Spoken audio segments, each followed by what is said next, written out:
You felt live. No good song never dies. Like a lover who won't back down. Pull you over to the side, look you straight into the eyes. No good song, no good song. The first time baby you cried, the first time you felt live. No good song.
Que se abra la compuerta, más vale loca que muerta. Te voy a pisar si te suelta, hasta los 70, perreando en la lenta.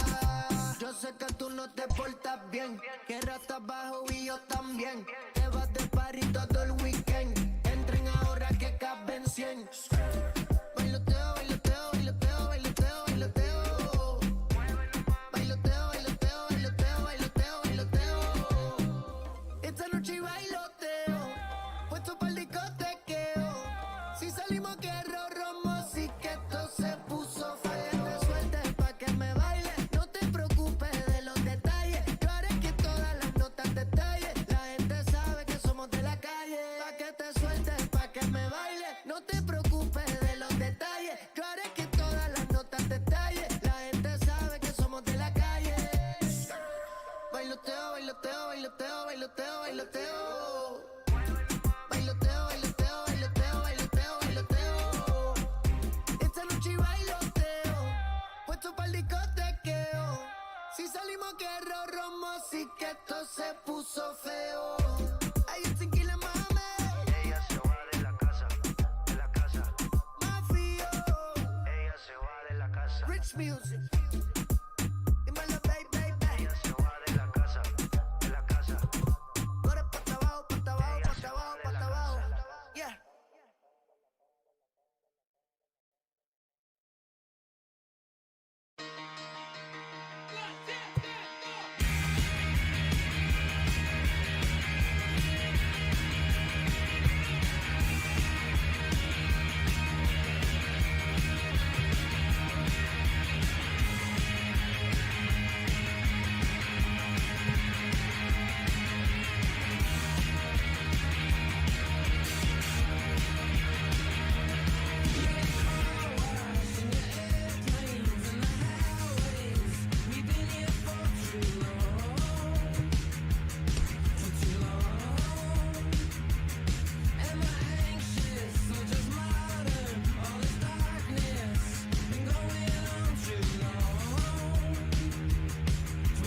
wanna bind down.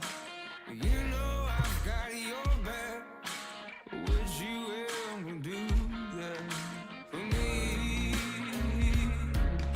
For me? For me? For me? Billy boy's gifted. You know you can't deny it. Don't leave us empty-handed, 'cause you know we don't deserve that from you, from you, from you, from you. I wanna break my baby. You know she loves to fake it. I wanna break my baby. Yeah, hold it down, break her down. Oh, no.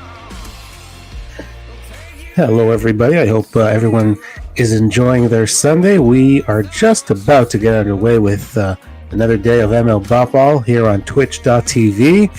I'm EB from Toronto. Jake will join me momentarily.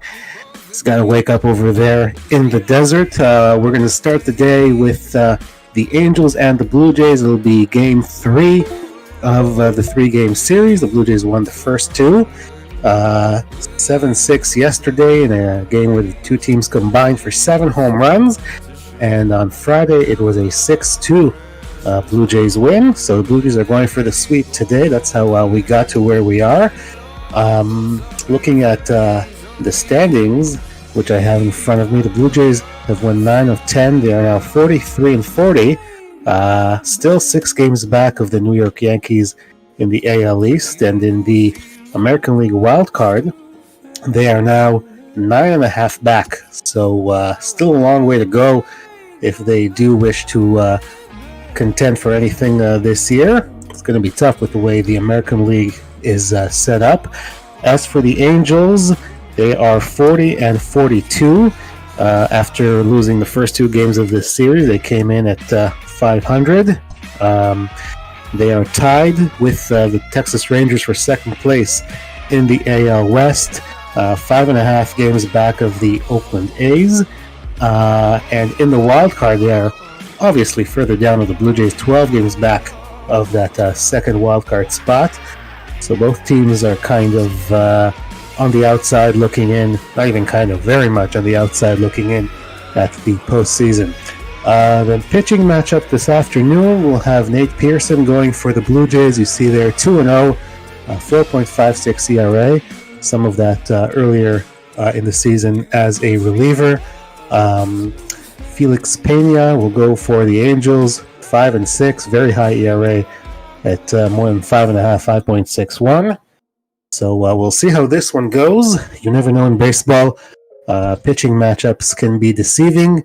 You think one team has the advantage and the other team wins, which is kind of what happened yesterday when we had Chase Anderson and Griffin Canning going. Griffin Canning had a great ERA coming in, just over 3. He ended up taking the loss. Chase Anderson, ERA of about 4.5, ended up getting the win. So, as they say, that is baseball. So we will get underway momentarily from the Rogers Center, as Jake is now in the booth with me. How you doing, Jake?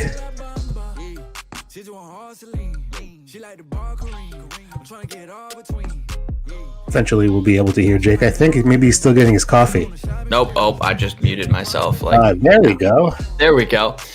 You know, I have the coffee. I'm ready to go, ready to see a Blue Jays game, and happy that we get to see it from Rogers Center in Toronto. And as I mentioned, they're looking for the sweep today. We'll see if they get it. It feels like it's been a while, EB, since you and I got to call the Blue Jays together, but just as long, pretty much, as since I've been able to call the Jays. So happy to be back here in the AL East, and getting ready for another Toronto win as we head in to finish up this weekend and move towards our beautiful Canada Day special on the 1st. That's going to be great. That's coming up on Wednesday. So I hope everybody joins us. We'll have a nice Canada Day party. You see the Rogers Center here. Nice and sunny day. Everyone looking pretty relaxed. Guriel is always having fun in the dugout.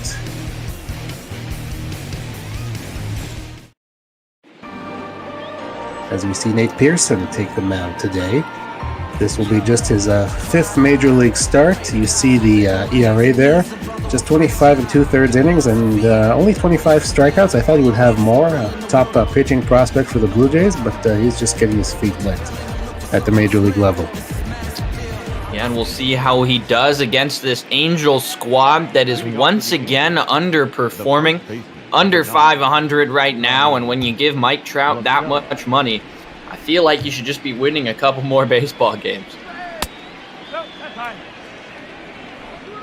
Trout was, he had a home run yesterday. The teams combined for 7 home runs yesterday, so it was quite the slugfest here. First pitch, 107. Well, it won't be a slugfest to start it out to Tommy La Stella. It's a 1-0 count. Pearson fires in again. That's low. Going to be hit up the middle. The throw over to first is going to be in time, so a fantastic play. And there's already one down for Pearson on just 2 pitches. Good start for him. Nice play by Bichette. In real life, Pearson can get up to like 100. I've seen 100 maybe once or twice in ball. Don't know that they give him the respect he deserves. Well, now his task will be second baseman for the LA Angels, David Fletcher. He's hitting nearly 300 on the season, but as you saw there, pretty heavily reliant on some splits. He's top 5 in the American League, though, for total hits, so he's been getting a lot of playing time, and when he's been playing, he's been hitting the baseball.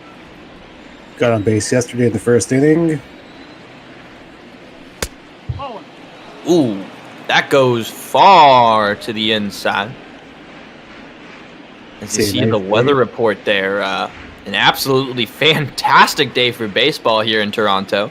Yeah, and we got the roof open. Beautiful day. Pearson misses high, so a couple issues with the command here around the edge of the zone, but, you know, it's early. Still got time to recover. Maybe he's still getting his coffee. Well, Bo Bichette's, you know, had to have his coffee early because he's been tested early. That's 2 straight balls over to him at short and 2 straight plays for the out.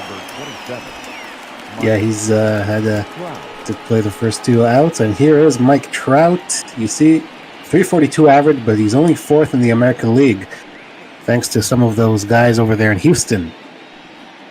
Alvarez, Bregman.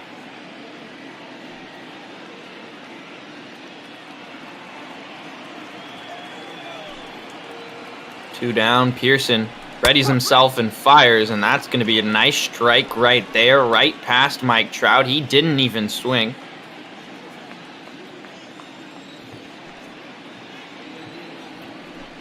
Oh, 1's fired in, and that'll be outside, so 1-1 now. Always dangerous when he comes up. Indeed. Pearson, a guy with a 3-pitch repertoire, really, just mostly a 4-seamer slider curve. That's a ball. As you see, he's going to throw the slider there, high and outside. He's thrown him 3 at this at bat so far. See if he goes with the fastball or tries the slider again. Oh, he's going to go up and miss. 3-2.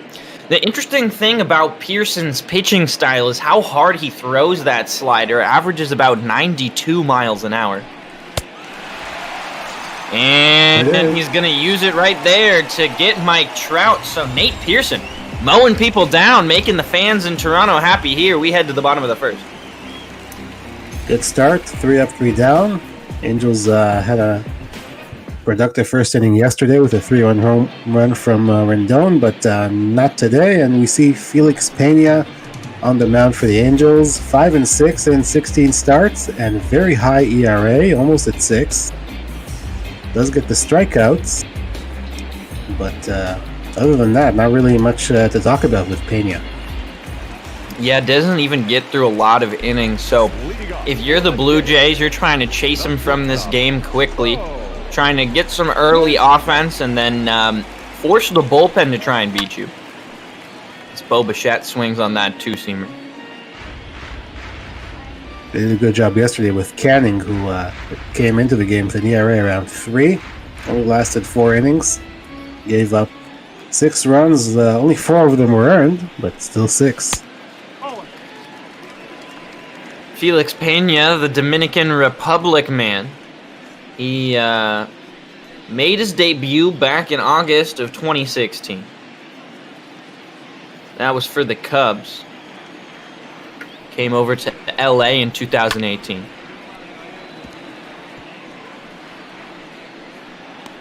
Trying to pitch Bichette down and away.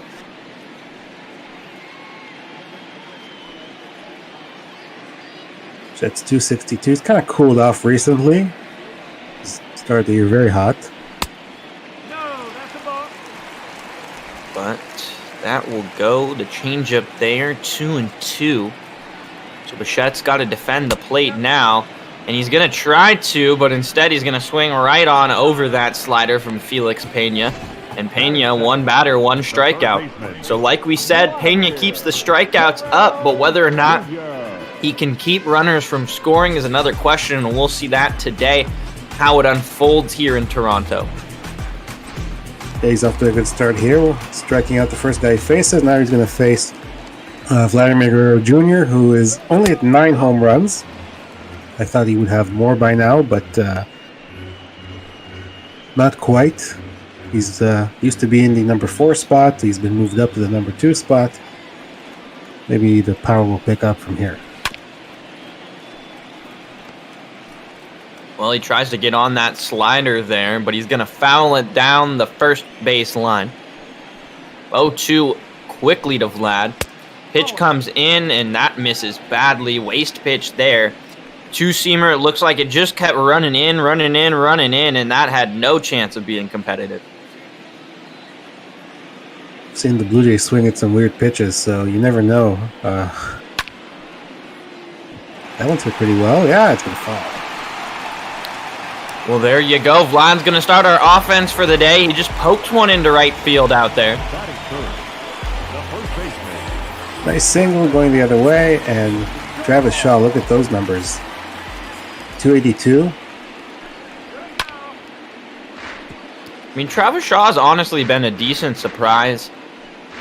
You know, the 15 home runs and 40 RBIs isn't anything like insane, but it is just super productive for a guy that I really didn't expect to be the offensive catalyst here in Canada. I want to say he was around 200 maybe a month ago. Terrible swing there. But, yeah, he's picked it up in recent weeks. So here he is in the number 3 spot. Hopefully he doesn't swing at more pitches like the one he swung at. Well, he's going to take that one, that changeup inside. Peña's been relying heavily on the changeup here to start off the baseball game. Throwing a lot of those low. And he throws a two-seamer there. So it looks like the two-seamer changeup combo is what's working for Peña today. Or at least what he feels most comfortable with. See what he comes with here. Oh, is that dropped by Stella? But they're still going to get a double play. Yeah, I thought it got past him for a second, and then all of a sudden he was thrown on to second to get the first out, thrown on to first to get another one. And just like that, the Blue Jays inning evaporates. We're through one here from Rogers Center. It's 0-0. The third baseman, number 6. Anthony Rendon will lead things off here for the Angels. He hit home runs number 20 and 21 in the game yesterday. Absolutely crushed the pitch from Chase Anderson in the first inning. And then in the 8th inning, he got his second home run of the day.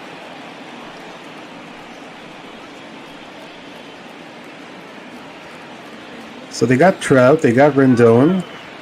You'd think they'd be doing a lot better than 40 and 42. But don't swing and misses there. Yeah, especially under the great leadership of the man who's going to bat next, Albert Pujols.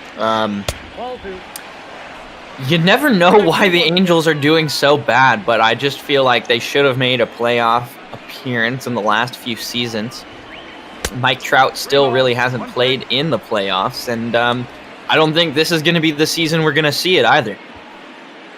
It's always the pitching that has that seems to be the problem with the Angels. They always have pitching injuries and guys underperforming. Ohtani pitched on Friday. He's been really underperforming this year.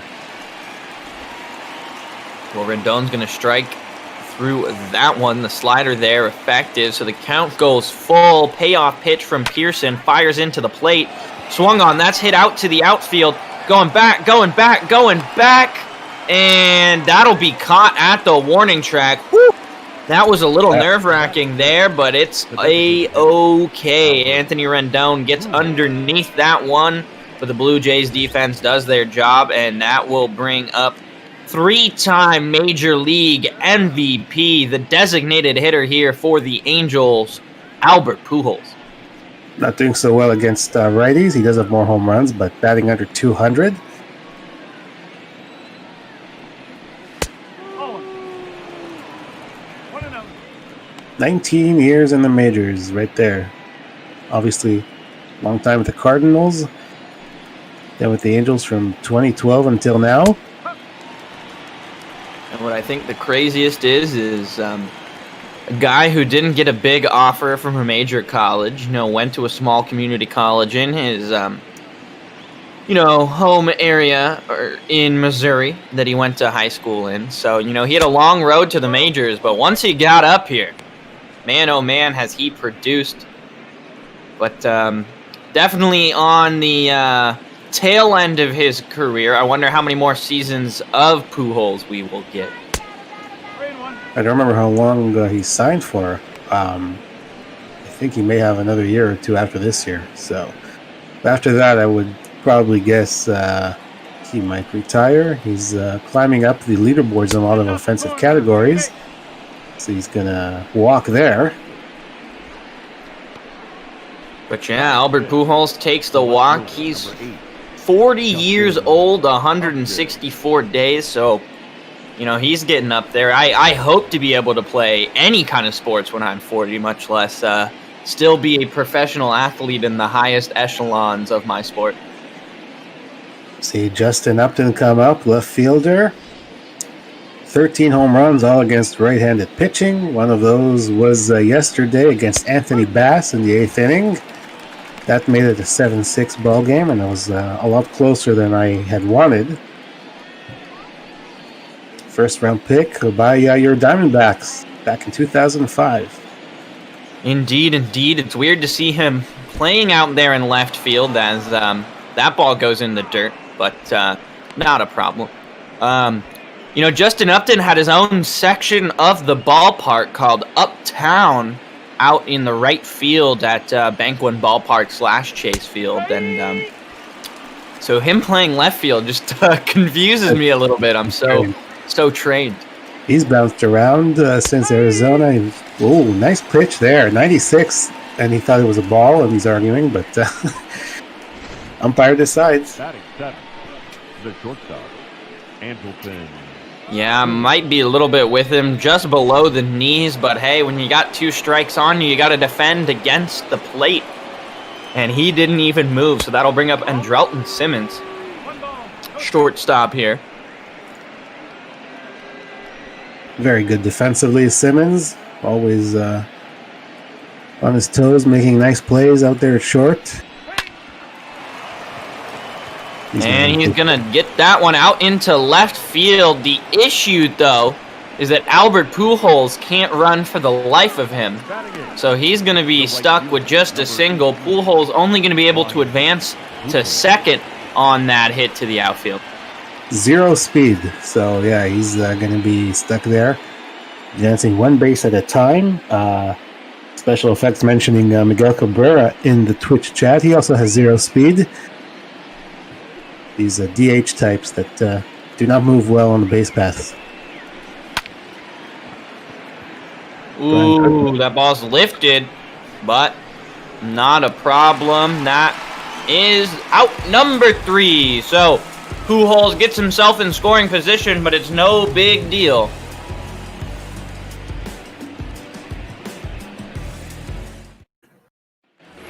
Blue Jays will bring up Teoscar Hernandez to start off the bottom of the second. Hopefully start off the scoring here for these two ball squads. Which he did yesterday with a 3-run home run in the first inning, and then he hit another home run. He had 2 yesterday, and well, he's going to start off this game pretty well. Open area out there and right, he's going to get a double at least. Indeed, there Brian Goodwin has a great throw in to hold Teoscar to just a double. I think had he, dilly-dallied a little bit out there, Teoscar definitely has the speed to stretch that into a triple. But the right field wall out there doesn't kind of have those nooks and crannies you might see in some other ballparks like Chase, where it kind of bends a little bit. Instead, just kind of a flat wall out there that brought it back to Goodwin. Goodwin able to get it back in. Still, Rowdy Tellez now has an excellent opportunity to get an RBI here. Be his 36th on the year. He's been a nice surprise as well for the Blue Jays. For a while, he was he had the highest batting average. A couple of guys have passed him since, but he's still been very productive. He had a home run yesterday. He hits that one pretty well. Center field. Trout. Oh, can't make the play. I thought he was going to catch it. That should be enough to score the run. Teoscar Hernandez coming to the plate. The throw is not in time. And the Blue Jays strike first here from Toronto. Rowdy Tellez, an RBI double. Teoscar Hernandez showing off the wheels, even though he had to respect Trout's ability to play that one out there. An absolutely beautiful piece of hitting by the Blue Jays here. It's 1-0 Toronto. I thought Trout was going to catch that. So did I. But yeah, it bounced off the wall. It took a weird little hop, and Ace is all excited here.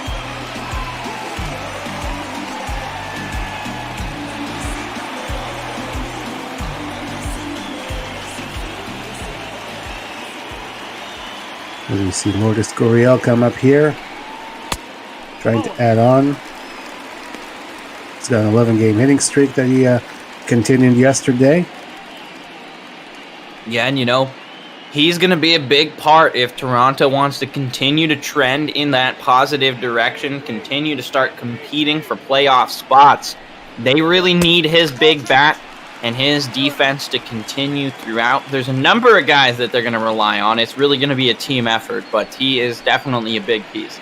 Gurriel was dropped from the number 2 spot to number 6 as the order was juggled around, but he's done pretty well from that spot. He's campaigning to move back up in the order.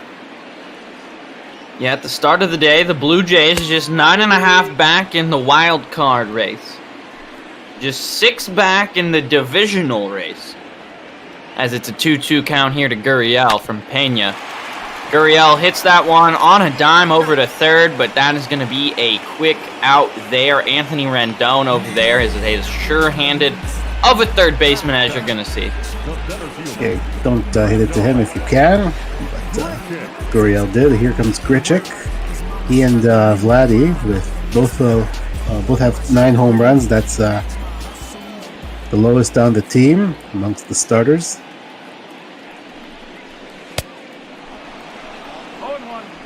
But he does have 19 doubles, second on the Blue Jays. And of course, he was a first-round draft pick of the Angels, 1 pick ahead of Mike Trout.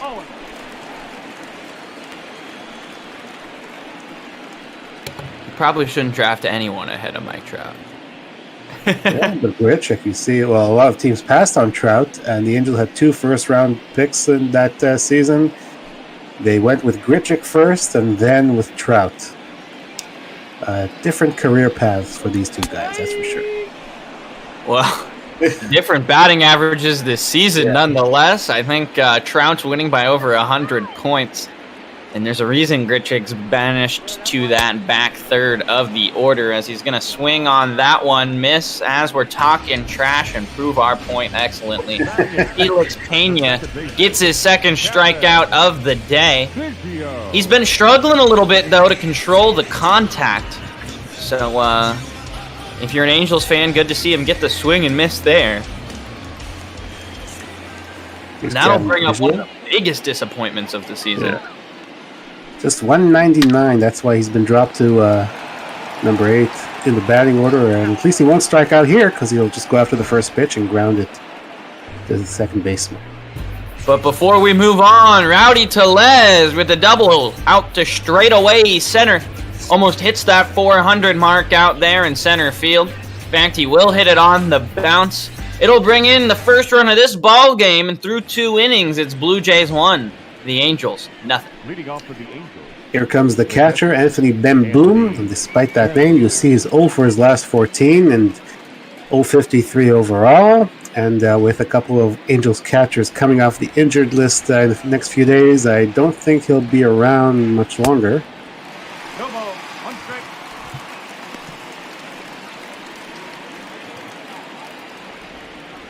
They have Castro, Jason Castro, and Max Stassi all coming back soon. That's a way to get on base.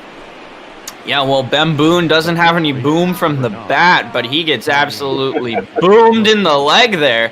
Man, that looks like it hurt. Came just above the knee there.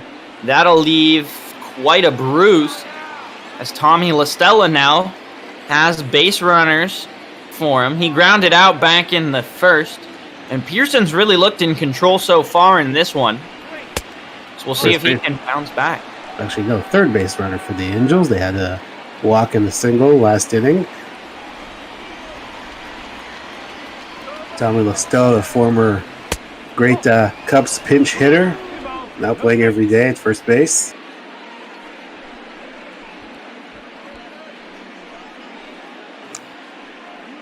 Two 2-0 count to him. Pearson needs to get his head back in the zone. Well, he doesn't, but he's bailed out there by LaStella. That 99-mile-an-hour fastball just absolutely blazing to the outside upper corner. Another 99.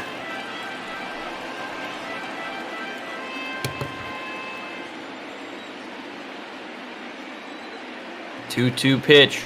Pearson fires. And it's swung on. That fastball there somehow had enough movement to get LaStella to just swing right over the top of it.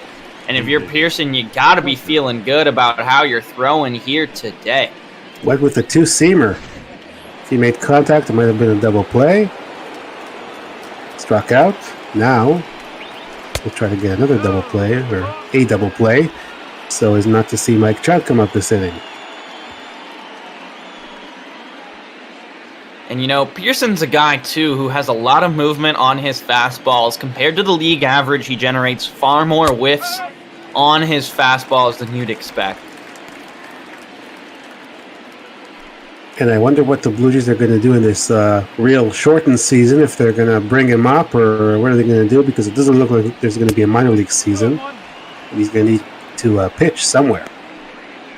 Well, if he wants to pitch in my backyard, he's welcome. I saw him in spring training in some of the games that were on TV, totally befuddling hitters with that fastball. And again, this MLB The Show doesn't do him justice. He really can get it up there to 100 and more. Yeah, just imagine a 100-mile-an-hour fastball that's moving like crazy. I don't even know where to begin trying to hit that kind of nasty stuff, as David Fletcher takes the 2-1 pitch in, flares it out to right field, coming in. And the play is made. There we go. Excellent job by Teoscar Hernandez out there in right to run on in, and that'll bring up Mike Trout, who does have a runner on first, but 2 down and a strikeout already on his record for the game. See what Pearson does to Trout this time. Got him the first time, like you mentioned, on a strikeout.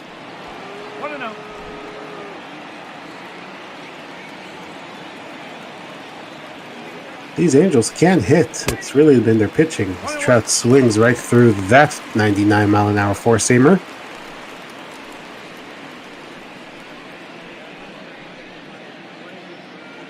Yeah, I mean, outside of Mike Trout, you don't have tons of offense. Pujols can occasionally give you that boost of power. You'd expect Rondon to be giving you a little more offense than he is. Fletcher gets on base all the time. That one is ripped. And it's going to be gone. Well, that is the problem of Mike Trout, showing why he is considered the best to play the game right now. 2-run home run, 352 feet right on out of here. And you don't have to do much to get out of this ballpark.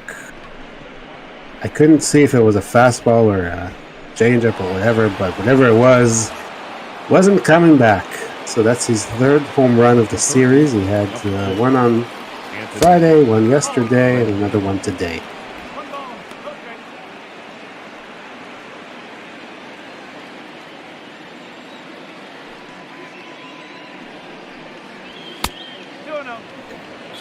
Joe Madden's got to be happy with that one, and now he sends out his one of his other star players, and Anthony Rendon.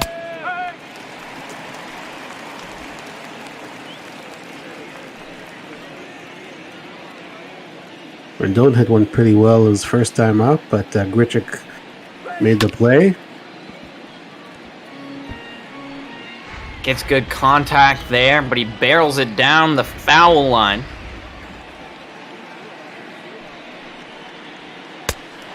And swing and a miss. So Rendon will strike out, but not before Mike Trout has a chance to put one out there deep in left.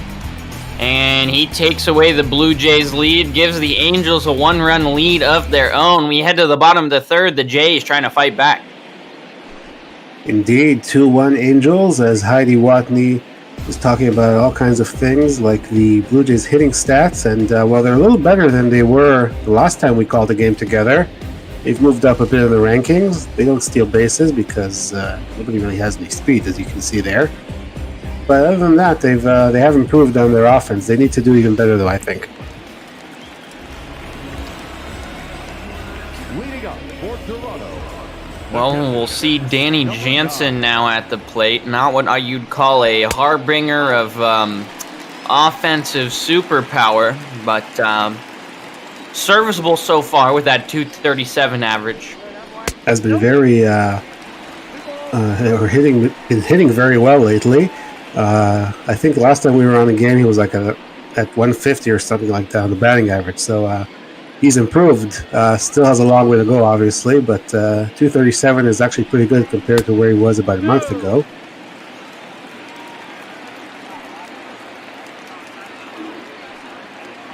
Yeah, that's kind of been the storyline for a lot of these Blue Jays hitters over the last month, starting to kind of trend in the positive direction.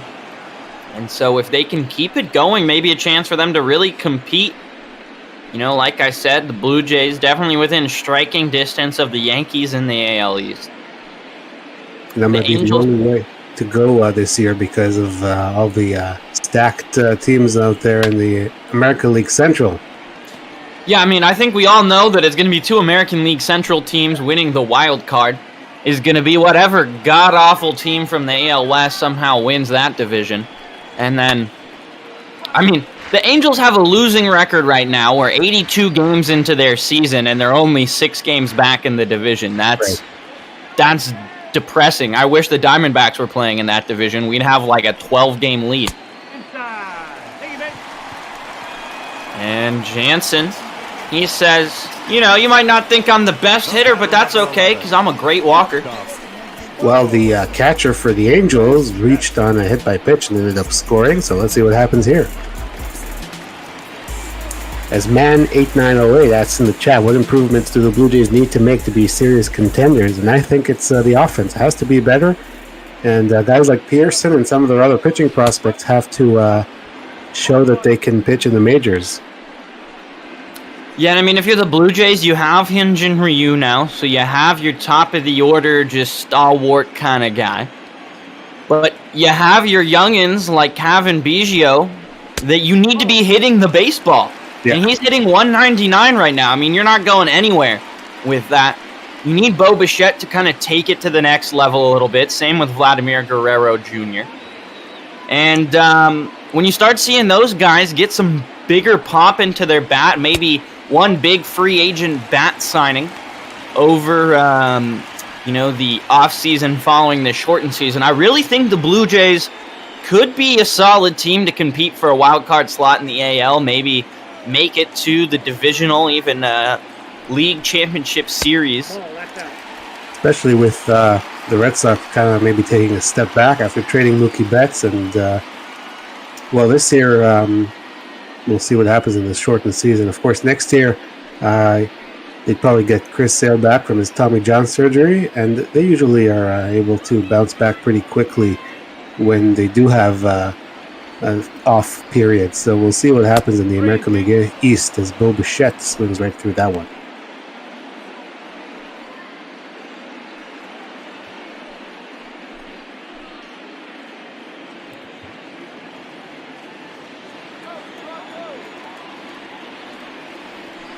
Peña issued the leadoff walk, and now he's going to have him grounded right back to him. He throws it away. Perfect. Easy double play if he actually, threw it in the shortstop's glove. That's going to be an E1. We've seen a couple of these wild throwing decisions. Danny Jansen able to advance to third on that, so Vlad Guerrero Jr. has a fantastic chance to tie this baseball game up. All he needs to do is get a ball deep enough to bring Danny Jansen in. Instead, he's going to take a first pitch strike. I don't know if you saw yesterday's game, but the Angels, Tommy La Stella, had one of those Bill Buckner type plays. Ball went right through his legs that was hit by Kevin Biggio. He ended up getting to second, and led to 200 runs that were probably the difference in the game yesterday. Well, I didn't see that part of the baseball game, but it's never a problem for me if the Angels are making errors. I mean, honestly, who's an Angels fan? Ooh. That's a serious question. Like, who is an Angels fan? I don't know. Do we have any in our Discord? I don't even know. I don't think so, because anyone in LA is just bandwagoning over to the Dodgers. So that was about unproductive out as you can get. Pop up to the second baseman. Indeed, and I'm sitting there thinking about which teams will be in the postseason in October. Like I said, I think D-backs. Oh, we're gonna hold it there as that ball's hit out to center field. That should be enough. Danny Jansen gets on his horse. He's coming home, and he is safe. The game is now tied. It's 2-2 here from Toronto. Travis Shaw delivers the RBI. And guys, I saw that question in the chat about who will be in the ball postseason.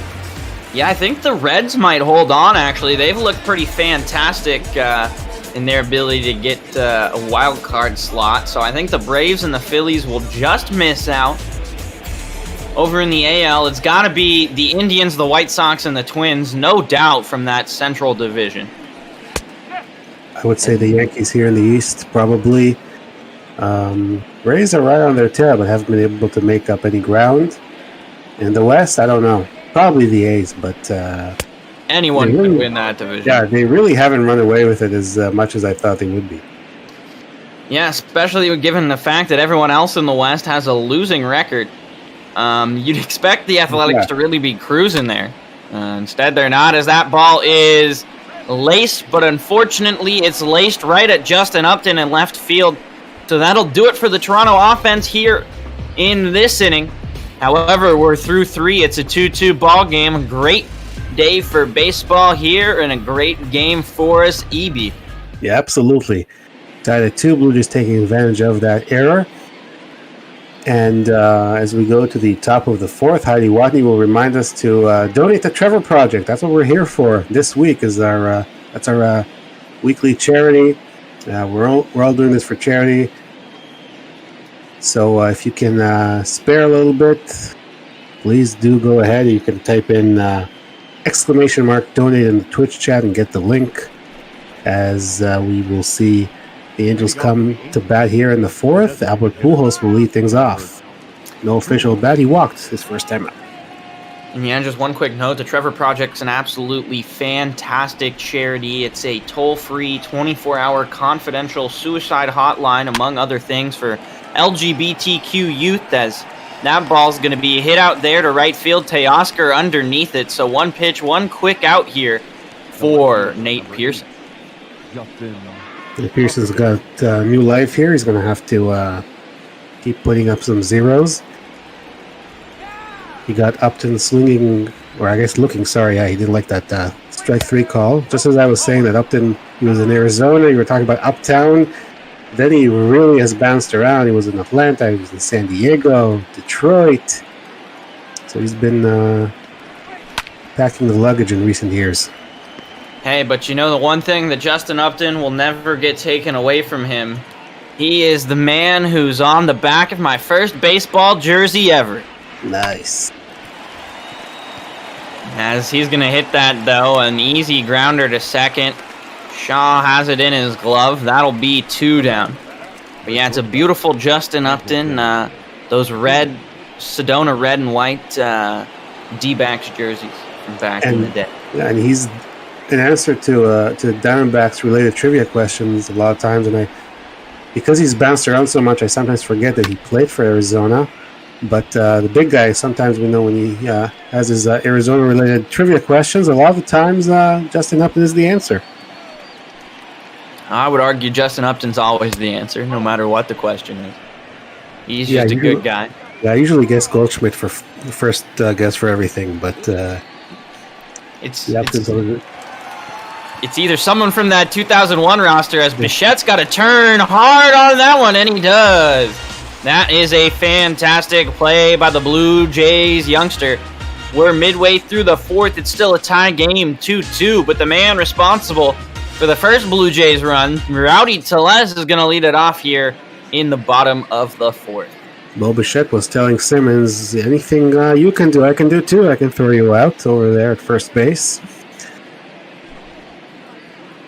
Talking about Arizona once again, even though it's not an Arizona game. The other day there was Mark Reynolds was an answer to a trivia question, something about home runs, obviously, and I kind of guessed him out of nowhere, and I was right. Yeah, there you go. If it's a home run record, it's probably Mark Reynolds or Chris Young. Yeah, of course, I guessed Goldschmidt, and I was wrong, and then I went with my next guess was Mark Reynolds, and that was right. So. Number of great seasons for the Diamondbacks, but Rowdy Tellez is putting together a solid season for these Blue Jays. He got that RBI double that led off the scoring. And for a man who was picked so late in the draft, he's really come together to be a solid prospect for Toronto. Yeah, he's done a really nice job. I remember when he first came up, he had a bunch of doubles in a row. It was September in 2018. Last year struggled with the batting average. He did hit for power. This year he's doing pretty well, all things considered. There was a time where he didn't play all that much. There was a time where they had the 2 catchers, McGuire and Jansen. One was catching and one was DHing, but Tellez with everyday playing time has really flourished this year. 2-2 pitch in. Tellez pops it up. That's not going to get it done. La Stella underneath it. La Stella has it in his glove for the first out here. So Felix Peña also working efficient enough. Just 51 pitches through 3 1/3 innings here. Both have been relatively equal, you might say, EP, on the day. If it wasn't for his own error, he might still have the lead. Indeed, but now it'll be Lourdes Gurriel Jr. who ropes that one out to the gap. Will it be caught? It will not. No. Upton jumps and misses. Gurriel is hustling to second base, and that'll be a stand-up double for Lourdes Gurriel Jr., his 17th of this season. Extends his hitting streak to 12 games, and that was a beautiful piece of hitting.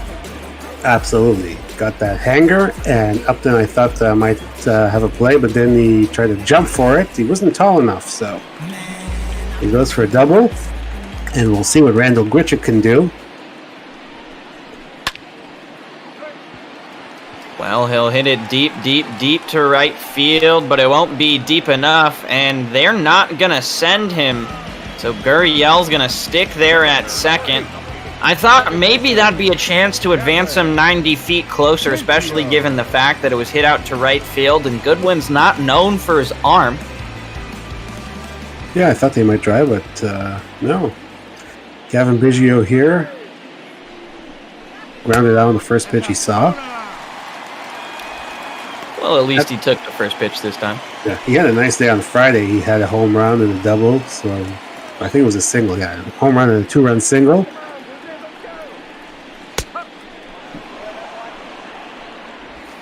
And Nice he pitch had there. 2 home runs in the game in Milwaukee on Wednesday before this series. You know, that's great, but in pretty much every other game, it's been 3 strikeouts and a ground out, if maybe a single, if we're lucky. And you really wanted him to be getting on base and be one of those effective leadoff guys. He has the speed to be put early in the order. Yeah. And he definitely had the on-base percentage last year. He walked a ton last year. Yesterday he went 0 for 4. He reached on that Bill Buckner kind of error that La Stella made. He hits that one pretty well to right field. All right, well, we trash-talked him just enough to convince him to do something great. 406 feet straight out to right field. Biggio gets his 14th home run on the season. Nearly 101 miles an hour off the bat, and it could not have been timed better. With the man on, that gives the Blue Jays a 2-run lead, breaking our tie here in the bottom of the 4th. That one was going, super gone.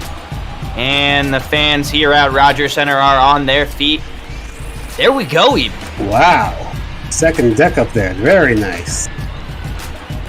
Looks like it went off that facing there and came back in. Felix Peña's like, yeah, that's gone. He's like, how did I give up that to him? Now batting. That was not- Patty gave one up to Biggio the other day, so there we go. Indeed, it looks like Biggio's season's going to be home run or bust, 3 true outcomes kind of guy, but since he's not walking, I guess we'll just call it a 2 true outcomes kind of guy. Yeah, it's Danny very Jansen. surprising that this game doesn't give him any love at all. Indeed, Danny Jansen, 4th in the AL All-Star voting for catcher, takes that changeup low, ball 1. That's because he's really picked it up recently. Yeah, just in time for the voting. Well, he's going to get out, but Kevin Biggio changes the complexion of this baseball game. It went from a tie ball game to a 2-run Blue Jays lead with 1 swing of the bat. We're through 4 here from Toronto. It's 4-2 Blue Jays. Justin says about Biggio, I never doubted him. Did you really not doubt him, Justin? I don't know about that. We'll talk about that on Wednesday when we're all in the booth for Canada. It's going to be a great game. Everybody should tune in for that. Yeah, in case you want to see a ton of unreasonably pro-Canada people call a Blue Jays game. It'll be the Blue Jays and the White Sox here. And we have a really nice pitching matchup today. We have Ryu and Dallas Keuchel going for Chicago. Yeah, and, no one's really a White Sox fan, so everyone should be cheering for the proper team that day. We got some fans of the White Sox somewhere. I think, I know Frango Mint is a White Sox fan. As Goodwin is going to pop that one up. Is that going to drop? It will not. Gurriel makes the play. We have one out here in the top of the 5th. Frango is a good White Sox fan. We have several. I think Cole Reingeisen is a White Sox fan, but none of them will be on the call on Wednesday. So it'll just be us, all the Blue Jays, Canadian fans, some true Canadians, some honorary Canadians. It'll be a lot of fun. So please join us Wednesday at 12:15 as Ben Boom is going to lace that one foul. 1st round pick in the 2016 draft there, it says. As I mentioned, not particularly good hitter, as we can see by that 0.53 average. He did get hit by pitches last time up.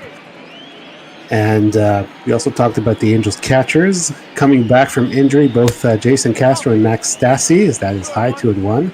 So I think even by tomorrow, there might be a roster move. Ben Boom probably back to the bench until when the other catchers get back. That one's high from Pearson, 3-1. Tommy La Stella is on deck. Definitely don't want to put this guy on because, he's batting 0.53.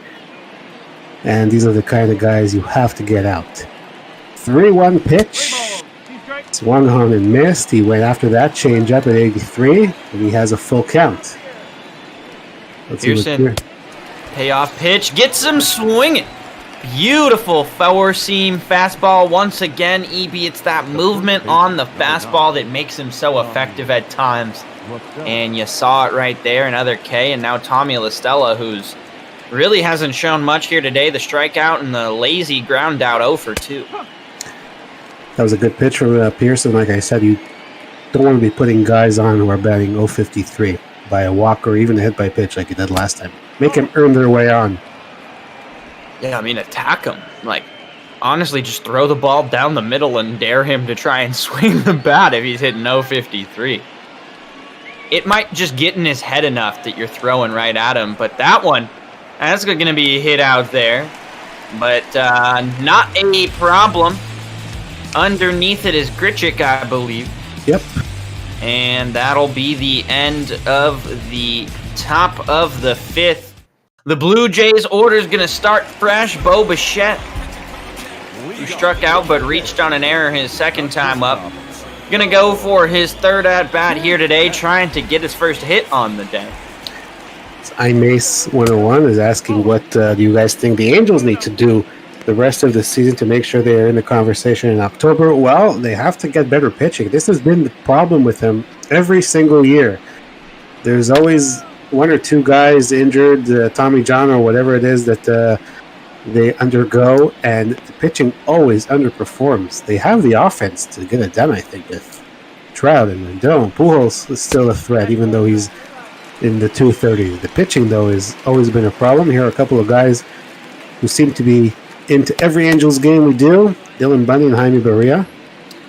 Yeah, I got a little bit of a different take, EB. They won't be around in October. There you go. As that one's hit out to left field. That's going to be a leadoff single here in the 5th for the Blue Jays. Yeah, I didn't say they would be, but he was asking what he thinks, what we think they should do. They really need to get the pitching going. It's been like that for years. I thought they would sign Ryu or one of those free agents this year. They didn't do that. Yeah, I mean, I think it's an off-season kind of deal once again. I don't think that, like, Pujols' leadership or anything like that's really going to bring you a ship. You know, Justin Upton isn't playing good enough to have, like, an insane offense going for you. You got some good young guys, but they're definitely not ready yet. But that's going to be a tailor-made double play right there. So all of a sudden it went from nobody out, one guy on, to 2 down here in the bottom of the 5th for the Blue Jays. Yeah, that was pretty quick before we could even say anything else. 2 outs. So that brings up Travis Shaw. Picked up the game-tying sacrifice fly. I don't know what Ohtani will do in the real world, but here he's been kind of underwhelming. He never goes deep into games. He has good games, he has bad games. He has innings where everything just snowballs. He can't find the plate, or he's giving up a ton of contact. I'd expect Ohtani to do a little bit better in the real world, but other than that, I don't know what kind of pitching they're going to get. Yeah, and I mean, even Ohtani, you know, the injury there, definitely a concern. You know, Rendon should bring some stability to the infield, but I just don't see how the Angels have really changed up their formula that, despite having the best player in baseball, has continuously missed the playoffs over the last few years. And it's a shame, because I would really like to see him in the playoffs, you know. I'd like to see him on the biggest stage instead of just late at night on my time out there in Anaheim. So it'd be cool, but yeah, they don't seem to really want to help him get there. It's strange. Well, I think they do. They just don't want to spend the prerequisite money that would be required, as Shaw is going to take that ball 4 for a walk. So Peña, you know, gets the double play, but he's still thrown a lot of pitches here just through 4 2/3. I would be surprised if he goes any deeper than maybe this inning or the 6th. 71 pitches already, and we saw the 2 long men behind him. I was surprised Barria was up because he's pitched in the first 2 games of the series. You see Teoscar red hot last 3 games, 5 for 11. Had 2 home runs yesterday, a double today. Ooh, gets some deep contact on that one, but that one will turn out to just be a long, long, long strike.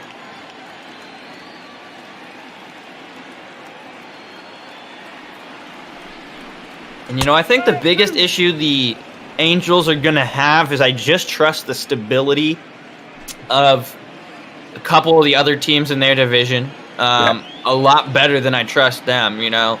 I think the Athletics could get it done. I think, you know, even some of those Texas teams, the Rangers and the Astros, you know, I could see them getting it done as well. Yeah, Oakland with the money ball is always they always have good players. They have good prospects. They seem to get it done all the time. Seattle is obviously a few years away, but it's going to be granted to the first baseman. But I think, you know, they're going to stock up their farm system and they'll be better in a few years. So, yeah, we don't know what the Angels are going to do, but they got to get something with Trout. Or get rid of him. I mean, I think you keep seeing, though, that these teams with huge contracts are just not finding the success that you'd expect them to. And that's because baseball is not a game like basketball. You can't just get one all-star and expect your team to all of a sudden be clicking on all cylinders, because your all-star's not involved in every play. He's not involved in every at-bat. You can't just get one LeBron James and all of a sudden take Cleveland to the next level. It almost, to me, seems silly to make those big deals. In fact, even the Diamondbacks, when they signed Greinke, they were hampered for so long because of the size of that contract that they couldn't sign any other big free agents. And that really harmed their ability to compete for anything more than kind of a wild card position, because they had no opportunity to go out and get more guys. They had just had so much payroll on the books already. Yeah, I'd rather spread the wealth instead of investing everything on one guy. Sign 2, 3, 4 guys who can contribute across the diamond, as that's going to be a leadoff walk, and that'll bring up the dangerous man with a chance to tie the game. So yeah, I always think that it's better to invest in multiple players than just throw all your money in one guy and hope that we're going to be in the playoffs every year. Yeah, and I mean, Ames has a great point. That Bryce Harper deal in Philly, I mean, that deal's forever. You know, Nolan Arenado is one of the best to play the game in Colorado, but those Rockies aren't going anywhere. Yeah, and you saw that after they gave him that big contract, they struggled last year, and he's unhappy. And I don't know what they're going to do. They invested a lot of money in relievers who have been terrible. That's very true. But, yeah, I don't know if these $300, $400 million deals that are getting signed out here really make sense long term. I mean, if you're the Angels, you have to sign Mike Trout, just because I don't know how else you're getting people to your ballpark right now. But yeah, but nice pitch there, the slider. He went right after it. I think that the Angels owner does have the ability to sign some more free agents. I really thought he would go, if it's not for Ryu, for Garrett Cole or one of those other guys. He didn't get anybody. He acquired Dylan Bundy from the Orioles. That was one of their big moves. I mean, so... Like, Dylan Bundy's not going to get you in the postseason. Mike Trout's going to have a single here. Yeah, I mean, Mike Trout, you know, he can be clutch, but you need like 3 people that are 80% as good as Mike Trout in the middle of your lineup. That's really what you need. You need guys who aren't throwing 70 pitches in the 5th inning to get you through ball games. Yeah, but I mean, even look at the Nationals last season. Did they really have like one truly just overpaid guy? No, they had a lot of guys on good contracts that were just slightly overperforming what you expected from them. And that's a winning recipe. That's a recipe for success, EB. Yeah, here's one of those guys who had a very good year last year. We'll try that. Foul.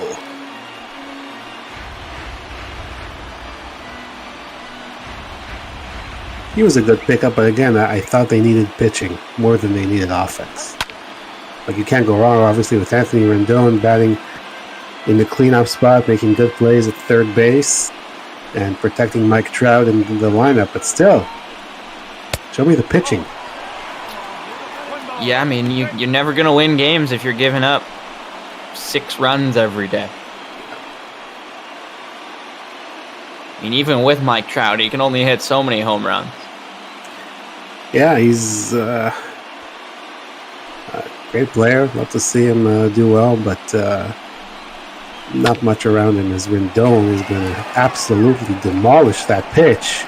That might be, it's going to be off the wall, so it will tie the game because Trout is already crossing the plate by the time Bichette had his glove.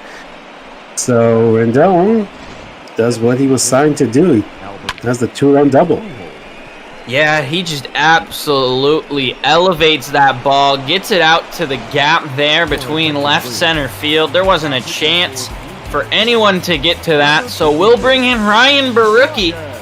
Oh, that was a quick hook on Pearson. I don't know if they're going to really a better option here. Barucki 3-8 on the season, 4.68 ERA, struggled early on for these Blue Jays. Yeah, one of the reasons that Pearson was brought into the rotation is Barucki, as that one is absolutely destroyed. Classic Oh my Barucki God. baseball. The Blue Jays absolutely ruining what started to look like a fantastic day for them.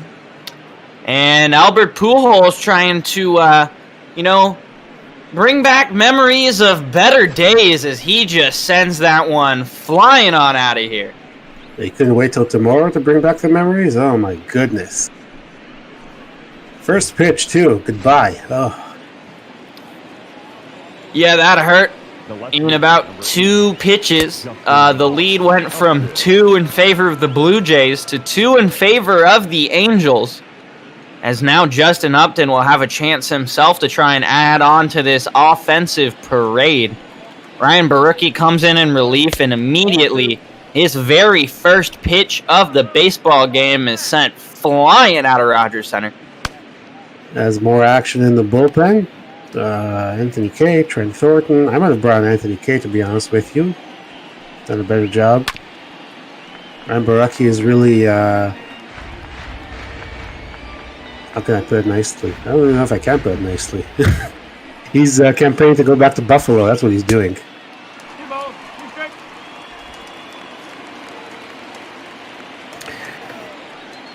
That's Upton's 2-2 count. He's going to ground that to the shortstop, or to the second baseman rather. Biggio throws him out. And hey, we have an out here in the top of the 6th. It took us a while. Took us 4 runs, in fact, to get it out here in the top of the 6th. Yeah, walk, a single, a double, a home run. The Angels almost hit for the cycle to start this inning. Now we'll see Andrelton Simmons. He's 1 for 2 with a single on his line here today. One of the better defensive shortstops in baseball. I thought his bat was coming around a few years ago, but this year has been nothing to write home about. Yeah, I mean, no, if you have Andrelton Simmons on your team, you're not expecting offensive domination. Career 268 hitter. 316 career on base percentage. That's serviceable if you're playing a fantastic infield. At least he does that, so we can give him a pass on the bat, as he's going to get a hanger and foul it back. The one thing that you do have to say for Simmons about his kind of lackluster season so far is it is a contract year for him. So, he was hoping to cash in finally on some free agency. 30 years old, about to be 31 in a couple of months, so he's really hoping that he can get his big payday, and he'll get a nice little single there. So Barucki continues to struggle, coming in relief of Pearson. And, yikes, EB. Yeah, maybe we should not say that Anderson Simmons can't hit, because, that might be the reverse jinx if anybody wants to upstonk me there. Go ahead. Brian Goodwin.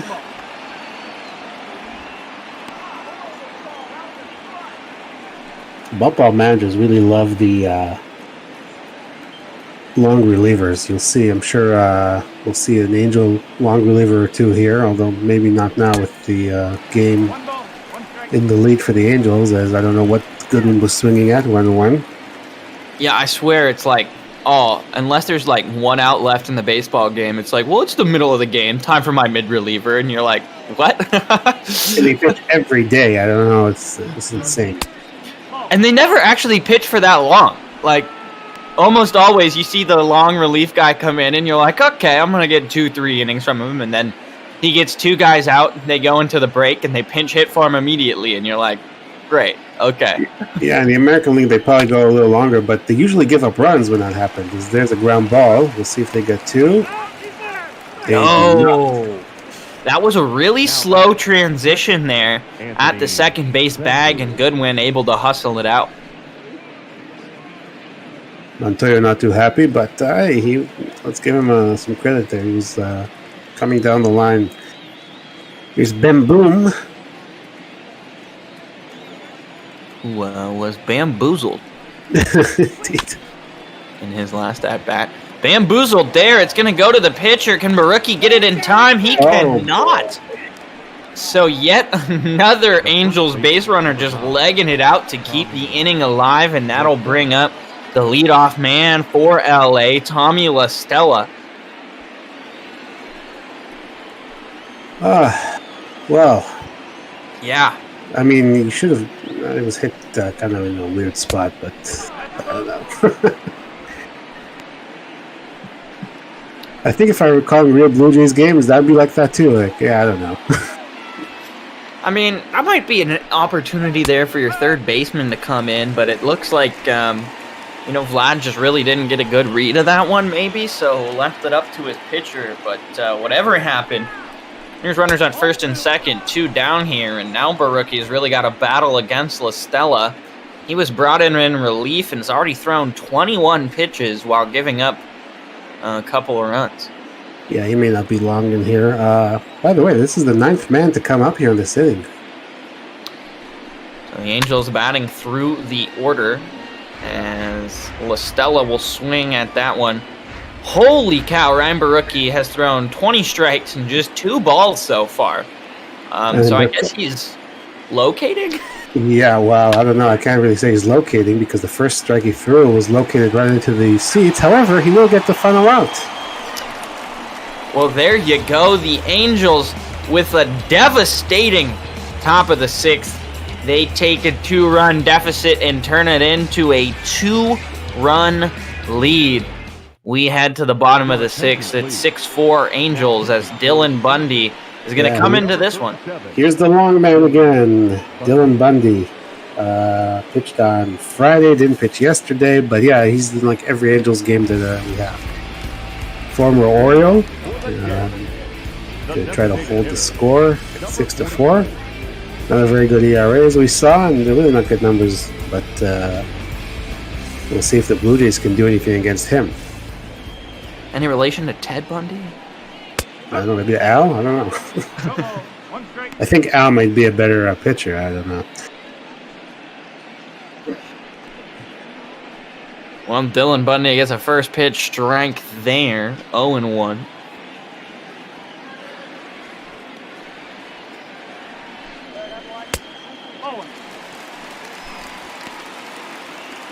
More bullpen guys up.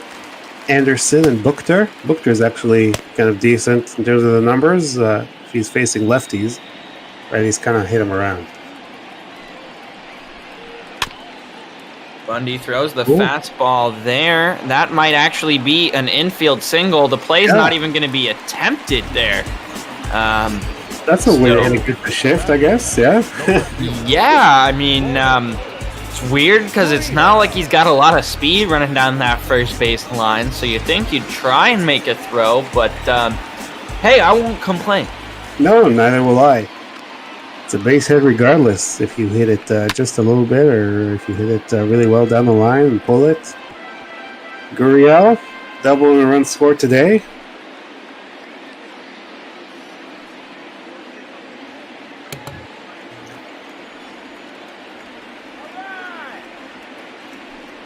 Bundy fires. That fastball there. Left it over the plate. You know, he used to have like 100-mile-an-hour fastball back in high school, back in his early playing days, but then Bundy had some surgery on his elbow, and since then that fastball velo has just dropped significantly, and so he's had to rely a lot more on like a late breaking curve along with some other tertiary pitches in order to get outs, and you see it right there. That late break on the changeup just absolutely threw Gurriel for a loop. I think Bundy might have led the league in home runs given up last year.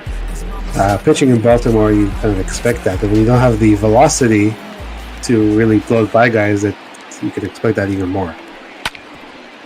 Pitcher goes up the middle. Oh, double play. Yeah.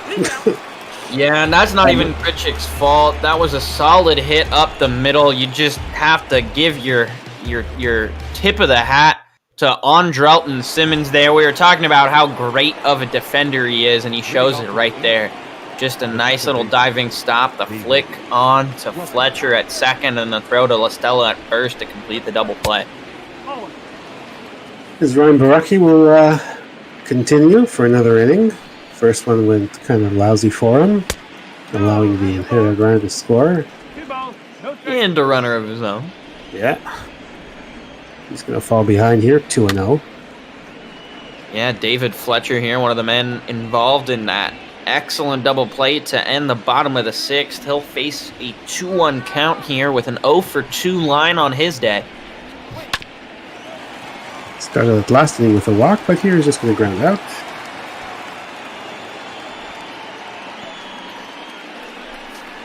What? Now What? What? the center What? What? He didn't make the play? Oh my god. ground. Whoa. What happened? I did not see it. Like, I had my head down because I was writing the unassisted. I thought he missed the bag when he ran by. And then Oh. you kept seeing Fletcher just sprint, and I was trying to figure out why. Ugh. Yeah, so Shaw just doesn't even know where the bag is. I totally wrote down 3 unassisted. I look up and I see an E3. So I have no idea what happened. Wow. Wow. You have Mike Trout. Oh, no. I thought they were going to get him. Yeah, Mike Trout with a runner on base, nobody out.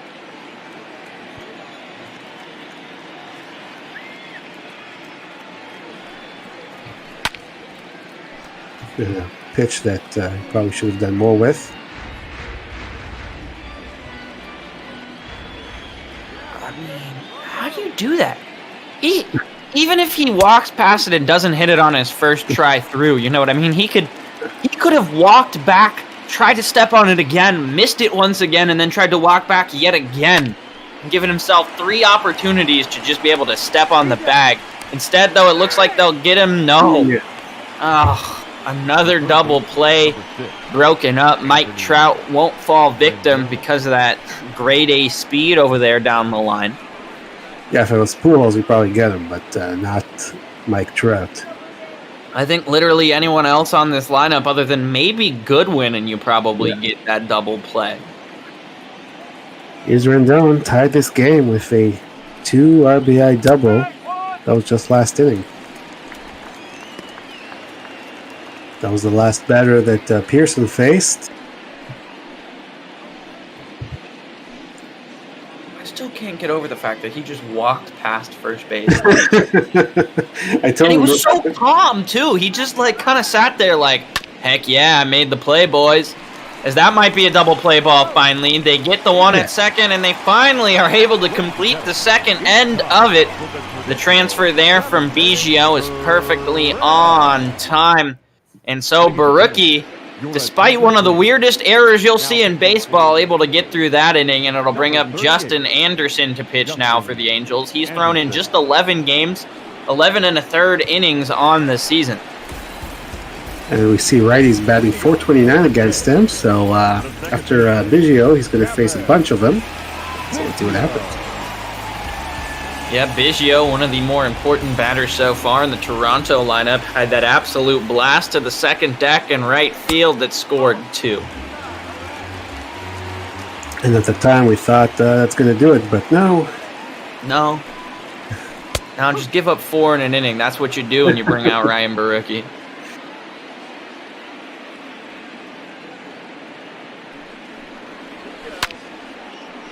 That one kind of hung on the slider, but Biggio fouled it back.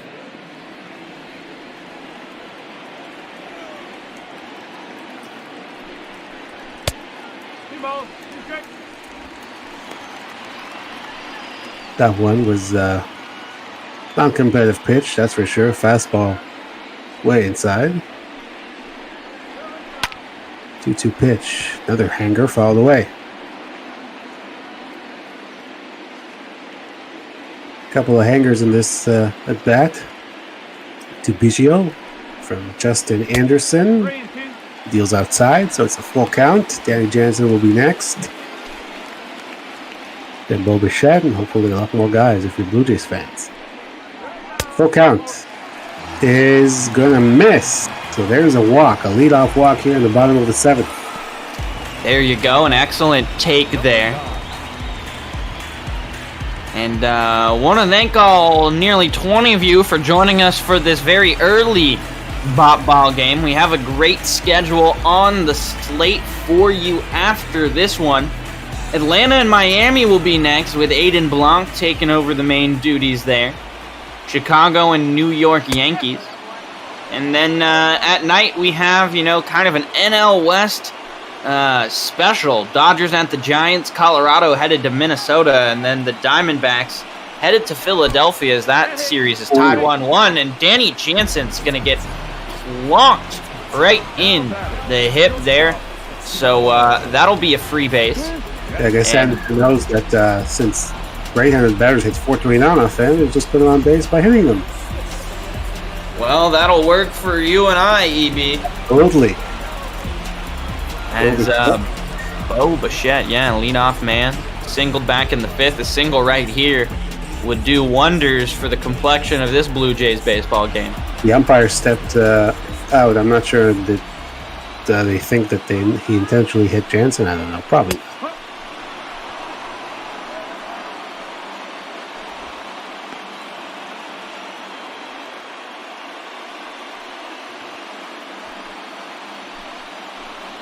Anderson putting the first 2 men on, trying to get out of this jam. He's going to throw another pitch way outside on the slider. Of course, he has to face at least Bo Bichette before Joe Madden can do anything and bring in another reliever. Do 3 batter minimum. It really has messed up a lot of teams who had those loogie specialists. Yeah, and it's for this reason that I don't like it. You bring in a guy, you're up by 2, and he doesn't have it. By the time you can make a pitching change, it might be too late. Yeah, I guess you just got to ask him to throw around the plate. But that one there, unfortunately, not going to go fair. Bo Bichette just fouls it down the line. Both runners were ready, though. And that one is hit out to right. Will it get down? No, it will not. Goodwin able to just glide on in there. Pick that one up for the first out here in the bottom of the 7th. Now he's phase 3. They'll leave him in because he got an out, so Vladdy's going to try to get something going here, not hit him to another double play like he did last time. Nah, hit one out of here, Vlad. Or take strikes. Not very good numbers there, as you can see with runners in scoring position. He's been one of the bigger disappointments. Him and Biggio this season really have not lived up to my expectations. I just don't understand. We're at the end of June. He only has 9 home runs. It's just doesn't make any sense. He's not going to get a home run there. He's going to just strike out. So 3 pitches. The first baseman, number 6.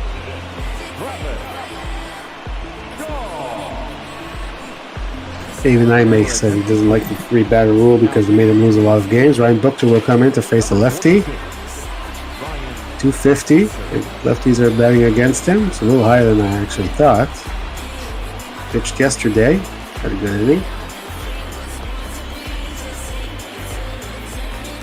Yeah, but very not even 20 games yet on this season, so we'll see if maybe the Blue Jays can get around to hitting him a little harder than he's been used to so far this season.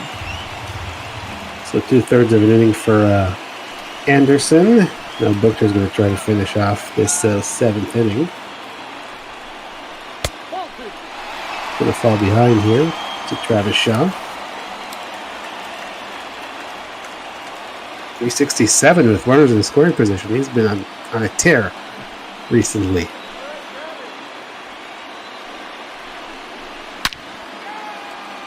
Hits that one pretty well. Oh, right in the glove. Well, the Blue Jay strand, a perfect lead-off opportunity there with 2 on, nobody out.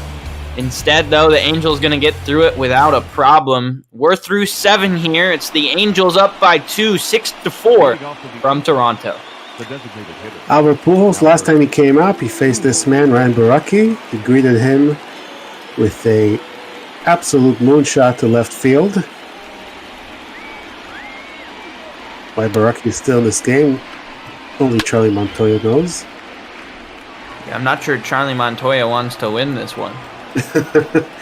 Maybe he thinks, well, we won the series, we have an off day tomorrow. Yeah, well, if you have an off day tomorrow, throw your best pitchers. Yeah, I don't know.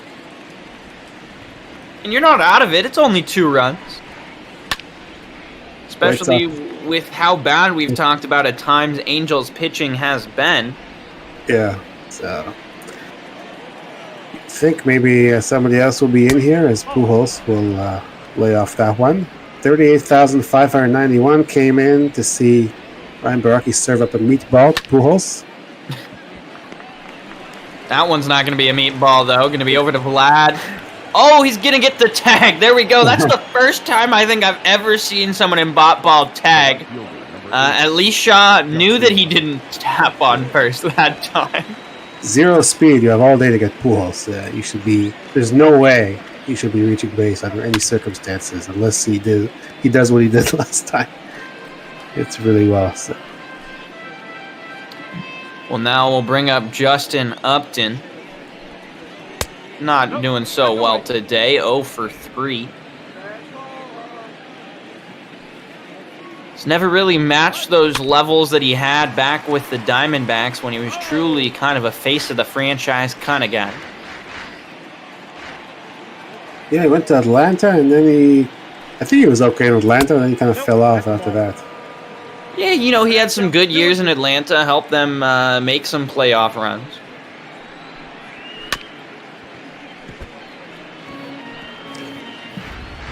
Ever since that, he's been been okay, I guess. Some injuries, obviously. See, but he's going to strike out there.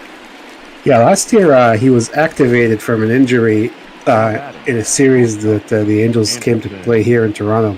First pitch he saw of the season, he hit out of the ballpark. Yeah, but last season, through the 63 games, he was able to play. Only hit .215. His best season in recent memory was 2017, which he split between the Tigers and the Angels, as that one's going to go over to Bichette at shortstop and going to be out number 3 in the inning, so Barucki gets through this one quickly. Yeah, we stretch here.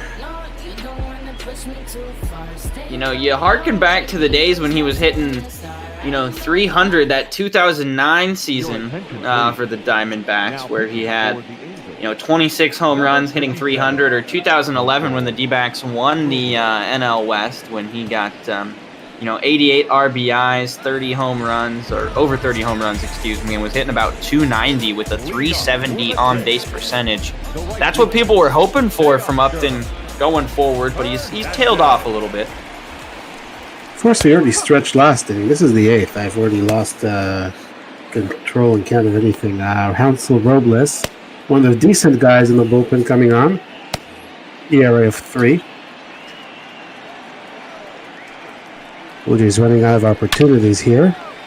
That one's smashed down the left field line, and that is a fair ball, I guess. It's a double.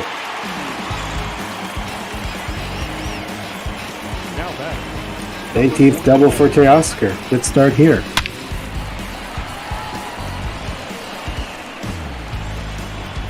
just got some chalk. If it's chalk, I think it's just white paint. So I didn't see the umpire actually making a signal. Here is Rowdy Teles, 2 for 3 today. We'll try to get this run in and then maybe get the Blue Jays a little bit closer. They fell down 2 runs. That's up the middle, and it's off the glove of Simmons, and he does make the play. Because Rowdy doesn't run all that well. So that sort of works as a sacrifice. It moves the runner to third. He's there with 1 out.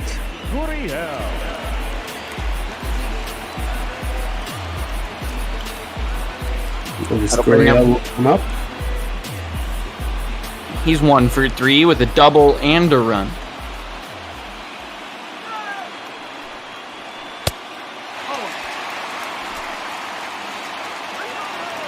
This is, I think, the inning to tie up this game because the closer, Ty Buttrey, is pretty good.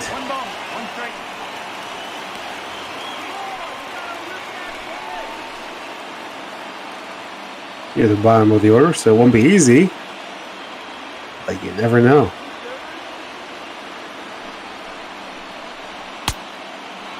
Swung on, missed there. That was one heck of a cut.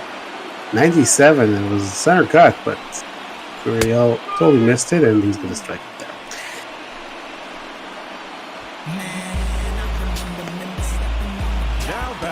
So now the Blue Jays coming down to just 4 outs to try and get 2 runs. They're hoping to be able to get at least 1 back here in the 8th, but that would require Grichuk to continue on somehow.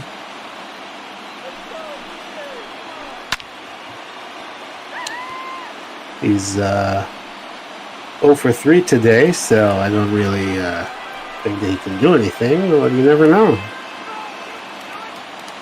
Last year he led the team in home runs despite having a terrible batting average.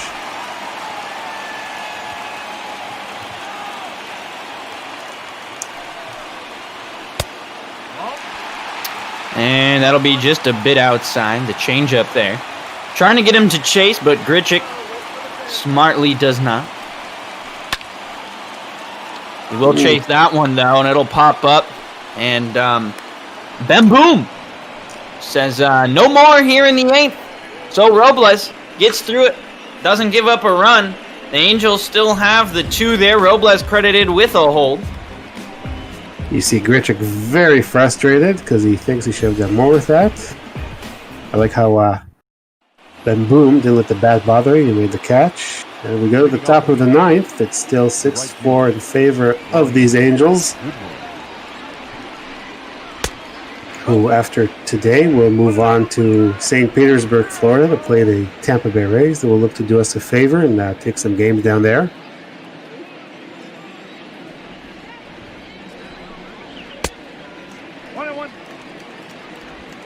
Goodwin swings right through that sinker. Ryan Baraki's still out there,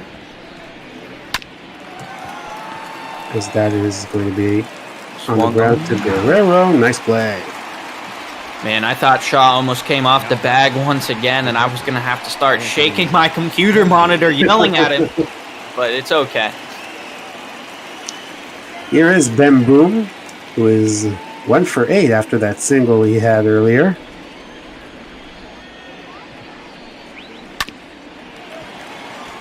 That's hit over to second base.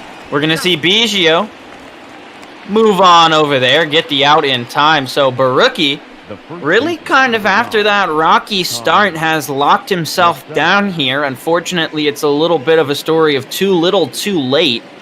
So even if he gets Tommy La Stella here, the Blue Jays have a ton of work to catch up with in the bottom of the 9th.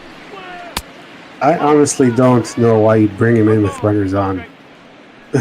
Like, he's a starter, so if you're going to have him come in as a longman, just, give him a fresh inning. He came in with a runner on and immediately served up that home run. Yeah, I just don't know why you'd bring him in a high-pressure situation, I guess, is really the bigger thing. I just don't understand about ball managing at all. Ball managing often leaves quite a bit to be desired.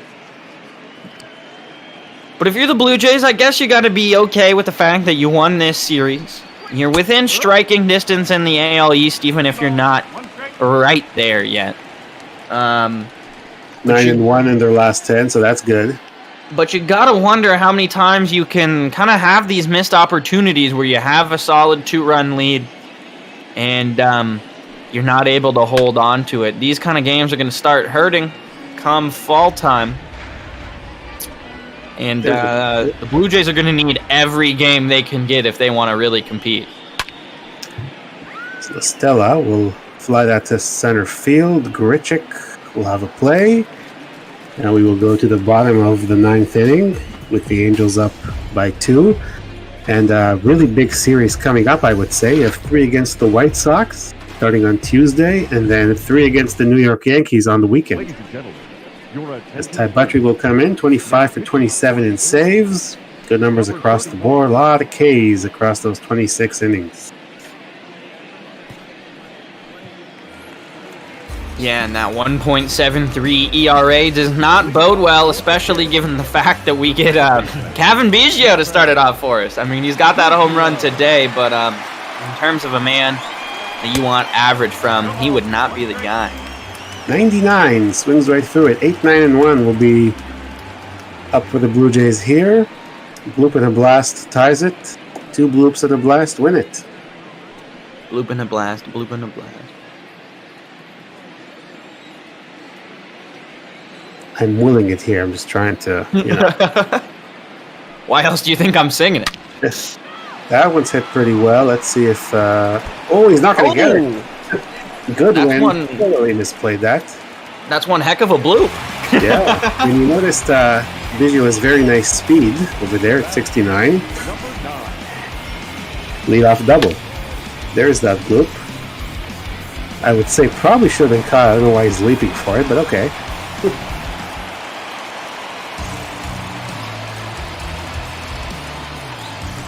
All right, so Danny Jansen now. He's been hit by a pitch. He's had a walk and a run. 0 for 1 so far on the day. Yeah, one guy in the chat, Enis, I don't know how I'm probably botching it, but he says, I like both teams. I'd rather see the Angels make a run this season. Yeah, I don't mind the Angels. I just don't like them when they're playing the Blue Jays.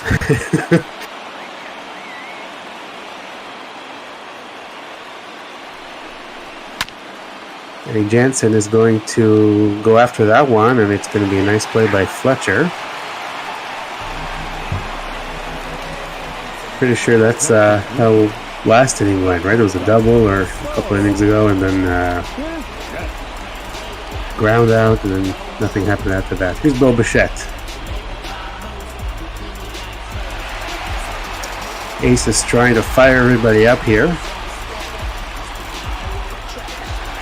So we're down to our final 2 outs of the game. Top of the order here.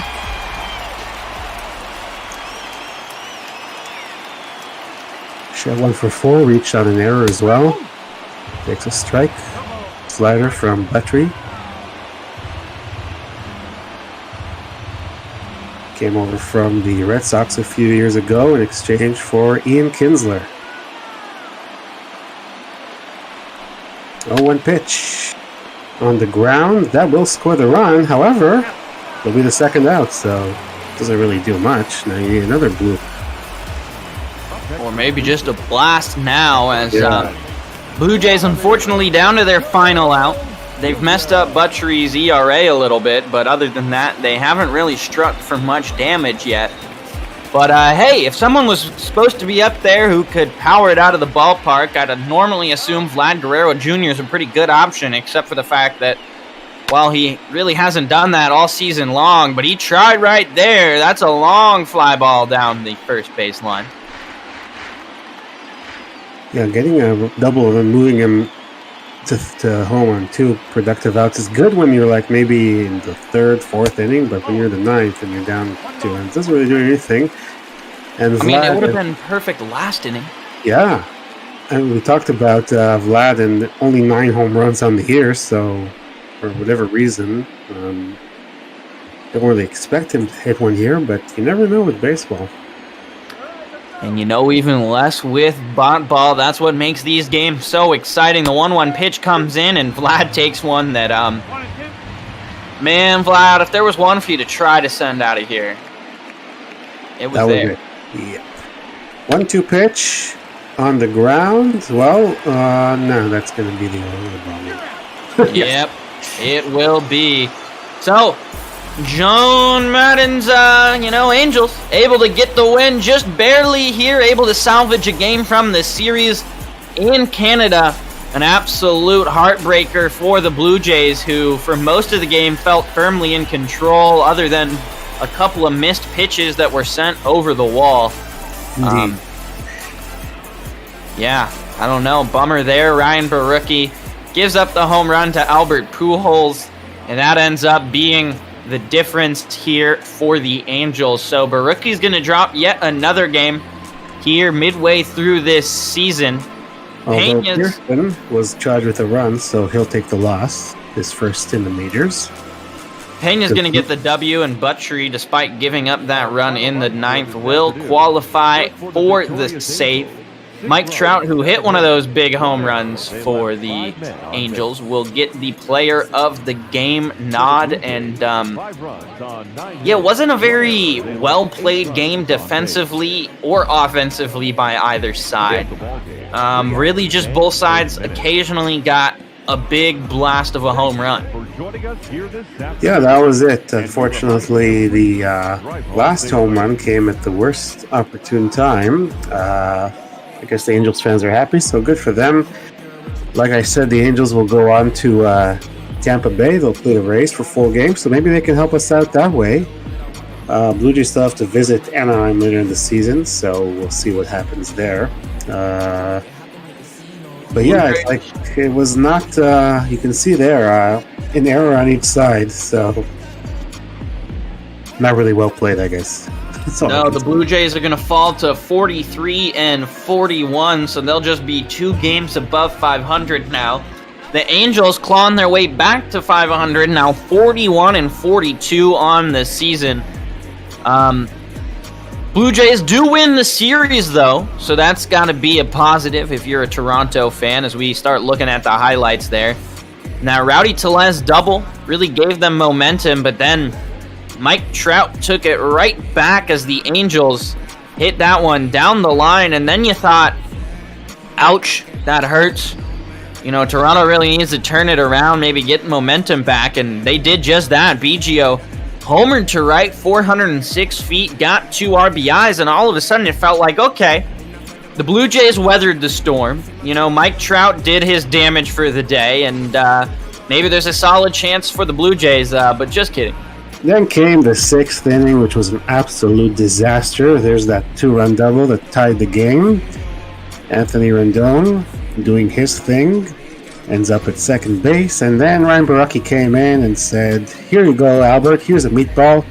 Hit that," and he did. 423 feet to make the difference in this ball game. After that, Barucki settled down, but again, I don't know why you bring him in with runners on. Richard grounding into a double play there in the bottom of the 6th, which we thought might get through, but no. And then after that, it was just an opportunity after opportunity squandered kind of by these Blue Jays. They did get runners in scoring position. As you'll see, the Angels also grounded into a double play of their own. But, they weren't able to push guys across, and they were eventually able to in the 9th, but they just gave up so many outs in order to get that one guy across. They had no chance to get the next one. And, it kind of hurts. I felt like the Blue Jays played better offensively today. I felt like the Blue Jays pitching outside of that 1 inning was better today. It was really just that meltdown in the 6th that was the deciding factor between these 2 teams here. Yeah, Pearson had a good day going until that 6th inning where he couldn't get anybody out. Started with a walk, leadoff walk. Those usually come back to haunt you, and they did here today. If you're up by 2 and you walk the first guy, that's going to usually mean trouble. It did. and Angels took advantage. They scored 6 runs today. They won. They scored 6 runs yesterday, and they lost. So that's the way baseball goes sometimes. Felix Peña, can you say he pitched well? I wouldn't say he pitched well. No, he did not pitch well at all. So yesterday, Chase Anderson didn't pitch well. He gave up 4 runs over 6 innings, and he got a win. So that's kind of the way baseball goes sometimes. You see the score, box score there.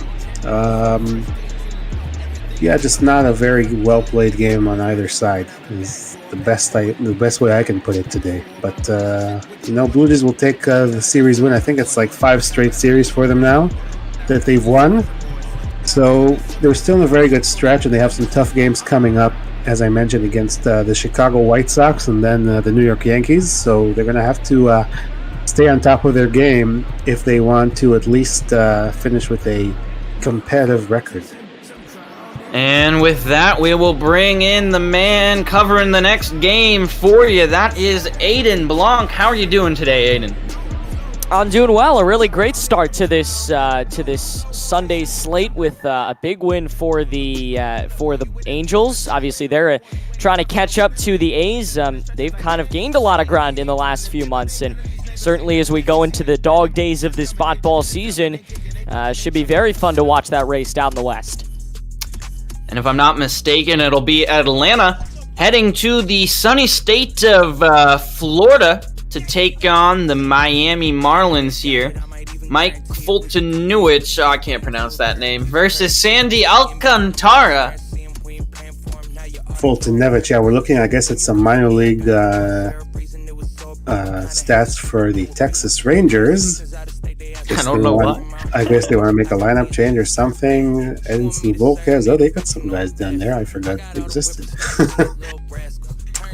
I saw there Jeff Mathis, former Diamondback, catching in AAA. Juan Nicasio's closing, I see. Nice numbers there for him. Yeah. I think they might want to... They're trying to make a change for Texas. God knows they could use a change or two, I think, in their roster. So there's Derek Law, former Blue Jay, doing pretty well there. So yeah, Aiden, you have the Braves and the Marlins. The Braves are going for a 3-game sweep. Very interesting. I saw you had the one on Friday where Braves had a bunch of home runs. Yeah, there were a bunch of home runs on both ends on Friday. The Marlins trailed 5-0 and then jumped on Cole Hamels, came back, made it 5-4, and then the Braves kind of ran away with it, won it, I think it was 7-4. But yeah, Atlanta's going for the sweep. They won the first of this series, and now they're looking to finish it off. I mean, credit to Miami. They're hanging around that 500 mark. They're 3 games underneath it. They came in just... What was it? 1 game back of 500 on Friday. They obviously lost the 2 games, so now they're 3 games under. But I mean, they're kind of hanging around in the National League East, and 9 back in the wild card. Still some time for them to start to make a move in that divisional race. It's not even July yet, so potentially we could see playoff baseball for the first time ever at Marlins Park. Yeah, well, let's not get ahead of ourselves. Yeah, I think it's going to be tough for them to do. Same with the Blue Jays, right? It's going to be very tough for them to do anything, but you never know. We were looking at some Dodgers AAA numbers. That was a request of mine to see what we can do with the Dodger bullpen. Hopefully nothing. But with that, I'll hand the reins over to you, Aiden. Thanks for a fun call on Coffee and Bop All this morning, EB. And on Wednesday, don't forget, Blue Jays fans, it's Canada Day. You're going to get 4 Blue Jays homers all in the booth at the same time, so make sure you check that game out. Have a great call, Aiden, and have fun in Miami. Yeah. Gonna be a hot one. Appreciate you guys jumping in. Looking forward to Canada Day tomorrow, and we are just about set. We'll see if I get a color guy at some point, but if not, I'm going to Scully it. And we're going to take a look at Atlanta and Miami. For the Braves, they come in 49-34. They're 4 games back in the National League East. The Miami Marlins at 40-43, 13 games back, looking to salvage the finale of this series. Atlanta's won this series, so the question remains, can they jump into the...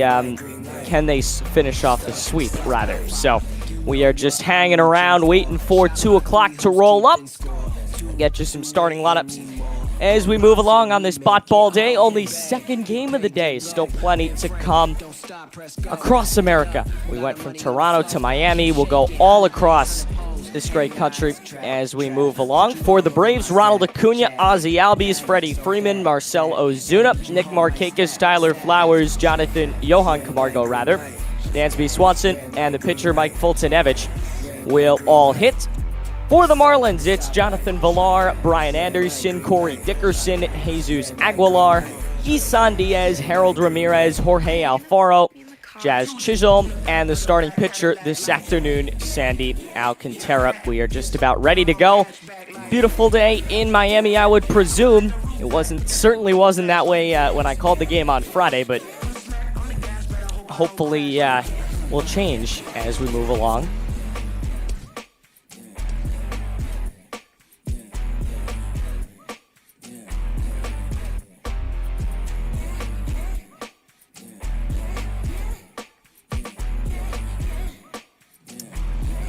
Get a look at Sandy Alcantara's statistics. Just about ready for bot ball in the National League East. Aiden Blank with you. The Braves and the Marlins both set to play. And it should be a fun matchup. From one of my favorite stadiums in all of baseball. Got to see it when we were on vacation a few years back. And it really is a beautiful stadium, and it's very cheap. It's very touristy, you know. It's a beautiful park to look at if you're a tourist, looking at all the different attractions it has to offer. Obviously, the Clevelander and the Miami sculpture out in center field. The Bobblehead Museum, probably a favorite of mine, and I think the best part about it is it's probably one of the cheapest tickets you can get across baseball. About $30 for a seat that would cost you like at least 10 times that in at Yankee Stadium or at any major league ballpark.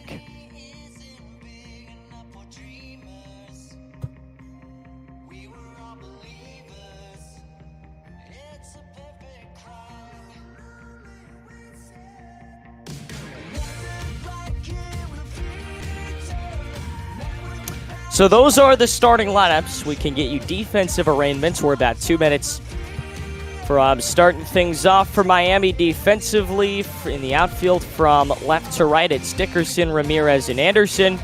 Infield third to first, Villar, Chisholm, Diaz, Aguilar, Alcantara on the mound, and Jorge Alfaro behind the plate. Miami, obviously the home team in this matchup, will take the field in just a few moments. We're getting set for some bot ball in the National League East. Defensively for Atlanta, left to right the outfield, it is Ozuna, Acuna, and Markakis. Camargo, Swanson, Albies, Freeman all third to first in the infield. Mike Foltynewicz takes the mound for Atlanta. He is 4-6 with a .380 ERA.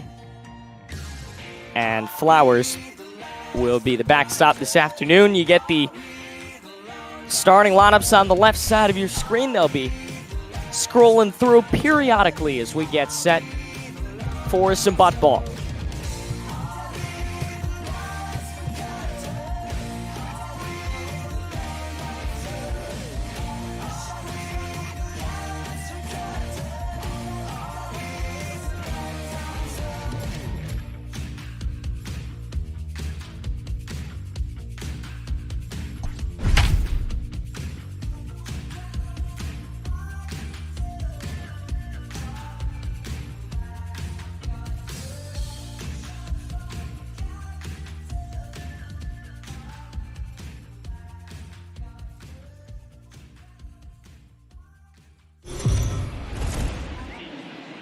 Aiden Blank with you. We are taking you out to Marlins Park. Beautiful day for some bot ball. The Marlins at 40-43. Atlanta second in the National League East and front runners for a wild card at 49-34. You get to see the hometown team warming up. Final game of this 3-game weekend set. Plenty of offense to go around. It's Sandy Alcantara is going to take the mound for the Marlins to start this game off. Get a look at his numbers, 4 and 5, a 3.24 ERA.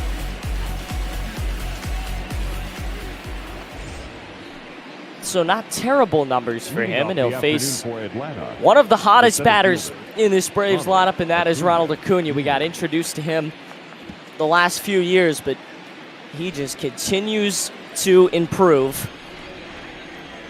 So we are just about ready. Alcantara winds and deals, first pitch up high, ball one, and we are underway right at 2 o'clock on this Bot Ball Sunday afternoon. First pitch, 111. The 1-0. 2 balls, no strikes to Acuna.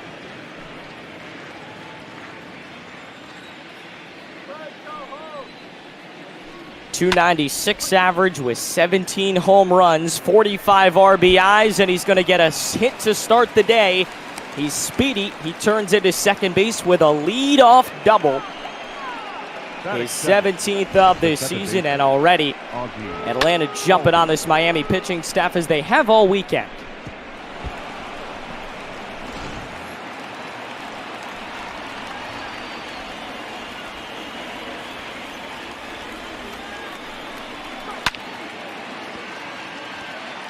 Ball hit down the right field line and foul into the stands. No balls at a strike. It's Ozzie Albies. 271, 13 home runs and 46 RBIs. He's third in that second base all-star vote. So he may be on the fields in Los Angeles in just a few weeks. Misses outside. Acuna with 17 stolen bases this season. We mentioned his power when he hit that ball that went off the left field fence. 2 balls and 1 strike.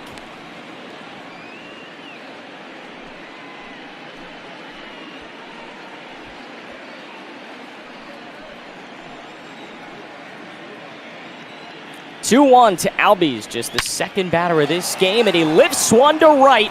What a start for Atlanta. The offense just keeps on coming, but it's foul. They always trick you with that camera angle. It misses, so now a 2-2, and Alcantara strikes him out. What a bounce back from the Miami starter. A ball that could have easily given the Braves a 2-0 lead, but he gets his first strikeout of the day, his first out of the day. Runner on second, 1 out, and now Freddie Freeman steps to the plate, the first baseman. Hitting considerably better against right-handed pitchers, almost 200 better. A loose ball that is stopped and will move Acuna up to third. So now Freeman, all he's got to do is get it out of the infield, and he scored a run, swing and a miss on a 97-mile-an-hour fastball on the inside.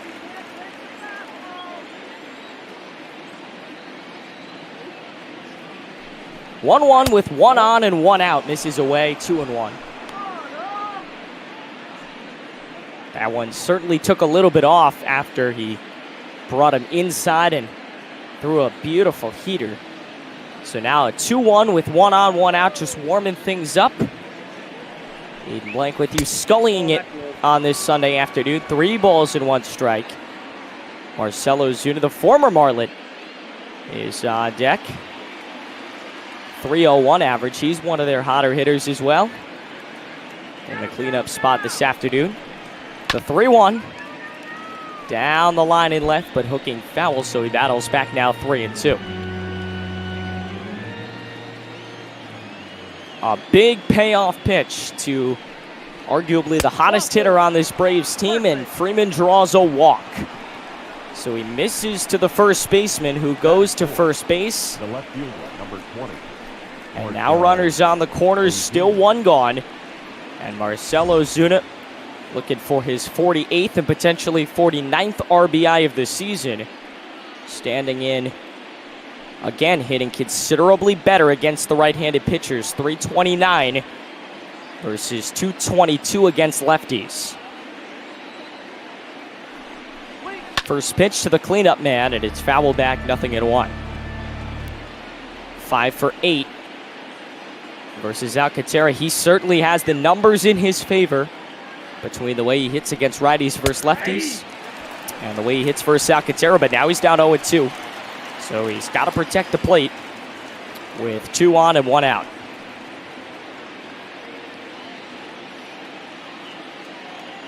Runners on the corners, 1 out, top of the first. No score, but that could change. Misses away 1-2. Umpires McDonald, Dixon, Summers, Gilt, and Freddie Ferguson. Only 4 for this afternoon's contest. The 1-2 is low, so he goes from 0-2 to 2-2, and Ozuna gets a couple of big breaks. Count now evened out. Still with 2 strikes, though. You can't let much go by. It'll be a 2-2 with runners on the corners. 1 out, just warming things up. Top of the first. Fouled away, we're going to do it again. Alcantara nearly up to 20 pitches for a Marlin team that has had struggles with both their starting pitchers and relievers all weekend long. This is not a good sign. Grounder to third. They're going to try to turn 2. They will certainly do that. So the Marlins, good runners on the corners, but able to keep a clean slate through a half an inning. We're back in just a bit on Pot Ball.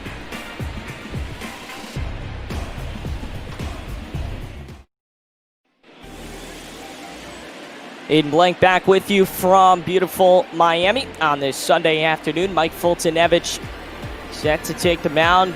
4-6 over 17 starts with a 3.80 ERA for 94 innings. He has certainly put in the work as a member of this Atlanta starting rotation.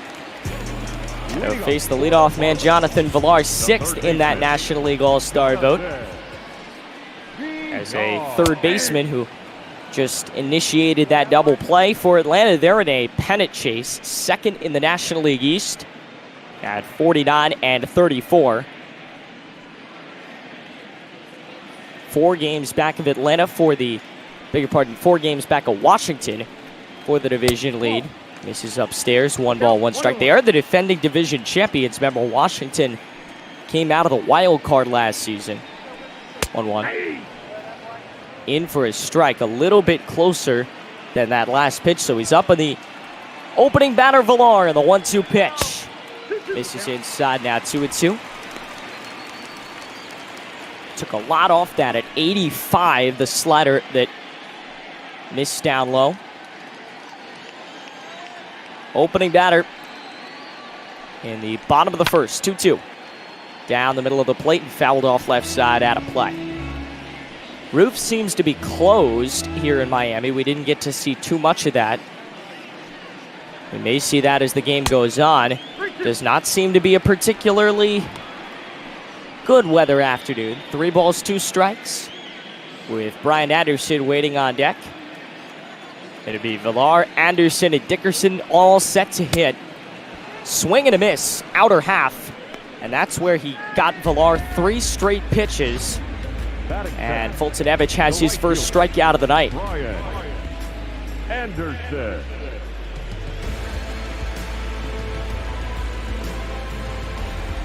Each pitcher with a strikeout now as Foltynewicz gets his leadoff batter down.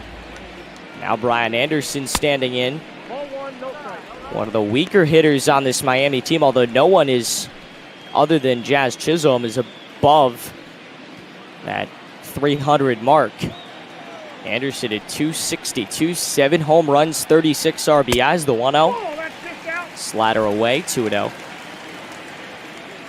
He's hit pretty well, though, close to 300 in his last 6 games, as you just saw in the graphic. Fouled away now, 2-1.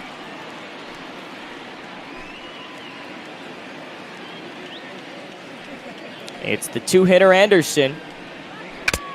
And the 2-1 is a breaking ball that had him fooled. 87. You could see how Foltynewicz has done so well with the off-speed pitches.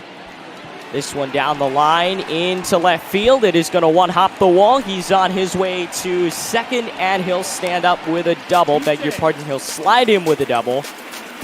So Anderson with a very hard-earned hit. Extra base hit, that is. One hops the wall out and left. Not the fastest guy on the field, but still able to chug his way to second base and slide in safely. So each team has now put a runner in scoring position, and now it's up to Miami to try and bring him in.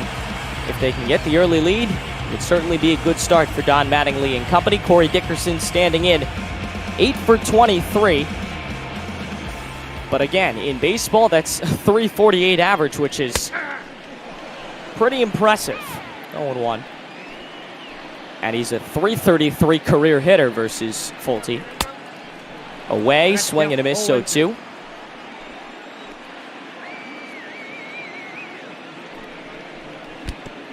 And it hit him. So each team will put 2 runners on base in their opening at bat. Now first and second for Miami. And they go to the cleanup man, Aguilar. The veteran presence in this clubhouse as Dickerson moves to first and Anderson remains on second.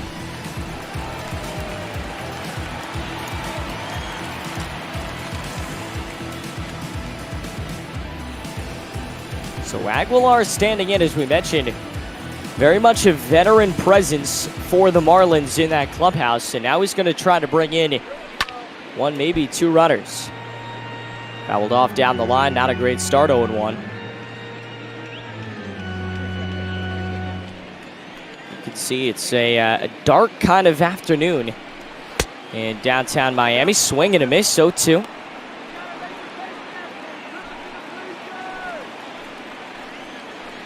Would be a big strikeout if Foltynewicz can get him down. 0-2. Swing and a miss. That slider working to perfection. He's used it a few times. First time anybody's bitten. It is Foltynewicz's second strikeout of the day and his second out of the inning. So now 2 on, 2 out for the Marlins in the bottom of the first.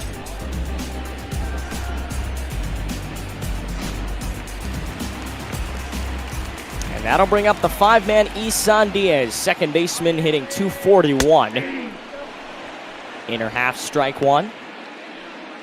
9th in the second baseman all-star vote. So although Miami may not be at the top of the standings, they certainly have a few guys that are at least contending in the all-star voting. 0-1. Fly to center. This should end the inning. In comes Cunha and ends it. So each team putting 2 runners on in their opening at bat. Neither side able to get a run. We go to the second on a Sunday afternoon in downtown Miami.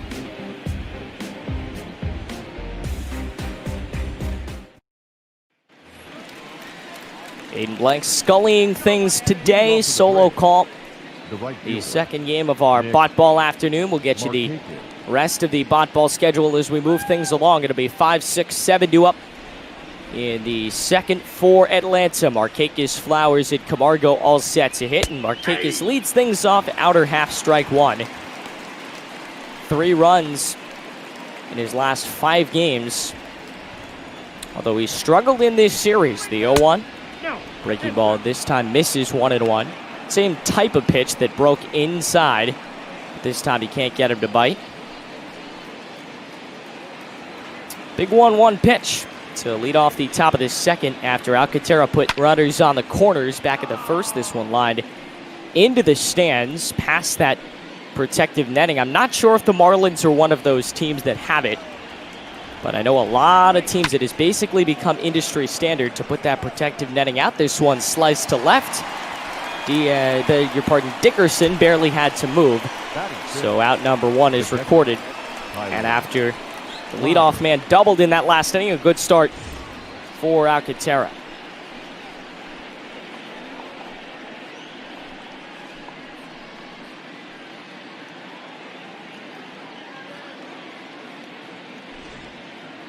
So Alcantara gets out number 1, and now he faces Tyler Flowers, 280 hitter for the Braves. Another one down the middle. This one is well hit to right center field. Back at the wall and over the wall for a home run. Tyler Flowers gets the offense cranking for Atlanta. They've had the bats swinging in this series, and that continues today. A 1-0 lead on the solo home run, his 12th of the season. You can see more of a line drive home run. It wasn't a big pop-up, but he ends up depositing it into the bullpen, and now a 1-0 lead for Atlanta. Batting seventh, the third baseman, Johan Camargo. And another one that's headed out to left, but Dickerson is underneath it. He's gotten 2 fly balls this inning. And he's recorded them both Batting eighth, for the 2 outs that Miami has. So we go to the bottom of this order, and Dansby Swanson, the shortstop, standing in. Talked about on Friday's broadcast that Braves maybe hope for a little bit more out of their star from Vanderbilt. Won the College World Series a few years back and now has come to the major leagues. He was the first pick in the draft, but he's only hitting .238. 6 home runs, 28 RBIs, swing and a miss, so 2. And he's hitting in the 8th spot.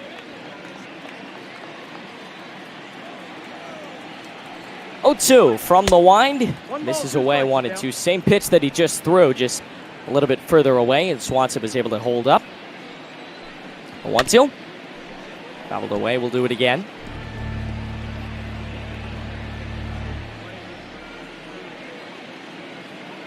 Alcantara looking to get out of 2 innings with just 1 run given up. A broken bat ball. Tough play for Diaz over to first, and it's too late. Should have been out number 3, but Diaz was slow to get to it. The ball kind of died out on the infield. Take a look. Broken bat. And the ball really just stopped on the infield. Diaz was playing so far back. He had to come in. It was too late, so we'll scored an infield single. And give Swanson the benefit of the doubt. He gets on, and now it's the pitcher, Foltynewicz. Pitcher versus pitcher, and it's fouled away. 11 strikeouts at bat for Foltynewicz this season.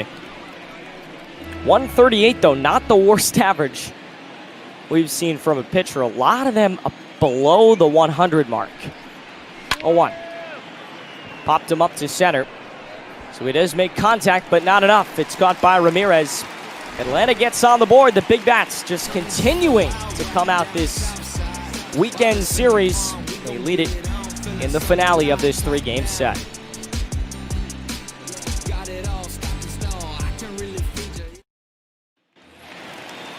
Aiden Blank with you from Miami. 1-0 lead for the Braves as they score in the top of the second for the first time this afternoon. They're going for the sweep.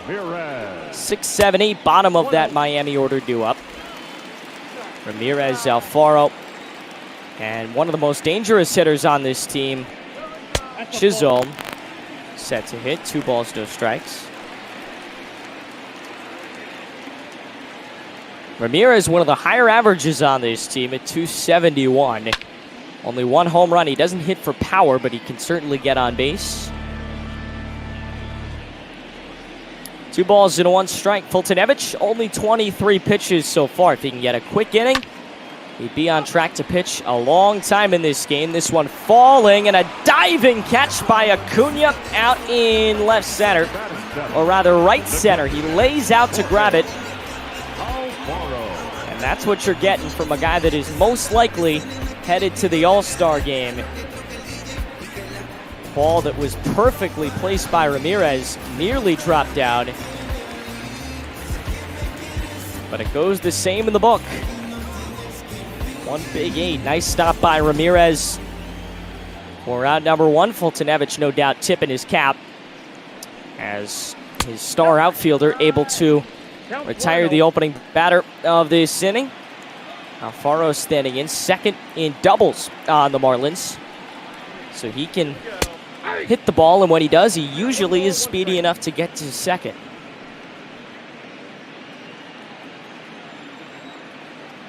.238 hitters, so one of the lower averages on this team.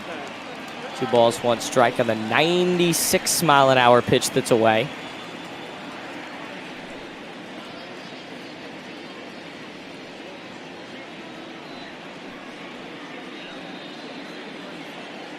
Two balls and 1 strike, and out in the bottom of the second from the line, Foltynewicz deals a breaky ball that breaks in and is good for strike 2.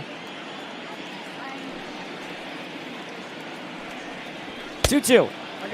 Upstairs now, 3-2.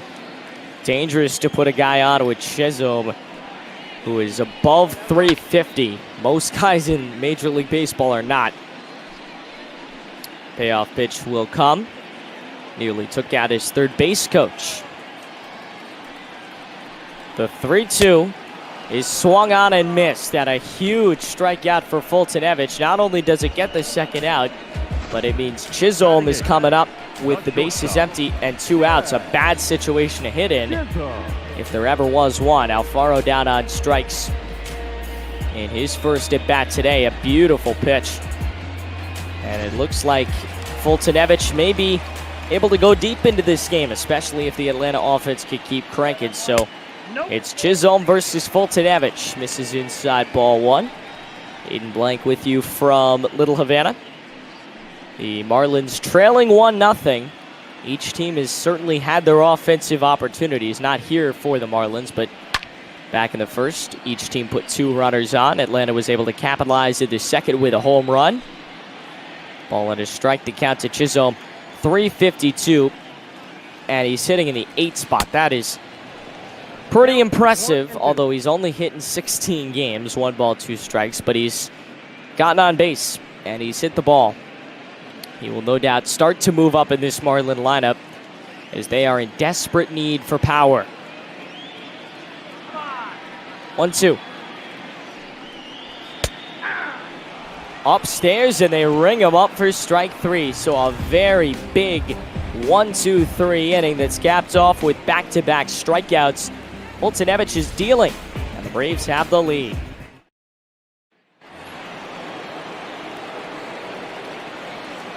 Leading off to the Braves, the center fielder, number 13, Ronald. We're back to the top of the order in the top of the third. Breaking ball away on Acuna. 1 for 14 in his career versus Sandy Alcantara. The numbers are no doubt in Alcantara's favor, although he's behind in this count. 2 balls and no strikes, and they play against each other a lot. Obviously, these are 2 division rivals. They'll play at least 3-4 more times this season, as both of these teams hope to make a push for October and get some postseason baseball in their ballparks. 2 balls and 2 strikes to catch up to the top team in this division, the Washington Nationals. The defending champions are miles ahead of anybody else. 4 games up on the Braves as Acuna struck out. That's a tough thing to do. Kudos to Alcantara, who over the past few years no doubt has had Acuna's number, and strikes out the leadoff man for Atlanta to send up Ozzy Albies with the bases empty and 1 out. Still just getting things underway. All 1-0. Just grabbing our peanuts and Cracker Jacks and settling in to watch what no doubt should be a fun finale to what has been an interesting series. This could have been a big one if Miami had been able to win at least one of the first 2 games. If they could take 2 of 3 for the Braves and show, we're around. We're a dangerous team. But now they're just trying to fight off the sweep. 2 balls and 1 strike. Alcantara to Albies. 3-1.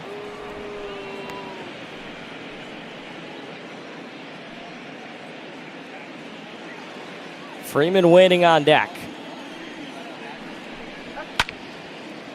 Fouled off 3-2. It's Albies' second at bat. He struck out back in the first after Acuna led off with that double and ended up on third. And he rings up Albies. So other than the home run, Alcantara has been pretty efficient out on the mound. He's retired Albies for the 2nd time today, a guy who it's very tough to do so with. And now Freddie Freeman standing in, walked back in the first. Was left on base when that inning concluded, 1-0. And Alcantara, even though he's at 45 pitches, still dialing it up. You saw 98 in the gun on that last pitch. See if he can go even higher, maybe into triple digits. 2 balls, no strikes.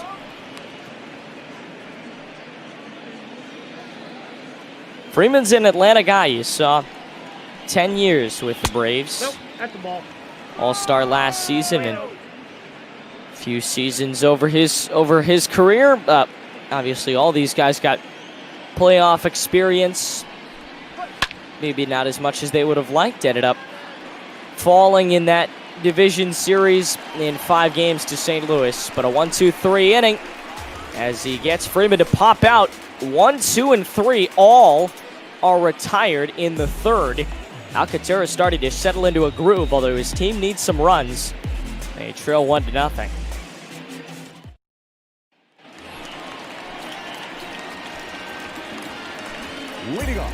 So it's pitcher versus pitcher for the second time today, although this time the roles reversed.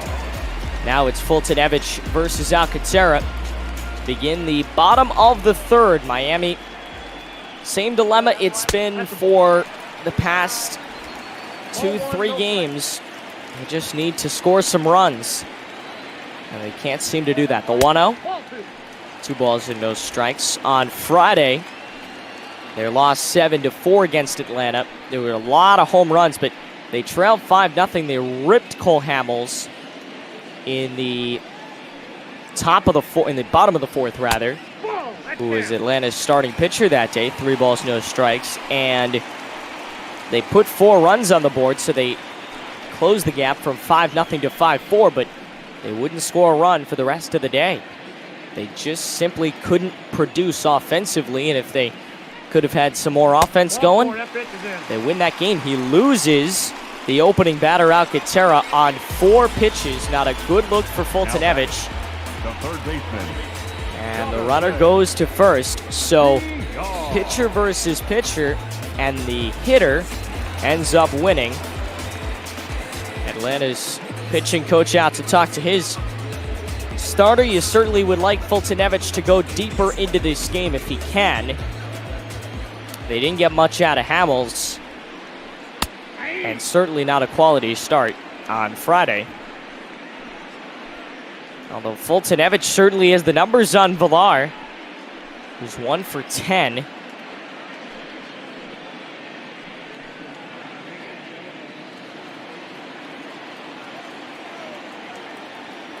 In his career versus the Atlanta starter. You know, Foltynewicz up to 41 pitches already. We talked about Alcantara maybe struggling, but the Atlanta starter has not been very good either. He does get the strikeout there, and that was big after putting the leadoff man on. He gets a strikeout against Villar to begin the bottom of the third. Anderson.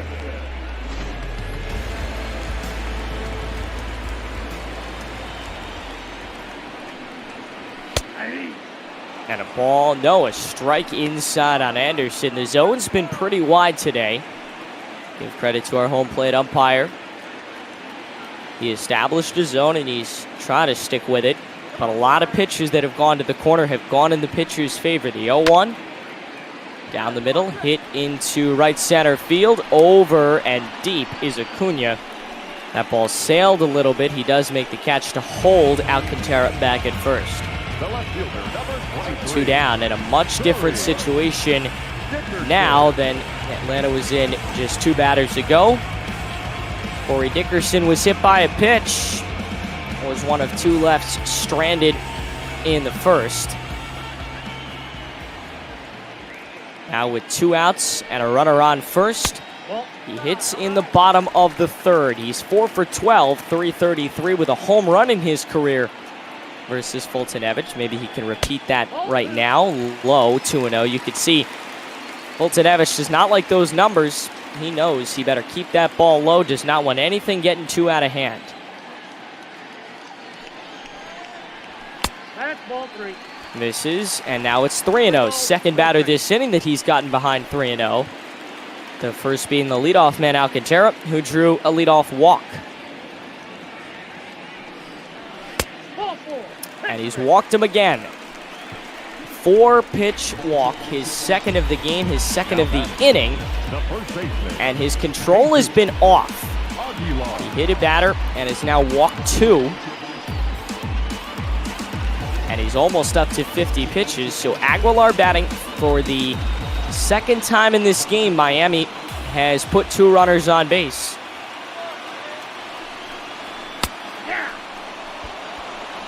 In for strike one. Good bounce back after that 4-pitch walk. He's been able to get back in with a strikeout. Aguilar struggled 0 for 4 in his last game with 2 strikeouts. 0-2 now.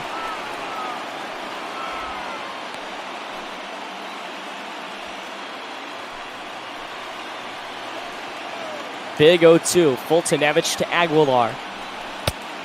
And he struck him out. What a huge bounce back for Foltynewicz. Puts 2 on via the walk, but strikes out his final batter to end the inning. And Atlanta hanging on to that 1-0 lead in the series finale.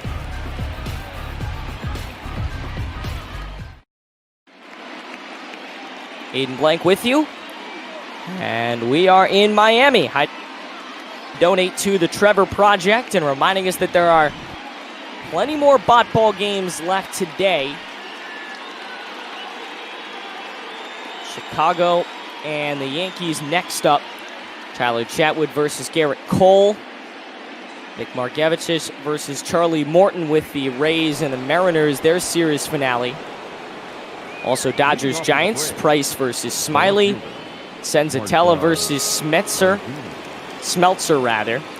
with the Rockies and the Twins. And then the late night game at 10:45 Ball after dark. Zach Gallen versus Jake Arrieta. Phillies hosting the Diamondbacks. No balls hit a 1 strike. Ozuna has a real good record against Alcantara in his career, over 500. And now down to the count 0-2.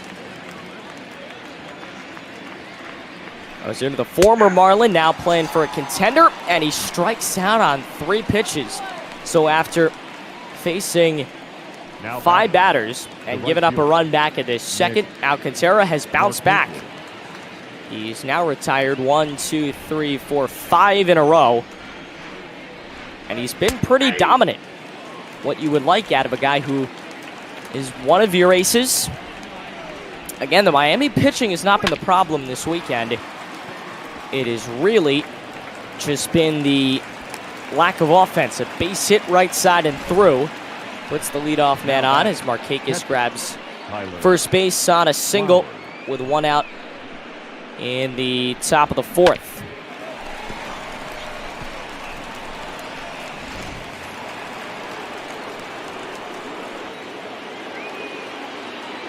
So 1 on and 1 out. We're still very much early in this game. 1 home run, the difference for Atlanta. Tyler Flowers with a home run in the second. 4 home runs away from 100. Obviously, he will likely not do it today, but potentially within the next week or 2.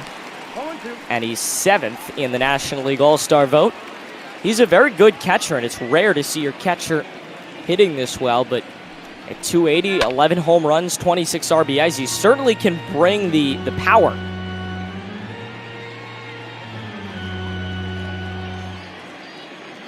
No balls and 2 strikes, 1 out, and a runner on in the 4th. Fly ball right field. Over is Anderson. And there are 2 away, so after letting the runner reach, Alcantara able to bounce back and retires his second batter of the inning. And that'll bring up Johan Camargo, former Minnesota Twin. 0 for 1 today. He flew out back in the second. And he takes strike 1 inside. Again, it's another example of one of those pitches that has hit the corner. Could be a borderline call, but the umpire has certainly widened the zone for in the pitcher's favor, that is. In for strike 0-2, and I don't have a problem with it. I just think it's interesting that's how it's happened. I think you should. We want to see more offense in baseball or in bot ball. The obvious choice to do that is just widen the zone and make hitters swing it a lot more than they're usually used to. A base hit through the right side, the second of the inning for Atlanta. They put 2 on and 2 out.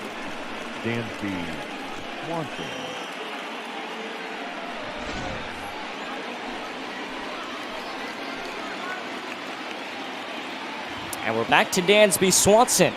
1 hit already today. Single in the second. .336 on base percentage, strike 1, nothing and 1. So he will look for his 29th RBI. Fouls that one back, and the count 0-2. Alcantara trying to tread lightly with 2 on, 2 out, top of the 4th. Away and a grounder to short, picked up by Chisholm, goes to second, and they do get the out to end the innings. So Atlanta with a late rally and 5 hits on the day, stranding 2 more runners. They do lead at 1-0.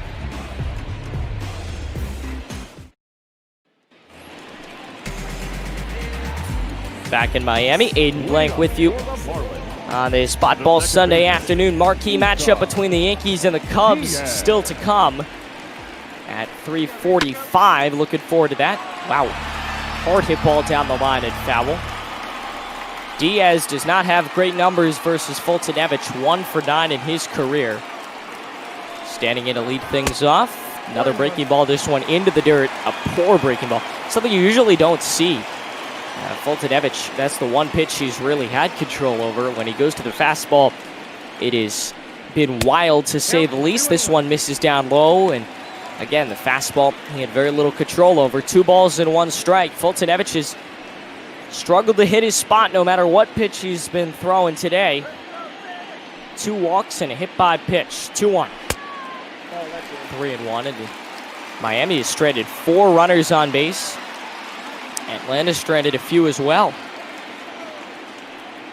2 in the first, 1 in the second.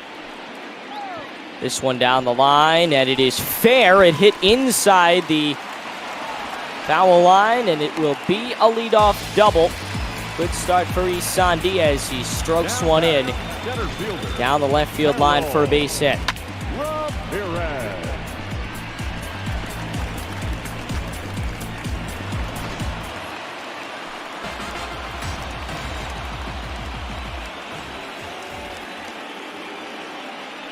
So Harold Ramirez standing in, strike 1. That was a pitch he could have unloaded on.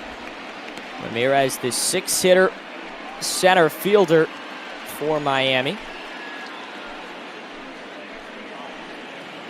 Foltynewicz up to 57 pitches. Not horrible, but you don't want to get very high like that this early in the game. Ramirez a .326 average with runners in scoring position and nobody out. If he can get it into the outfield, there's a chance that it could score Diaz from second base. The 1-1, bases 1 on, and nobody out. Bottom of the 4th, swing and a miss, slider away, 1-2, and that was a huge pitch for Foltynewicz. Now he goes for the strikeout. Runner on second. Nobody out. Bottom 4. 1-2 pitch. Ground ball.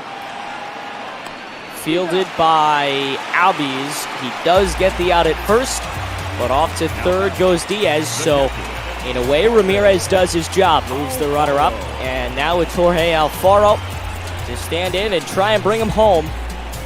If he can get it into the outfield, we've got a tie game.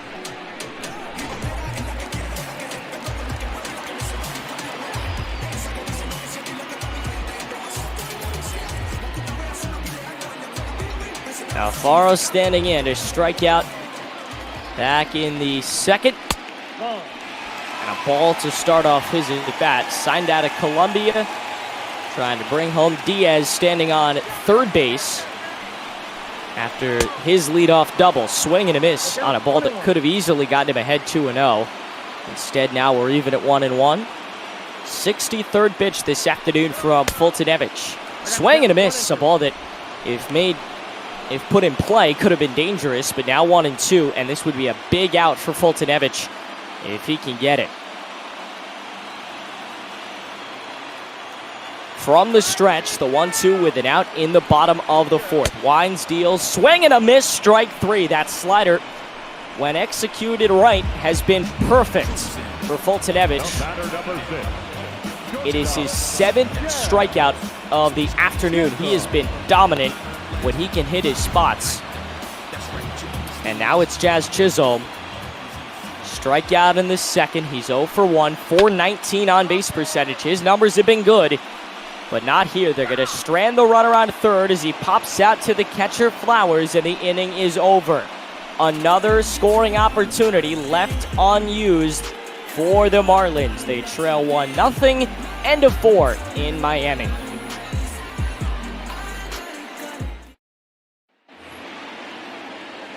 Aiden Blank with you from downtown Miami The pitcher. at gorgeous Marlins Park. A good crowd on hand despite the early blunders in this series for their Marlins. Foltynewicz and Alcantara facing each other for the third time today. This time it is Alcantara on the mound and Foltynewicz at the plate. His second at bat after popping out back in the first, fouls it away 1-1. That's something you won't see once Major League Baseball comes back. You're not going to see pitchers hitting. The universal DH has been approved, and there are some very good hitters on the market. Yasiel Puig would be the leader of that pact. Wouldn't be surprised if he gets picked up by a National League team in need of a strong DH. 2 balls and 1 strike. Base is empty, nobody out in the 5th. Ground ball to second. It is fielded by Diaz. Leadoff man retired for the third straight inning. Beg your pardon, for the 4th straight inning for Alcantara. He has been very good at getting the early out, and that has been crucial. Again, 1 home run has been the difference. It was Flowers back in the 2nd, and now Acuna, the leadoff man, set to hit for the 3rd time today. Doubled to lead off this game and moved all the way to 3rd, and then struck out in his last at bat in a low strike. He struck out 6 times in his career versus Alcantara. So Sandy certainly has the advantage. And one of those strikeouts obviously came earlier today. The 0-2. Strike 3, a very wide zone on Acuna. And he goes down, so 2 straight outs to start the inning for Alcantara. And now it's Ozzie Albies at the plate. He's also 0 for 2, a pair of strikeouts. Both of these pitchers have done a very good job retiring guys via the strikeout. 6 strikeouts for Sandy and 7 on the other end for Foltynewicz. 1 ball, 1 strike. Base is empty, 2 out, top 5. We're starting to move along from Miami, the series finale. Marlins looking to salvage this final game and avoid the sweep after Atlanta took the first 2. The 1-2 is a check swing to first. Easy play for Aguilar, and that's going to do it. Hey, both of these pitchers have really settled into a groove after a lot of offense. It's only 1-0, mid-5 in Game 3.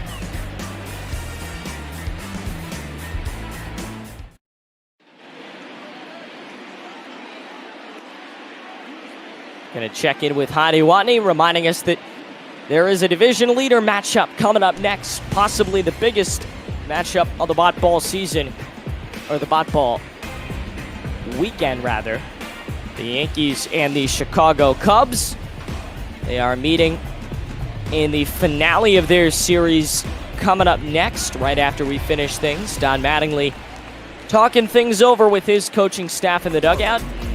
It'll be Foltynewicz versus Alcantara to begin things. Alcantara walked in his first at bat back in the 3rd, so he has not been dead weight yet for this Marlins squad.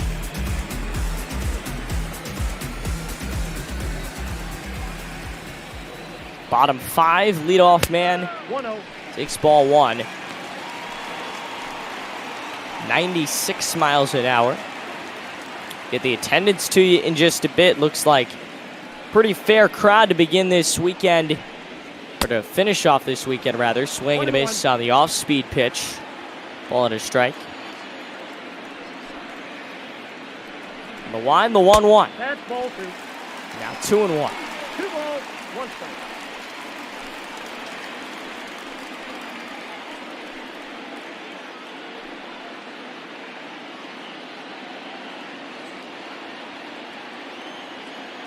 Pitcher to pitcher. Foltynewicz to Alcantara.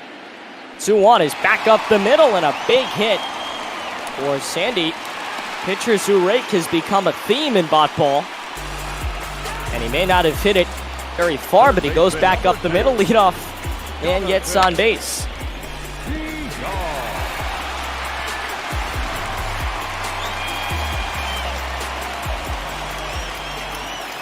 Leadoff man Alcantara gets on, and now it's Jonathan Villar. Swing and a miss, strike one at 96. They've had a hard time catching up to the heaters, but Foltynewicz has bailed him out a little bit, going to the off-speed, and that's usually where those Marlins hitters make contact. Here's the 0-1. Hit in the air, right center field. Over goes Margevicius and makes the catch for out number one. Leadoff man Villar has been retired 3 times today, twice via the strikeout and now via the flyout. Brian Anderson is 1 for 2. Doubled and flew out to center.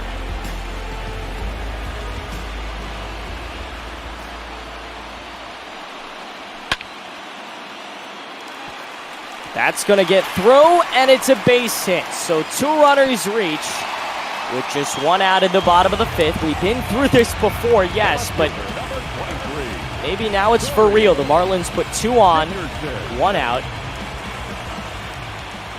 Foltynewicz once again pitching with multiple runners on base. Ball 1 to Corey Dickerson.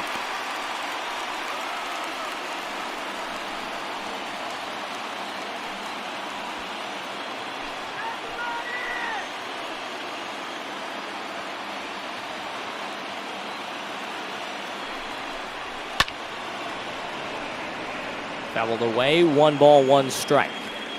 127 home runs over Dickerson's 7 seasons. Obviously not all with my, but he's certainly hit the long ball when needed, and he's been a good, powerful addition to this Miami lineup. 12 home runs so far this year with 30 RBIs and a .290 average. That gets by the catcher Flowers. Throw down to third is late. So everybody moves up. Anderson is second, and Alcantara to third. And now 1 hit can give Miami the lead, the 2-2. Outside, 3-2. Aguilar on deck, maybe not the guy you want up in this situation, but when you look at this Miami Marlin lineup, there's not many better options. Foltynewicz into the 70s, pitch number 78, close to 80, the payoff pitch. Swing and a miss, and a big strikeout for out number 2.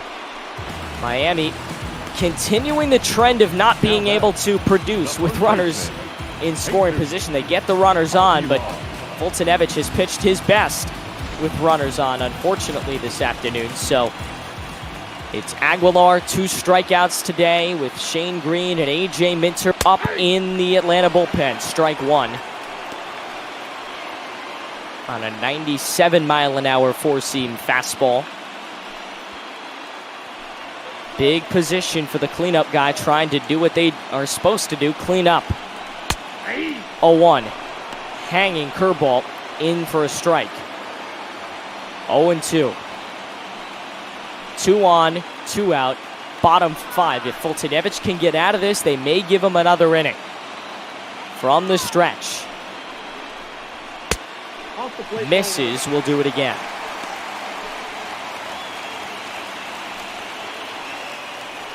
Anderson of the Keystone sack, Alcantara on third.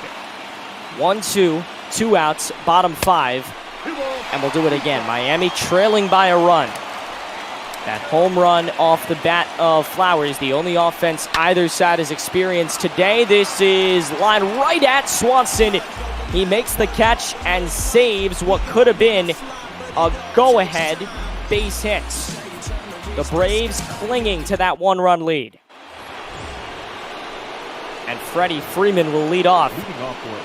Yet another inning where Atlanta has been able to get out of trouble because Miami has just not produced with runners in scoring position. It could be up 6, 7, 8-1 if they brought some of those runners in.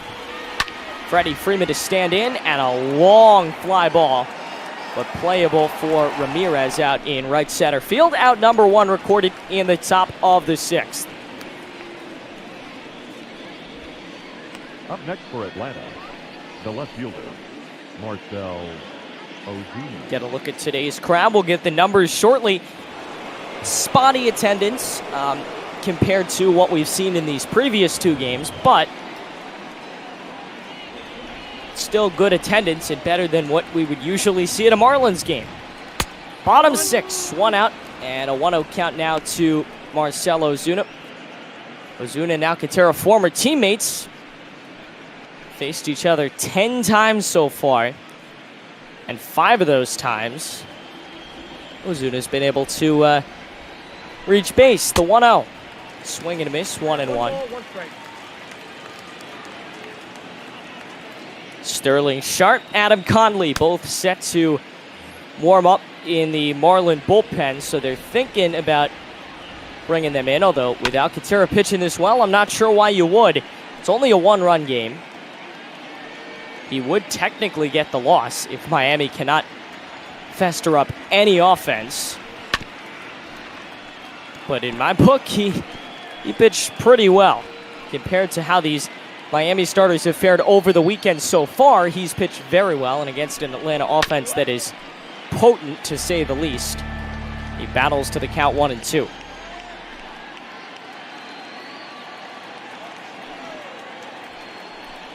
Winds and deals. We'll do it again. Try to go off speed there at 87 on the slider.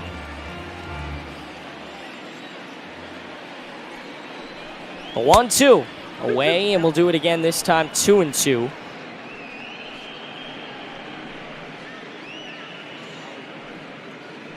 at the standings on the left side of the screen, and the American League West has been very interesting to say the least. That one rid up, and look out. Ozuna is hit and not happy about it. He'll go to first. Alcantara just kind of lost it there.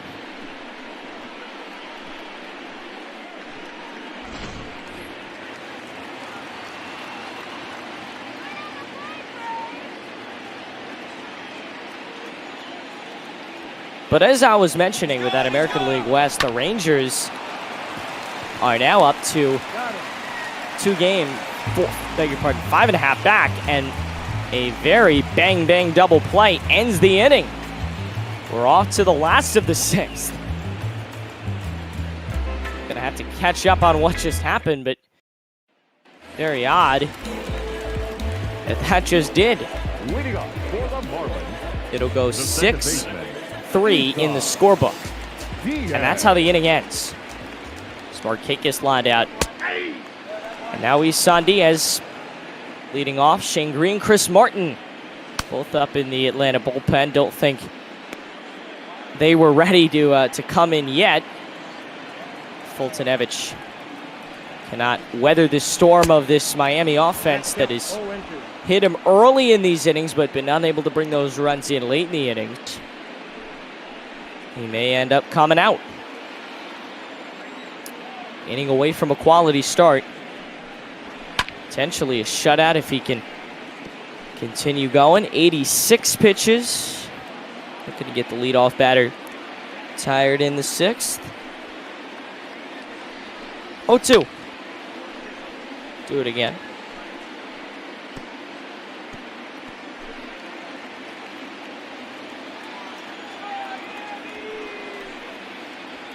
From the wind.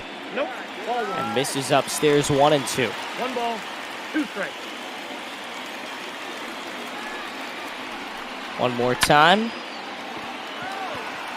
Hit in the air, deep right center. It is going to two-hop the wall, and it's a leadoff double. Surprise, surprise, the leadoff man reaches via the double. It is Diaz's second double, and they've both been leadoff doubles, ironically. And yet again, Miami puts a runner in scoring position early in the inning with nobody out. And now Ramirez, who's 0 for 2 today with a fly out and a ground out, set to try and bring him in. 1 home run, 19 RBIs Again, not a power hitter, but a consistent one at 269 average. So not maybe the guy you would think of when you're thinking long ball or a big hit, but he can get on base on a consistent basis. Now down to the count 0-2. And he is hitting very well, 319 with runners in scoring position. So maybe the guy that you would like up in this situation. Once again, we feel like a broken record. One hit can tie this game. It's over to first, and it gets through on the right side. Looked like it might have been caught by Freeman, but it does get through. So off to third goes Diaz. And a base hit for Ramirez. And maybe this is the inning and Miami makes it work. Nobody out, bottom 6, runners on the corners, and it rides up and in. Alfaro able to dodge it. He's got 2 strikeouts on the day, and RBI would certainly be a great way to bounce back. All he's got to do is get it out of the infield, and the run can score. Ramirez on first, Diaz on third, and it's hit foul down the line. Maybe a chance to catch that for Freeman, but his first instinct was running in instead of running back. The 1-1. Swing and a miss. 1-2. Foltynewicz could really use this strikeout. Or a ground ball, maybe a double play. Chases Ramirez back at first.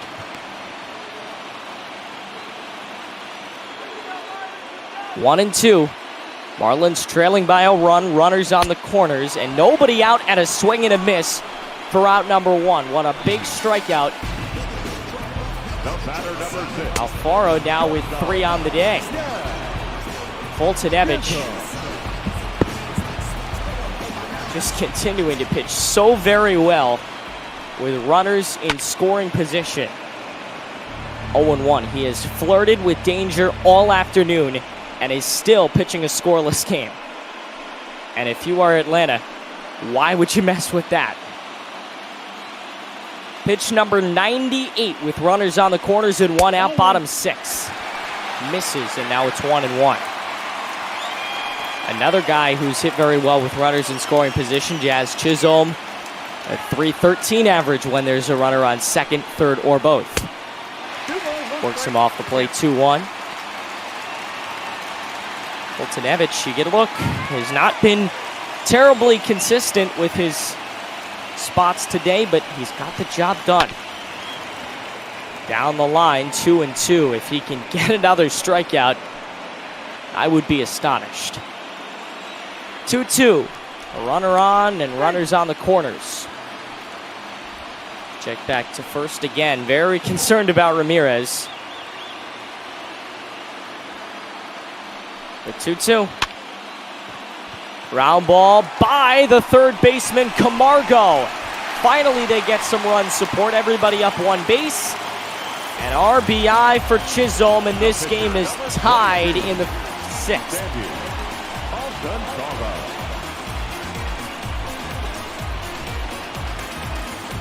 Ramirez goes to second. Chisholm to first on a ball that bounced over the third baseman, Camargo. And it is time for Foltynewicz to go. He's responsible for those 2 runs. If either one of them score, he could get the loss. Despite pitching so very well today, he deserves a standing ovation. He had runners on in just about every inning, and he didn't give up a run till this one. So Sean Newcomb comes out of the bullpen for Atlanta. His 27th game of the season, a perfect record at 4-0. Although that may change. He can't weather this Miami storm. 9-1-2. Alcantara is hitting, so he will come in the next inning despite Miami putting up pitchers in their bullpen. The bunt should move the runners up. They get the out at second. On to first, double play. The bunt, which could have worked perfectly, works against them. But we are tied. A whole new ball game this afternoon in Miami. We're back. And Sterling Sharp is going to pitch. So, beg your pardon, we thought that the Don Mattingly's decision to hit Alcantara would mean that he's coming back in instead of putting a pinch hitter in, but no. Sterling Sharp comes in. Both pitchers threw very well today. And hopefully the bullpens can do the same. No balls and 1 strike to Tyler Flowers. He's been dangerous all weekend long. Home run today. He was 0 for 4 on Friday night. Swing and a miss, 0-2.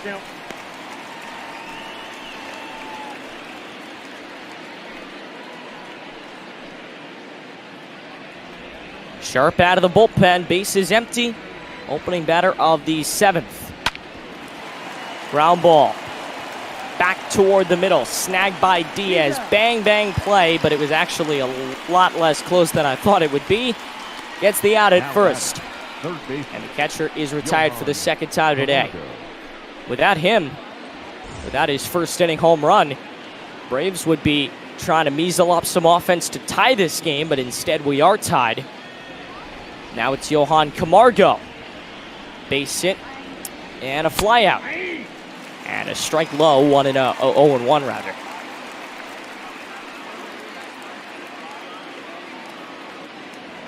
We've seen all kinds of entertainment this weekend, just in different forms.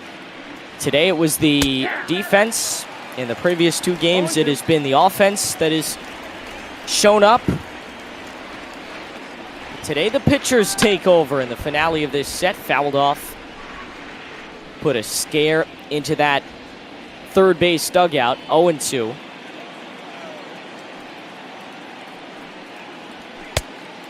And he misses, now 1-2.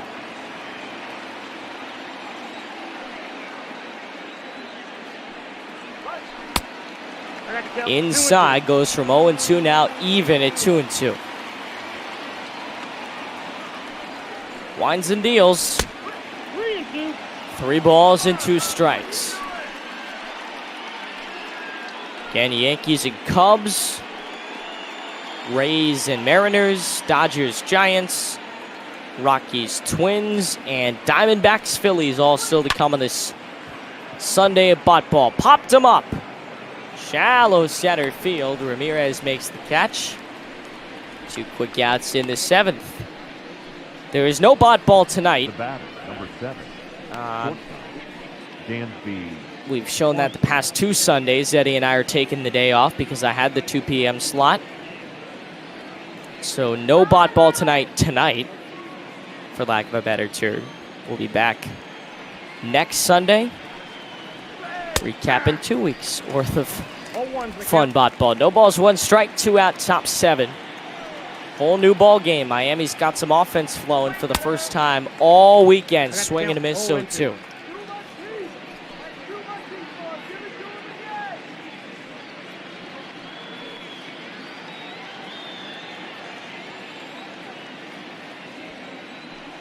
Here's the 0-2 pitch. Ball 1. Now 1-2. The count is 1-2.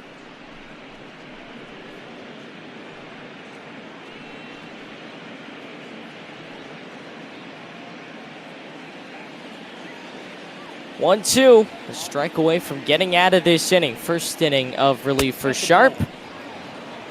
And now the count to 2-2. See the crowd starting to thin, although a lot of people still hanging around, waiting to see how this thing ends. The 2-2.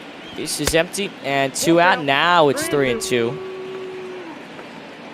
Sean Newcomb rather, is going to pinch hit, so they will go to the bullpen again, and a walk. So Sharp puts his first batter on all day, and The pitcher, number 15. this would be the spot for Foltynewicz, but they're going to go to the pinch hitter as Swanson reaches, and Sean Newcomb comes off the bench. Number 11. Pinch hitters do get a lot more action in the National than they do in the American League. That's something that I've discovered a lot over these past few games that I've done on Bot Ball. I would much rather be a guy coming off the bench to hit in the National League because you're just going to get more at-bats. They don't need you necessarily in the American League. And look at Newcomb. He goes back up the middle. 2 runners reach with 2 out. Swanson on to second base. Now batting, the center fielder, Ronald Acuna. And the new guy able to reach. And we go back to the top of the order. Acuna has struck out in his last two at-bats. Doubled in the first. Lead off this ball game. Since then has failed to reach. And a nice web gem play in the outfield though. No balls, 2 strikes.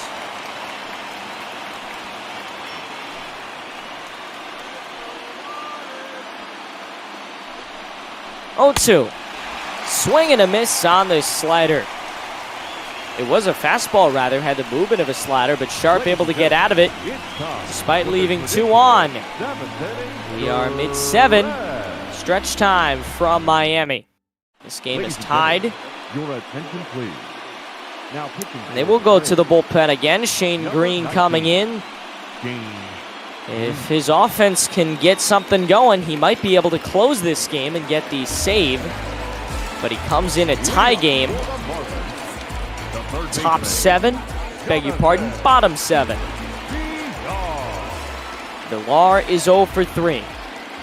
The leadoff man, not a great look to strike out twice and fly out as the #1 hitter on your team. Now down to the count 0-1. Low, and now it's 2-1. Or rather, 1-1. Got ahead of myself a little bit there. The 1-1. Now it's in for a strike, and 1 ball, 2 strikes. Green looking to get the leadoff batter retired. And the stretch. The 1-2. Checked his swing. Doesn't matter. He went around for the opening out of this inning. The right fielder, number 15, Brian Anderson. Jackson, Chris Martin both up in the Atlanta bullpen, but you know, that's a great start for Shane Green. I'm not sure if I'm ready to mess around with him quite yet. Keep Brian Anderson standing in. Ball 1 misses way out. 2 for 6 in his career versus Green. Again, Aiden Blank with you, scullying it this afternoon from Marlins Park, the 1-0. Ground ball that is going to die in the infield, picked up by Green, throw to first, beat him by a step. 2 outs to begin the bottom of the 7th. Corey Dickerson.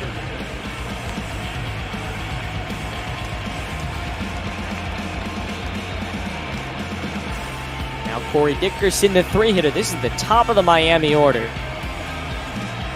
that has come up in this inning. Struck out, walked twice today. He's had a good eye. Just maybe not in that last at bat. 1 ball, no strikes. Yankees and Cubs coming your way next. Followed by the Mariners and the Rays, Twins and Rockies. Phillies, Diamondbacks, all yet to play on this spot ball Sunday. Not the usual sun-drenched afternoon that you would predict we would see in Miami, but swing and a miss, and now they count 1-2.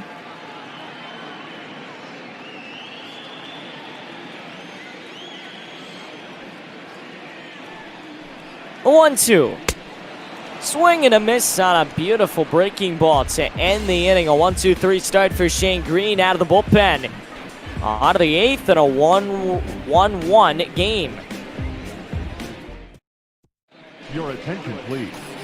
Now pitching for the Marlins, number 55, Ron. Here's Ryan Stanek to come out of the bullpen for Miami.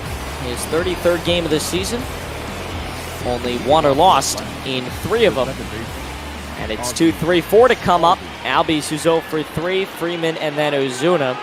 Albies struck out in his first 2 at-bats and then grounded out in that last at-bat. So no one has really been particularly hot today. Every batter has been retired at least once. Most of them multiple times. The 1-0. Whoa, that's inside. This is inside on back-to-back pitches, trying to work him off 2-0. 19,432 is the attendance. Maybe not the biggest number, but respectable for a Marlins team that does not average that many fans. Here's the 2-0. Going from the stretch, which a lot of the bullpen guys do these days. Now 3-0. Freddie Freeman on deck as Atlanta looks to sweep this series and take the lead back that they had for a while. 3-0 from Stanek is on the outer half, strike one.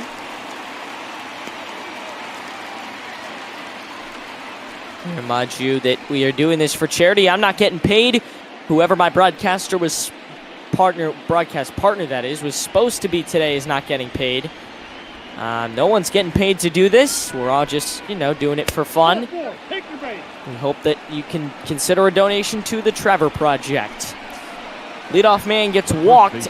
Albies reaches base for the first time today. And now it's Freddie Freeman. Walked back in the first. Popped out twice. He's 0 for 2. The first baseman standing in. It's been red hot. 324 average. 25 home runs. 61 RBIs. Fouled away. Stanek can dial it up. In terms of velocity, goes up to 99 on that last pitch.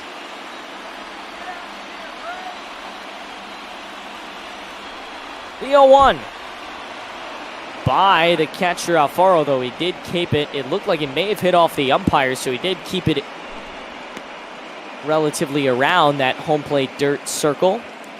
Yimi Garcia, Adam Conley, both up at the Marlin bullpen. In case Stanek needs some help. Ball and a strike to Freeman with a man on and out. And it's driven out to right field. That lead is coming back to Atlanta. Freeman with a huge home run. His 26th of the season, a no-doubter to right. And it's 3-1 Atlanta as Stanek makes his first and potentially only mistake of this ball game.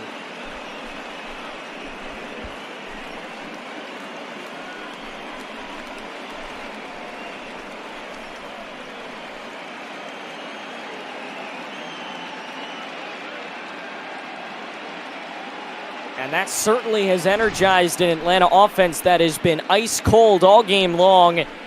They've only gotten 3 runs, and they've all come off of home runs. As Freeman sends one deep to right field. And we got ourselves a real tight one.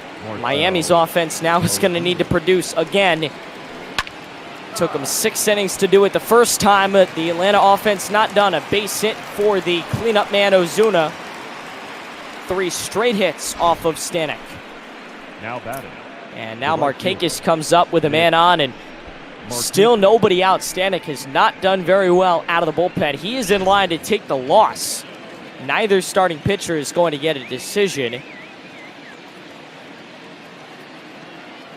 Unless Foltynewicz might be able to get the win, but Stanek has taken the loss here. A fly ball, left field, playable for out number 1, and that will keep Ozuna back at first. Now batting, the catcher, Tyler Flowers.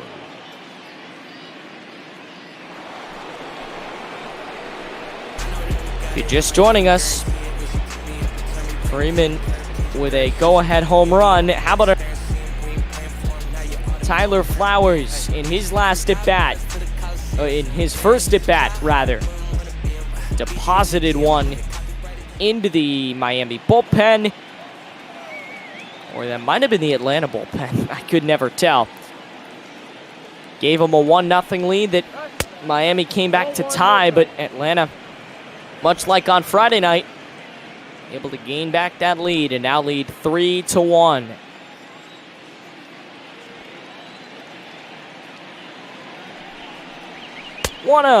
Swing and a miss. 1 ball, 1 strike. Again, Aiden Blank with you. I was supposed to have a broadcast partner, but he or she never confirmed. so I'm scullying it. Having a blast doing so. This is deposited into left center field, into the gap. They're going to send Ozuna to third. He's in safely. He's got some wheels. And now runners on the corners. Now batting. Third Good base. little hit Johan. from Flowers.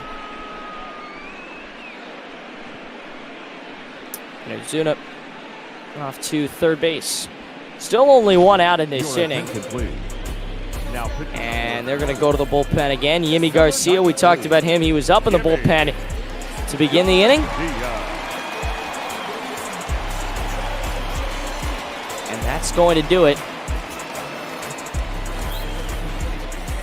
for the Miami reliever, whose name escapes me at this moment. But now Garcia coming in a tricky situation, trying not to give up much more. This should bring in at least one run. Left center field, carrying and caught by Ramirez. Tagging and scoring is Ozuna. Former Marlin crosses home plate. And off to second on the tag goes Flowers. So everybody tags up one base, and it's now 4-1 Atlanta.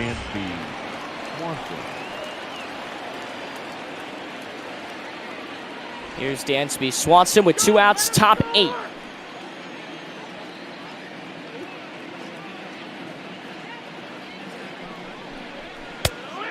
Ball 1. 207 average with runners in scoring position. One hit could make it 5-1. From the stretch, Garcia deals.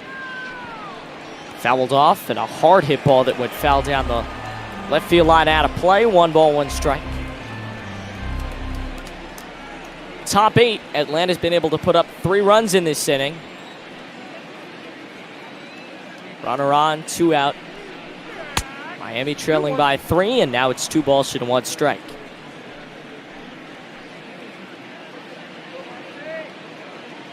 From the stretch with a runner on second base, the 2-1. Now it's 2-2. We'll do it one more time. Kudos to this crowd. They have not left. They're still holding out hope for a Marlin comeback. 2-2. Full count. Now 3-2.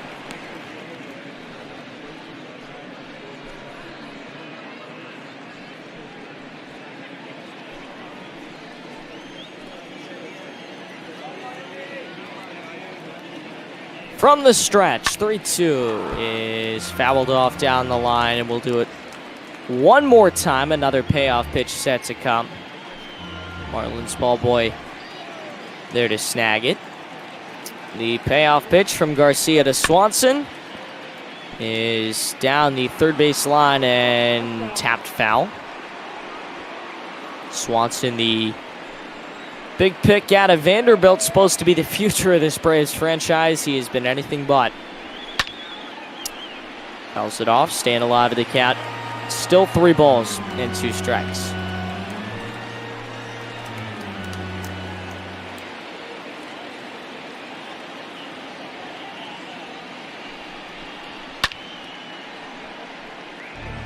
Three balls and 2 strikes. Swanson continuing to fight off. 2 outs in the top of the 8th. Winds and deals. Swing and a miss. Finally got him to chase, and that'll do it. But Freddie Freeman gets the offense going again. And a 4-1 Brave lead. There's 6 outs from the series sweep.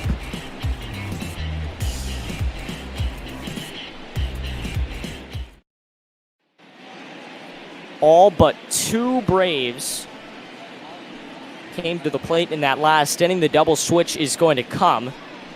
Ladies and gentlemen, your See if we can attention, hear it. Darren O'Day is part of that double switch, and he's Now going to pitching come in and batting in the 7th spot. throw Number for the 56, Braves. Darren O'Day. Now playing third base and Now batting face number 27. the heart of this Miami order, or with quotes around it. Aguilar, Diaz, Ramirez set to hit. Aguilar's 0 for 3 with a lineout in his last at bat in the 5th. Strikeouts in his first 2 at bats. Bottom of the 8th, and the leadoff man takes a strike. O'Day has a very, very odd sidearm rotation. He goes for the stretch with his sidearm. Generally, you don't see that too much, and it really can throw the batter off. Ball inside. This is inside 1-1. Will Smith, Chris Martin both up, maybe contenders to close this thing, and I would consider this a safe situation. If O'Day finishes this inning, they might come in for the 9th. If not, they can certainly save him here in the 8th. The 1-1. Bounce foul 1-2. Good start for O'Day, up at his first batter. He sees in this 8th inning.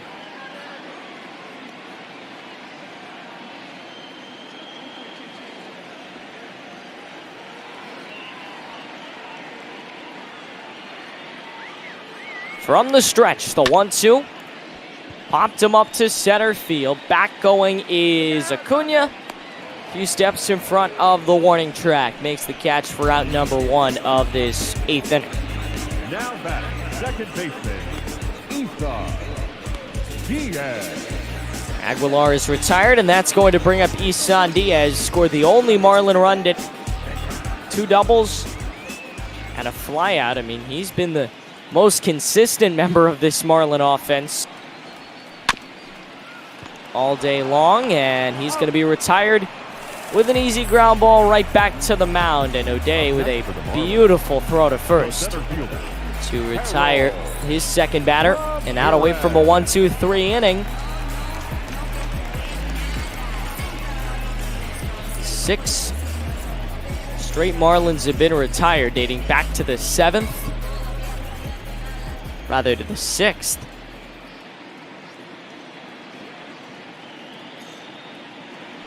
If he can retire one more, it would mean 7.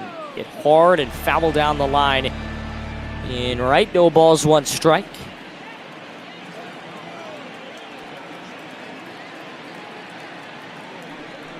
Oh, 1. Strike 2. That was off. Looked like it kind of zipped in there, but it was only 88. Don Mattingly just looks like he's ready to give up in that Marlin dugout. And it's got to be tough managing a team like this that just cannot get offense for the life of them. They should have really been up 7-8-1. They should be going for the win right now instead of just trying to catch up. That's where we are. 1 ball, 2 strikes. Base is empty, 2 out. In the bottom of the 8th. Finale of this 3-game set, and the Braves lead it 2-0. 2 balls, 2 strikes. 2-0 in terms of they've won 2 games of the series. Not 2 games, not 2 runs to nothing. They lead it 4 runs to 1. Bouncing ball foul. We're going to do it one more time at 2-2.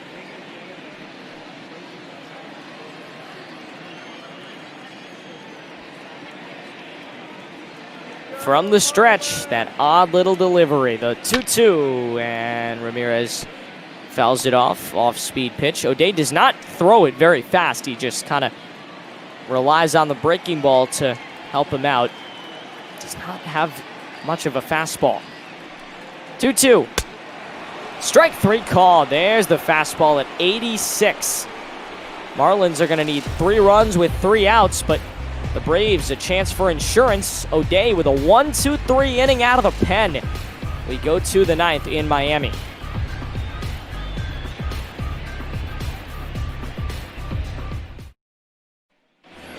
Aiden Blank scullying things from Marlins Park today, and Austin Riley set to hit for the Braves to lead off in the top of the 9th. It'll be Riley who is pinch hitting. Then Acuna and Ozzie Albies. Riley hitting 286. Comes in via the double switch, so they will go to the pen one more time in the 9th to try and finish things off, get the save. We'll see who ends up getting the ball. Routed is short. Fielded by Chisholm. Over to first, beat him by a step for out number 1. Good start to the inning for Yimi Garcia, whose only job right now is really just to put up a goose egg for the Braves in this inning.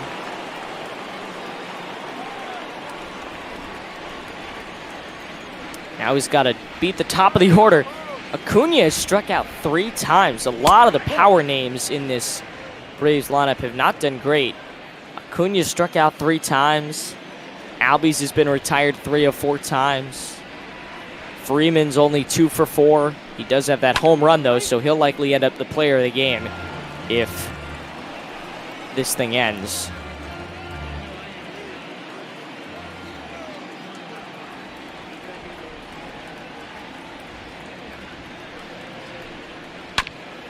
One double for Acuna, and now he's grounded out. So he doesn't strike out, but not much better. A ground out to first, and Albies stands in with 2 outs in the 9th after Garcia retires his first 2 batters of the inning. Garcia's done exactly what he's been brought in to do. He is not giving up the runs. He's not going to get the loss. He put in some quality relief innings against a strong Braves team who has shown their offense is just so good all weekend long. Their offense has just been off the charts, either via the home run or however you want to count it. This is smacked, and a diving stop by Aguilar, flips, and Garcia did get him at first. A bang-bang play, and they retire the Braves 1-2-3. We go to the bottom of the 9th. Aiden Blank with you from Miami. Scullying it, a 4-1 lead for the Braves, and Will Smith, as we pretty much expected, will come in to save things. Former Dodger. He's going to pitch in his 33rd game of the season. He'll face 7, 8, and 9. Not exactly the best hitters of this Miami lineup. Alfaro, Chisholm, and the spot that was Alcantara. We'll see who they put in to pinch hit in this inning. Strike 1. Start off on a changeup.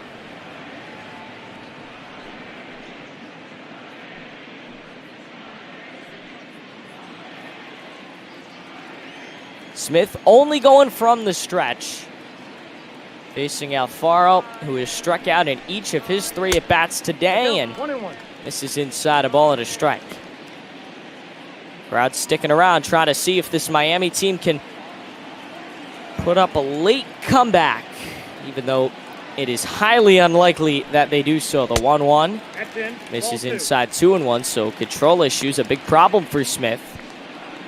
Atlanta doesn't really have that one closer guy. They could go to any number of relievers out of the bullpen, and you know that works both ways. It is nice to have a guy who you know can pitch exclusively the 9th inning, will come in and shut you down, but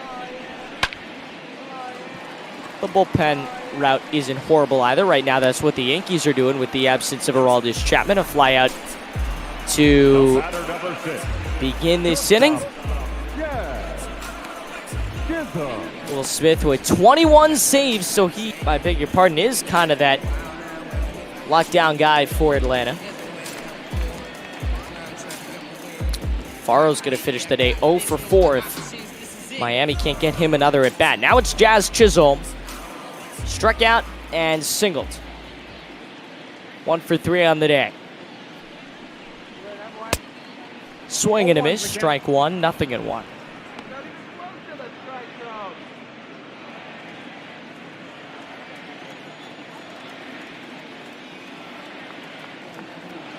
See who they end up pinch hitting for in the 9 spot when it comes up in this next batter, 0-2.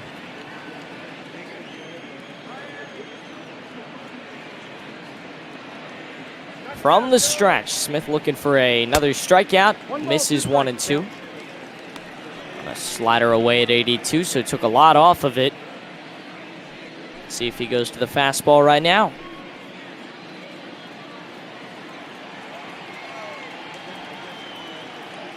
From the stretch, here's the 1-2 pitch. Nobody on, 1 out, bottom 9. Do it one more time. Again, took a lot off of it at 83. Similar pitch to what we saw just 1 pitch ago. Here is the 1-2 pitch. Swing and a miss. He puts some onto it at 92 and gets his second batter of the inning retired, and now it's Sandy Alcantara, or at least, beg your pardon, Alcantara's spot. Alcantara, who will not be in line for the loss,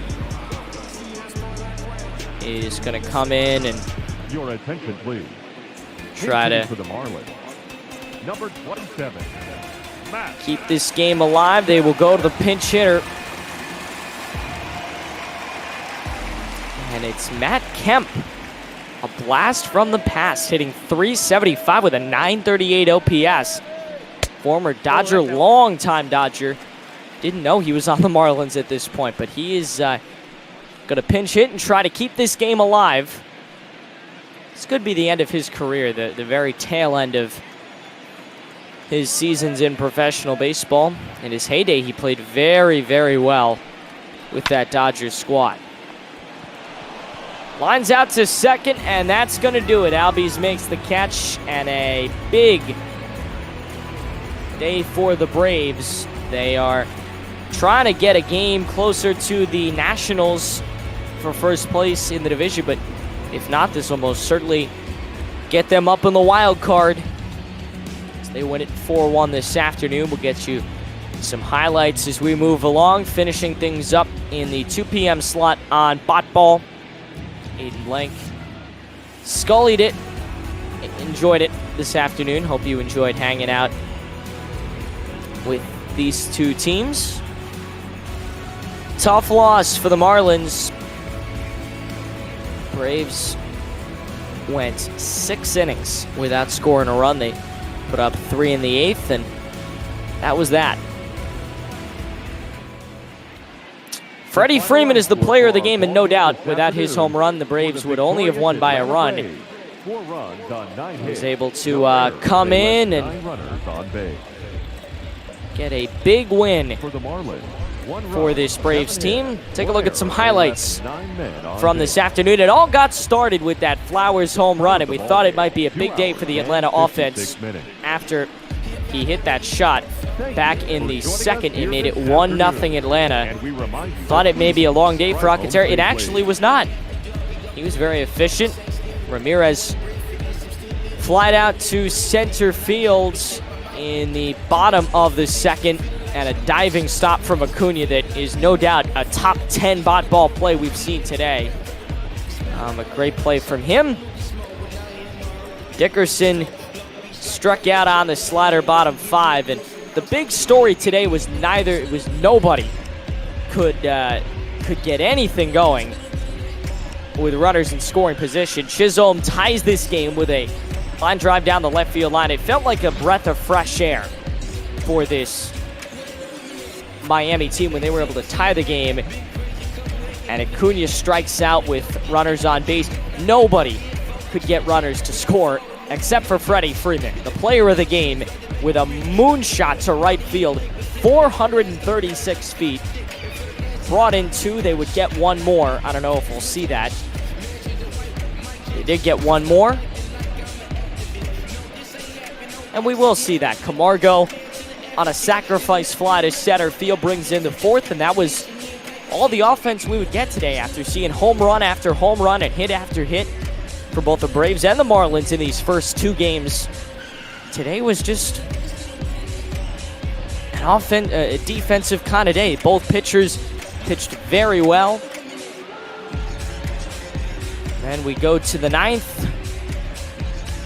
A big strikeout in bottom 9, and then we'll see the final out here with Matt Kemp coming off the bench, hitting an Alcantara spot, lining out to second base with Albies. So that's going to do it from Miami. Freeman, the player of the game. Green, the win.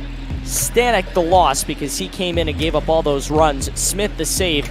A very good start from Alcantara. 3 outs away from a quality start, but both of these pitchers pitched tremendous.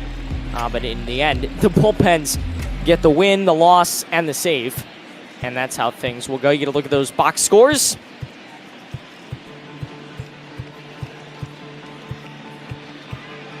We are just about set for Yankees and Cubs. I've enjoyed watching those games so far this season. It's featured a lot. Both of those teams have featured a lot of offense, some great pitching. Looking forward to that series finale in the Bronx. For Atlanta, 4 runs, 9 hits, no errors. Wish they showed us the left on base, but for Miami, 1 run on 7 hits, 1 error. They left a lot of runners on. Even if half those runners came in, they would have gotten a big win to salvage the series, but they do get swept. And with the loss, they're now 40-44, 14 games back, and 26-19 at home. For Atlanta, they're now 50-34, so they get to 50 wins pretty fast. 3 games back of the Nats. And they are 25-20 on the road. Charlotte and Heinz AS. Charlotte, you're new here. Welcome to Bot Ball. Thank you so much. This is my second game. I'm really excited to be here. All right, yeah. Didn't realize it was your second game, but it's a new name to me, and obviously everybody know Heinz. Heinz, how are you? I'm doing pretty good. I'm doing okay, yeah. I've had a cup of coffee. I'm still trying to wake up. And probably a lot of Cubs fans needed something a lot stronger after yesterday's game. Yeah, no doubt. Looking forward to this series finale. I mean, this series finale in real life. The Cubs and the Yankees. Obviously, we know now the Yankees are going to open up with the Nationals when the season happens to resume. We are ways ahead. I'm just realizing of your 3:45 start time. But this series would have been, no doubt, Sunday Night Baseball. One of those games would have been on Fox. It would have been national TV all weekend long. It would have been a lot of fun to watch. And unfortunately, we won't see this matchup unless they meet up in the World Series, if the World Series happens. But we're looking forward to a great series finale today. Yeah. It could, I mean, given how good these teams are, you never know. Maybe it could be a Bot Ball World Series as well. You never know. There's still plenty of good teams, the Twins, that whole AL Central essentially, that could be in it. But I actually don't know who the Cubs are opening their real-life 60-game season against. I wouldn't be surprised if it's the Cardinals or the White Sox, just because that would make sense. But I'm not going to speculate. It's probably out there somewhere. Like Yankees, Mets are going to get more than the Yankees will play the Mets more than any other national team. I would assume the Cubs would play the White Sox more than any other American team, just because of they're in the same city, and we'll see how that works out. But should be a lot of fun to watch. So today we got Gerrit Cole on the mound for the Yankees against Tyler Chatwood for the Cubs, and I know from personal experience that most Cubs fans, when hearing Tyler Chatwood is starting a game, normally take a big intake of breath and expect the worst, because that's normally just how it goes unless he's coming in out of relief. But apparently he does fine for 3 innings, but when he has to start a game and pitch, ideally just 5, he still can't get the ball over the plate, bouncing him in the dirt, walking 10 guys, whatnot. And now we have Gerrit Cole to face. So Cubs fans are gonna have to see how it goes. It'll be interesting to see, because it's 2 potent offenses anyway. So even with the pitching that's on the mound, you never know, anything can happen, as proven by yesterday. John Lester, one of the best pitchers on that Cubs staff, getting completely rocked. And then Tanaka, who's been a really good pitcher, doing really well. So pitcher's duel turns into a not pitcher's duel. We'll see. Yeah, looking forward to watching Gerrit Cole on the mound today. He's going to start, it looks like, on opening day versus Max Scherzer. That should be the pitching matchup of the season, but we're looking forward to that. Got to look at those standings. The American League West has been a very odd little division. The Angels are now up a half a game on the Rangers. I guess they weren't coming into the day, but we must have simulated that during one of the breaks that I missed. And now they are half a game up for second place in that division. And got to look at those Yankees starting lineups. the Yankees have yet to get to 50 wins. Atlanta got to 50 wins technically before the Yankees did. We'll see if they can get there on the same day, but the Yankees have yet to get to 50 wins. The Cubs struggled a little bit. We know that in the beginning of the month, but what do you think? I think they pretty much bounced back for the most part, and they're back to what they were in the beginning of the season, very dominant team. Yeah, I think definitely they bounce back. Anytime you sweep the Reds as a Cubs team, no matter how good either team is doing, it's normally a good sign because the Cubs notably struggle against the Reds, especially at Great American Ballpark. So an away sweep is perfection, especially when they are actually the second best team in the division, the only competitive team in the division, which wasn't expected to be the case. But so being able to knock them back, they're I think 5 games back on the Cubs now. So that's a big thing. They took 2 out of 3 from the Boston Red Sox. Obviously not the Boston Red Sox that were really expected this year. I mean, it is a Mookie Betts-less team, so take their record how you will, but yeah, they've bounced back, I think, pretty well. There will be a big test. Obviously, this series was a big test already of having lost the first 2, and then you've got Tampa Bay at the next weekend for 4th of July.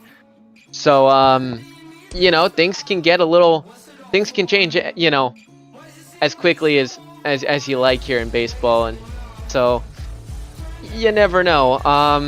Charlotte, what have you seen from the Cubs so far? Honestly, I think everyone is surprised by how well this Cubs team is doing. They didn't really make any significant moves. There's a lot of speculation that they were going to trade one of their big stars. That didn't end up happening, to the relief of, I'm sure, you and all other Cubs fans.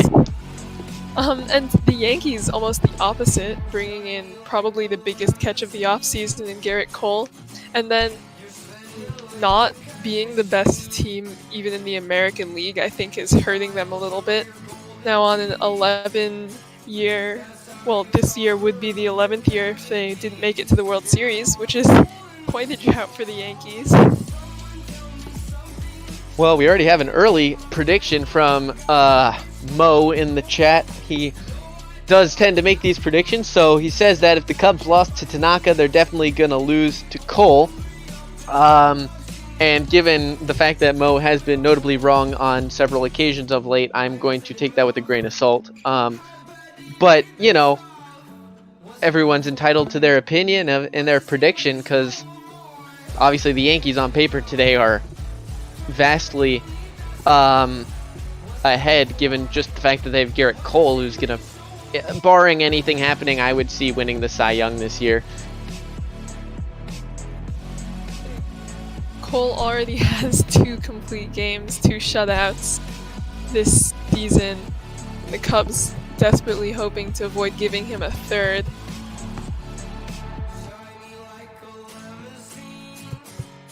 All right, well, it looks like we're rolling up on a 3:45, so with that, I'll send things over to you guys officially and let you get this great matchup started. The series sweep is completed. The Braves win it 4-1. Appreciate you hanging out with me. Charlotte, Hines, enjoy your call. Thank you, Aiden. Yeah, and go ahead, Charlotte.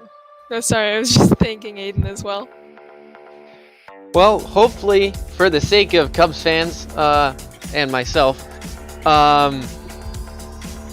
you know, we don't want the sweep, but another sweep could be on the cards for this game at Yankee Stadium. Anything's possible.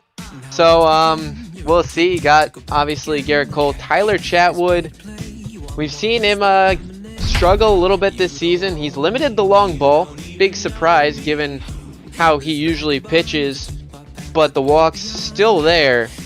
So, could be an interesting one for some high-scoring offense for the Yankees, and, well, Garrett Cole's on the mound. And the Yankees' offense went crazy yesterday, scoring 11 runs. They're looking to just pick up right back where they left off, even with their primary catcher, Gary Sanchez, sidelined due to injury. they still have just such a deep lineup, and they're just a terrifying team. Well, it's a nice sunny day here in the Bronx. And here is the man himself, Garrett Cole. The ERA speaks for itself, the whip speaks for itself, the strikeout speaks for itself. Heck, his name speaks for himself. He's just blown the competition away pretty much, though surprising, Ryan Yarbrough actually still in contention there for the Rays for Cy Young. Yeah, but you gotta think it's gonna go to Garrett Cole at this point. He's honestly, I think profile has something to do with it. He's, I would think, a much higher profile player than Yarbrough, and just statistically, as you mentioned, just blowing everybody away at this point. Well, the Cubs will have to face Yarbrough Saturday, 4th of July. Bob Ball, you and I will actually be on the call for that game. Kyle Hendricks against Ryan Yarbrough, barring any last-minute changes in this next week. So, ought to be a good one. Cubs getting 2 interleague series in the span of a little over a week. Got to be fun. Got the Brewers in between, so still got to win those ones as well. Currently 2-0 on Chris Bryant, getting the job done out of the leadoff spot this season. Yeah, Chris Bryant with some pretty incredible stats so far. The #1 in the National League in on-base percentage, second in OPS, third in doubles, walks, slug percentage. Just really having himself a great season here after slipping a little bit last year. 2-1 in from Garrett Cole. Good change up there. Wind blowing in by 6 miles an hour from center field on this partly cloudy day. 76 degrees. Perfect for some baseball. Gotta love it when it's not too hot here in the summer. Perfect temperature, I would say. That's personal preference, of course. And it was forecasted to be cloudy, maybe chance of thunderstorms, and in the 80s. So these teams are really lucky that cleared up. As you said, perfect day for baseball. Did he go? He did. That's a call that I question a little bit, but I'm biased, of course, a little bit in that category. But swung on there by Chris Bryant, excuse me. Strikeout #1 for Garrett Cole, and you can expect more of that today. And I would say that I'm pretty unbiased, and that did look like a bit of a stretch. I thought he caught himself there, but apparently not. So hoping that doesn't set the tone for the rest of the game. Yeah, we'll see how umpire calls go here today. Anthony Rizzo watched ball 1 right there, facing Garrett Cole. The heart and soul of this Cubs team, it's fair to say. Though his batting average currently doesn't show it, but he's always the guy in the locker room that you want. Rizzo really is a great guy. He has a foundation, the Anthony Rizzo Family Foundation, that raises money for cancer research. He won the Roberto Clemente Award in 2017. Really, in my opinion, one of the best and most charitable guys in the league. And he's currently up 3-0 against Garrett Cole. You don't see that terribly often from him.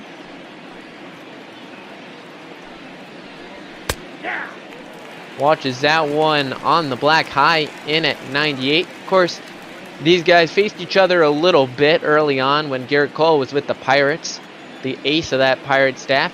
I believe he pitched that amazing wild card game in 2015, in which he was just outpitched by Jake Arrieta, who sent them to their first division series since 2008 at that point. Rizzo walks. That's going to be walk #1 now for Garrett Cole. So walk and a strikeout to start, and brings up Javier Baez. And the Cubs have got to take advantage of that. It's not often you're going to get a walk from Garrett Cole. And honestly, even a hit, just base runners are hard to come by when you're facing him. So I think the Cubs would love to jump out to an early lead here. Baez being decently productive this season, hoping to get a base hit. As you mentioned, Cole does not issue many walks. He didn't, whoa, what a swing there from Baez. That is a tongue twister, you could say, right there. Don't know what he saw there, but anyway, you know, he didn't allow a walk in his last outing, a complete game, one-hit shutout with 15 strikeouts against the Baltimore Orioles. And again, take what you will from that, it being the Baltimore Orioles, but having seen how they played against the Cubs at Wrigley Field, you know, they are doing better than I think some people actually would have expected anyway. Yeah, and honestly, Cole already not looking quite as good. Maybe he got a little bit tired from that matchup, not feeling fully recovered. But already filling the count here against Baez, walking Rizzo. Honestly, more balls than I've seen him throw in a long time. And there is walk number 2. Back-to-back walks. As you said, something that needs to be taken advantage of.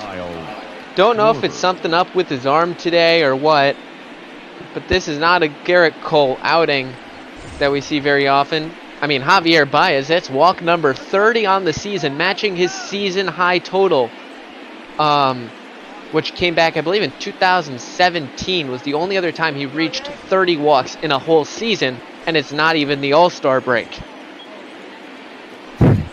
Yeah, Javi Baez not known for his patience at the plate. And, you know, with Garrett Cole issuing these walks, he's looking more like Tyler Chatwood than like Garrett Cole. Maybe Cubs fans hoping that Tyler Chatwood will get some more strikeouts than usual. That's chopped foul by Kyle Schwarber. It's 0-2. But yeah, the Cubs, they have had trouble taking advantage of key situations. They rely on the long ball a lot. But evidence of this came in that Red Series as they were unable to take advantage of some walks. They still won the game, but it basically was reliant on several homers. As you see, Kyle Schwarber swings and misses at the inside slider. So 2 walks, 2 Ks so far for Garrett Cole. That was a beautiful pitch by Cole. He's famous for that fastball, but he has a nasty slider. And he's really able to generate a lot of swings and misses. That fastball. 1-0 Wilson Contreras, second in the NL catcher voting for the All-Star vote. I believe he's actually only behind Kurt Suzuki, which took me a lot by surprise when I found that out earlier in the week. It's not the guy you would have expected, and again, arguably, Wilson Contreras might have better stats. But I'm not the one on the committee making decisions. There's not even a committee, it's fan votes anyway. So 3-0 now on Wilson Contreras. Garrett Cole having a risk of walking the bases loaded here in the first inning. Well, Wilson Contreras swinging right through that one. And another one of these Cubs hitters that prone to striking out, struck out in 26% of his at-bats this season so far. The 3-1 inside, ball 4. So despite being given the green light, 3-0, you can see Garrett Cole, 25 pitches. And even if the Cubs don't score here, it's still going to be a huge impact on the pitch count. Jason Hayward, 239, 2 homers, 7 RBIs in this month of June. Much better than that abysmal month of May. He's found a bit of a power stroke, though, this season. Still, he's at 8 homers. Had 21 last season. And Hayward, more known for his defense than his offense, really. But never thought to have reached his full offensive potential.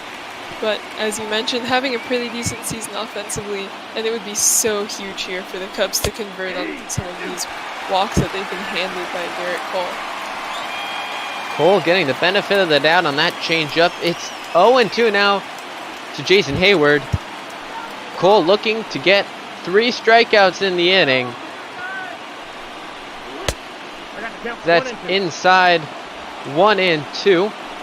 Don't know the last time that an inning that a pitcher walked 3 and struck out 3 in the same inning, with those being the only batters of the inning. 2-2. I'd love if anybody can look that up for me. That would be amazing, because I would not have known the last time that someone walks the bases loaded and gets 3 strikeouts in the same inning without giving up a hit or more than, 4 walks. If that is something that hasn't happened in a while, that could be another way to put Cole's name in the record books, though probably not one that he would want to be there in the first place.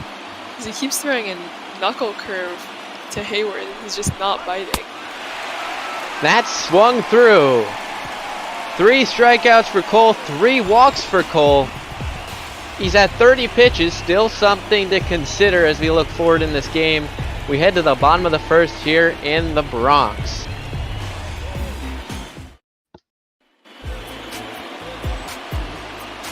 So here is the Cubs starter, Tyler Chatwood. You can see if you can do the simple math, I say simple, but averaging about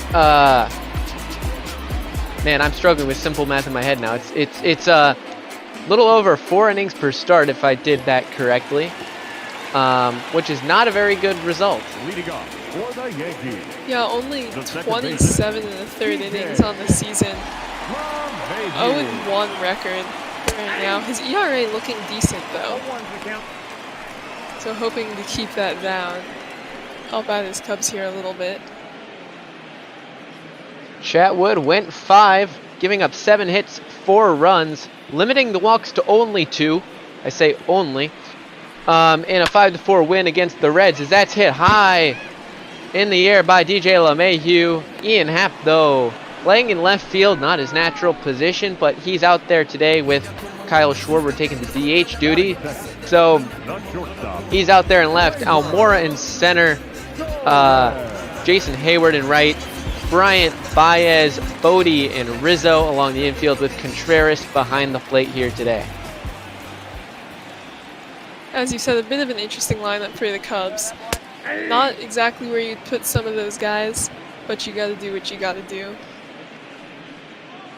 Cubs bench has not had much success this season. You look at guys like Steven Souza, Daniel Descalso, who's actually had a surprisingly decent year off the bench, along with Kitness and Caratini, and then of course David Bodie, who's normally a bench player but is the 9th man on offense today, as that is an ugly swing, a pair of ugly swings in fact, there for Chatwood's first strikeout.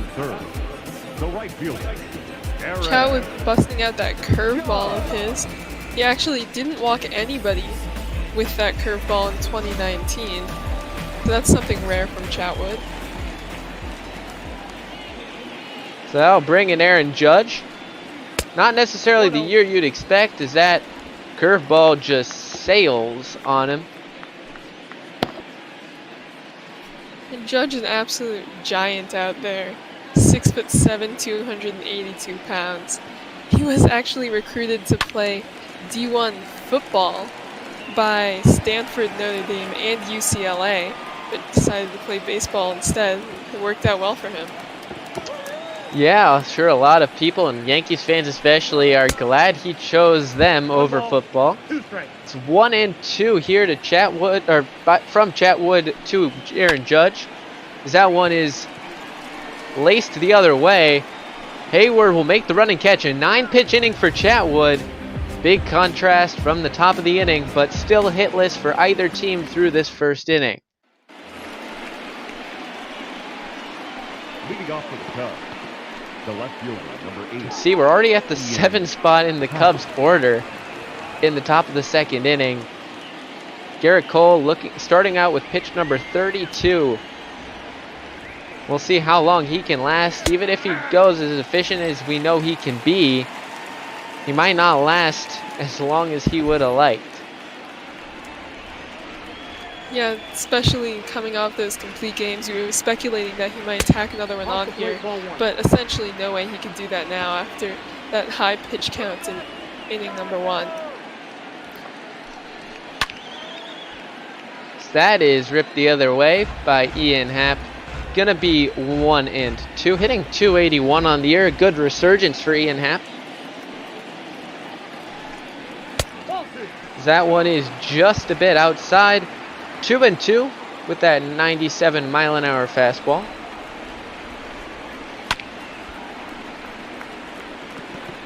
Tried to fool him with the changeup there. Fouled away though by Ian Happ, staying alive here.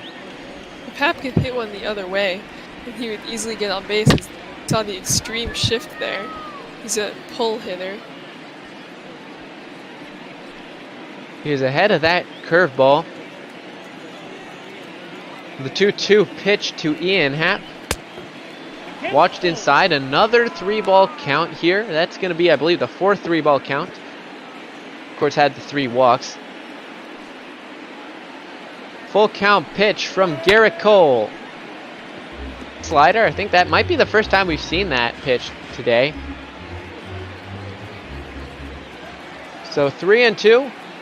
Pitch number 9 of this at bat. That's certainly not going to help him in that pitch count, as that's fouled back again. Ian Happ battling here. Yeah, the Cubs really doing their part to rack up that pitch count for Garrett Cole. About to throw pitch number 41 in the 2nd inning. Really a great show here by Happ. Making contact with just about everything. Swung at ball 4, but he stayed alive. That's all that matters at this point. Keep that pitch count going, and that's a called strike 3. Painted fastball from Cole. 4 strikeouts, but the pitch count continues to steadily climb. Happ thought that one was ball 4, but that one was right in there. Great stuff from Garrett Cole, looking a little bit more like himself on that pitch. 0-1. Fools David Bodie with the curveball on the first pitch. It's hard to hit against Garrett Cole, thinking he's going to throw you 99 and then breaks off an 84-mile-an-hour curveball in the dirt. Bodie not been a hard guy to fool this season, only batting .212, 9 home runs. He does have a special place in the hearts of Cubs fans, though, after hitting that pinch hit grand slam against the Nationals when they were down 0-3 last season. That was a great game. Not for the first 8 innings, but for the end of it, as that's a diving stop at third by Urshela. He gets up, throws it across the diamond. He's safe. Good base running there from David Bodie. Not the fastest player, but credit to Urshela there, potentially saving a double. And Urshela's been doing a great job holding down the hot corner for the Yankees. He was not expected to be the regular starter, as they had Miguel Andujar, but he rose up and really surprised them and has been able to hold it down really nicely. So in steps Albert Almora. You saw his splits against righties and lefties. Much better against righties. That was pretty much the tale of last season for him especially, but also just the whole Cubs offense. They were stifled against left-handed pitching.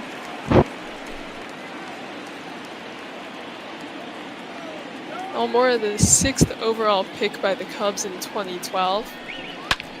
Not shaping out to be quite everything they wanted him to, but a solid player for them. Falling almost in a mold of the current Jason Hayward, not the young Jason Hayward, but the Hayward that doesn't necessarily hit as well as you had hoped, but definitely a good outfielder to have taking command to center field. Did get the day off yesterday, however, in favor of Jason Kipnis. Interesting decision there from the manager, David Ross, to throw him in center field.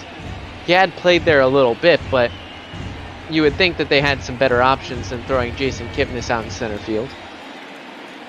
Absolutely. Kipnis, 33 years old.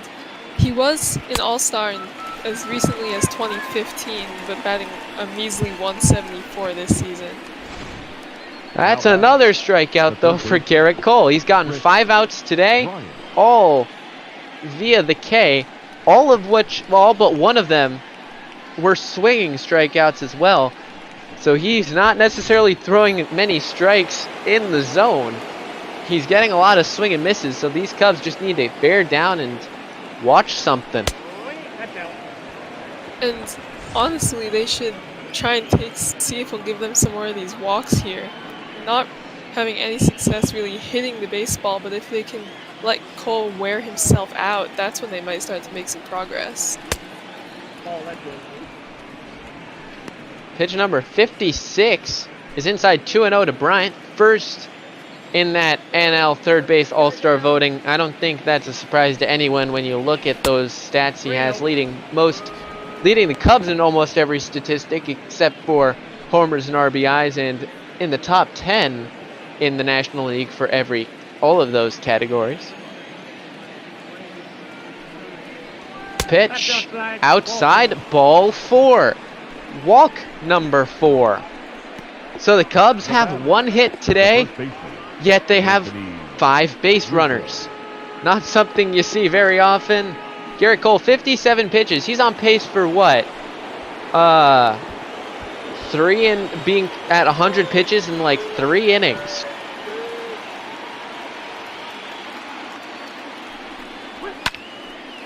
That one is laced down the line. Will it stay fair? It will hop out for a ground rule double. So a run will score off of that. Look at that, just barely kissing the line. There's a little bit of a deceptive camera angle there. Made me think that it had missed foul. Count 1-0.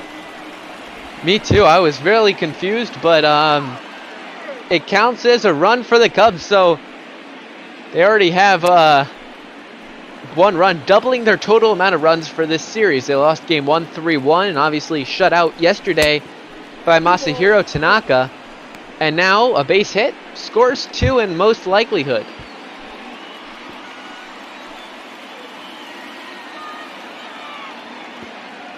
The 2-0 incoming from Garrett Cole. That one catches the top of the zone. 2-1 to Javier Baez.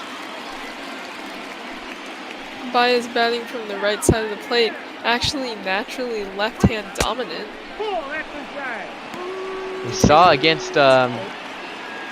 against the Cincinnati Reds, I believe, once in a blowout game, hit left-handed in the 9th inning. I believe he swung about as hard as you normally see Javi Baez swing, and hit it about a million feet up in the air and going about 10 feet forward.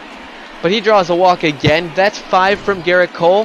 5 walks, 5 Ks. I don't know if this is an injury or what here, because this is not the normal Garrett Cole, and this might actually hurt some of his statistics depending on how far he goes and how well he continues the rest of this game.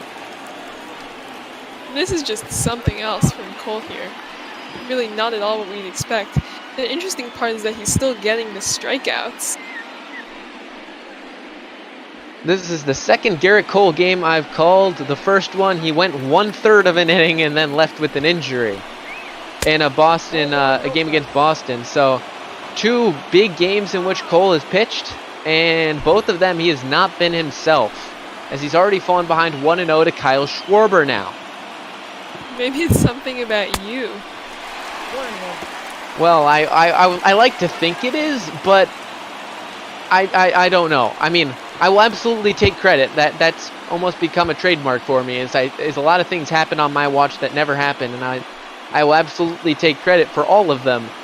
However, I don't necessarily think that's the case.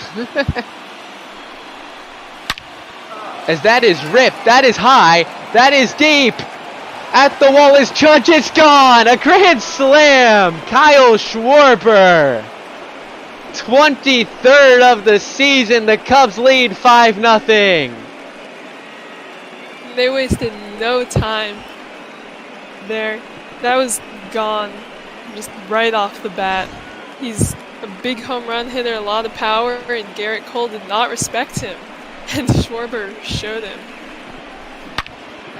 Well, that one got into the second deck. It's a short porch, of course, here in New York, but that doesn't make it any less majestic than it was. Man, this game is interesting. We said there might be offense. We were mainly thinking about the Yankees, but I mean, personally, I will take it no matter what.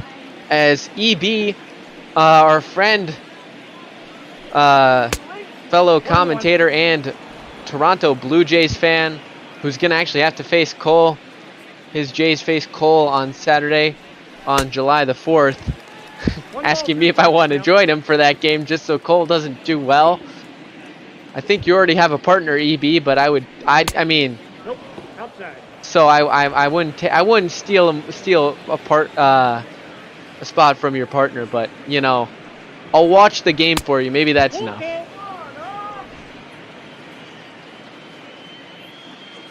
3-2 on Wilson Contreras now. And that's ripped the other way. Is that fair? It is. I couldn't see it against the line. That should be a double. Judge has a strong arm. The throw in is not in time. Back-to-back hits now. Wilson Contreras with a double. Another extra base hit for the Cubs. At this point, you're starting to wonder how much longer Cole's going to stay in for. He's given them 5 runs, 5 walks. And that looks like it'll be it. Aaron Boone out of the dugout. Garrett Cole leaving, and we will see if there are any water coolers left in the New York dugout after this. Your attention, please. Now pitching for And it's Luis Sessa. number 85. Pretty much been a mop-up guy for the Yankees team, and well, he's gonna need some strong stuff to mop this one up. Not a great ERA this season, as you can see there. Just above 4. Not a big strikeout guy either, but he does have decent speed on the fastball. He's pretty well rested, so he's going to try and clean this mess up a little bit. The final line for Garrett Cole. I can't believe I'm saying that. 1 2/3 innings pitched, 4 hits, I believe, 5 runs, 5 walks, 5 Ks. 5s are wild here in New York, apparently.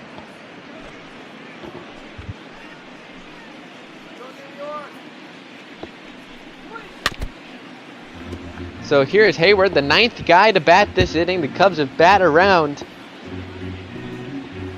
He's 1-2 in the count. Did he go? He did not go, says third base umpire. So maybe the third base umpire is a little more lenient on those check swings. 3-2. We talked about Hayward's untapped offensive potential earlier, and he actually, as a sophomore in high school, hit a 400-foot home run in the state championship. So that's just a little bit of a taste of how much power he had. Can't show it this time.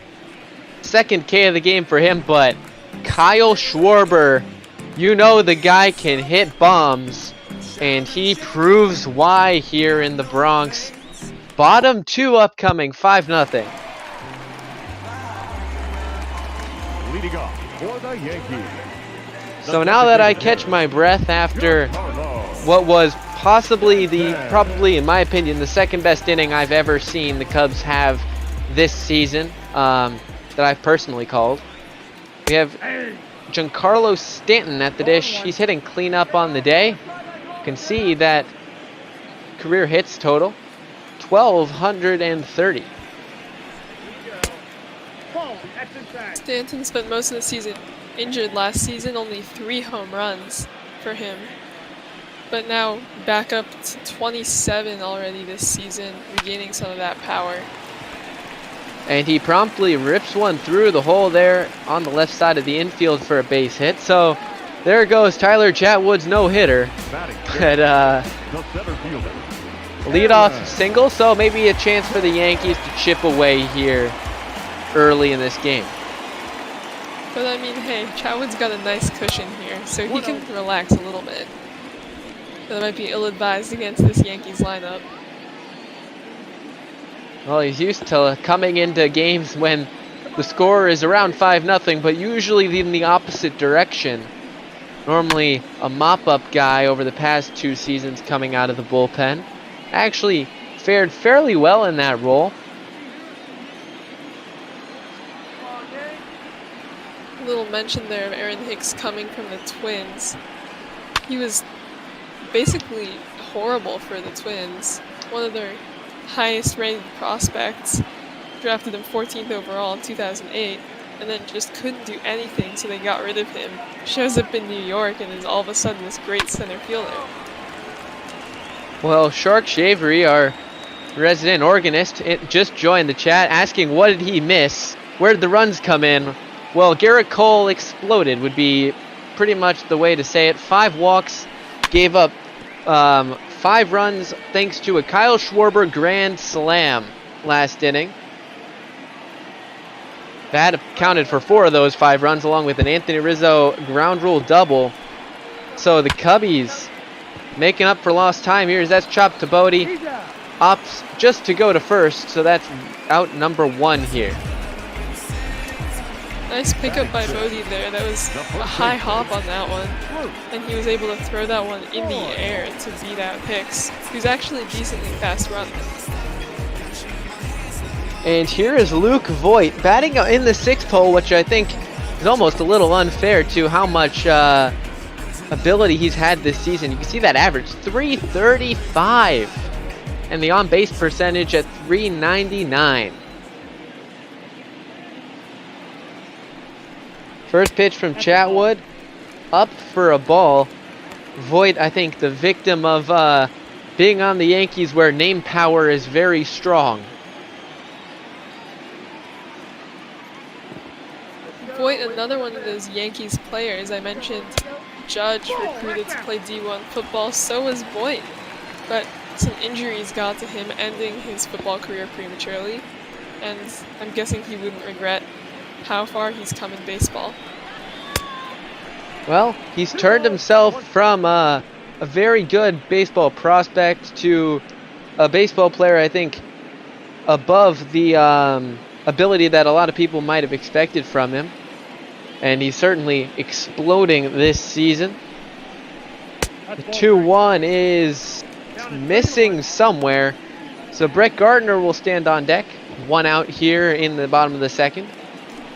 I don't like that pitch call. That looked like it was well in the zone from our perspective here. Full count. 3-2. Gets him to swing at a changeup. That's a nice pitch there. Right on the black. Gotta chase it just in case. Probably could have watched it. It might have been ball 4. You never know. That's the life of an umpire. The changeup is Chatwood's best pitcher, or excuse me, best pitch. He's got a 45% chase rate on that one. Chop to third. Bryant across the diamond. Makes the play. The runner will move up to third base, but now 2 outs and bringing up Brett Gardner.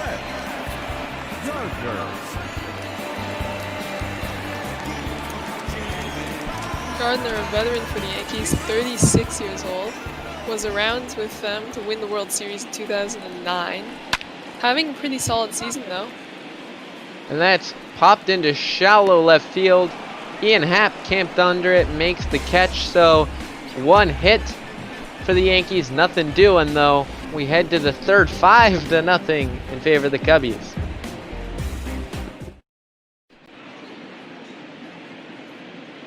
Certainly an interesting day here in the Bronx, to say the least, and we're not even in the halfway stage of this game, as we have Heidi Watney here to tell us something about this Cubs team. You can see how good they've been. They've proven that they can come back in big scenarios, and I think a lot of it's a testament to that man right there, David Ross.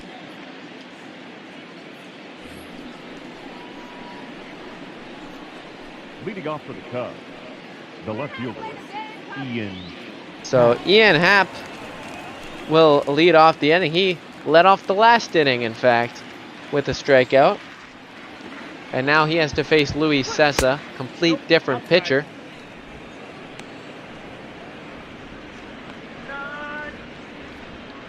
Cessa's been with the Yankees since 2015. Actually, wasn't a pitcher until 2011. Played shortstop. Signed with the Mets as a shortstop. And then was able to switch over and made that transition really nicely. He came over from Detroit and actually went over to Detroit during that Yoenis Cespedes trade from the New York Mets. Swung on a miss there by Happ. It'll be 2-2 the count here.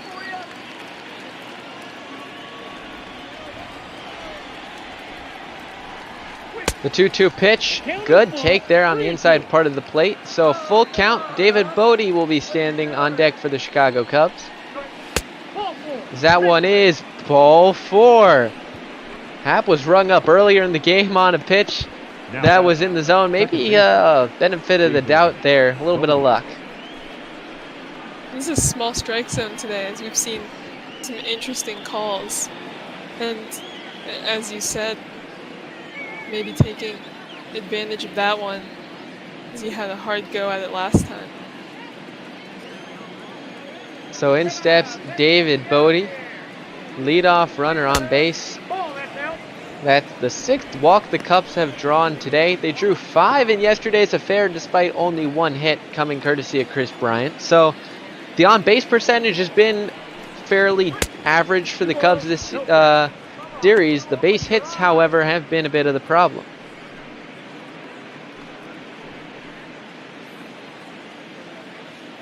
Sessa already behind 2-0 here.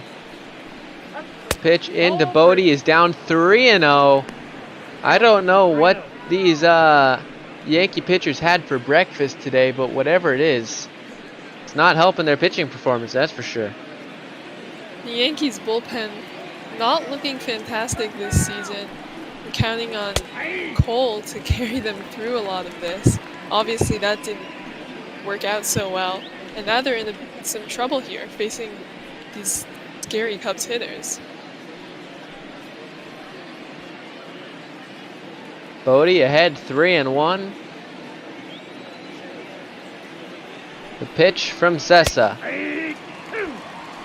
Up in the zone, that's a called strike with the changeup. So it'll go full again. Nope, that's ball 4. Inside ball 4. So Bodie reaches for the 2nd time this game, and the pitching coach is gonna come and have a talk here with Sessa. The last thing you need is your guy who's your designated long relief guy to also be unable to pitch and have to go to your bullpen yet again here in the 3rd inning. This is looking like the Cubs are maybe gonna replicate the game from yesterday, but in reverse. That 11-0 thrashing of them that they took. That's down the line. That's gonna be a double for Albert Almora Jr. Hit that one nicely down the line. That's about the 3rd hit down the line that the Cubs have had. Runner was going on the play, it looked like. So Happ scores. Bodie held over at 3rd. So a double scores 1. It's now 6-0 and 2 runners in scoring position for the deadly head of this lineup. You know, sometimes you can get a lot of walks and get away with it. Yankees not getting away with any of these, as I believe all of the runs that have crossed the plate have been gotten on base from walks. I believe you're right there. Maybe with the exception of the of Rizzo scoring on the homer as part of the after hitting an RBI double. But yeah, that's what 5 of the 6 runs.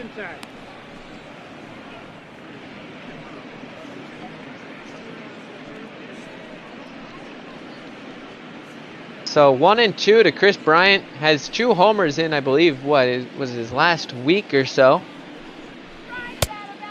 Watches another one outside. So 2-2 the count.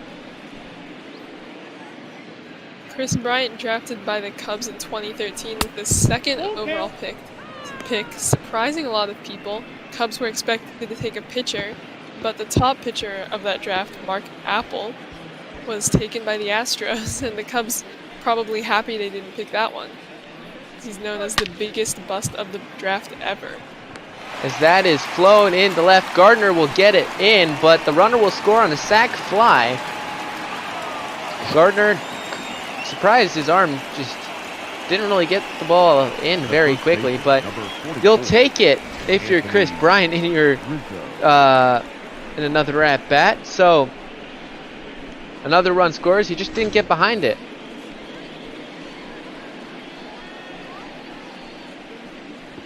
The Cubs had some wiggle room there with how they scored those runs with no outs. So really good job by Chris Bryant there, just helping the Cubs to stretch out this lead, a productive out for him. Well, you mentioned that Chris Bryant was the 2nd overall pick.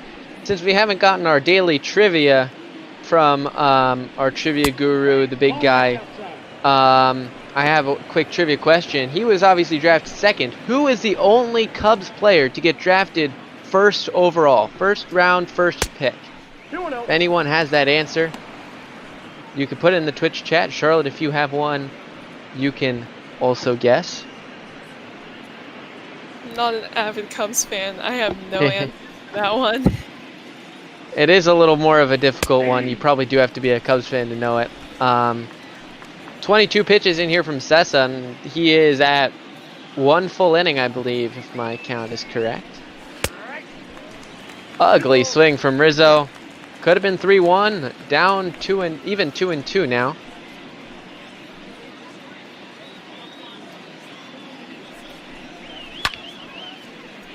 Fouled away, so the Cubs have just been having a complete offensive onslaught today. I don't know what's invigorating this team and what has hurt the Yankees pitching, but whoa, that's a line drive right at third base. Urshela, great play, and that probably would have not scored a run, but still been another base runner for the Cubs. The batter, number 9, shortstop. Yeah, great heads-up play there by Urshela. That was coming at him hard, and just the ability to get the glove there in time, pretty remarkable. So in steps Javier Baez. He watches a ball. Baez so far no official at bat. He's walked twice, and as we mentioned in that probably the 1st inning, I think, he doesn't walk very often. He's already now beaten that total in his best for a season, but Judge camps under the line drive from him.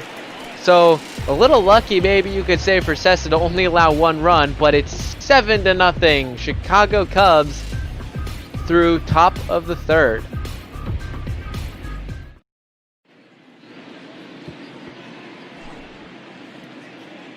As back here in the bottom of the 3rd inning, Heidi Watney, another report for us here about this Yankees offense, and look at those numbers.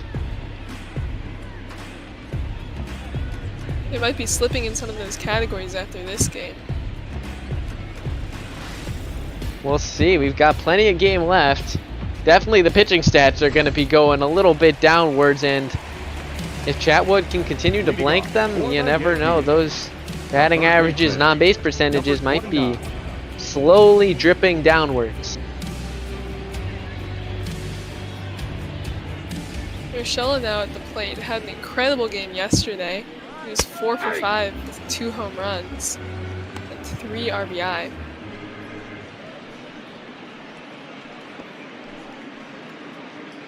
Chatwood gets ahead 0-1 on him. The pitch from Chatwood. That's down and in for ball 1. That's pitch number 27 from him.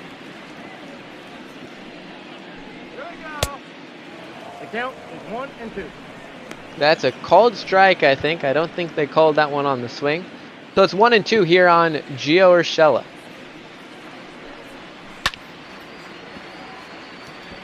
And Urshela will want that one back. That was a hanging curveball down the heart of the plate.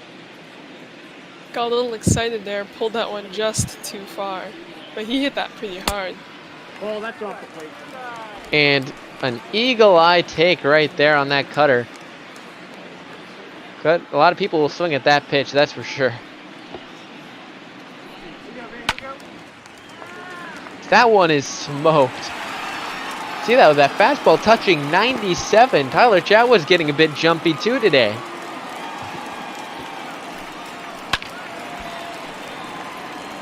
Urshela really showing off the power here. Only 5 home runs on this season. But wow, some of these foul balls. As that is lofted high. Ian Happ, long run. Standing on the line, makes the catch. That's going to be out number 1 here. As you take a look at the NL Central standings, the Cubs 54-29 leading the division. The Reds 5 behind, and then it spirals a little bit. Not really what we were expecting coming into the season. St. Louis coming off of an impressive season last year. The Brewers making some big moves, some big roster turnovers. But both of them sitting below 500. Ball one. Chris Iannetta, excuse me. I always mess that name up. Chris Iannetta at the plate, filling in for Gary Sanchez, who, as you mentioned, is out with an injury. Sounding like he'll be available in maybe a short time. We'll see, unless there are any setbacks. As that's popped way up, and David Bodie on the run makes the catch in shallow center. So 2 away here in the bottom of the third.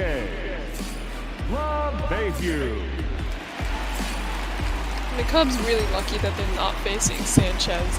They'd much rather see Iannetta out there, much less powerful hitter. Sanchez has a lot of power. Breakout season last year, though a little bit injury prone. So here's DJ LeMahieu, of course, drafted by the Cubs. And then before he got traded over to the Rockies in what I think might have been the Ian Stewart trade, which, if for those of you who don't know Ian Stewart, I completely understand, because that's about how good he was for the Cubs. So that's what they gave up DJ LeMahieu for, and obviously the batting title he got in 2017, if I'm not mistaken, says it all. And has turned himself into a great ball player here last year, especially with the Yankees. Another top quality year. And you're talking about that offensive power that he has, which is really incredible, but he's also really great defensively. He's won 3 Gold Gloves. He won Defensive Player of the Year in 2013, 17, and 18, and really great all-around player for the Yankees.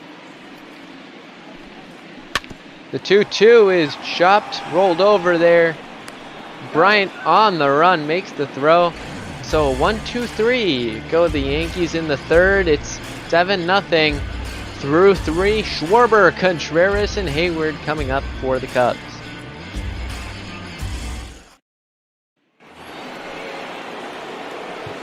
And here he is, Kyle Schwarber, 1 for 2.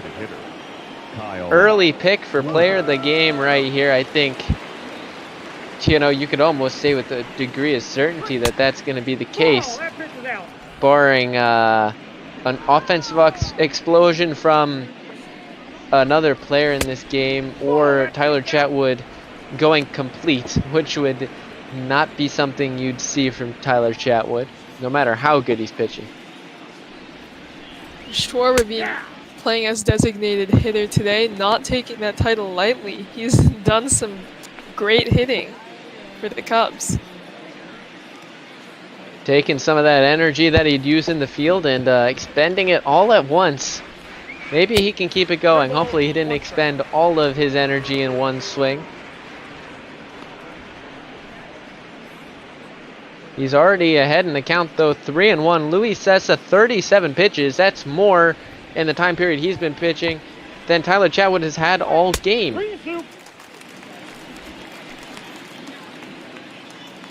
Big hack from Schwarber. It's going to be 3-2, and he's looking fastball dead red. And that'll do. Doesn't have to be a homer, does it? He hits it against the shift through the hole where the shortstop would have been. Base knock for him, so he's 2 for 3 on the game. A lot of the time the shift works for you, but when it doesn't, you're just kicking yourself. Without the shift on, you would have had Torres right there, and that's an easy out. But now you've got a runner on first, albeit not a very fast one, but still a runner. Schwarber can book it if you need him to. He would actually be probably a faster catcher than most, but of course, he did start as a catcher, therefore he's not necessarily the natural left fielder that others like maybe Brett Gardner, who's starting for the Yankees, is. 1-2 here on Wilson Contreras. He too is actually a speedy catcher for the position at least. That's ball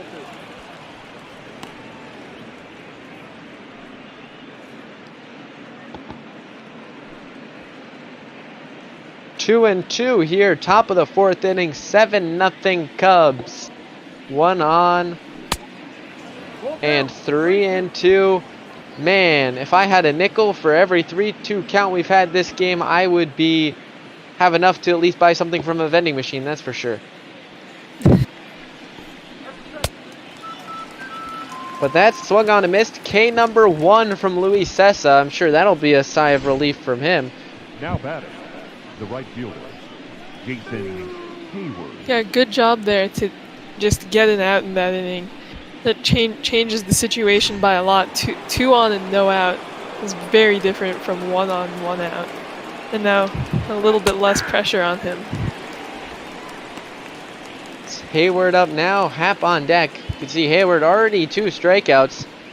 The only disadvantage of absolutely dominating a game is when you get a lot of at-bats. If you're that one guy who can't seem to muster a hit, you do look very bad on the score sheet even though you're on the winning team. And Hayward no hits yesterday either, though not very many Cub hits yesterday at all.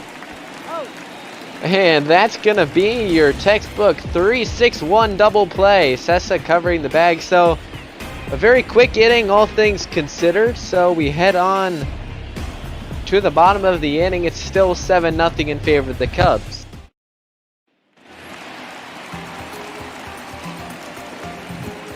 And in-stepping Gleyber Torres, yet another former Cub on this Yankees team.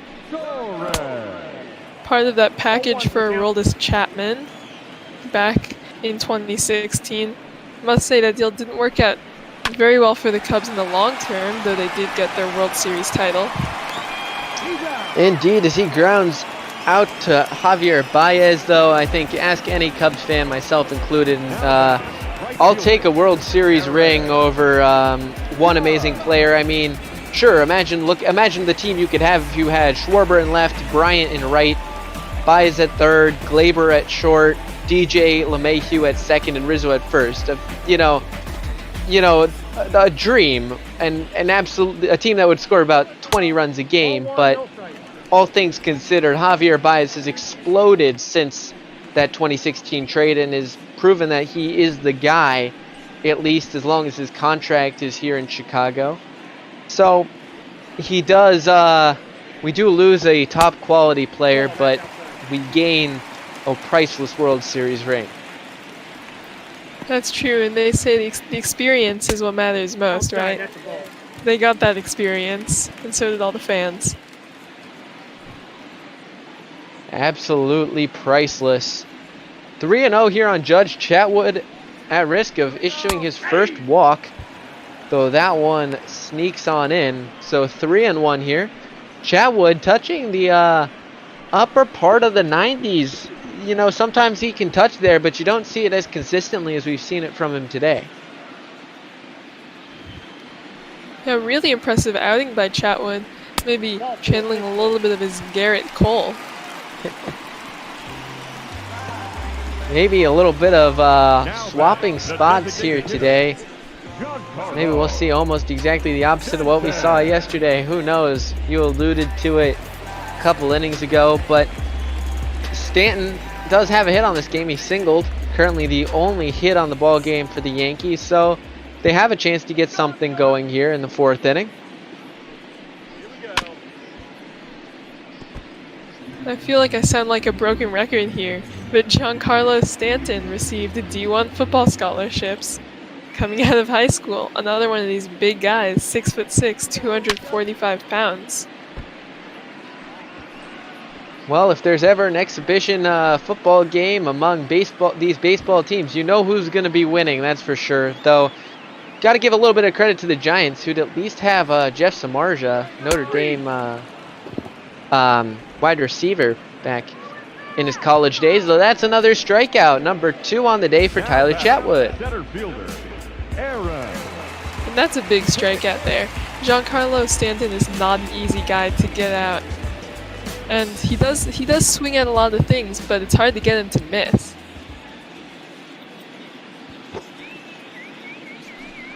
Aaron Hicks now steps in, watches a fastball in there. You already mentioned, alluding to that graphic on the screen, that he was the first round pick by the Twins. Twins really kicking themselves, trading him away, but he might not have even reached his full potential had he stayed in Minnesota. Takes that one though. Gonna be a hit by a pitch. Chatwood, his control going a little bit back of that front thigh, so another free base runner here. Gotta take advantage of them when you get them though. That's the key. And with Luke Voigt at the plate, there's always a chance that you could see some runs on the board if he hits like he has been. And you said you gotta take advantage of these base runners. And that's fair. That's down the line. Base hit. Runner will score, so the Yankees are on the board here. Chipping away. That's all you can do at this point in a 7-run deficit. Left fielder, Brett Gardner. Voigt did not wait for that one. Swung hard there. Just textbook double down the line. And enough to score the run from second.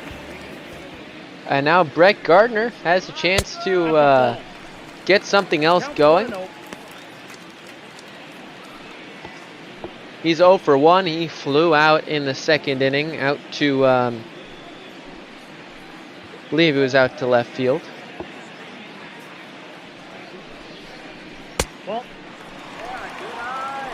You mentioned the strike zone is a little squeezed today. That's a good example of it right there. Brett Gardner, a contact hitter. He's made contact with 93% of his swings in the major leagues, which is pretty insane if you ask me. Had a good period early in his career where he was just, you know, the players I think of is, you know, him and Jacoby Ellsbury, two guys who were just slap hitters, playing on opposite sides of that rivalry for majority of their time.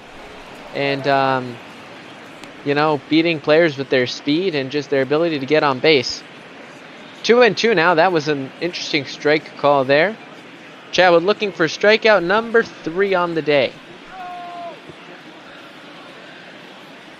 And it would be a big one to get him out of this little jam that he's created for himself. Swung on and missed right there. Good running two-seamer. So he gets out of the inning with only 1 run allowed. 1 hit on the inning, so 1 run, 2 hits for the Yankees so far in this game. We're through 4. It's 7-1. Leading off for the Cubs, the left fielder, number 8. Ian Happ stepping in. This would be his 3rd at-bat. A walk and a strikeout. Quickly going back to that one trivia question that I had. It's a bit of a tough one since no one even hazarded a guess. The answer for the number 1 overall pick by the Chicago Cubs, Sean Dunston, played for the Cubs. Forgot what year he was drafted. He was drafted in the mid to late 80s, I believe. He was part of that 89 postseason team that the Cubs had. There's an inside-out swing from Happ. Hits that one foul. It's 2-1.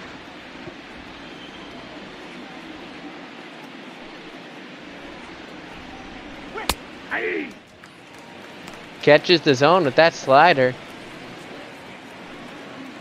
2-2. Looks a bit low to me.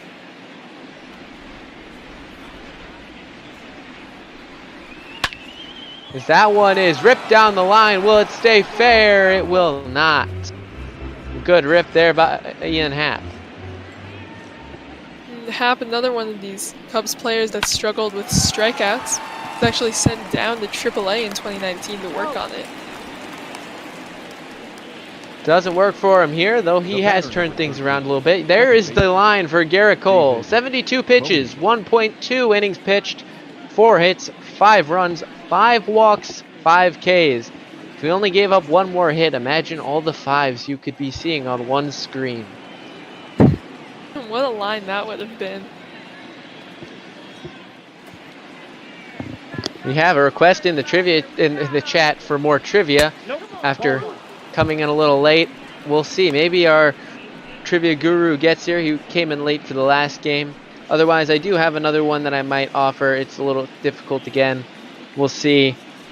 Maybe that'll come later on in this ball game, though. As David Bodie now behind, actually even at 1-1. Excuse me.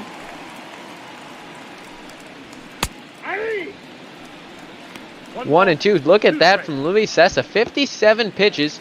The ball to strike ratio is not very good, but he's basically just sopping up all the hits and all the runs, and he's gonna take the hit today for some a couple earned runs. Jump throw there by Gleyber Torres.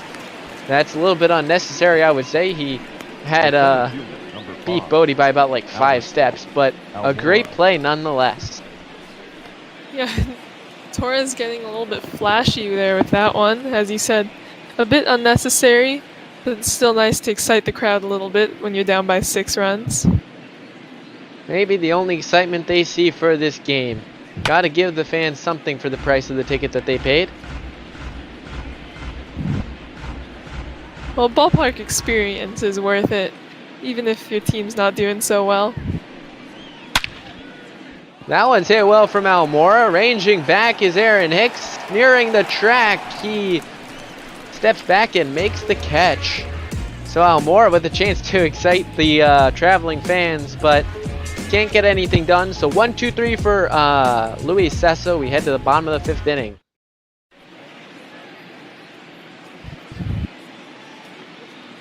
Nice evening here at Yankee Stadium. Heidi Watney is back for us with her miming, as talks about the New York Yankees and how they've been a pretty good team this season, but if you look at some of the teams like the Cubs and the Twins and that whole AL Central, they're behind the pace.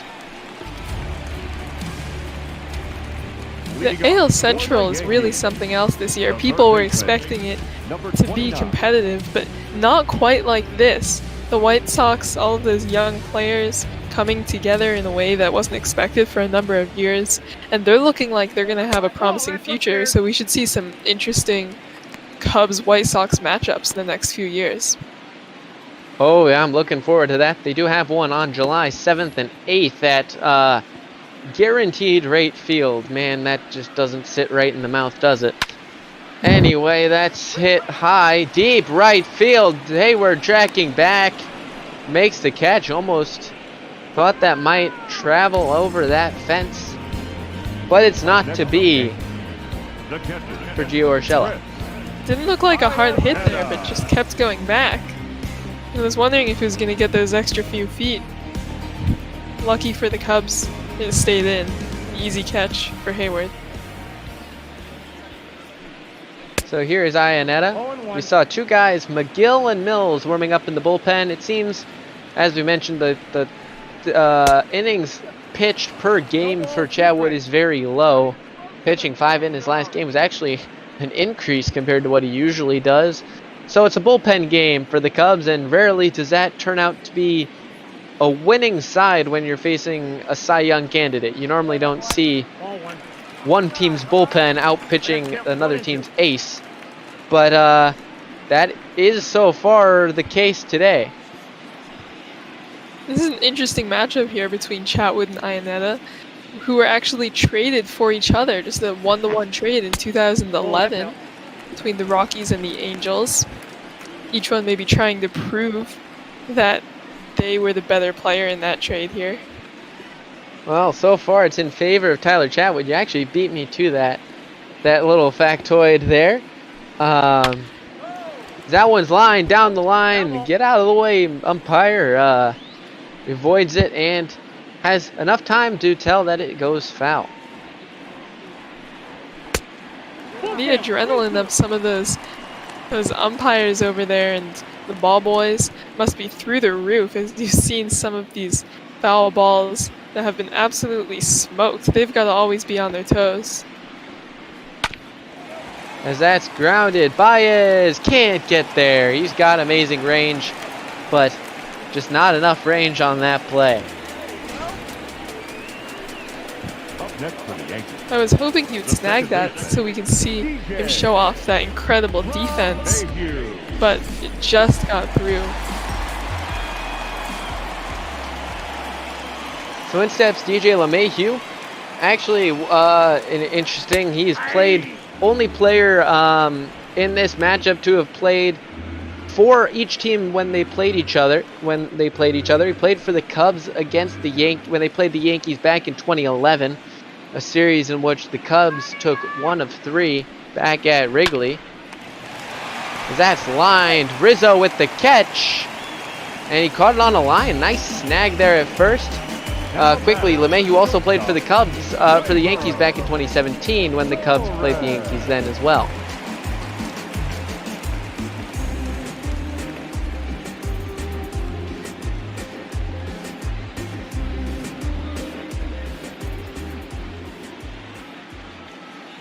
So here is Gleyber Torres. 2 outs, 1 on, bottom of the 5th inning. 7-1 the score in favor of the Chicago Cubs. Big grand slam and a big 5-run inning in the 2nd inning, accounting for majority of the Cubs runs today off of Garrett Cole. As that's grounded up the middle and a base hit for Gleyber Torres. So something going with 2 outs potentially here for the Yankees. Torres is the Yankees' resident young star, only 23 years old, batting .304 this season, an impressive number that he's putting up. Taking that Yankees Young Star Award away from Aaron Judge, now proven to be enough of a seasoned veteran that you can count on him being one of the best players in baseball if he's on his game. This year, not as much, but certainly capable of some long home runs. That's a ball. Judge dissatisfied with his inability to win MVP in 2017, as he's expressed. Feels like that was stolen from him by Jose Altuve, as it probably was because of that cheating scandal. Aaron Judge, 2nd in the American League in strikeouts. Not the stat he'd want to be leading, right? Almost leading, 112. He's on pace for what, about a little over 140 maybe, or thereabouts on the seat, or 240, excuse me. That's ball 3. 3-0 on him here.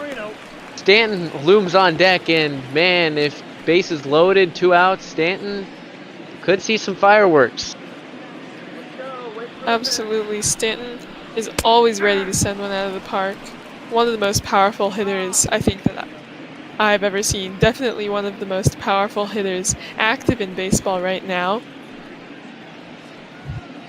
So Judge got the red light on the 3-0. Here on the 3-1, I'd expect him to be swinging, and I'd expect a strike for Chatwood. As he hits that one down the line, is that gonna get out? No, it's off the wall. Arrieta will score. The throw into second is not in time, so Aaron Judge gets a run home here. 7-2, a 2-out, 2-base hit. You were absolutely right there. He did swing on that one, but unfortunately not a strike for Chatwood. Instead, a double as he slides head first into second base there. And the Yankees looking like they might be creeping back into this one. And David Ross has seen enough from his starter Chatwood. Definitely he should be proud of himself this game. 1 walk, only 5 hits is not as amazing. 2 strikeouts, not a lot.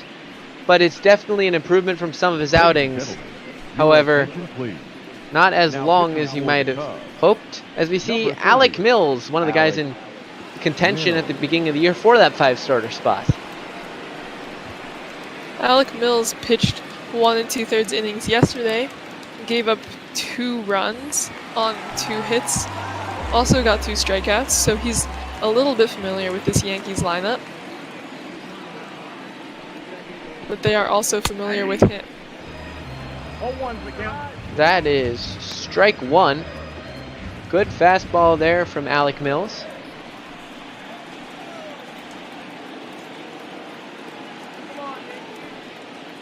getting that fastball up in the zone from Mills, Outside. usually countering that with a low changeup. Stanton, of course, the 2017 home run champion. Year he had, oh, some odd like 56 homers or thereabouts in the high 50s. That one is just a bit inside, so a hitter's count here from Stanton. A fastball count for a fastball hitter can always be dangerous when you're on the mound. I believe it was 59 home runs on the season for Stanton that year. And you can only imagine what the Yankees would look like if he was healthy consistently and Judge was healthy consistently, who hit 52 in 2017. We could be seeing a very different team maybe this year, maybe next year. We'll see. Definitely, if you can get a couple more years out of Stanton and then see how well they can pay Judge to keep him around, you could be seeing a very scary offense, as that is just outside. Dangerously close there for Mills on 2 occasions, but no cigar, as they say. And Stanton will be around for a while. Signed a 13-year, $325 million contract that has him in New York until 2027, unless they trade him.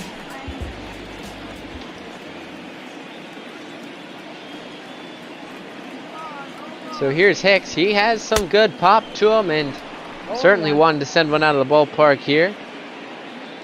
Don't know why they're showing that Stanton's the 2019 Gold Glove winner when he's on base, but that's something for us to deal with our graphics department. Well, hey, stats make the world go round. Just supplementing the broadcast a little bit. So 1-1 here to Aaron Hicks after that curveball in the dirt.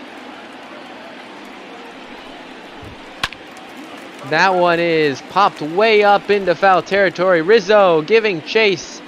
He's under it, and he's got it. The Cubs get out of the inning. Judge with a key double will give them a run back, but they might come back to regret not converting on a bases loaded 2-out chance. And a new pitcher, Chad Green, coming in to relieve Luis Sessa, who came over in the exact same, they both came in the same trade from Detroit. Leading off for the Cubs, the third baseman, Chris. Chad Green, the career ERA record holder at his college, Louisville.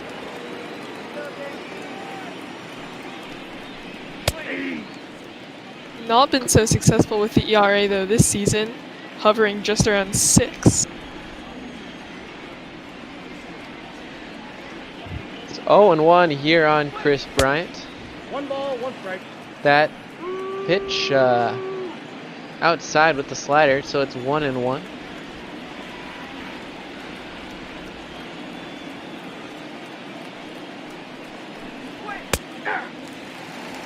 Called. Strike 2, 1-2. Top 6 here. Might as well give that second trivia question I had on hand since we haven't received one since. So, the Cubs and Yankees, of course, had 2 big trades in recent times, one of which being Starlin Castro getting sent over from the Cubs to the Yankees. That one's hit well. Deep left field, looking up is Gardner. It is gone. Chris Bryant, 343 feet, doesn't need to hit it far here at Yankee Stadium with that short porch on either side. Not a great start for Chad Green as Chris Bryant tacks on home run number 18 on the season. As you said, didn't need much, only 343 feet on that one. But the Cubs get that run right back after Judge helped the Yankees climb back last half of it. Now batting. Ben Heller warming up for the Yankees, and Anthony Rizzo standing at the dish. Watches that one outside. So getting back to the trivia question quickly. 2 big trades between the Cubs and the Yankees. One, Starlin Castro going from the Cubs to the Yankees. He was the major piece in that trade. And then, of course, the Aroldis Chapman deal in which Gleyber Torres came over to the Yankees in favor of Chapman going to the Cubs. Can anybody name the one player who was in both of those trade deals? He was a right-handed relief pitcher, if that helps.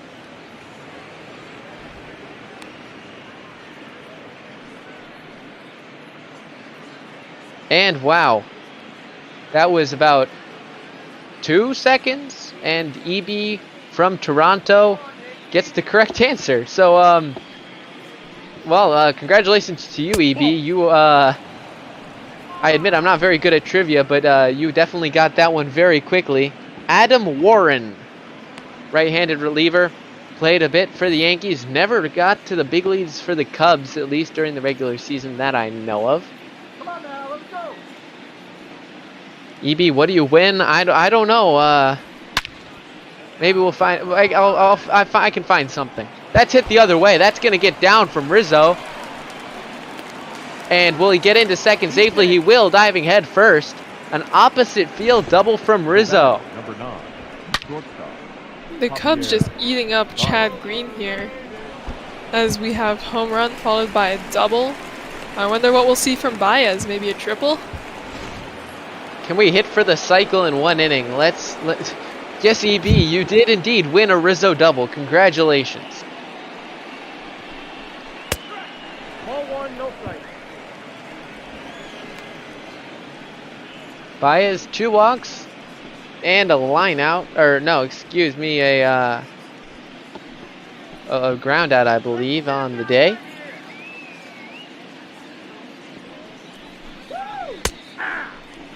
Hanging slider. That was a pitch to hit very far for Javi Baez.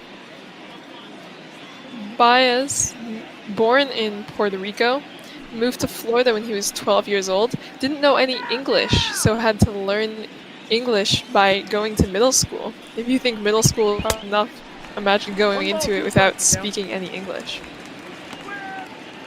And look at the ball player he's turned himself out to be. Just look at the change between 2014 rookie Javi Baez and even 2016 NLCS MVP Javi Baez. Those are 2 different players, and then second in MVP vote Javi Baez 2 years later. Completely different. So the amazing amount that 2 years can do for a ball player is really evident here with Javi as he swings and misses. So Green gonna come back with a strikeout. Still has Schwarber and Contreras left to face, at least. Hitter, Kyle Schwarber. Baez, big whiff on that one. Doesn't look so happy with himself there. Knew that he missed some pitches earlier in the at-bat. And here is the man of the day, Kyle Schwarber. Watches that one. That is a cold strike on the outside part of the plate. 97 on the gun from Chad Green. Now, Chad Green was probably the best of his career in 2017.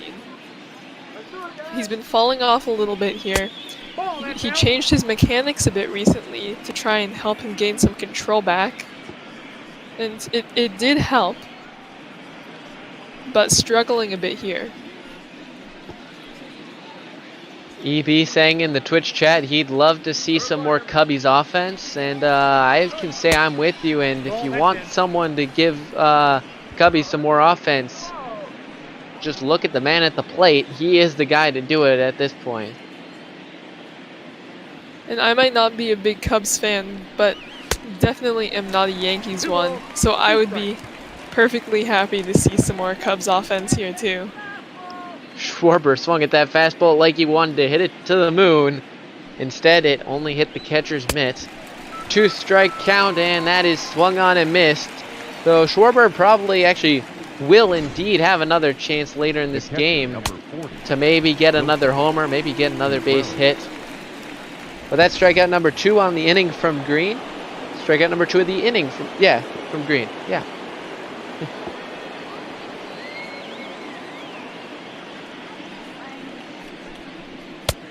Count 1-0. Contreras struck out. Sorry, excuse me. No, go ahead.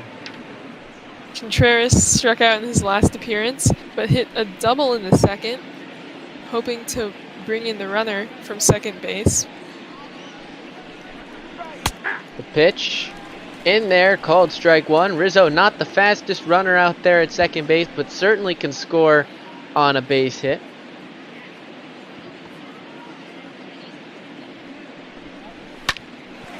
That one is just reached at, rolled over. Great play by Torres. The throw to first. They just get him by a step. But Chris Bryant opened the inning with a bomb. They get one back. It's now 8-2 Chicago Cubs.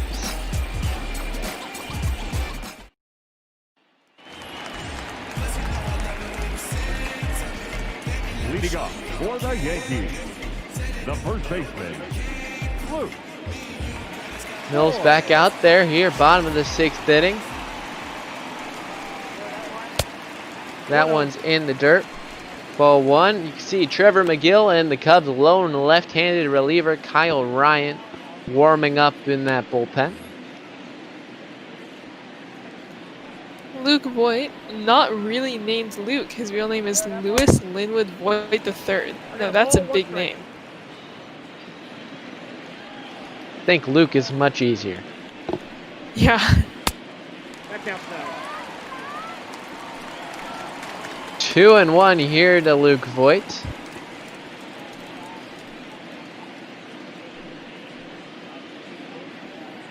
Chance for the Yankees to maybe get something started late in the game. They don't have too much time, and those last two guys in the bullpen, Kimbrel and Winkler for the Cubs, setup and closer, have been lights out this season. You don't want to be trailing coming in to the eighth inning.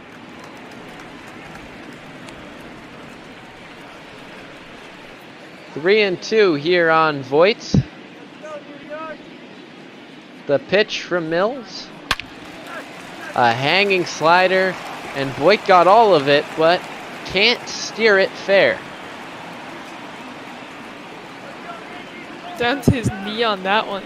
That's how you know he really thought that he was sending that one out of the park. So that's a leadoff walk for Luke Voigt. The left fielder, number 11. That's the second walk issued by Mills since coming into this game, and Brett Gardner, 7-hole hitter with a chance to continue this early offense maybe in the sixth inning. Gardner not so successful today, 0 for 2 with a strikeout in his last appearance. First pitch is outside, that's ball one. Mills may be struggling a bit to find the strike zone here. You can see Gardner with 2 doubles, 7 RBIs of late. Mills acquired by the Cubs in 2017 by trade. They traded him for Donnie Dewey's, who was actually then traded back to the Cubs in 2019. That is now in the farm system, I believe. I believe he's in AAA Iowa at this point, playing center field, or at least somewhere in the outfield. He is a natural center fielder. So that one's fouled off by Brett Gardner. Another pitch in the middle of the zone. Mills sort of missing with his pitches. He's either right over the heart or he's outside of the zone. And Mills performs best against right-handers, having a little bit of a hard time with Gardner here. 2-2 from Mills to Brett Gardner. 1 on, nobody out. The 2-2 is inside. That hit him. Slider got away from him, so the second hit by pitch of the game for the Yankees. Number 29. Able to turn his back and avoid too much pain on that one, but that's still gotta hurt. Those balls are moving at you fast. But now 2 on, still no outs for the Yankees as Gio Urshela comes to the plate. He has 2 flyouts on the night. A reminder, there's plenty of more bop ball coming today for you. After this, we got Seattle at Tampa Bay, followed by a big rivalry matchup between the Dodgers and the Giants, followed by one Charlotte you will enjoy probably, the Rockies going to Target Field in Minnesota, followed by the late night pop ball after dark, the Arizona Diamondbacks at the Philadelphia Phillies. I will be watching that Twins game. Disappointing loss yesterday. Not one that they should have dropped, but hoping to bounce back today. Well, maybe they can get some of this Cubs magic that they've had as Contreras blocks that one well. Contreras has a strong arm, and Yankees are not dumb enough to try and run on him. Known for his back picks and a fiery personalities, that's lined right at Rizzo for the second time this game. A nice little grazer, almost barely touching the, barely missing the ground. Great pick there from Rizzo. That was an easy out for the Cubs. Unproductive, which I'm sure they appreciate. Alec Mills now 1 out closer to escaping this inning. Ball, that's inside. Up and in Arrieta, that is ball 1. You can see was acquired before this season via free agency. We've seen some hit by pitches in this game, and Arrieta has had some experience with that. In 2017, he was hit by a pitch in the face, and it broke his nose and 4 of his teeth, and he needed stitches in his lips. Let's hope we don't see anything like that today. Of course, similar happened to Giancarlo Stanton, wearing one of the first to wear those ear flaps that extend down past the across the jawline. Now something that's been something for pretty much almost all major leaguers, and I think that could be for the better to avoid any facial injuries. 2-2 on Arrieta here. Only 1 out in the inning, 2 on. A chance maybe for the Yankees.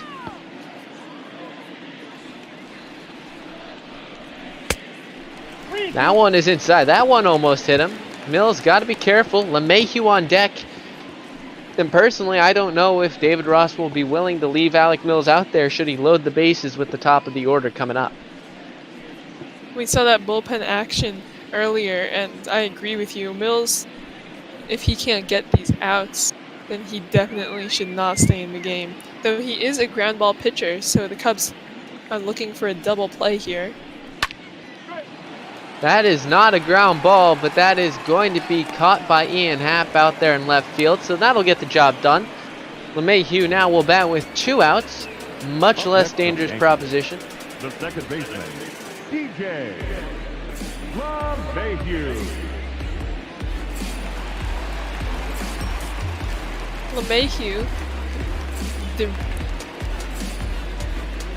he was, lined the other sharp liner directly at Rizzo. Something similar from Urshela to get the first out of this inning. Ball 1. You can see the career WAR posted by DJ LeMahieu, a very good total in his age 31 season. 35 WAR thereabouts, so a very solid career. Wouldn't necessarily, it's not Hall of Fame caliber by any means at this point. He's got years left to him, and we'll see what happens to him in maybe the next 5-6 years. He won a World Series in college with LSU and looking to win a professional one as well. Almora's throw to the plate, not in time. So a base hit for DJ LeMahieu gets another run home. Sorry to cut you off there. No, that's okay. I was pretty much done anyways. So a hit allowed by Alec Mills. 1 run will score. It's 8-3 now on Mills. Still in this game. Jeffress now has replaced McGill as the second man in that bullpen. And I'm just as surprised as you are with Mills being in this game still. Well, luckily for him, Hayward tracks that one down from Torres on the first pitch. So it's 8-3 in favor of the Cubs. We're through 6 innings now. 8-3. Your attention, please. Now pitching And for the New York Yankees. Ben Heller going to be coming in as we are joined by our resident organist, Shark Shavery. How are you doing? I saw you missed the beginning of the game. Yeah, and I missed a whole lot of it just by missing the very beginning, apparently. I'm loving it so far. It's been a high offense game. That's as much as I like pitchers duels. Sometimes you just can't get past a good high scoring, high homer affair. Especially one with a grand slam. And at the expense of the Yankees, that's really got it all. True. Right on. As that swung on and missed by Hayward, so it's 0-2. Garrett Cole, man, not getting the job done, and we'll see if that carries over to his next start against the Blue Jays. I'm sure EB will hope for that. Blue Jays a little bit easier of a lineup to deal with than the Cubs, but they do have some young stars, and they have been pretty hot lately. So Cole will still need to bring his best stuff.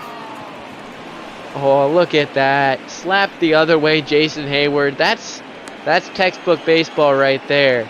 That's how you beat the shift.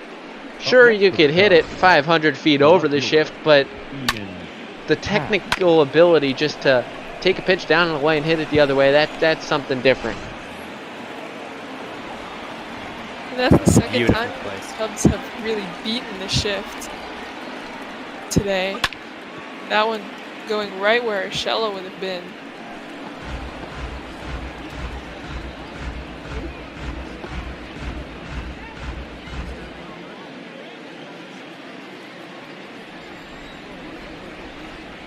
Ian Happ down 0-1 here as Heller's pitch is in there. Strike two. It's almost looking like a very similar game to yesterday in the sense that starting pitcher struggles and then some of the guys whose ERAs are a little high just in there to mop up and soak up the runs.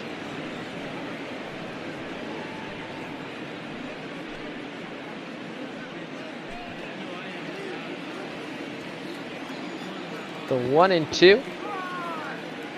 Ben Heller most definitely with the high ERA, above 7. Does get a K there, however, Ian Happ. That's the second strikeout of the day for Happ. He struck out looking earlier in the game. And it'll bring up David Bodie. One hit. Might do a little bit to improve his average. Maybe try to force his way back into the team as that's lofted into center. A little too much behind that almost as Hicks will make the catch.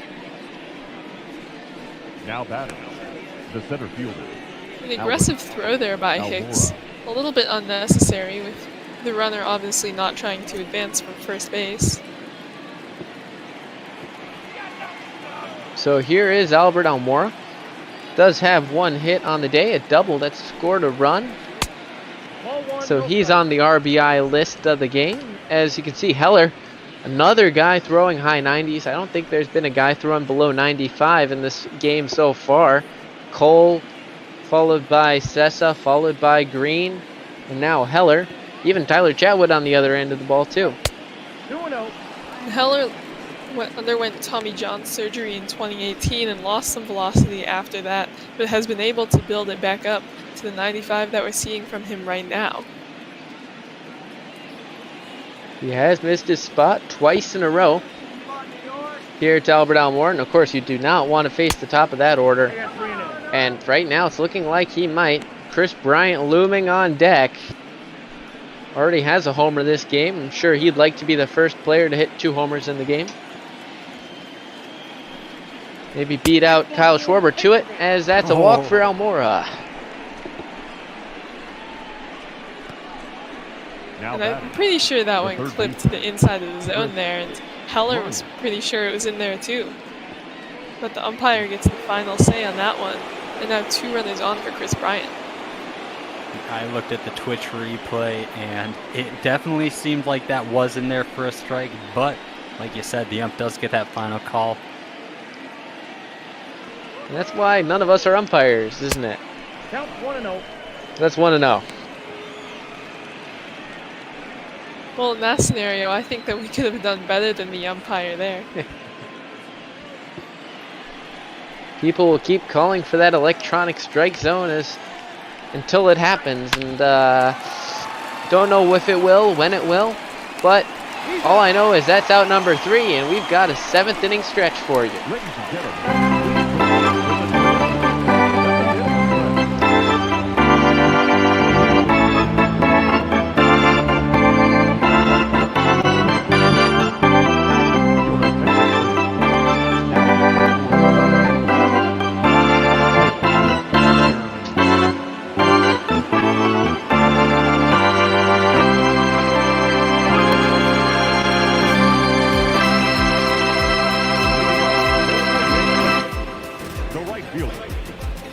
Thank you, Shark. As always, it's a pleasure to have you in the booth. If you want to stay in the booth for the rest of the half inning, be glad to have you around. But thank you for that rendition. You're very welcome, and we see Jeffers coming in with that ERA just south of 2. Another one of those one-year deal guys that the Cubs brought in that have been paying dividends for him. Sort of a low-risk, high-reward kind of player. He's really had an up and down career. He's been elite every other year, really. 2014, 16, 18, and now this year as well. Happ is back at the wall. Out of here. Very similar to the one of Chris Bryant. That one, though, going about 40 more feet for Aaron Judge. Only number 17 on the year, though, for him. They claw back within now, 8-4, I believe, if I'm correct. Lost count already. Yeah, the ERA now just north of 2. And I mean, really, that's what you expect from Aaron Judge. That's what he does best, hitting home runs. Not a ton on this season so far, but he got all of that one. And now the Yankees looking closer than I think I ever expected them to be. Cubs offense sort of, I won't say stagnating, but slowing a little bit.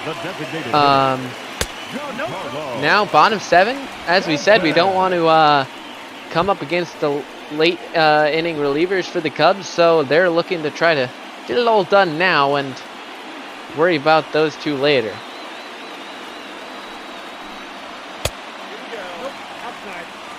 Here we go. 2-0 here to Stanton. Another guy in this game throwing hard. Of course, shouldn't be surprised by that. That's a sort of a sign of the times.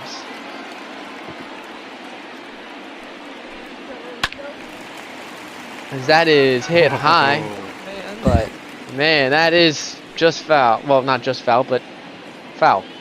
I'm getting flashbacks to a game I was in on where I mentioned that the Yankees still knew how to score, and then immediately Stanton hit a dinger, so I'm really hoping to not see that again here.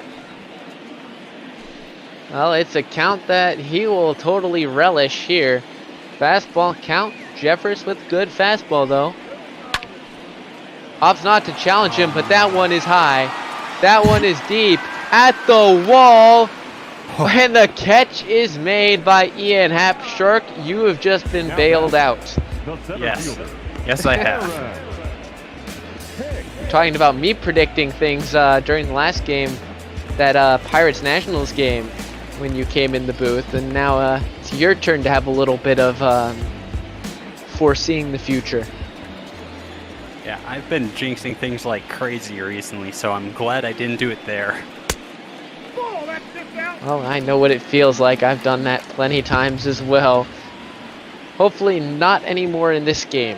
I will be happy just to let things end as it is with the Cubs' victory. Pitch getting dangerously close to the elbow. If we saw someone else, they may have leaned into it. Voigt standing on deck. That batting average gone up by a single point so far today, thanks to the hit he had earlier.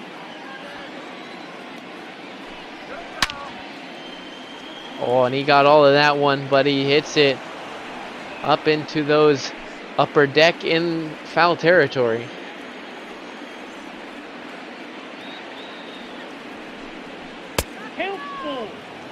And swings through that one. So 3-0, 3-2 now.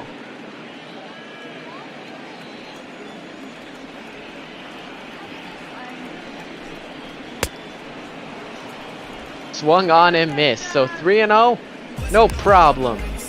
Gets 3 straight strikes, and his first strikeout does Jeffers. Really That feels was like Jeffers. Oh, fine. It was a big out for Jeffers there. Getting his confidence back up a little bit after the home run and almost another home run. Yeah, that was just exactly what I was going to say. After pretty much immediately giving up that dinger, he did manage to settle in, especially with that other threat. But it feels like he's kind of found a little bit of a rhythm here. Let's see if we can keep it going. 1-0 to Luke Voigt. That two-seamer tailing in towards the hip. 2-0. Chopped up the middle. Baez cannot get there. It'll be a base hit, so a runner on, and it's going to be Brett Gardner at the dish. He's 0 for 2 with the hit by pitch. And that's another ground ball that goes just out of reach of Javi Baez as they're hitting them up the middle pretty consistently here for the Yankees.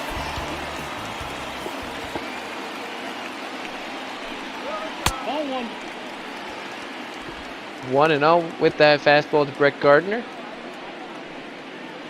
When getting really close inside again. I'm always interested to see if he goes to the other side of the plate after maybe trying to back him off. That's ball 2. Does do that a bit there with the two-seamer. Another interesting thing with those two-seamers, it's always interesting to see those guys who try to go with almost the Greg Maddux style two-seamer in, starting towards the left-handed batter and then just veer it back into the inside part of the zone, similar to that one right there.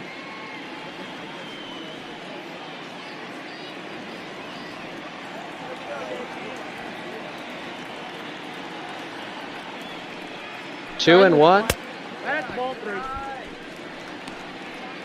Gardner drafted by the Yankees in 2005. That was 15 years ago now. In the 3rd round.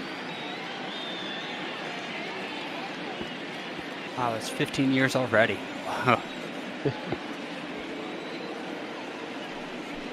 The pitch.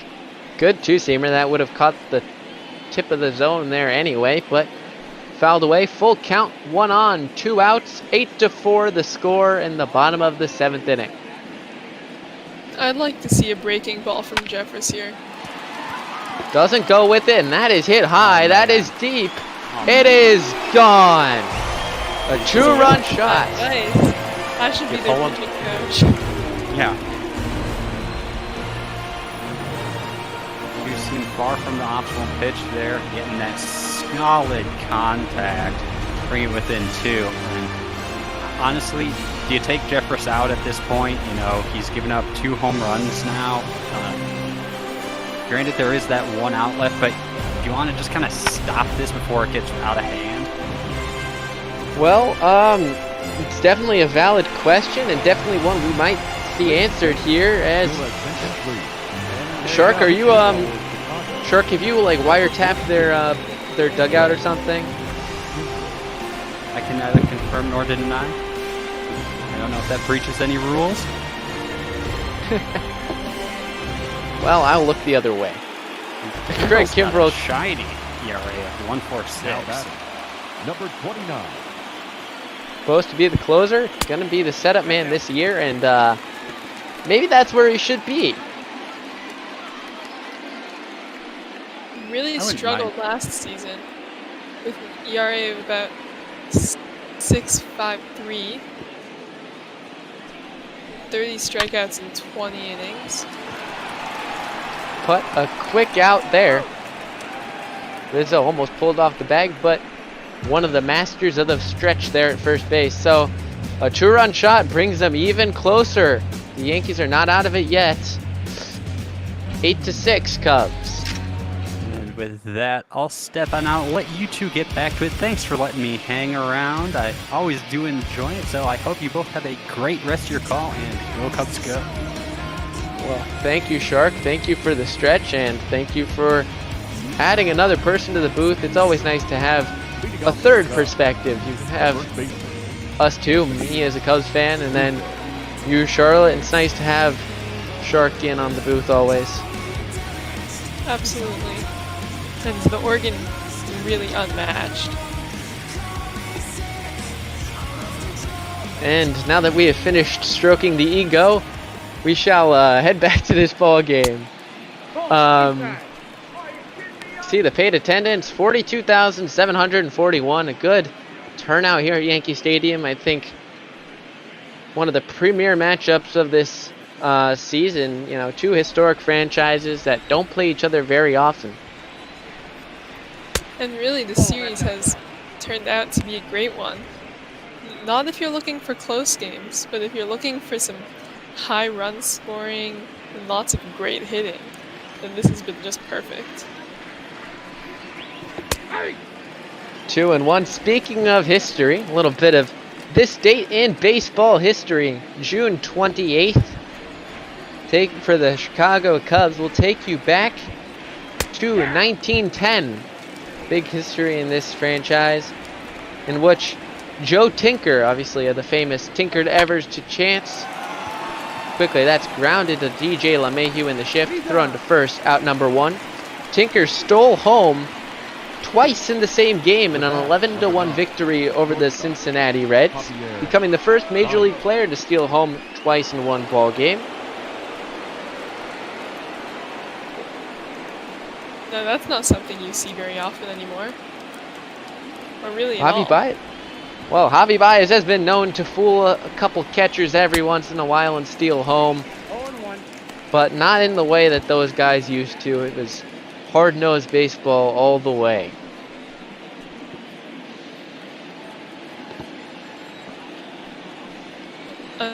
Another star football player now pitching for the Yankees, Tyler Lyons, all-state quarterback as a high school senior. The 0-2 is fouled back. Another little piece of history for the New York Yankees, this time back in 1939. In a sweep of a doubleheader at Shibe Park, the Yankees set the Major League record for home runs in a game and in 2 consecutive games for that time period, when they hit 8 homers in the opening game and another 5 in the nightcap, so 13 over the course of 2 games. That's grounded down the line, foul. They ended up winning those 2 games against the, at that point, the Philadelphia Athletics, 23-2 the first game, followed by a 10-0. Don't think we'll be seeing that today, but certainly a good piece of history with some high offenses. That is what you call a blowout. Wow. But this game that was looking like a blowout, no longer. Now batting, the designated hitter, Kyle. That's a strikeout there from Lyons. Coming in from the bullpen. He's now going to face Kyle Schwarber. So Aaron Boone playing the matchups here, going with the lefty in to face 2 guys who are lefties, Rizzo and Schwarber, looking to neutralize their power, but you never know.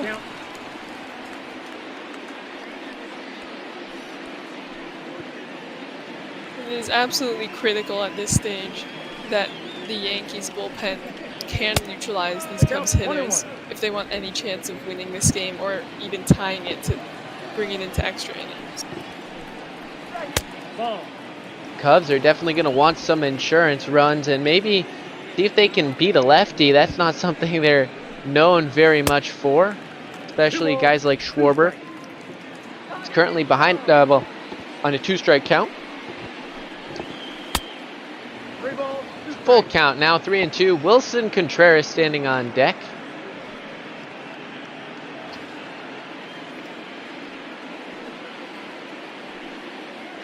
The 3-2 chopped the other way. There is a shift on, so if he can steer that one just a bit further down that line, he might be able to leg out a double. That one is fouled back again, so good battle here from Kyle Schwarber, though it doesn't necessarily have the same effect as it would against a starter trying to work the pitch count. Ball 4, though. Good eye there from Kyle Schwarber. He is known for having a good eye. Now batting. And that'll bring up Wilson Contreras with the chance to maybe help this team out a little more, give them a little more cushion. And this would be a great opportunity to tack on some more of those insurance runs that we talked about. Contreras with 11 home runs in the season, 33 RBI. Not fantastic numbers, but definitely solid. He can hit it out of the park. Had a couple homers in the past week or so. So he is always a power threat. Made the All-Star game last year. That is hit up the middle. No, DJ LeMahieu will flip it over to Torres. One former Cub to another. But it's still 8-6 in favor of the boys in blue as we head to the bottom of the 8th.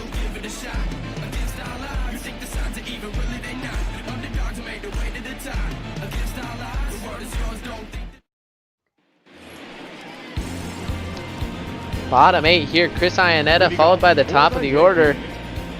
Said it a couple times now, this is a closer game than I think we had bargained for at the beginning after seeing Garrett Cole leave. Absolutely.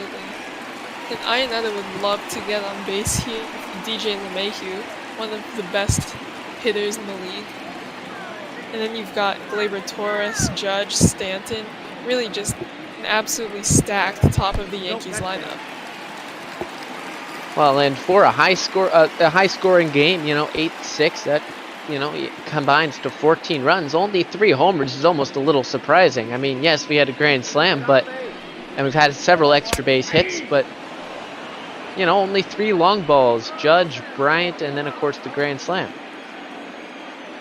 It is a bit unusual that we're seeing a lot of home runs in the modern game, but it is nice to see lots of base runners. I personally think it's maybe even more exciting than just home run after home run to see some action on base paths.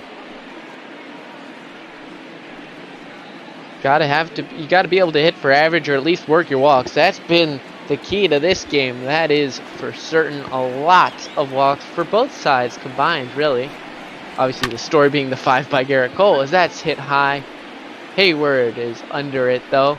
So 1 out here in the bottom of the 8th, but it'll be the top of the order you mentioned. LeMahieu and Torres, followed by Judge and Stanton if either of those two can get on base. LeMahieu singled in his last appearance. It was an RBI single. He's currently on a 2-year contract.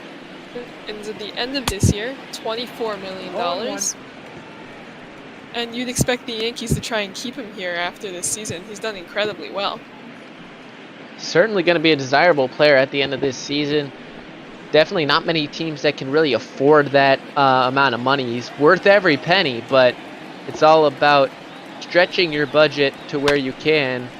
And if you're the Yankees, that's not something you normally worry about. Teams like the Cubs, however, they're the ones who are, you know, have high-priced players and do have a good high amount of budget, but it's you know, being able to maintain all these big amount of contracts. Obviously, the Yankees have Stanton. They will have to pay Judge a fair amount of money. Torres too, when he gets to that point as well. So we'll see how the Yankees organization opts to use their money. Judge making $8.5 million this year. Now batting, shortstop, Gleyber. Have a bit of a stream freeze here. I was wondering if that was just me, but apparently not.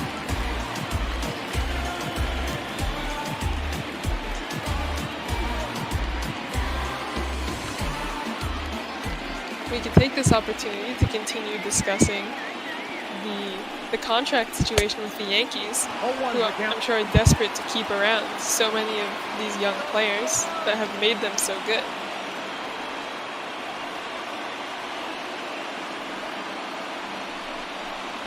Ball, that's too high. Looks like we got things back up here. So, Garrett, I think something got figured out. Sorry for getting you in the booth so quickly, but looks like we're back. And it is good to be back. So 1 on. Torres at the dish here. It's a 1-2 count. Pitch from Craig Kimbrell. Good curveball. Swung on and missed. 2 outs now. Kimbrell getting his first strikeout out of the bullpen. And for those of you that missed it, the batter on base was plunked right on the back. Looked pretty sniffy as he walked down to first. So, good call, guys. Enjoying. Take care. Well, thank you, Garrett, for that update. The third hit by pitch of the game coming from Cubs pitching to Yankees hitting. The Cubs pitchers really struggling with their control, but not issuing quite as many walks as it seems like the Yankees pitching has. Kimbrell looking for one more out, which will end his day. Dan Winkler is probably warming up in the bullpen. High changeup. Interesting choice of pitch there, but it's still 1-2. Now, Judge hit a home run his last time up, and as the tying run, Kimbrell needs to be very careful here. And that is a beautifully executed curveball. Gets the strikeout, back-to-back Ks. Get the Cubs out of any jam they might have. We go to the 9th inning. It's a 2-run ball game in the Bronx. And that is the Craig Kimbrell that the Cubs signed last season. That's the guy they were looking for, and that's the guy that he has turned out to be for them this season. And here will be Jonathan Holder looking to hold this ball game.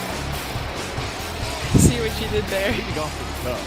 A little bit blatant. Anyway, we have Hayward, Happ, and Bodie scheduled. Almora would be the 4th batter in the inning, should someone reach. 1-1. It's 1-1 here.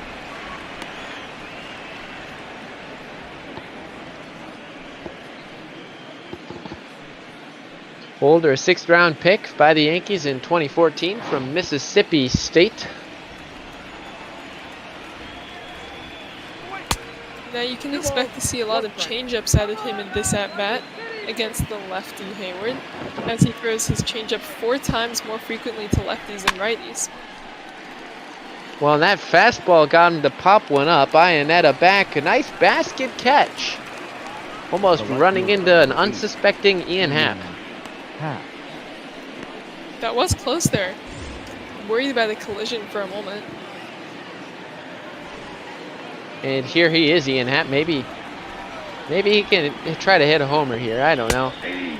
I'm just trying to, use some of that prediction mojo I sometimes can have.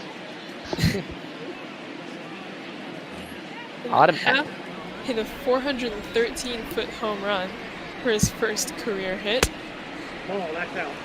So he does have that power in him. Remember him hitting a solo homer to start off the 2017 campaign in Miami. Cubs broadcast announcer JD Jim DeShays predicted it right before the first pitch of the ball game, and he hit one out on that first pitch, sure enough. But he strikes out here, so nothing doing for him. Those are some big cuts he was taking. Looking like he was trying to hit the home run you asked for. Instead, he ends up with a hat trick on the day. 3 Ks, a walk, and a ground out. And that'll bring up Bodie.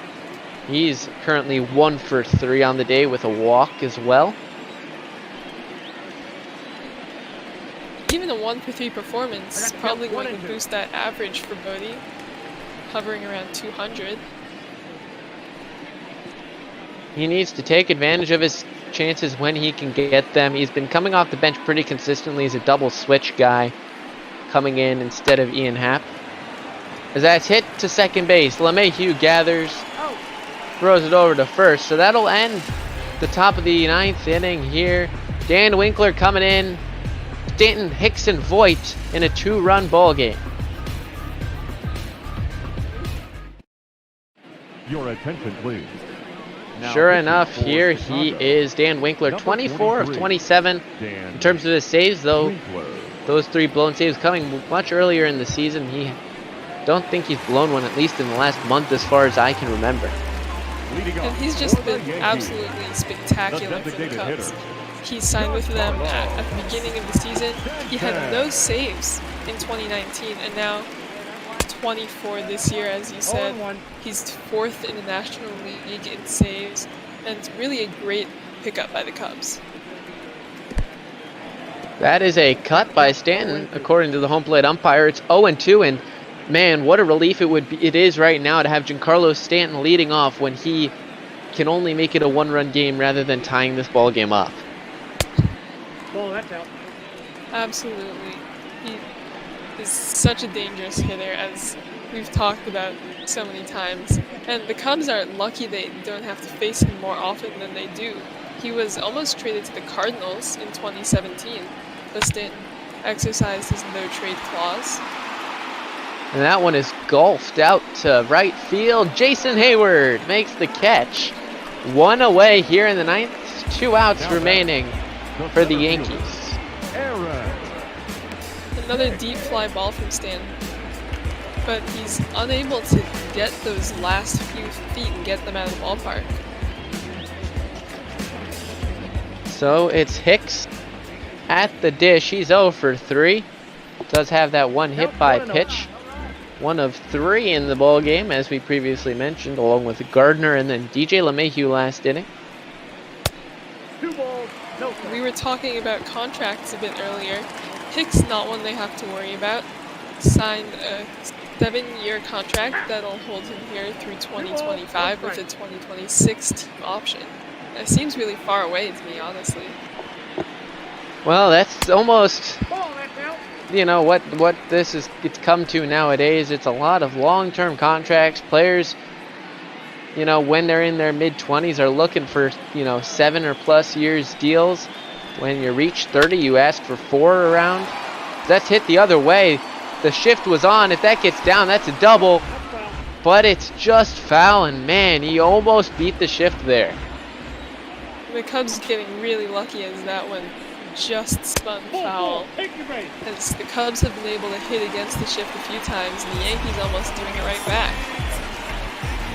Well, a walk issued by Winkler.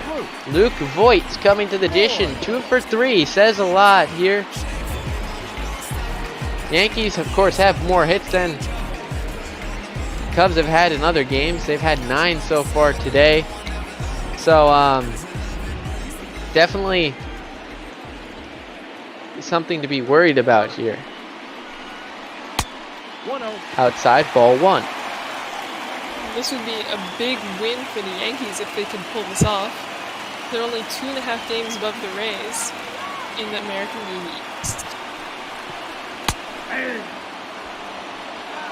That's strike 1. The Cubs have not had much success against the Yankees in the past decade when these two teams have played, so the Cubs will take any win they can get. They've only won, I believe, 2 of 12 coming into today. Looking to make it 3 of 13. We'll take that. Or, well, no, sorry. 3 and 12. Gardner stands on deck. It's another 3-ball count. Winkler's got to find the zone carefully. Winkler's best pitch is his cutter. You can expect to see that one. And there it is. A good cutter. Front doors it in there. A full count. Dangerous hitter at the plate. But you can never count out guys like Brett Gardner standing on deck.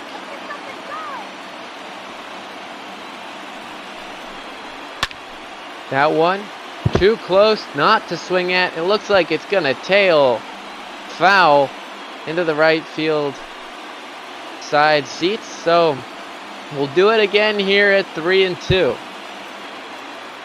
That one very similar to the foul ball from Hicks earlier that we saw that just curved foul. Another foul ball means we do it another time. Pitch number 18 coming from Dan Winkler of the inning. That one is called strike 3. No argument there on that one. And there's that cutter from Dan Winkler. His favorite pitch, his best pitch, and he just absolutely froze up with Voigt here, as he now has one more out to get. But Gardner representing the tying run now at the plate. And he forgot to mention he has a homer on this game too. You just forget about it a little more because he's not the big power hitter that, you know, a guy like Aaron Judge, Chris Bryant, and Kyle Schwarber is. It's fouled away quickly 0-2.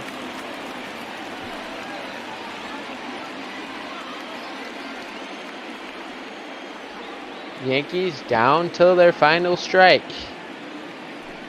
The pitch from Winkler. Down 1-2.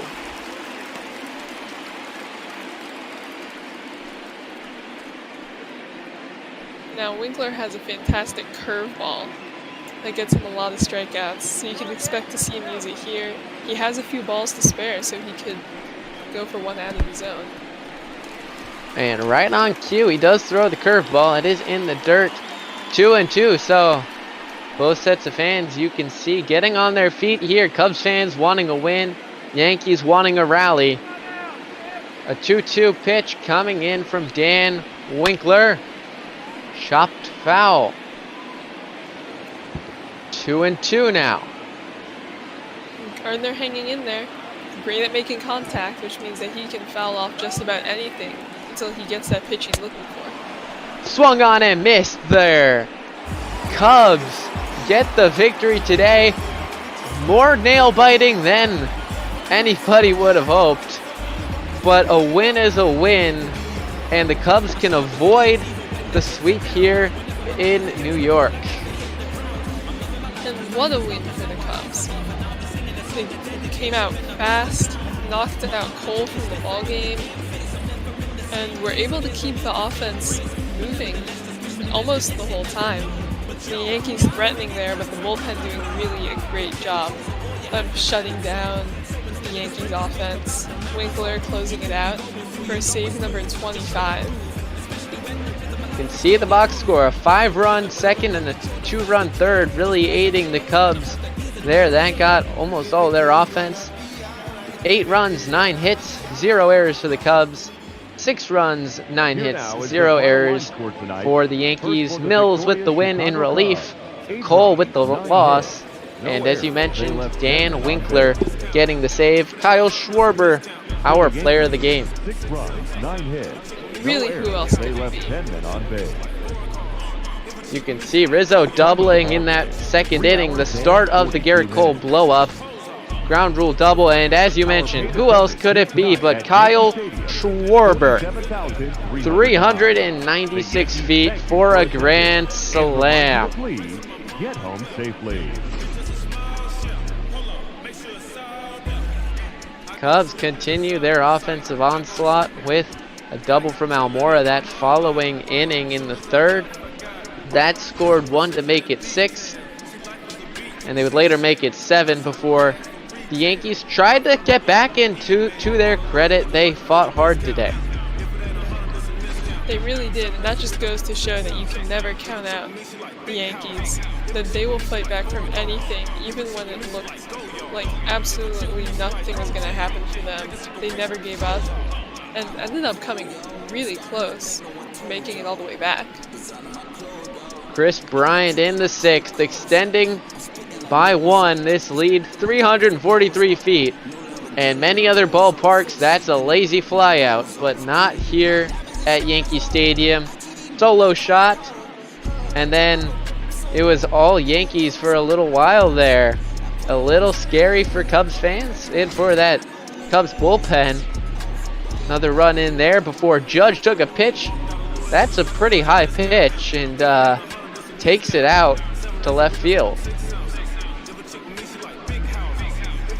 Aaron Judge, such a dangerous hitter, able to help pull the Yankees back, threaten the Cubs there.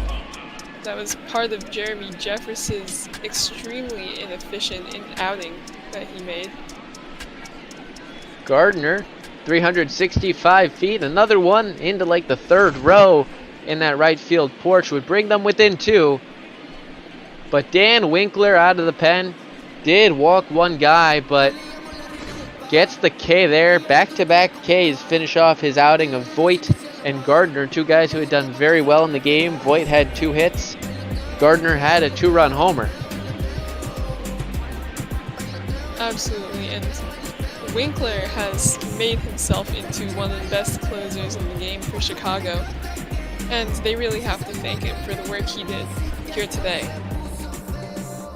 And I want to quickly in the chat thank Mo for predicting that the Yankees would absolutely easily beat the Cubs, because it did not happen. So Mo, if you want to make sure you're on all of my Cubs broadcasts and every time say they're gonna lose, and then maybe we can get a big win streak going.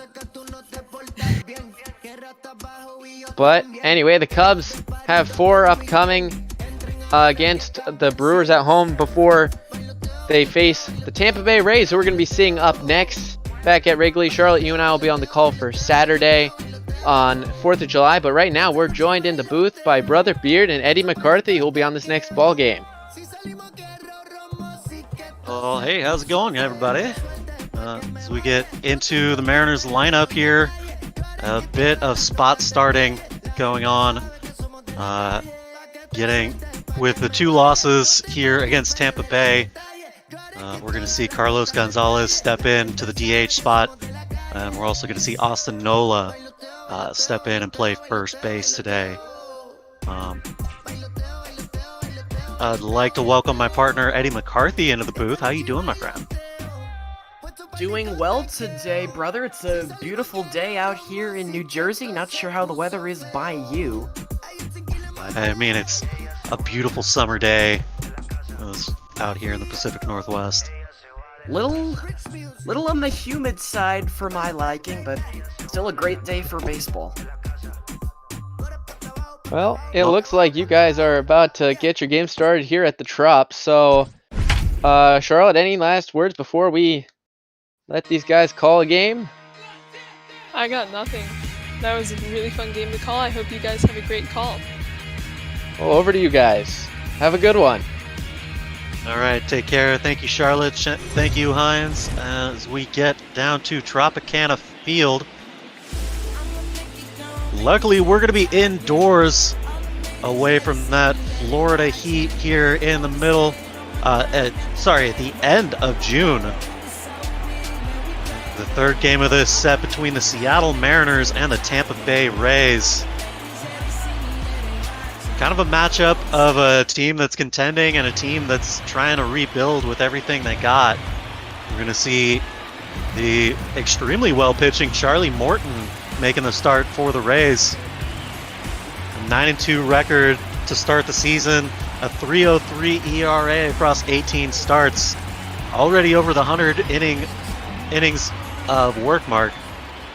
We'll see how he does here against the Seattle lineup. The center fielder, Malik Min.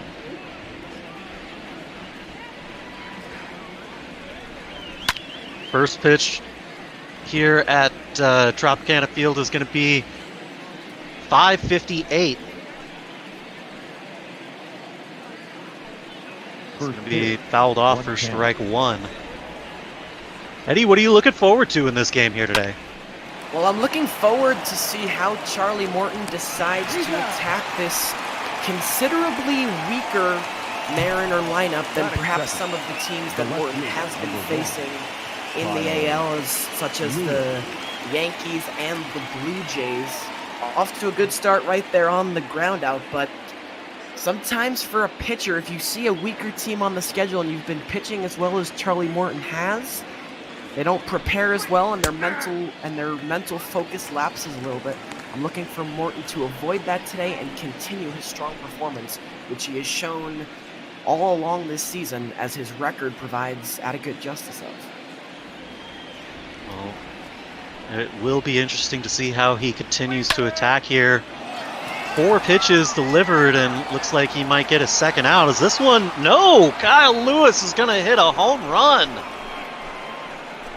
Oh, that looked like it might just be an easy pop-up for the second out, but Kyle Lewis able to put some juice on it and get it over that short porch out and left. He'll rack up his 10th home run of the season, and the Mariners once again here off to a hot start with a home run in the first inning. Well, this is exactly what Morton was looking to avoid, and he gets sloppy. He leaves a pitch on the inner half. You can see the catcher wants to set up inside. Instead, it creeps out 6 inches over the plate. Not hit very hard. You could see it was off the handle.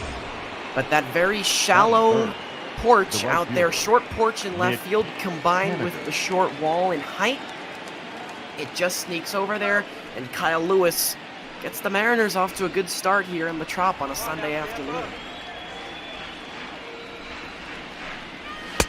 First pitch here to Haniger is going to miss low, ball 1, and perhaps you're seeing a little bit of that ill preparation here from Charlie Morton as he gives up that early home run. Maybe taking this Mariners offense for granted here, having already watched them pick up 2 games in this series. Haniger with a ground ball out into the outfield, he's able to take it the opposite way of the shift. As everybody was on the left side of the infield there. What should have been a routine ground ball to the second baseman ends up being out of reach there. Yeah, I'm not too sure what Kevin Cash was thinking right there, setting up in the shift. Haniger's a guy who likes to pull the ball, but he's not such a heavy pull hitter that the opposite side of the field is completely foreign to him, and it burned him right there. And here's what I'm looking to see how Charlie Morton decides to respond. That home run that he gave up to Lewis 2 batters ago, only the 8th home run he's given up this year. And now with that Haniger hit, back-to-back base hits. So let's see what the guy who's been the Rays ace all year, let's see what he's made of here in this first inning. Good test for him. A swing and a miss, strike 1 by Carlos Gonzalez. This is definitely the bounce back at bat right here. The 1-1 pitch gets him to swing through this one, 1-2. Carlos getting the start here today off of the bench. He's hitting rather well against righties so far this season. 1-2, strike 3. He gets him with the curveball here. Well, this is what you love to see from Charlie Morton right here. Tough hitter to pitch to in Gonzalez, especially if you're a right-handed pitcher. He knows exactly how to attack. He goes to the curveball, slides it on the inside corner. No chance for Gonzalez. And now Morton is one guy away from getting out of this inning. Well, that one guy is going to be Kyle Seager here. He's already hit 1 home run in this series. He's looking for another here as he leads this Mariners in home runs with 19 on the season. The 0-1 pitch from Charlie. That big curveball gets Kyle to dance out of the box. 1-1. We'll see Mike Zunino come out and have a couple of words with Charlie.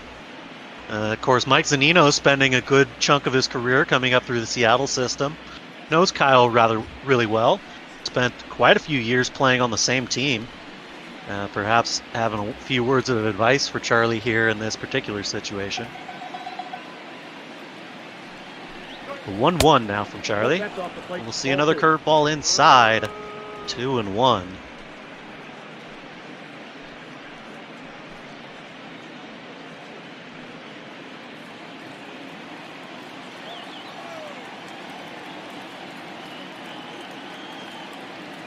The 2-1 pitch now.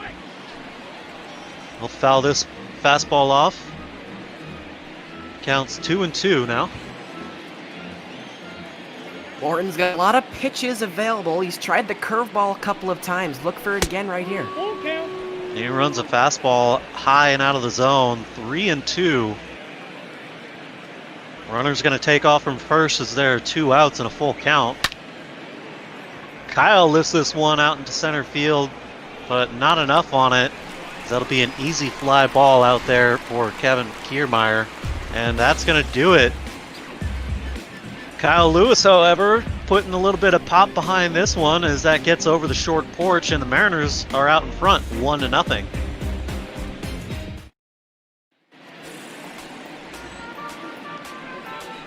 Nick Margevicius is going to start here for the Mariners today. The left-handed pitcher's got a 2-2 record across 8 starts. 42 and a third innings of work, giving up 45 hits, striking out 25, and only walking 8. Yeah, Margevicius is a guy who throws 4 pitches. None of them get over the 90-mile-an-hour mark. So he's someone who needs to have his location constantly on point. If not, it could be a very long day for the Mariners because Margevicius just can't rely on the fastball to blow away these hitters. Only sits around 88, 89 miles per hour on that fastball. Well, he's got the movement on his stuff here with that slider.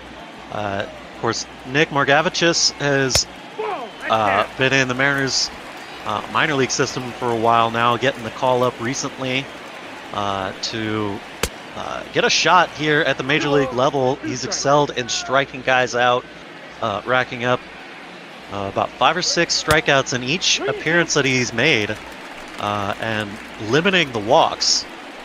He's got movement on his breaking pitches. As you mentioned, his fastball sitting high 80s to the low 90s. It's going to be a tough matchup today, but he's going to look to get guys out here as he does the opposite and walks one.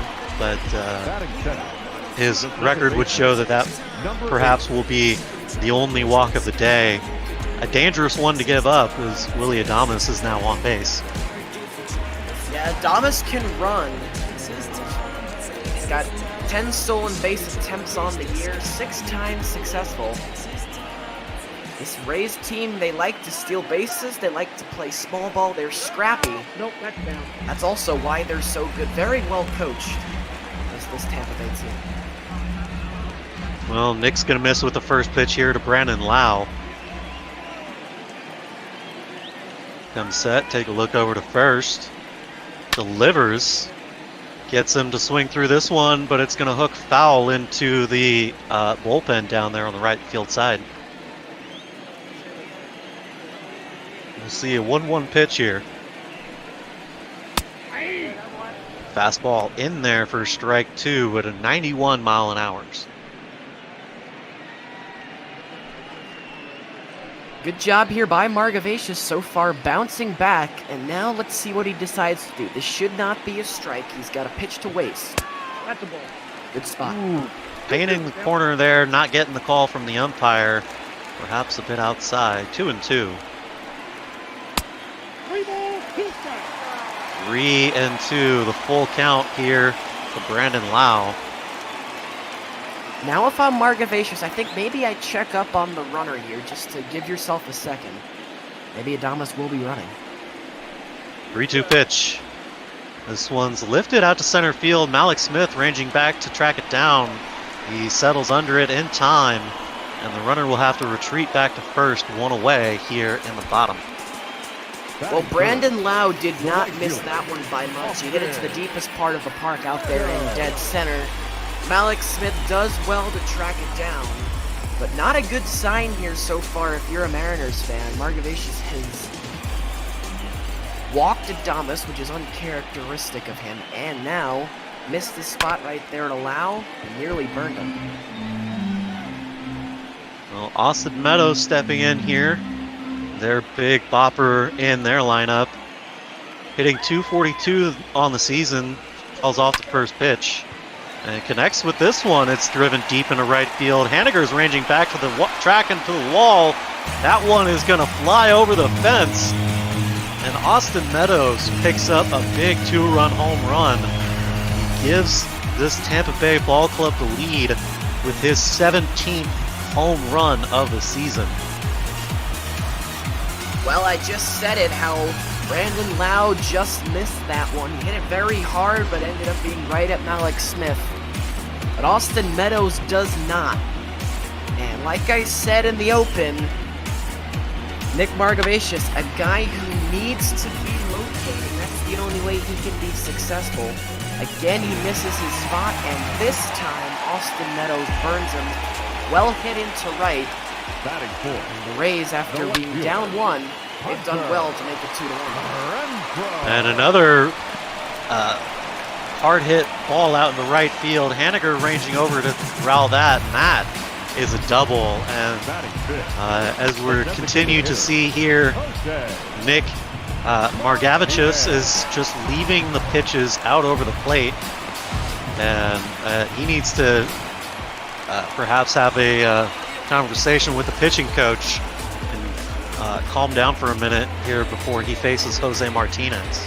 Yeah, pitching coach, even the catcher coming out to talk to him. Sometimes what a pitcher needs is just not necessarily corrections in his mechanics, but just a chance to breathe and a chance to reset. 2 rockets in a row from Tampa right there. Jose Martinez laying off that sweeping curveball for ball 1. Missing here with the fastball, ball 2. And so off to a rocky start here. 3 big hits off of Nick Margevicius, and already behind 2-0 to the designated hitter. 2-0 pitch, he misses again, 3-0. Yeah, it's a little bit early to be hitting the panic button and getting the long man up in the bullpen. But when your starter doesn't have it, which Margevicius just really seems to be fighting himself right here early in this first inning, maybe start telling the bullpen guys to at least play catch. Well, we'll see a 3-1 here that's fouled off, pulled down the left field line. A full count here, and this really is his opportunity he needs to get this out right here so that he can get out of this inning. It's hit into the gap, a little line drive through the infield. A base hit moves the runners to the corners. So opportunity not taken advantage of here by Margevicius, or I should say opportunity taken advantage of here by Martinez. Yeah, now you really have to get somebody up in the bullpen, and Margevicius desperately needs a ground ball right here to limit the damage, but you can see the pitch count already at 22. The ball strike ratio isn't great. He's fighting himself, but let's see if he can get a ground ball here and try and pull out of it. Well, ground ball, ask and he shall receive. 6-4-3, double play. He gets out of it without allowing a run to score, and the inning is over. Tampa still takes the lead 2-1. We'll go to the top of the second. And this will be the question. Can the Mariners keep up with the scoring pace that's going to be set here today? Obviously a much more difficult challenger in Charlie Morton on the mound. Well, I think they're going to I think the pitchers are both going to settle down. Morton didn't have a great first inning, neither did Margevicius, but I think both these guys are going to calm down a little bit. Remember, it's an afternoon affair. 1 o'clock start. Your body clock is not used to getting up that early because remember, most games, especially the ones during the week, are at night. But I think these guys should now start to settle in, and especially Margevicius with that huge double play to end the first. Well, we'll see strike 2 here from Charlie Morton, 2-2. That fastball clocking in at 96 miles an hour. Wind up the 2-2. Nola with a line drive shot over to third baseman. Yandy Diaz going to corral that after blocking it, and he'll get the out over at first. It was a really hard hit ball on the ground, just right at him. Nicely played over there at third by Yandy Diaz. Good start for Morton. But still, brother, lots of balls being hit hard by this Mariners team. Yeah, it's a good sign, especially with that one that was just directly at him. Obviously, you want to get it past him, but it's a good look. It's a promising start, at least. Crawford stepping in here, going to look at the 1-1. We'll say that miss just outside. 2-1 here. And Morton may also be getting squeezed a little bit by the home plate umpire. That last pitch looked pretty good, just didn't get the call. Well, Crawford connects with this one out over the plate. Hooks it a bit early, so it's going to careen into the bullpen. As they say, he missed here, 3-2. Full count, J.P. Crawford. It's going to be a weakly hit ground ball up the middle. There to make the play is Adames, and they'll say he got him. What a play by Willie Adames. Watch this. This is so hard to do. He's running full speed to his left, has to throw across his body. That takes tremendous arm strength. Terrific play by Willie Adames, brother. Yeah, a wet gem if I ever saw one. That sort of body contortion is definitely one of those underrated skills in a baseball player. The 0-1 pitch now to Tom Murphy. A couple of fastballs to get him ahead, 0-2. And now you can see the resilience and the response from Morton. His defense making 2 really good plays behind him this inning. That will fire a pitcher up. Got him swinging. Tom Murphy strikes out here, and it looks like the defense has picked up their pitcher. Says, don't you worry about it. We'll make sure to make those plays. And the top of the second has come to a close. We'll go to the bottom as Tampa is still out in front, 2-1. Well, brother, Charlie Morton has been so good this year. And sometimes with the really good pitchers, the best time to strike is in the first inning when they're still trying to settle into the game. Yeah. And now if you're the Mariners, you can't help but wonder if you've perhaps awoken the sleeping giant, as they say. It may be very difficult for them moving forward. Morton looked very good that last inning, especially striking out that last man on 3 pitches. Yeah, and there's definitely something to be said for your defense being able to make those tough plays behind you. I know that's huge for a pitcher, knowing that you can go out there and attack the strike zone and not have to dance around the zone, that you don't have to try and shy away from the contact, that you can trust in your defense to be able to make those plays for you. It just does wonders for a pitcher's confidence. Well, G-Man Choi's going to pop this one up. Austin Nola is going to venture into foul territory to make the catch. And there's one away here in the bottom of the second. Going to bring in the center fielder, Kevin Kiermaier. Won a Gold Glove Award last year. Yeah, Kiermaier, there are so many good outfielders in the American League. And to narrow it down even further, there's so many good outfielders in the AL East. Jackie Bradley Jr., Kevin Pillar on the Red Sox, 2 of the best, and they're in the same outfield. Yeah. And but Kiermaier is also, he's no slouch himself. He can track it with the best of them in center field. The bat has always been an issue, but nothing ever wrong with this man's glove. The Rays just they'd like to see this guy hit around 20 or 30 points higher, because then you could leave him in like the first or second spot, and he could give you 155, 162 games a year. Well, swing and a miss at a ball in the dirt here. They'll have to follow it up just for show as he records the second out on the strikeout. That'll be Margevicius' first strikeout of the ball game here in the bottom of the second. We'll face off here against the catcher, Mike Zunino.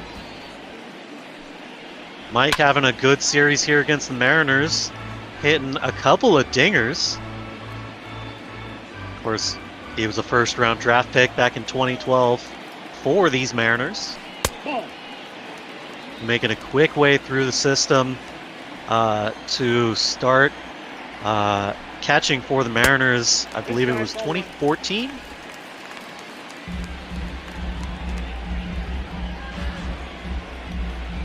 Brother, you cut out. I didn't catch that. What did you say?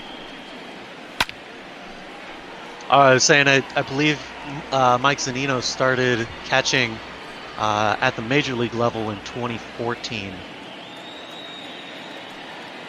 I think you're right about that as well. I know it didn't take him long to get through the minor league system because we were really short on the catching position, and he was a first-round draft pick for exactly for that reason.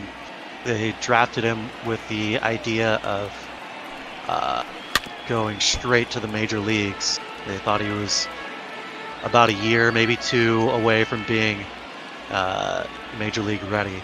Yeah, he pretty much did go straight to the major leagues, brother. Golden Spikes Award winner back in 2012 as the best amateur player, best college player. Made his major league debut in June of 2013. Although I think he may have hopped in and out of AAA in the big club. Well, this one's going to be taken for a ride deep to center field, and he puts it over the wall. Mike Zunino just taking advantage of this Mariners pitching as he racks up number 11 on the season, going to the deepest part of the park, 422 feet. Brother, Mike Zunino got every bit of this pitch. Very hard to hit a home run to deep center field, to dead center field, excuse me, in this ballpark. And yet that's exactly what Zunino does. Jumps all over it, hands inside, front foot down, picture perfect. And the Rays are up by 2. Yeah, you know, especially as a Mariners fan growing up, watching Mike Zunino grow up as a Major League Baseball player, it's good to see him have success at the plate here, because, well, Mike knows he didn't have a lot of success at the plate with the Mariners. Yeah, it's unfortunate whenever you draft a guy like that and they don't produce to your satisfaction, because first overall pick, I mean, you can think back to some of the players who won the Golden Spikes Award. Bryce Harper is probably the biggest one who comes to mind. Usually those guys are first or second round picks and go on to have terrific big league careers. And while, don't get me wrong, brother, Zunino is a very serviceable catcher, I think you and a lot of other Mariners fans would agree he just really never blossomed into the player the Mariners were looking for. Yeah, just a quick correction. He was the 3rd overall pick, not the 1st, but he was drafted in the 1st round. I'm as sorry. you said, no, it's all good.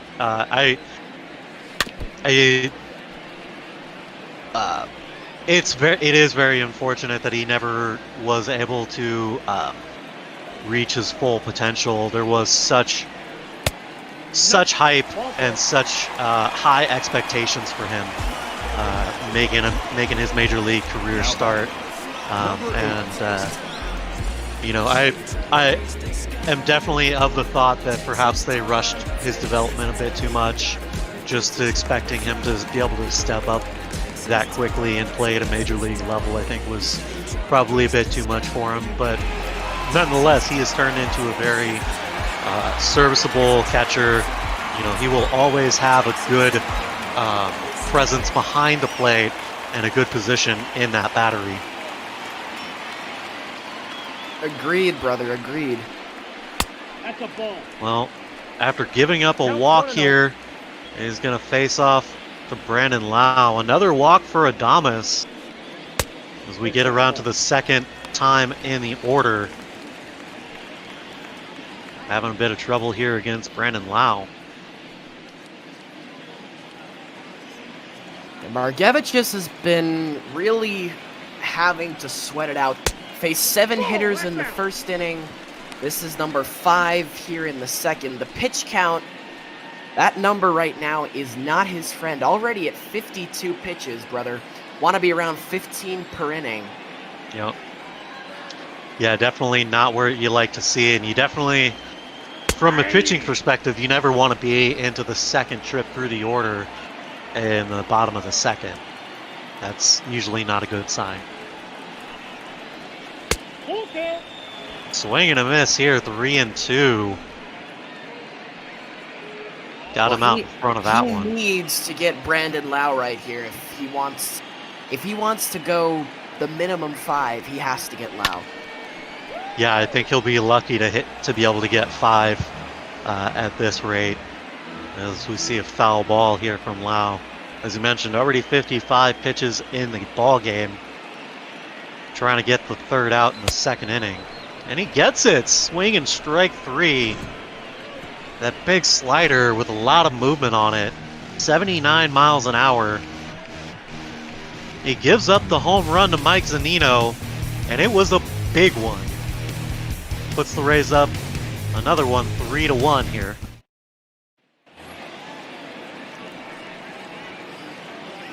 Leading off for Seattle. So we're going to see the rookie Jake Shiner step in to start the inning here. He'll watch the first pitch over for strike 1. That curveball catching the outside. Shiner puts it right into this one, deep into left field, running back, and that one's going to get out of here. He hangs one over the plate, and Jake Shiner rocks his 3rd home run of the season. 373 feet out into left field, and the Mariners cut the lead to 1. Well, that is the last guy, brother, that Charlie Morton wants to be giving up a home run to. Shiner hitting 9th for a reason. But we may have a bit of a home run fest on our hands. Both sides have 2 home runs each thus far. And especially for Charlie Morton, it's surprising. He'd only given up 7 home runs coming into today. Make that total 9, though, on the year now. Well, the 1-0 here to Malik Smith as he gets a ball. No chance. Almost in the gap, but no chance to make the throw in time. A beautiful, beautiful defensive play, but no chance to get him. They'll take a chance to get him here as Malik is able to get his hand in there. Yeah, now you have to be really careful if you're the Mariners, because this guy is a terror on the bases. Malik Smith, 36 steals on the year, only been caught 3 times. I would be shocked if he didn't give it a shot to go here.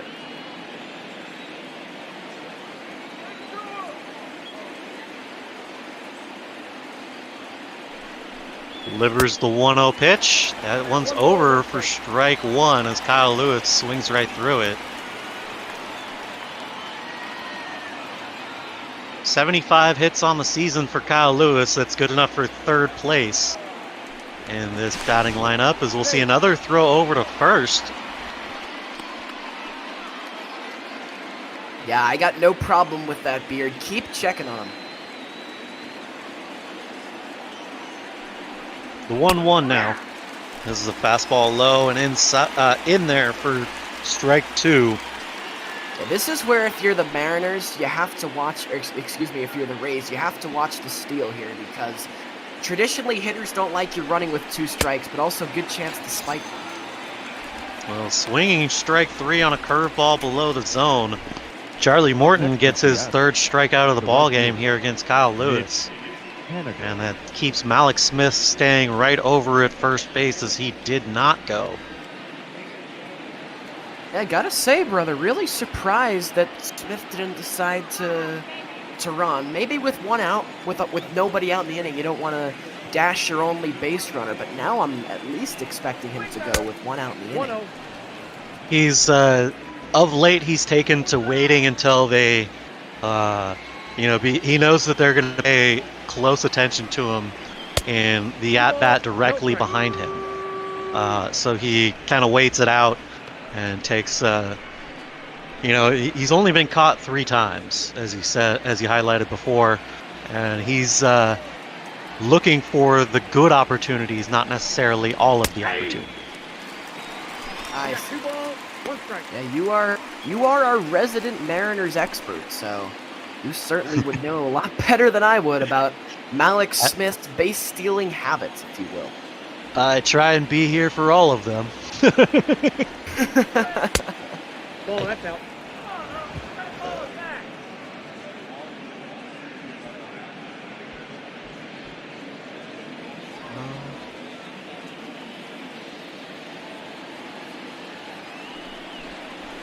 That's ball 4.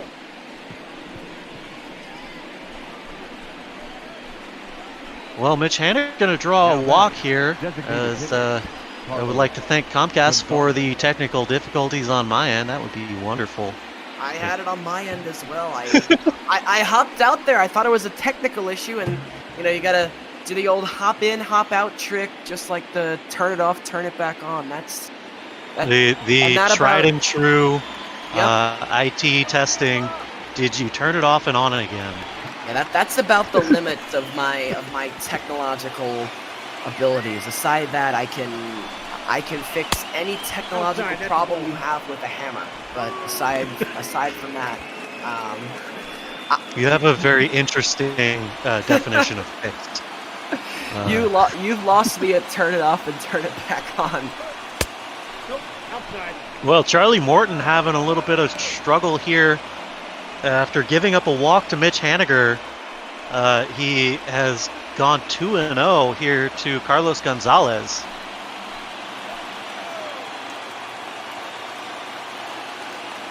Two runners on here, 2-0 pitch. Swing, strike one. Big hack right there from Cargo. He came up empty. But Morton, make no mistake, left that one hanging out over the plate. And perhaps he's still trying to get acclimated to the to swinging the bat again against the major league pitchers. It's been a while since we've seen Carlos in the lineup.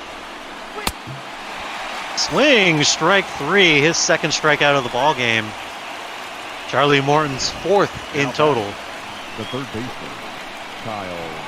Well, great pitch from Morton right here. He knows where he wants to attack. Carlos Gonzalez goes up and in right above the hand. Such a tough pitch for a hitter to lay off. Now he's got 2 out, and if he can get Seager here, he'll get through the inning, having given up only 1 run. Well, he gets the first strike on the splitter, just catching the outside for strike one. That was definitely a bounce back at bat against Cargo there. He'll look to continue it here against Seager. He misses high with this one, counts even at 1 now. And here's Now what the- I'm looking for if I'm a Tampa Bay Rays fan from Charlie Morton. You can tell that he's fighting himself a little bit today. He doesn't have it. He doesn't look like the 9-2 pitcher that he is. But this is what separates the Tier 1 pitchers from the Tier 2 pitchers, brother. And it's the ability to grind it out and still deliver a quality start, even when you don't have your best stuff. Swing and a miss. A big fastball here from Charlie Morton. Gets Kyle to swing through it. And you're absolutely right. There's a definite quality to guys that are, on top of their game. In a Seattle context, I think of obviously King Felix. He could go out there every night, and no matter what, for a period of time, he could go out there and go 7-8 innings almost without question. Exactly. And I think Charlie Morton has a lot of that as well. Yep, that's what separates the DeGroms and the Scherzers from the rest. Exactly. Well, he's having a little bit of trouble here as he walks the bases full, back-to-back walks to, walk, strikeout, walk here. That brings in the first baseman, Austin Nola. Big hack at the first pitch here, 0-1. Career matchup against Charlie Morton. Austin Nola's 2 for 6 with a strikeout there. Small sample size, but he's had success.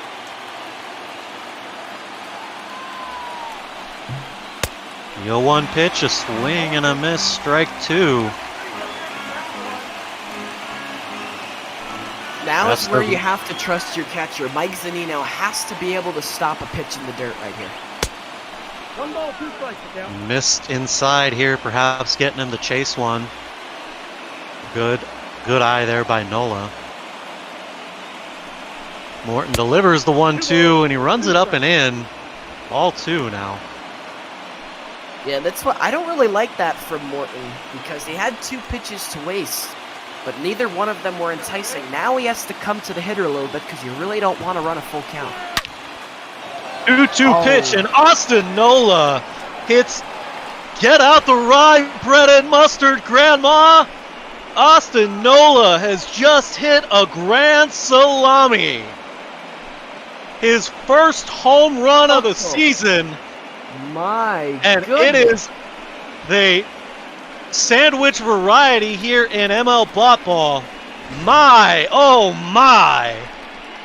Wow, well I said, brother, that Charlie Morton, the pitch selection that and the way that he decided to approach the at-bat, once he was ahead 0-2 was very poor.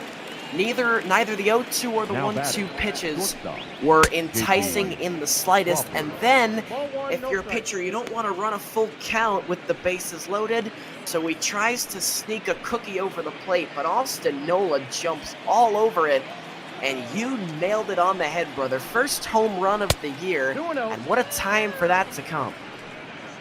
A big home run, a big grand slam in a big moment here. That puts Seattle up 6-3 as they retake the lead here in this getaway day in Tampa. The 2-0 pitch here to Crawford, he'll foul it off. You know, and we were talking earlier about Nick Margevicius not being able to go the distance here. Charlie Morton already 63 pitches in the ball game. This one going to be a ground ball out to shortstop. The throw over just in time. A beautiful play there by Adames to end the inning, but the damage is done. Austin Nola with the extensively damaging. Leading off for the Rays. Well, we're going to see Austin Meadows step in here. He hit a 2-run shot for the Rays. He'll take another crack here at Nick Margevicius as he somehow misses here 1-0. Yeah, and brother, we were already running a little bit behind here on ML Bot Ball today, and we were not. And to get back on track, we were not exactly looking for 9 runs, and we haven't even played 3 full innings yet. Well, you can never predict what you're going to get here on ML Bot Ball. That's why you got to tune in every day. Check out our full range of lineups. Of course, head on over to mlbotball.com to check out the schedule, check out the standings, and I believe we also have a fantasy game which you could take part in as well if you want to head over and do that. And while we're plugging stuff, let's go ahead and mention that we are raising money for the Trevor Project this week, and we would appreciate if you make a donation to that. To show your support here for ML Bot Ball and the Trevor Project.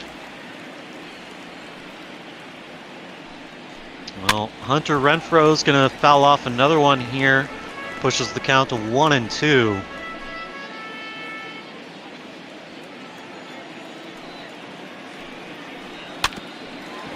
And so he gets an easy ground ball here, but Kyle Seager can't come up with it. So that's going to be scored a base hit. Yeah, I do agree with the scoring because it's a play where only the third baseman has a chance. The shortstop is playing too far back. It's an easier ball for him to field, but there's no chance he'd be able to throw him out. Only chance was for Seager to try and get it to go a good distance to his left, so I don't have a problem with that one being scored as a hit.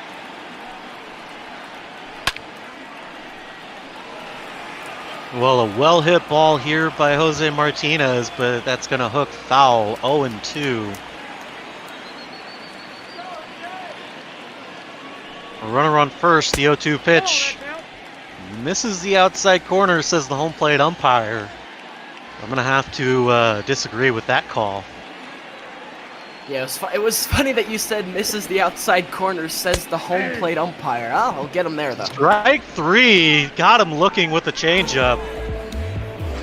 That changeup with a bit of movement coming in on the outside here. Perhaps looked like another one on the outside, laying off of it. Strike 3. You can imagine, brother, that Margevicius is probably saying to himself, strike 4 under his breath. Because the 0-2 did look pretty good. There's been a few of those pitches that are, I think P-Mister was calling them a 50-50 call. Is this one's going to be hit down the right field line? They'll call that fair. As Austin Nola tries to jump and make that play, it gets over his head. They squeak out a double here for Yandy Diaz. Runners on second and third. Well, very rare do you see a right-handed hitter hit one square down the right field line, yet that's exactly what Yandy Diaz does. Good hitting, just over the glove. And the Braves are in business to do some damage here if Ji-Man Choi can deliver. First pitch to G-Man is going to miss inside. Boy, that's tight strike zone here from the home plate umpire. Very tight zone, and brother, you've been doing this a little bit longer than I have. You're one of the GMs. Have we had a bot ball ejection yet? Someone asked me that the other day, and I wasn't sure of the answer. I haven't seen any ejections, but that I don't think so. I don't recall ever hearing about one, and I don't believe I've ever seen one in bot ball. Well, the way things have been going today, no time like the present, as they say. Yeah, it's been an interesting season so far, and I'm excited to see how it plays out the rest of the year.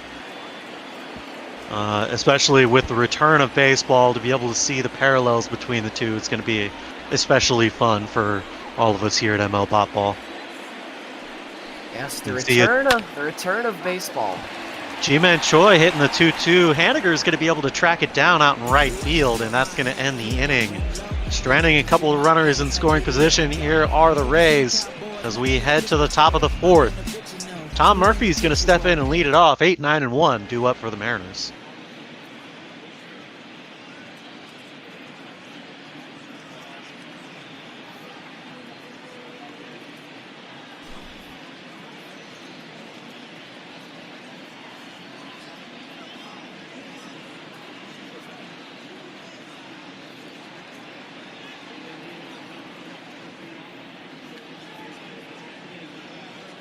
Well, after this series here, Mariners are gonna head up the coast for a series against the Boston Red Sox.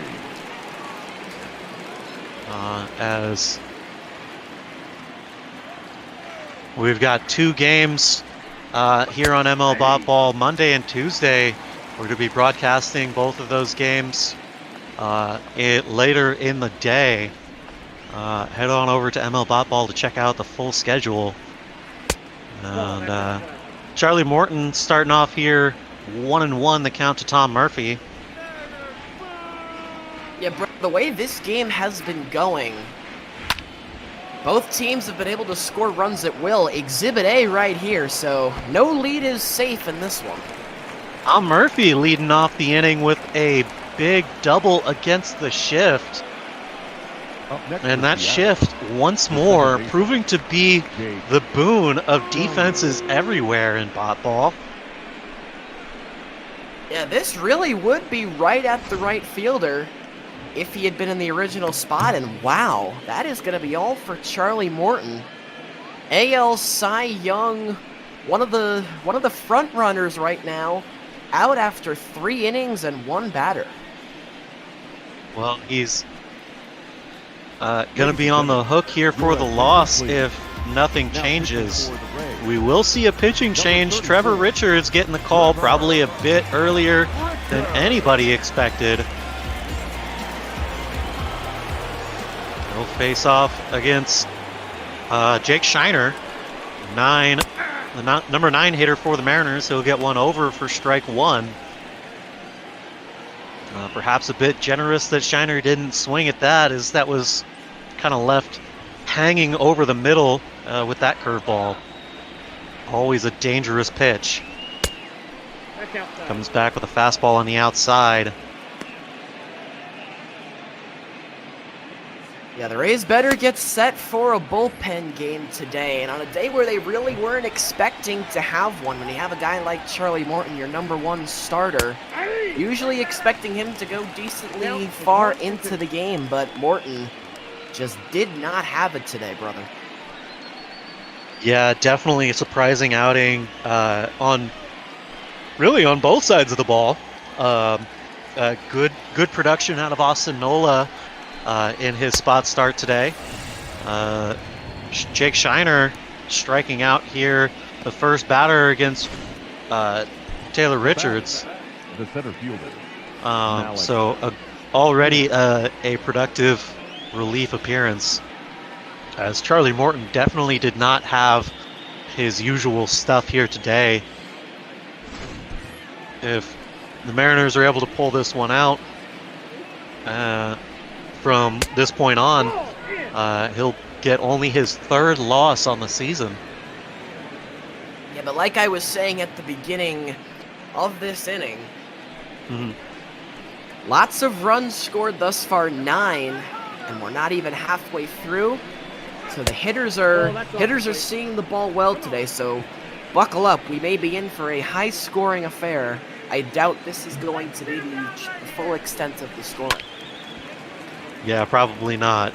That's the trend says otherwise at the moment. 2-1 pitch here from Richards. Able to catch the outside, 2-2. Changed up in there at 80 miles an hour. This one's going to be lined down the third base side, but foul. Malik Smith needs to straighten that out a little bit. Runner on second. 2-2 count. This one's out over the middle. That's going to get down into left center field. Runner's going to round third and come on home. He'll score easily, as that's an RBI single for the Mariners, extending their lead to 7-3 here. Great hitting right there by Malik Smith, brother. Serving that one into left center field, not trying to do too much. And there you see the pitch out with the Rays, anticipating that when Smith is on, he's going to try and run. 36 stolen bases on the year.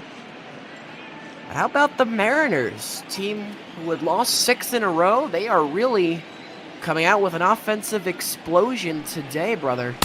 7 runs in the first 4 innings. Well, we'll see another pitch out here. Yeah, it's definitely good to see them bounce back here. I think 6 might be the magic number. Like you said a minute ago, we still got a long ways to go in this ball game, though. And they're definitely going to keep an eye on Malik Smith, which has led to some good opportunities for Kyle Lewis. Malik's is going to take off anyways, and he's in there easily with a stolen base. Yeah, you gotta love that though, and it's really too bad if you're the Rays. They waste 2 balls on the pitch out, and then he steals the next pitch, and they don't even come close. Number 37 on the year for Smith. Nearly impossible to throw out. He'll catch the bottom of the zone with this one. Counts even at 2 now. We got a full count. 3-2. Ooh, he's definitely working that lower third. This one just falls off the plate. A full count here to Kyle Lewis.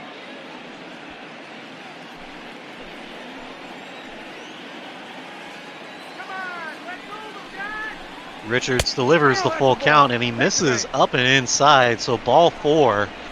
Kyle Lewis gets on base on balls. Up next for Seattle, the right fielder, Mitch Haniger. Yeah, the bad pitching bug seems to have carried over from Morton to Richards. Richards also struggling to find the zone and get these Mariners hitters out, but give Seattle credit. They've done a really nice job working the count, going the other way, and they've had plenty of power too when they've needed it. Yeah, their patience at the plate has definitely paid off here today.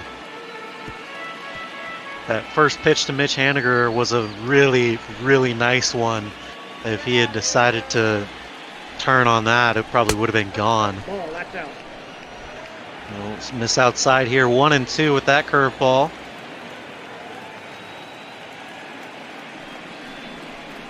One-two now. I got the count. Missing high, tries to go up the ladder with that one. By the way, brother, with Tom Murphy coming around to score, you can close the book on Charlie Morton. 3+, 6 hits, 7 runs, all 7 of them earned. 2 walks and 4 strikeouts. So that is going to put a serious dent in his 3.03 ERA, which he held coming into this start. Yeah, and that's unfortunate for Charlie, as he's definitely in the conversation for the Cy Young with his performance so far. He'll look to bounce back. Mitch Haniger is going to roll up a double play here to get the Rays out of the inning. 6-4-3, and the inning is over. We'll see 8-9-1 out of these Rays. They'll try and make a comeback, as Kevin Kiermaier is going to step in. And of course, with Nick Margevicius' pitch count at 74 here with this line drive out into right field, Kevin Kiermaier going to put a double out into the gap.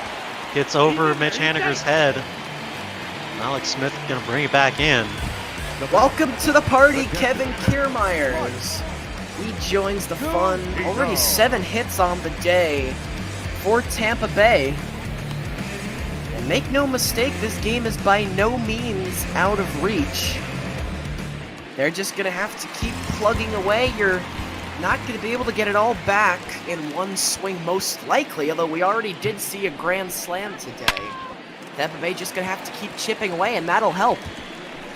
Well, another big double into the gap. That'll bring them around to score. They'll just switch places out there on second. Good old switcheroo. Great hitting here from the catcher Zunino. Only 2 pitches thrown by Margevicius this inning. They both result in doubles and don't go anywhere. Tampa Bay is threatening. Nick Margevicius misses here with a fastball, ball 1. No lead is ever safe, especially here in the AL East. Seattle putting up 7 so far through the 4th inning, but we've still got 5 to go. And Tampa is threatening to chase Nick out of the ballgame here, as we saw a couple of guys already up in the Mariners bullpen. I believe it was Nestor Cortez Jr. and I forget the other name. He's going to miss here. 2-1 to Willy Adames. Yeah, this strike zone has been razor thin on the outside. No, that's down. Misses low here. 3-1. Willy Adames already drawn 2 walks here today.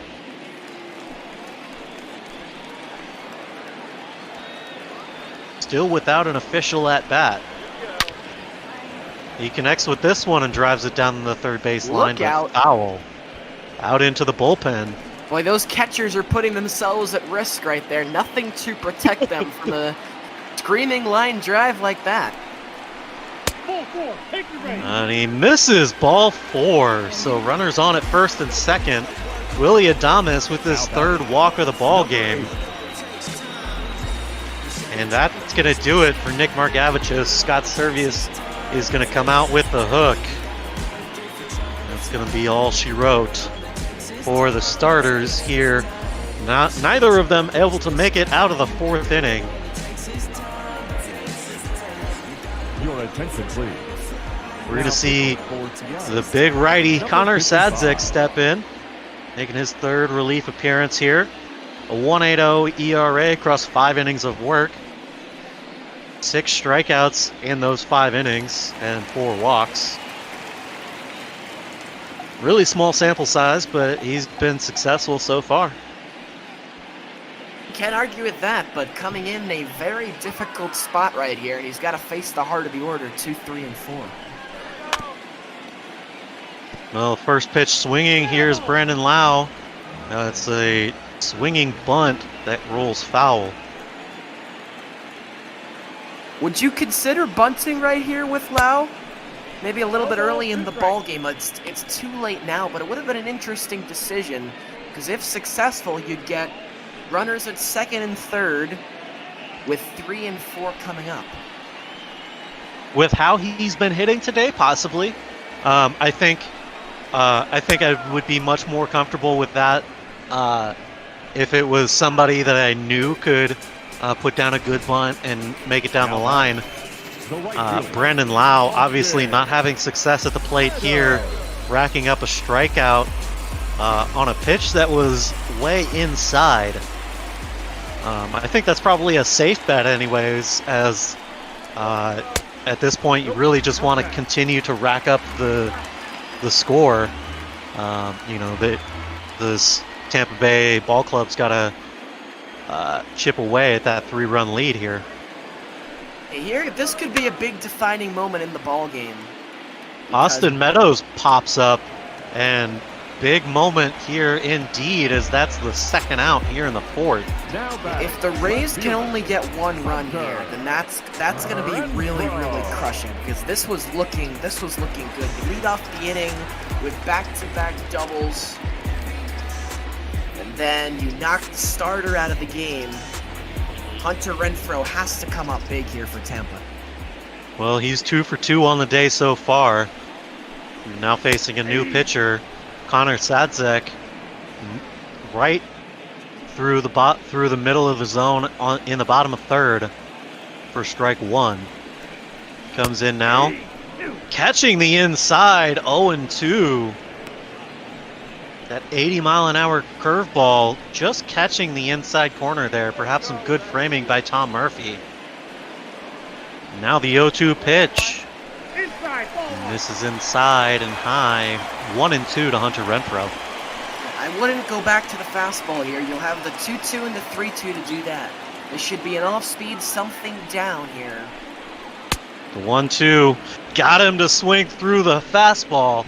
97 miles an hour, he goes back up the ladder, and that's gonna do it here in the 4th.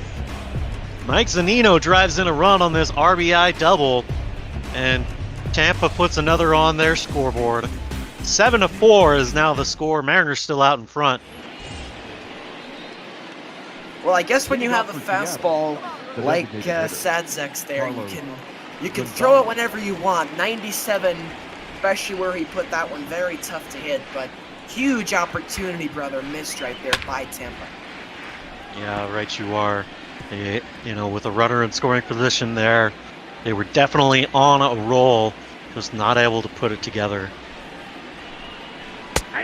The 0-1 pitch here is going to catch the outside from Trevor Richards. We'll see an 0-2 now. Missing inside, that curveball breaking off the plate.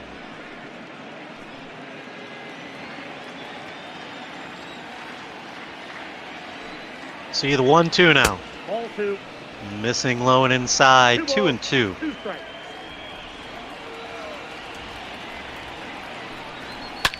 2-2 pitch. Carlos Gonzalez is going to take a hack at it and foul it off. We'll see another 2-2 here from Richards.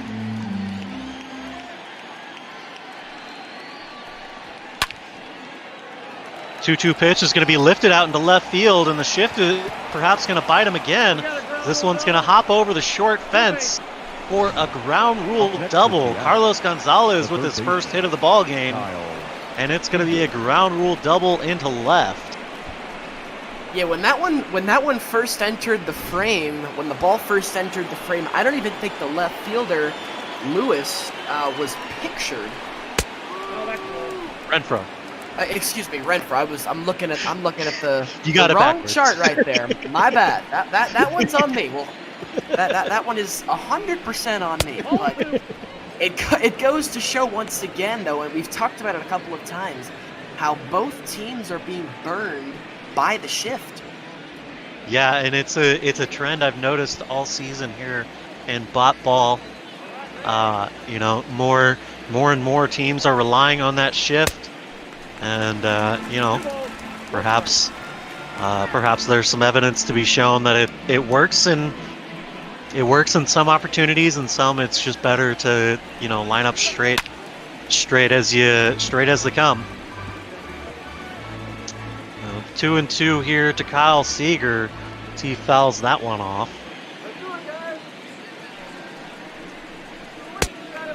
Swing and a miss and a big strikeout here for Trevor Richards. Well, all One you away young here in the pitchers top. at home can take lessons from what Richards just did right there. Austin So Nola. difficult to respond if you're a pitcher and you give up a leadoff double, but that is exactly the way you want to respond, brother.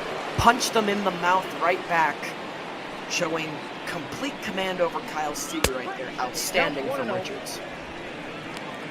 Yeah, the biggest piece of advice that I ever heard from pitching coaches was as a pitcher, you got to have a short memory. You got to forget about the at-bats before, and you got to not worry about the at-bats to come. You just have to focus on the one that you're pitching to right now. Best advice that can be given to a pitcher. Trevor Richards already 35 pitches here in this appearance as we're in the top of the fifth. A 1-1 here to Nola. That's fouled off, 1-2. Nola, of course, with that big grand salami, put the Mariners up 6-3.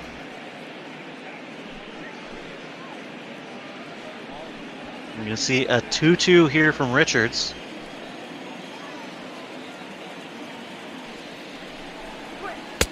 We got 2-2 pitch misses high, 3-2. We got a full count. Well, let's see what Richards decides to do here. JP Crawford would be up next. 2 ground outs to short, so not the worst thing if you let up a base runner here. Well, he gets him to swing through it and racks up the strikeout. Richards records his 3rd strikeout of this appearance as he gets Nola to swing through this one. Well, it's a great pitch right there on that. It's tailing away from Nola, so difficult to pick up if you're a right-handed hitter. And by the time you've started your swing, it's just too late to stop. So really good job again by Richards. Well, in steps JP Crawford. As you said, a couple of ground outs for him today. Hitting 193 on the season. Not had the best success, but with injuries galore in those middle infield positions, he's been getting the platoon start out there with Tim Lopes.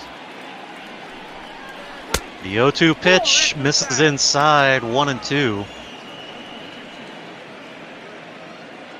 Yeah, you mentioned it. That Mariners middle infield right now is starting to look a little bit like a hospital waiting room. A lot of guys there are injured. Yeah, the big one, D. Gordon's going to be coming back here shortly. This is going to be a line drive base hit out into left field.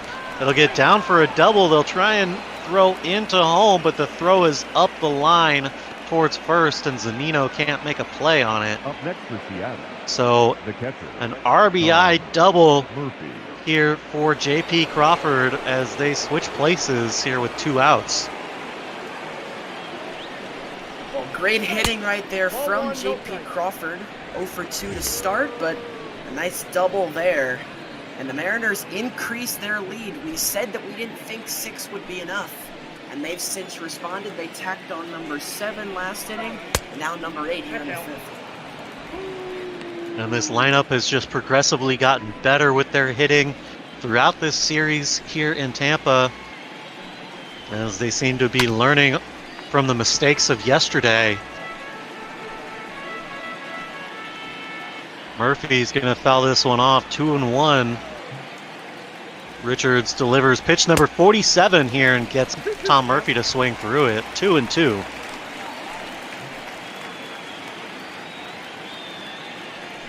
Two-two pitch. And he gets him to go down swinging. Tom Murphy chasing a ball at his shoe tops. That's going to do it here for the Mariners as they score one more and extend their lead to 4 runs. We'll go to the bottom of the 5th. And leading up for the Rays, the designated hitter. Well, we're going to see Jose Martinez, the designated hitter, step in for the Rays. It's going to be the 5, 6, 7 hitters due up here in the 5th. Swinging at the first pitch, it's a fastball on the outside. It'll just foul it off. Well, now let's see what the Rays can piece together. Haven't exactly been short on offense today. They have 8 hits, make it 9. Now that's going to be out into left field for a base hit. Lewis was able to corral it, keep him to a single. Third baseman number 2, Yandy Diaz. Great Nice hitting hit. right here from Martinez. Watch him get the foot down. It's a pitch on the outer half. Usually ill-advised to pull it, but Martinez has got such a long reach. He's able to still drive it, not roll over. And once again, brother, the Rays have the leadoff man aboard here in this ballgame.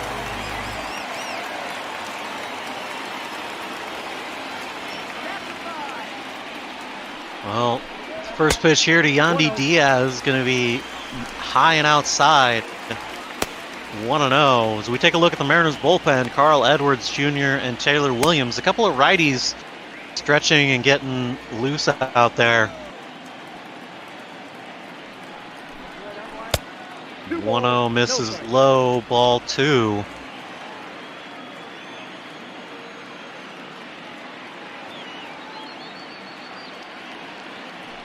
The 2-0 pitch from Sadzik. This one's going to be splayed out into right field. That'll get down for a base hit. A little blooper just outside of the infield.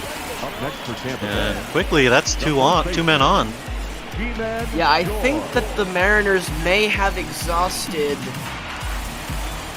Connor Sadzek's abilities here. They might want to think about going to Carl Edwards Jr. for a little change of pace. They're going to leave him in here to face G-Man Choi, but I think this is a mistake. Sadzek has done a good job thus far coming in and rescuing the starter, Margevicius. But brother, you could feel free to disagree, but it looks like he's starting to get a little bit tired here, Senzak. Yeah, and he pitched yesterday as well, so, I don't see him going much further here, especially if he can't pull it together here against Choi. Well, he gets him to fly out to center field. Malik Smith is there in plenty of time to corral it. They'll take off from second to throw into third. It's going to be offline, and Kyle Seager has to come off the base to get it. So no play at third base. The sacrifice moves up the 1 runner. Great base running right there from Jose Martinez. Really, he recognizes that it's going to be a really tough throw for Malik Smith because of how far he had to go back to get it. Really hard for him to set his feet. Would a good throw have had him? Probably. Yeah, but he doesn't. It's not like he has Ichiro arm out there. Exactly, and it's it's essentially a 300-foot throw. So you're gonna take that chance 100 times out of 100. Yeah. And maybe once in a while they'll throw you out, and when they do, you tip your cap. But good base running right there by Martinez. A 1-1 pitch here. This one's going to be ripped out into right field. That's going to score the runner from third. Runner's going to move up to second on this base hit. A big rip out of Kevin Kiermaier. That'll bring up Mike Zunino, who has been on an absolute tear, taking on his former team. Well, I'm glad I could help with the broadcaster jinx here as he pops up to his counterpart behind the dish. Tom Murphy is going to play it in foul territory to get the second out. And perhaps a gift to the reliever Connor Sadzek here.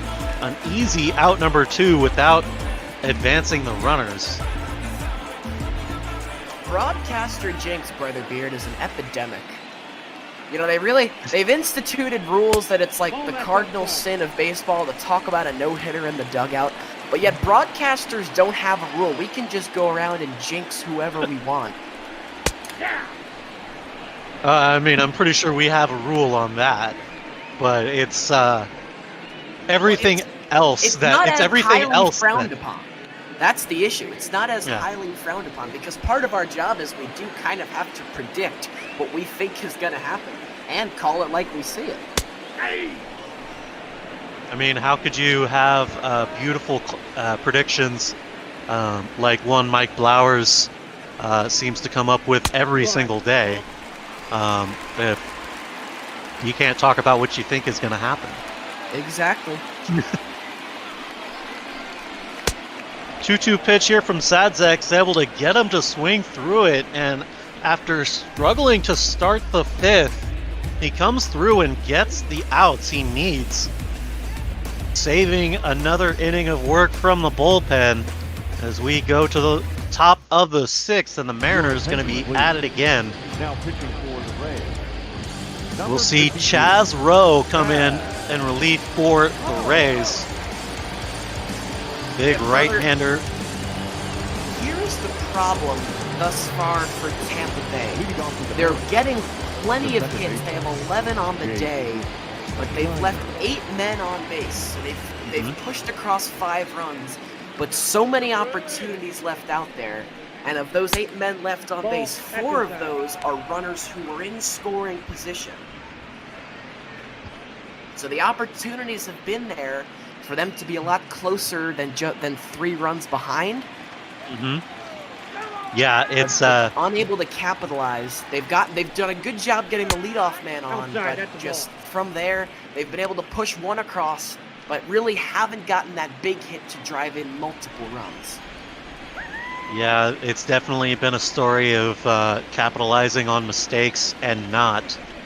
As, like you said, it's been a high-scoring game so far. Shiner is going to rip this one down the third base line. Yandy Diaz is going to be there to make the easy glove for the first out. You know, as you said, the Rays have had a lot of guys on base and stranded them in scoring position. Mariners getting lucky to get the outs and not allow runs to score. Well, we're back to the top of the lineup. Malik Smith is going to watch the first pitch catch the corner for strike 1. And, you know, we keep talking about Mike Zunino and his former team. How about Malik Smith and his former team? Yeah. Feeling right at home here in Tampa, 2 for 3 on the day. Yeah, Malik Smith, he was he and Mike Zunino essentially swapped places, not positions, places, but they came over to their respective teams in the deal before the 2019 season. Probably working out a little bit better, at least thus far, for Seattle than it is for Tampa Bay. Malik Smith settled very nicely into that leadoff spot, hitting .261 today. Far and away the AL leader in stolen bases, and he and Trey Turner over on the Nationals duking it out. Ooh, an infield single here for Malik Smith is perhaps, yep, they'll ruled out a base hit. So he's not able to come up with it. Out there is Brandon Lau. So once more, Malik Smith on base with an open second. Anything more as we see as you see Kyle Lewis's home run back in the first inning. Anything more than 1 hop, 2 hops, 3 hops especially, you're going to have a really tough time throwing out Malik Smith, and Lau knew that. Tried to bare hand, thinking the transfer would be a little bit quicker. and just unable to come up with it. Off the plate, ball one. First pitch inside here from Rowe. And yeah, those bare hand plays are always tough. And with a speedy guy like Malik Smith running down towards first, it's extra hard to get those, as we see Malik Smith with his second stolen base on the day. The throw nowhere near in time. It's like he just like presses the turbo button when he gets like 30 feet down the line, like you used to do in the old Mario video games. You recharge enough, and then you hit the button, and you shoot even faster. No chance. And that was a fastball that Zunino had a chance to throw him out on there too. But still, Smith pretty much all the way down the line. He definitely has more success against right-handed pitching than left. Of course, the lefties with the inherent advantage of being able to look at him without having to turn their head. We'll see a fastball here to Kyle Lewis, as Malik's ability to steal is giving Kyle Lewis some really good opportunities to hit baseballs this season. Missing here will run the count full 3-2 to Lewis. And Haniger on deck here.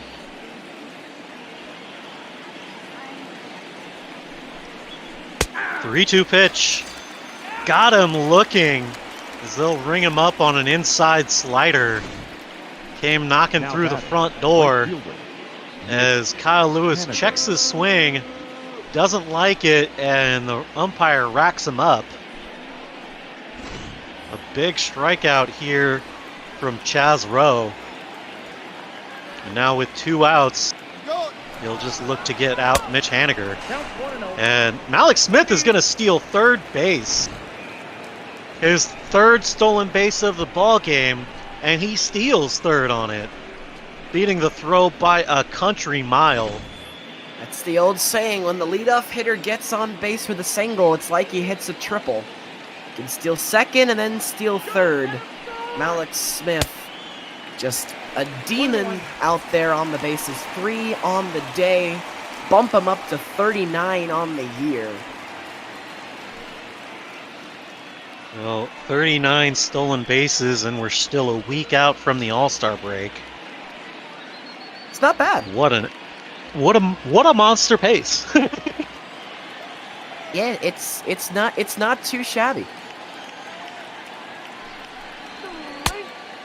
I got to count 1-2. Strike 2 here on Mitch Haniger as he swings through this one. Yeah, it's not too shabby, especially when you look down the rest of his team and no one's even got 10 yet. Malik Smith has already got 39. Well, the stolen bases don't amount to much as Mitch Haniger strikes out swinging to end the inning. Mariners on top 8-5 as we go to the bottom of the 6th.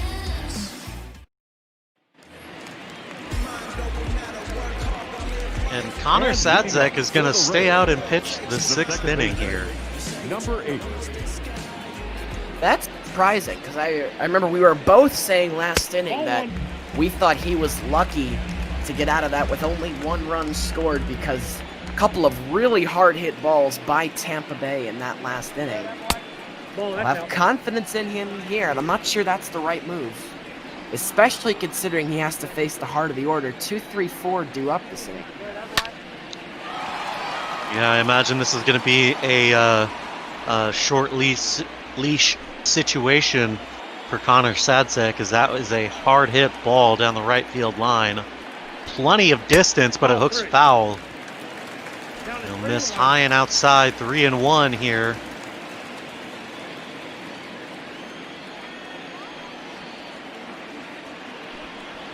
The 3-1 pitch to Lau. This one's going to get popped up down the left field line into foul territory and into the seats.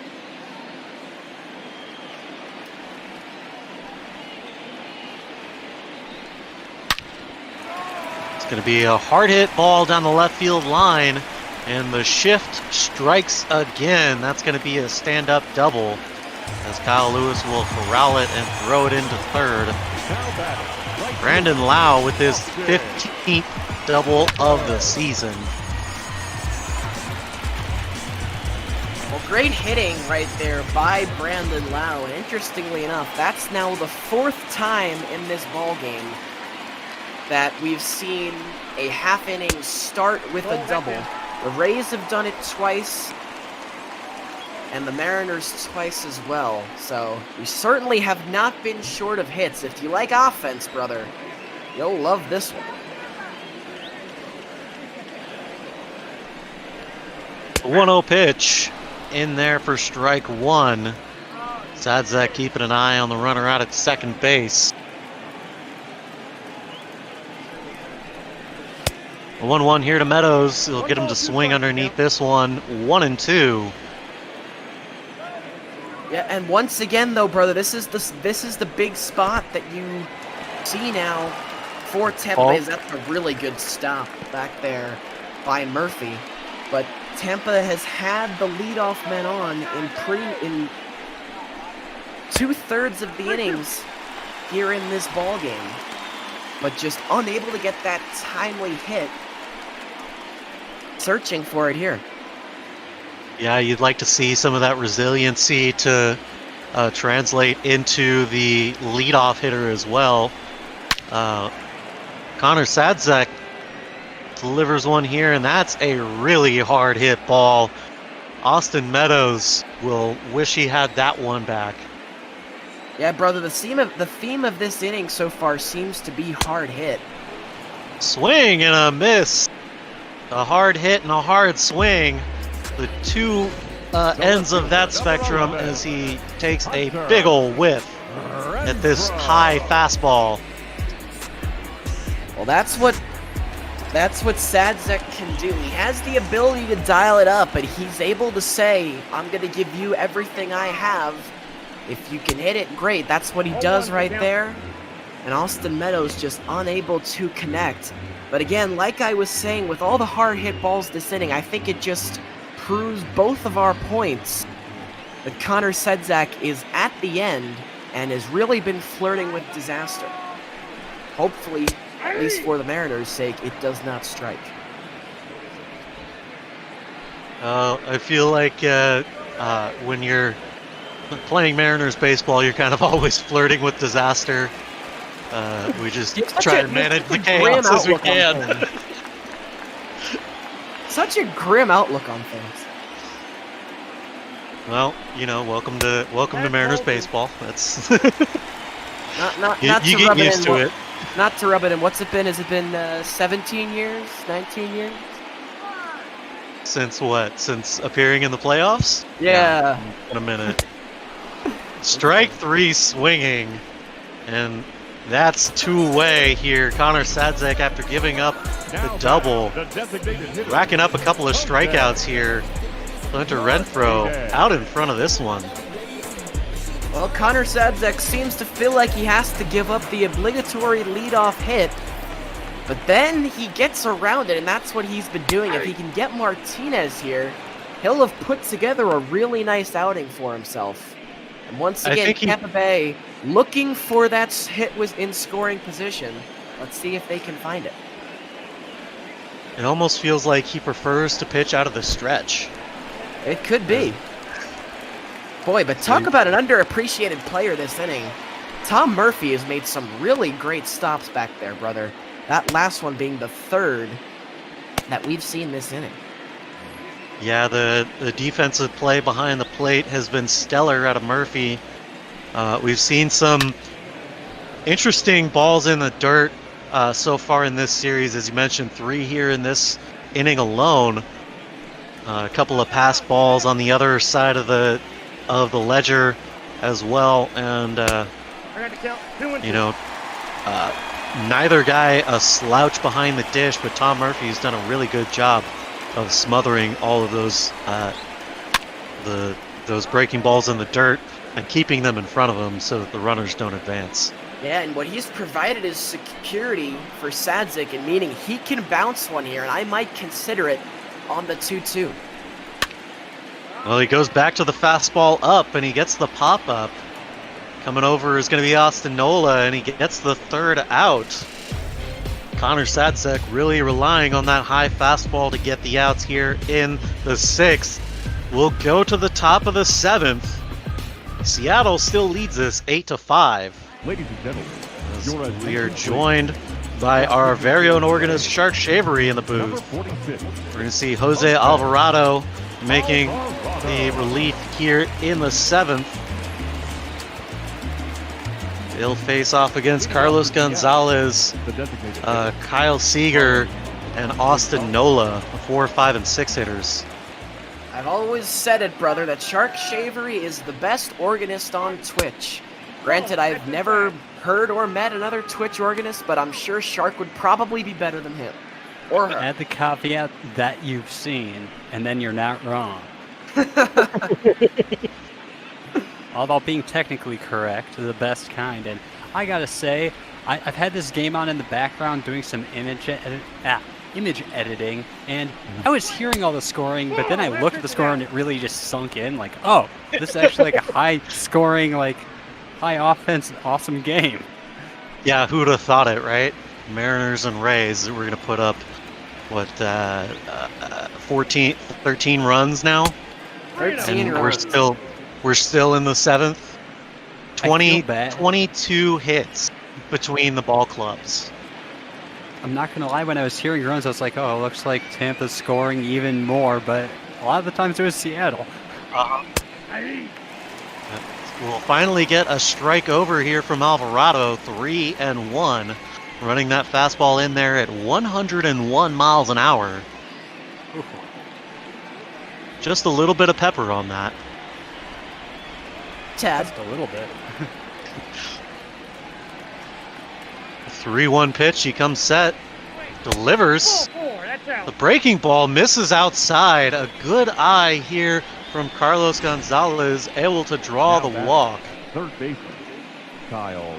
Yeah, well, we have seen, I believe the phrase you used, brother, a little earlier on was that this umpire's strike zone is thinner than a razor on those outer edges, and once again he is squeezing the pitchers here. So that's a big part of why this has been such a high octane offensive affair, is because these pitchers are getting squeezed. I like the term squirrely strike zone. Squirrely's a good one. A razor's edge is another really good one. Kyle Seager's gonna ground this one over to the shortstop. He's able to beat it down the line, so it results in a fielder's choice. But what should have been a tailor-made double play, a beautiful stop there by Adames. He has had all of the beautiful defensive plays here for Tampa today.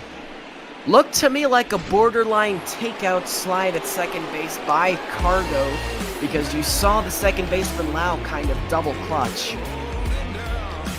Well, we're going to flash back to the grand salami here by Austin Nola. It gave the Mariners the lead that they hold now.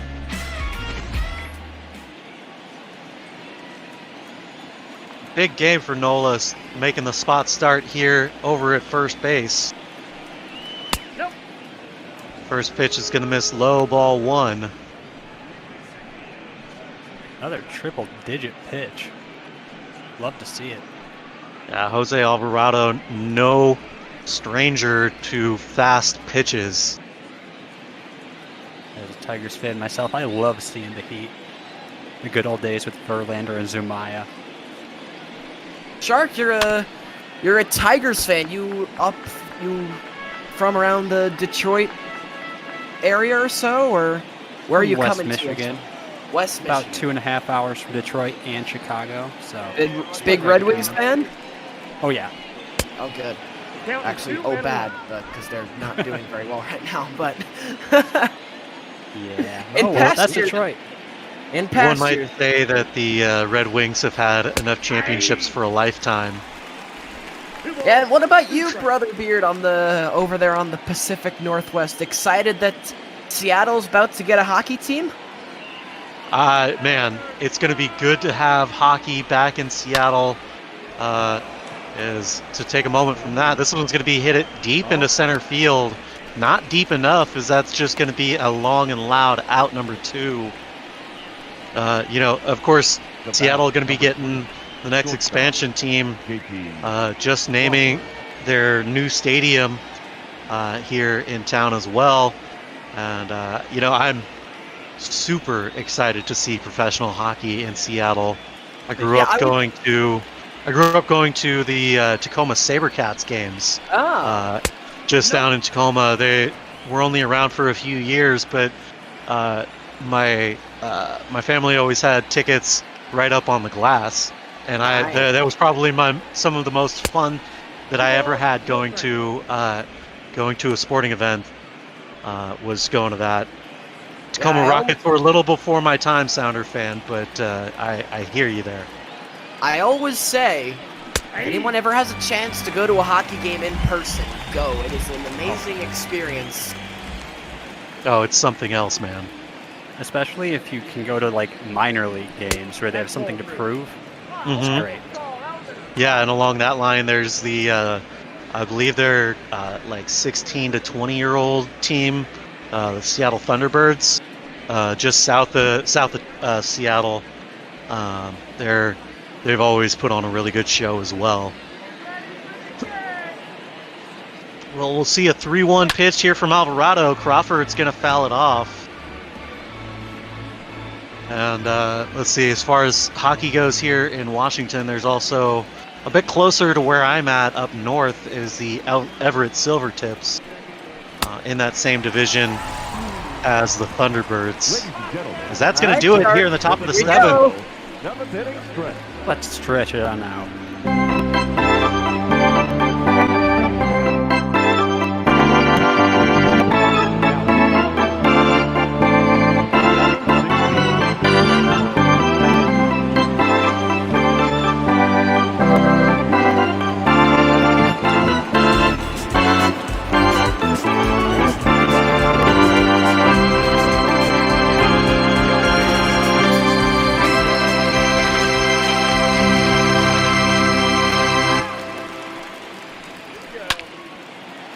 Well, thank you for that, Shark Shavery, and that's going to be a base hit out in the right field. What is it with the base hits on the back end of Sharks' Sharks 7th inning stretch? It's for the home team. That's right. Yeah, the other day there was a. Yeah, the other day there was a gap shot as Shark was finishing his final chord, and I had to make sure not to cut him off. But yeah, teams like to. It was not the home run, but it was the one that went off the top of the fence. Immediately after. I think yesterday. It was so bad. Is this a more common occurrence than I thought, Shark? Because yesterday was a home run in this game. Yeah. It happens more than I'd like. Well, I should say happens to the wrong teams. Like, never when the home team is the team I'm rooting for. Right. But frequently it's always someone else. Monkey paw. Yeah. And with that being said, I'll step on out, let you guys get back to it. Hopefully Seattle can keep it going and hold the Rays at 5. I'm looking forward to this game. Have a great one. Awesome as always, Shark. Thank you, Shark. We always love to have you. Well, G-Man Choi working a 1-1 count here against Carl Edwards Jr. Yes, our very own Carl Edwards Jr. coming in to work the 7th here. Of course, runner on first base after that leadoff single. G-Man still looking for his first hit of the ball game, 0 for 3 on the day. He'll check his swing here, 3-1 the count. You can check my math, brother, but I believe he's the only Tampa batter not to have a hit. Actually, I take that back. Willie Adames doesn't have a hit either, but he's at least been on base with 3 walks. I was going to say, does Adames even have a registered at-bat yet, though? He struck you out in the 5th, so he's technically 0 for 1. But he's had 4 at-bats. Oh, you gotta love the misleading way in which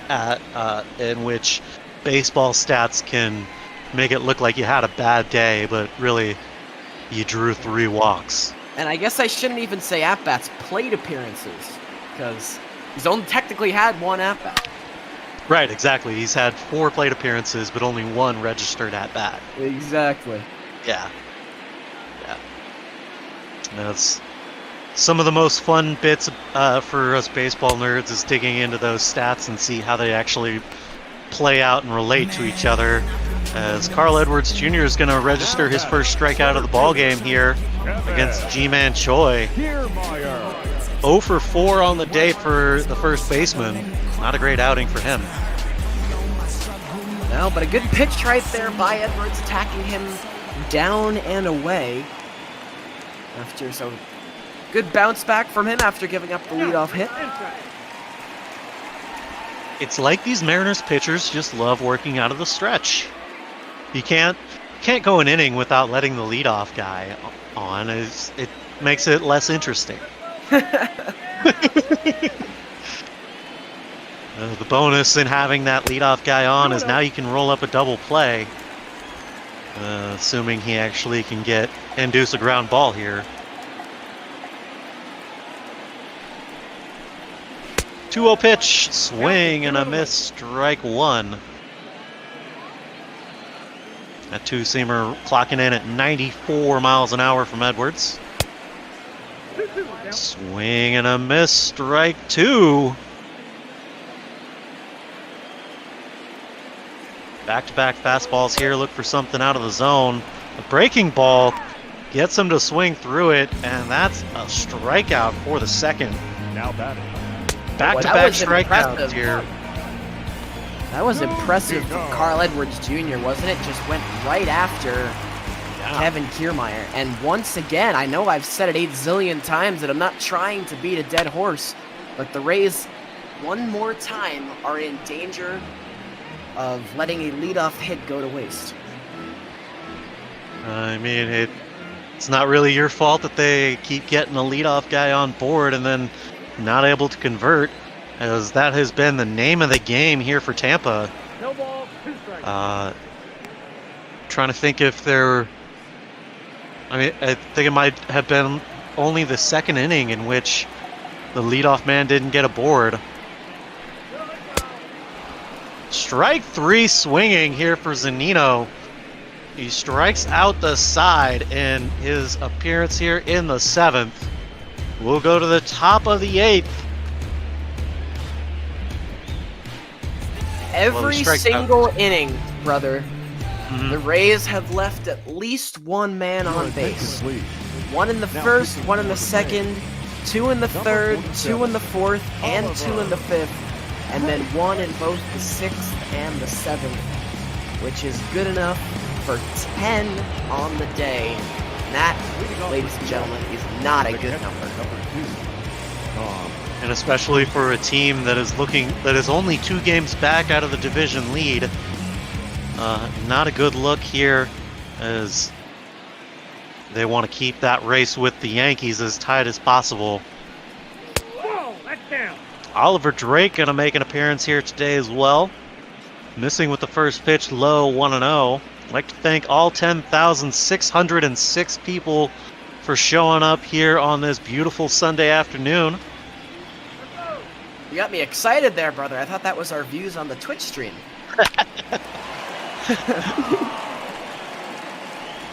Well, a line drive into the shift. Now batting. The second baseman, Brandon Lau, there to make the snag. You see Boy, there. Those are some ugly numbers.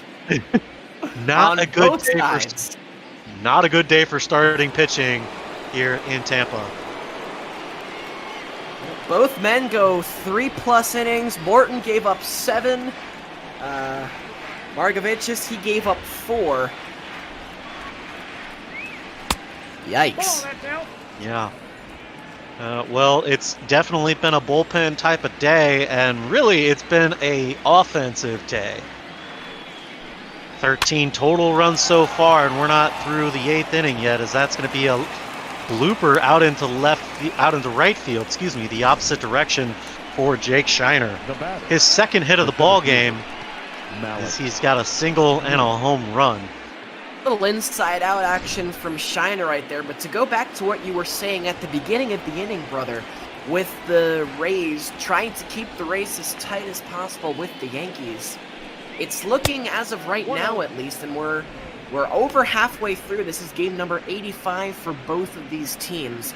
Looking like Tampa Bay's best shot is going to be winning the AL East, because that Central Division's so stacked right now that it's looking right now like you're going to have 3 teams coming out of that division. One will be the division winner, the other 2, of course, the 2 wild cards. Yeah, and it's definitely shaping up to be a great matchup in the AL Central. It will be interesting to see who joins them in the playoffs. The count is 1 and 2. Yeah, and then going across the country closer to where you are in the AL West, the one division really where no one has really grabbed the bull by the horns, if you will. Oakland, they're at 46 and 37, although they're not playing so ridiculous that it's, too far-fetched of an idea for anybody to catch them. Texas and the Angels, they're both 5.5 out. The Astros, whole world of talent on that team. They haven't been able to put all the pieces together, but they're only 6 games back. So that's probably the most wide-open division in baseball right now. Well, Malik Smith is going to go down swinging here. Number 1. Oliver Drake's going to get his first strikeout of the ball game. That'll bring up Kyle Lewis. And, the West is, in the process of kind of regressing towards the mean. Like you said, nobody's really stepped up to take a commanding lead over the division. Oakland got out to a hot start and kind of took over the division, but it is definitely going to be a 3 or 4 way dance coming down the stretch.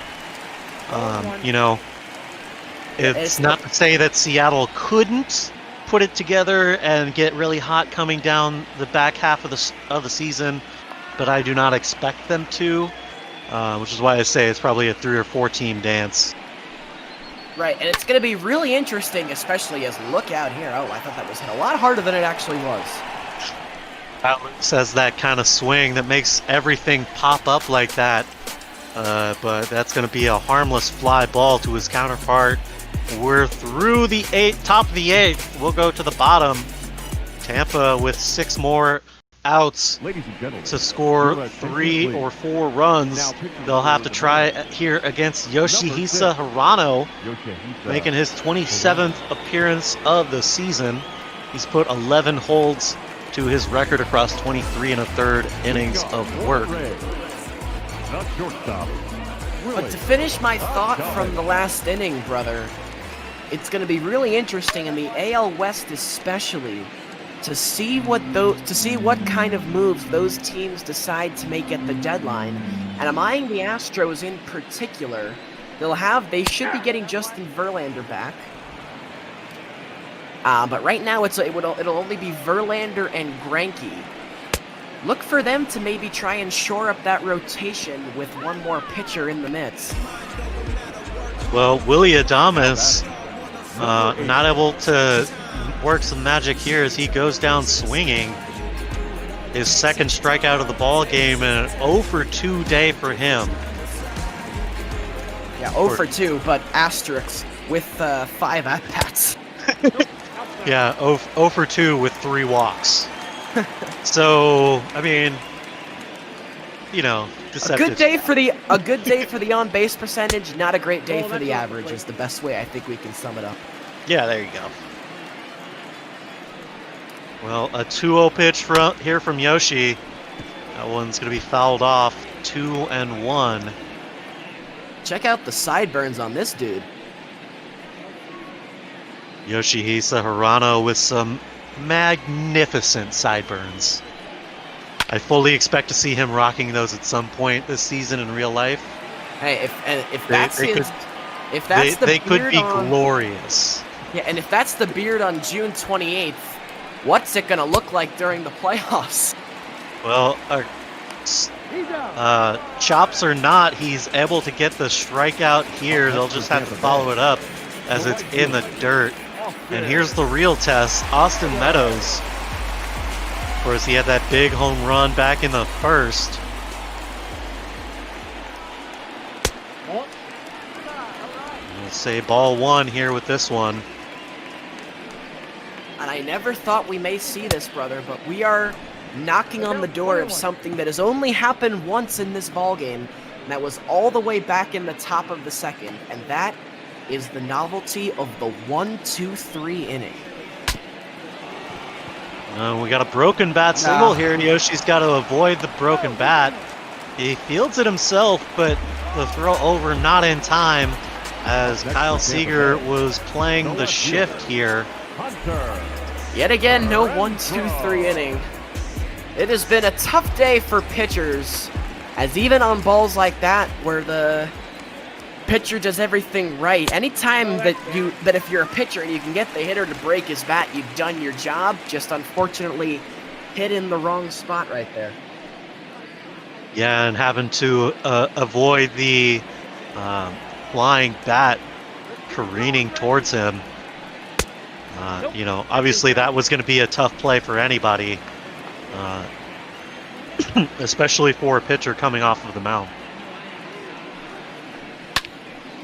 2-0 pitch. That one's lifted out into left field. Kyle Lewis ranging over, and he's going to track it down before he gets to the foul territory. So a 1-2-3-4 inning here in the bottom of the 8th. Mariners going to come up here in the top of the 9th, looking to put some more insurance runs as on their 3-run lead. And this is your annoying public service announcement from the color commentator, reminding everybody that once again, the Rays did leave another man on base last inning. They certainly did, and for once it wasn't the leadoff guy. No, it wasn't. Mitch Haniger, the leadoff guy here in the top of the 9th, he's going to step in. Try and extend his 1-for-3 into a 2-for-4. He'll watch a curveball in there for strike 1.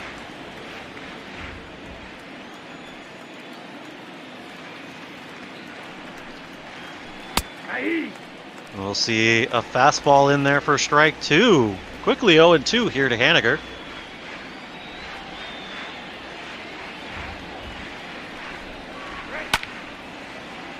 This one's going to be fouled off here. 0-2 the count remains.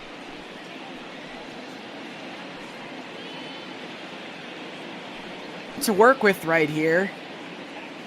Don't necessarily have to throw a strike, and in fact, this really shouldn't be a strike. Let's see what they decide to do. Well, they decide to throw him something to fish for.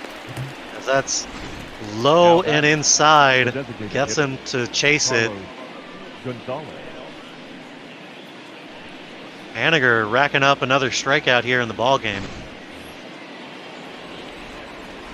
Yeah, Haniger would have the base hit in the first, and then he'd walk and score in the third. But since then, been held in check by the Rays, and we gave the pitching staffs for both teams a lot of grief in the early goings. But we should point out that things have settled down ever since the 5th inning. Both teams would get one apiece in the 5th, but ever since, the bullpens have been very good. Yeah, the bullpens have been absolutely fantastic here as we see Diego Castillo, the right-handed pitcher for Tampa, out there warming up. Just in case he is needed here tonight. 3-0 here to Carlos Gonzalez. You see Kyle Seager in the on-deck circle. 3-0 pitch over for strike 1.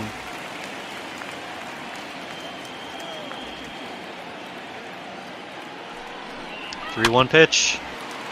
He'll chop this one back up the middle as as Colin Poche is going to pick it up himself. And that's going to record the second out here in the top of the 9th. Pitchers, especially relievers, are not known for being great fielders. Yeah. Right there, outstanding job by Poche to field his position. Well done. Kyle Seager is going to watch the first pitch over the outside corner, 0-1.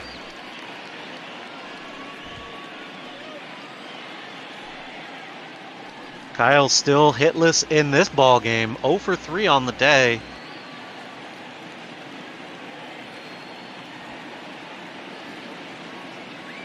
And correct me if I'm wrong, but I believe he's drawn at least one walk. Yeah, walked and scored back in the third. The 1-1 pitch. Inside, high and tight, 2-1 now.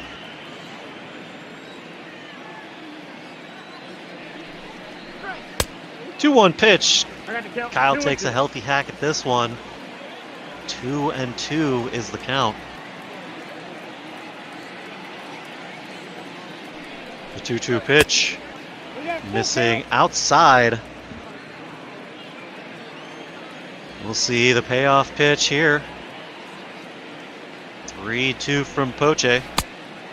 Got him to swing at a ball in the dirt. They'll chase him down to first to record the out, and the inning is over. We'll go to the bottom of the ninth here in Tampa, where the Rays will have 3 outs to try and close this gap. Your attention, please. Now, we'll see the closer, Dan Altavilla, come in for the Mariners. He's recorded 20 saves across 24 opportunities, 31 1/3 innings work. Racked up 36 strikeouts and only 12 walks across that time. The designated hitter, well, fairly easy. I don't want to say easy, because considering the offense we've had today. Speaking of this one, quite a bit of pop on that one, but just short of the wall, as that's going to be what they call warning track power. Kyle Lewis able to track it down. That was a missile, though. That was. You'd love to see what the exit velocity number was on that one. Well, another dangerous bat stepping in here. Yandy Diaz, 3 for 4 on the day. Double and 2 singles for those hits.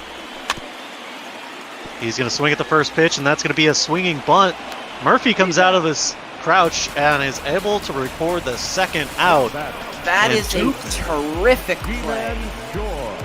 Even more impressive, brother, when you consider that it's the 9th inning. It's been a long day back there for Murphy. Lots of squatting to do, but he gets out of his crouch like a cat, as you mentioned. Outstanding right there from the catcher, who's been really an unsung hero on defense today. He's been a brick wall behind the plate. Yeah, Murphy's been on fire all day. Super crucial position to have good defense, as he's been able to limit the base runner's opportunities by not letting those balls in the dirt get past him. Well, we're going to see at least 6 pitches here in this at-bat as G-Man Choi works the count to 2-1. And he pops up out to center field. Malik Smith doesn't have to move. And that's going to be the ball game. Dan Altavilla is going to record the save here in Tampa tonight as the Mariners take the 3rd game.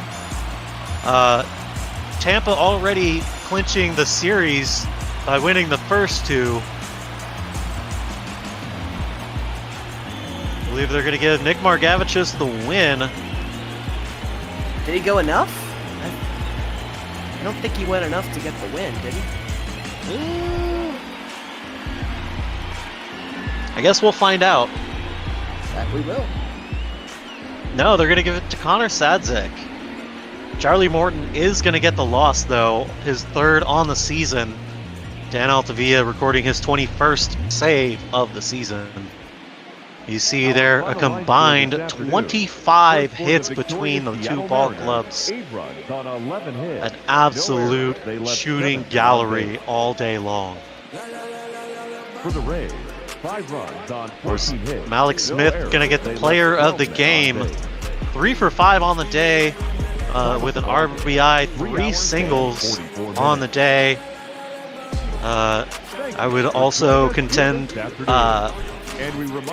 well, all 4 of those guys, it was really a team effort today, putting up 8 runs on the ball game, and it started right here in the top of the 1st with Kyle Lewis and this big home run shot over the short wall over the tall wall even, out in left, and put them out 1-0. Austin Meadows would follow it up with this big 2-run homer to right. And it was at this point that we started having the thought that this was not going to be a low-scoring ball game. Yeah, and this would confirm things. Mike Zunino, the home run into center.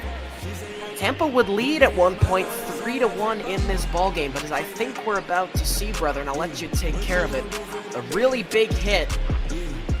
Jake Shiner with this big home run to left that chips away at that lead. Not quite the one we were thinking of. Home runs everywhere today.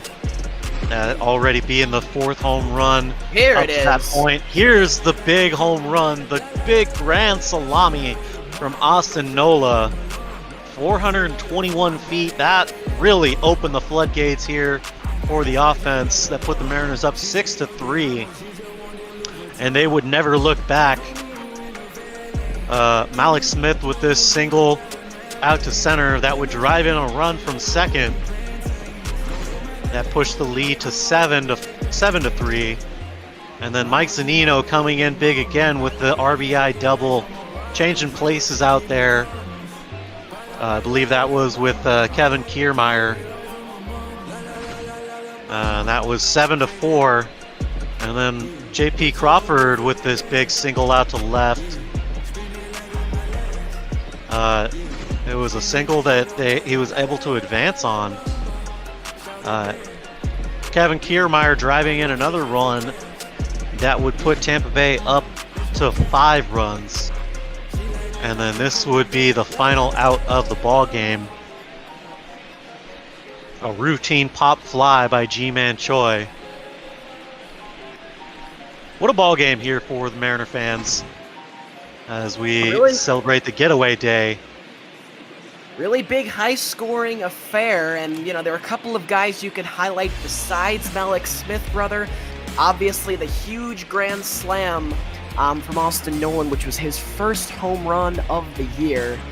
That would take this from a 3-2 Tampa lead to a 6-3 Seattle lead, and they wouldn't look back from there. But again, the biggest thing, and if you've been listening to the broadcast, you know this, and it's what I've touched on a lot of times today.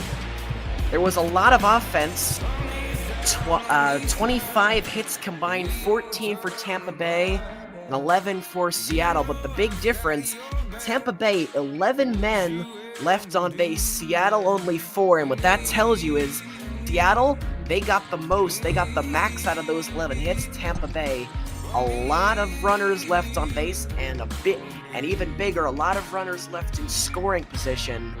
And to summarize, a lot of runs left on the table. Well, as we wrap up here for this broadcast, I notice we are joined by one cookie eater, my good friend, our very own Vin Scully, here for this Dodgers and Giants broadcast. How you doing, my friend? I'm doing pretty good, Brother Beard and Eddie. How about you guys? Can't complain. Yeah, it's a beautiful, beautiful ball game, and I got to call my first grand salami. We come about halfway into the season, and I finally get one. It's a beautiful day. Exciting stuff, and Mariners win too, so all around, nice. Yeah. Well, that's going to do it for us here in Tampa. I want to thank my broadcast partner, Eddie McCarthy, for joining me today. Mariners win 8-5, and we will toss it over to you, Cookie Eater. All right, thanks, Brother Beard. Thanks, Eddie. We're getting ready to get going at Oracle Park in San Francisco. The Los Angeles Dodgers will be facing off against the San Francisco Giants. Thank you for tuning in tonight on this fine, already Sunday night. Wow, the weekend flew by. Sunday night here, about an hour behind, but the baseball's coming nonetheless.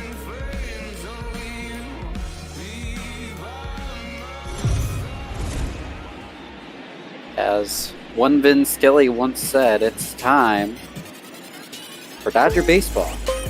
Not with that infliction, but you know, we gotta change some things up.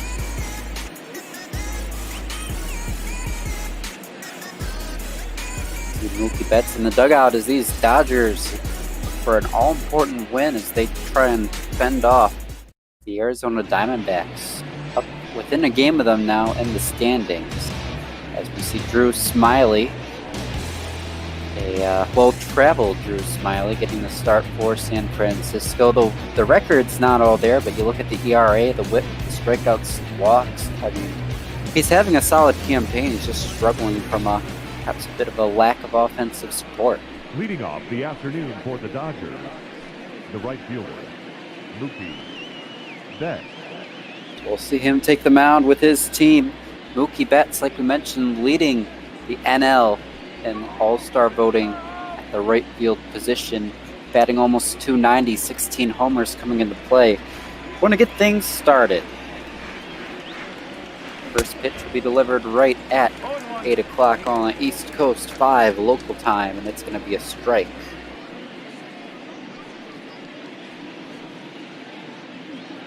First pitch, 106.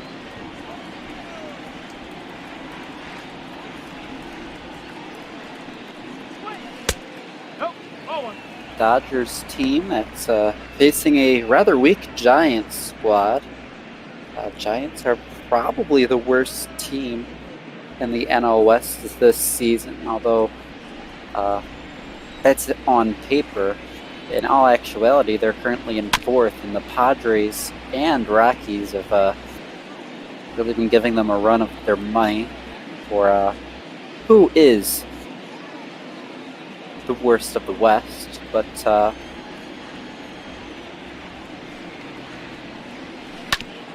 a team lost Madison Bumgarner in a rebuild. A tall task facing up against these Dodgers.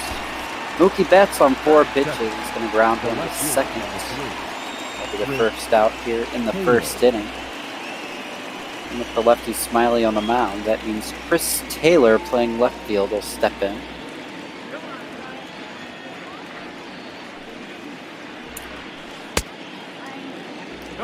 They'll say he went around on a curveball low.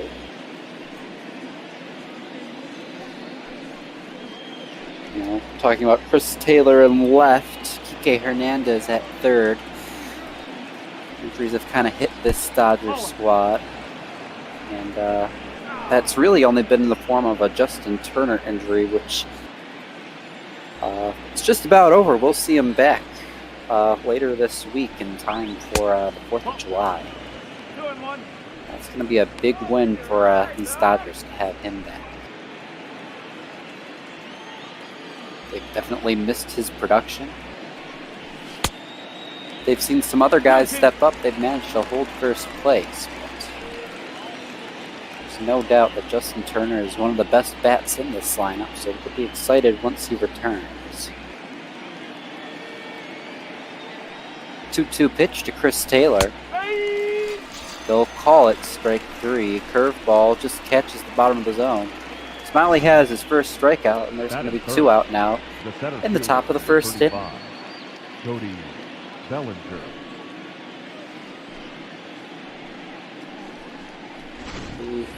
Taylor might not have liked the call.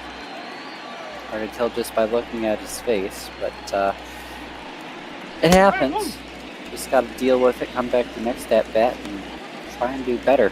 We'll see a Gold Glove winning, I presume a Silver Slugger winning, and reigning MVP Cody Bellinger up the dish now. I'll work the count 1-1. Bellinger has not had as good a season as many hoped. Doesn't look like a reigning MVP. But number 35 will find a way. He was heating up, but I think he's kind of slowed down back a bit the last few days. Got the count even 2-2. Smyly's had a nice first inning. See what he can do on the 2-2. He'll get the swing and a miss. Strikeout Cody Bellinger. 2 Ks for Smyly. And he goes 1-2-3 in the top of the first. We'll head now to the bottom of the first. Crawford, Longoria, and Yastrzemski. As David Price will take the mound and hope to not suck too bad. Watching. No pop ball.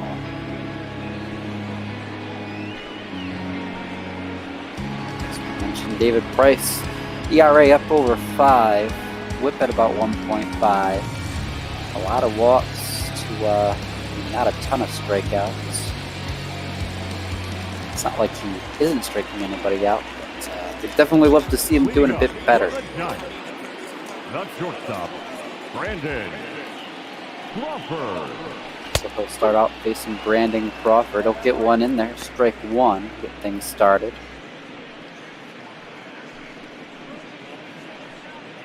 Definitely a top-heavy Giants lineup. They got some nice sluggers, but they also have a fair share of stinkers.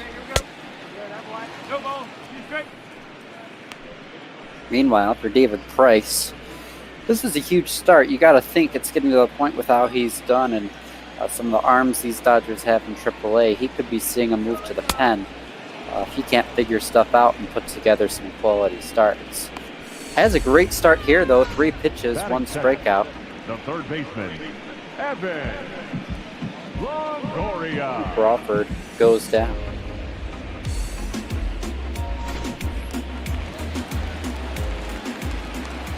Brings up Evan Longoria, the former Tampa Bay Ray.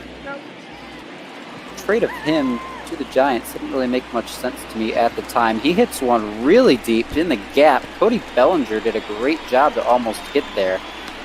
The diving attempt won't help him out.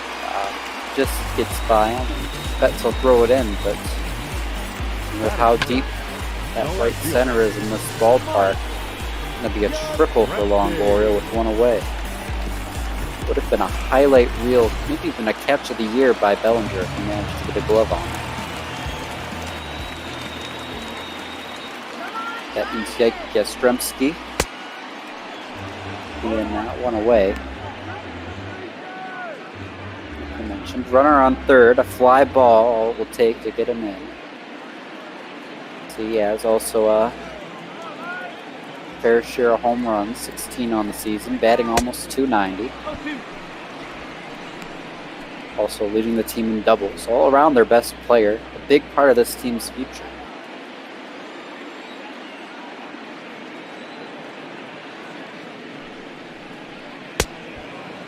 He'll chase the 0-2 though, so make it 2 3-pitch strikeouts for David Price, granted with a triple sandwich in the middle, but there's going to be 2 away, and it'll take a base hit now to get that runner in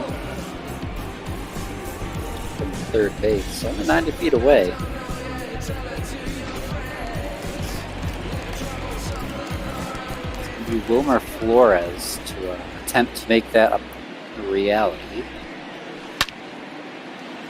He'll hit one to right, and it does get down, so there's your base hit. Giants will strike first. They lead 1-0. A bit of a celebration time down at first base.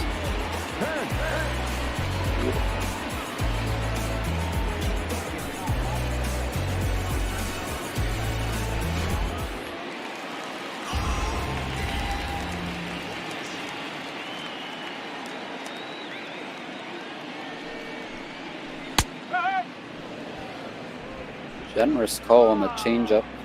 This Price now throws to Hunter Pence in the 5 hole.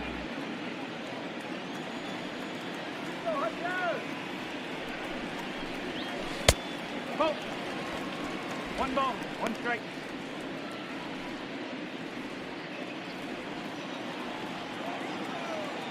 Buster Posey will be on deck. 1-1 from Price, swing a foul. Although he let a triple and a double up, he's been really efficient with his pitches. So it does 1-2, it'll be inside, so nothing quite going yet.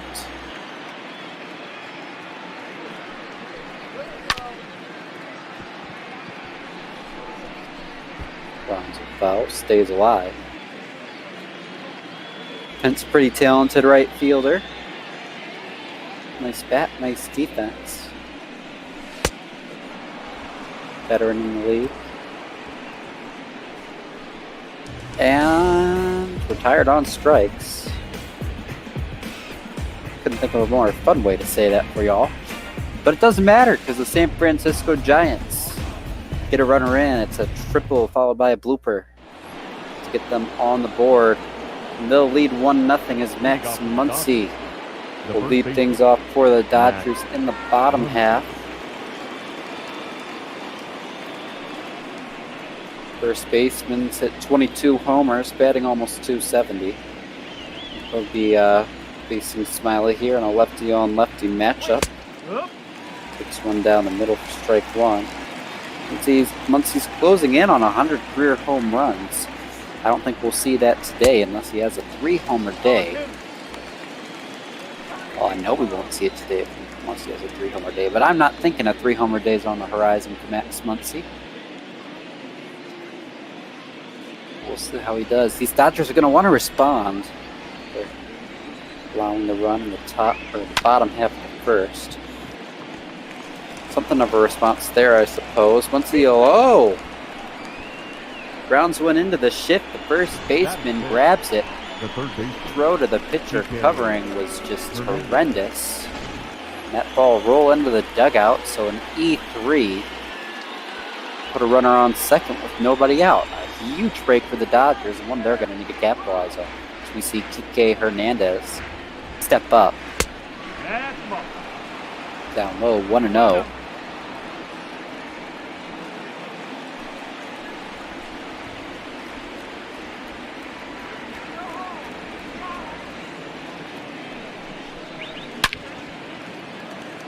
Big swing. Big foul ball.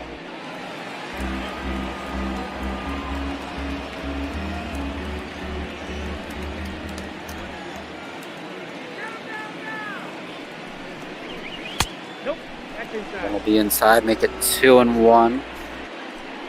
Smyly maybe a bit shaken up. Of course, he hasn't exactly been pitching nearly as efficient as David Price, but still. Yet to allow a hit is Drew Smyly.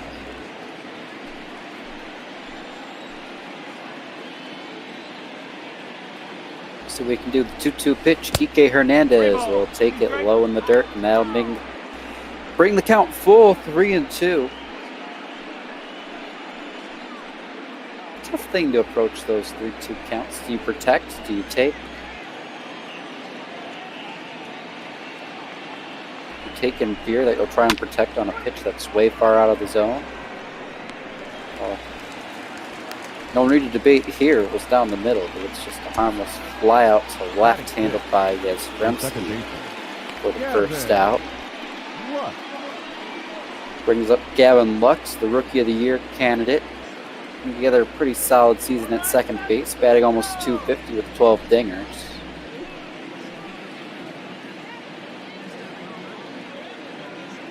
Obviously facing the lefty here, though. We'll take ball one.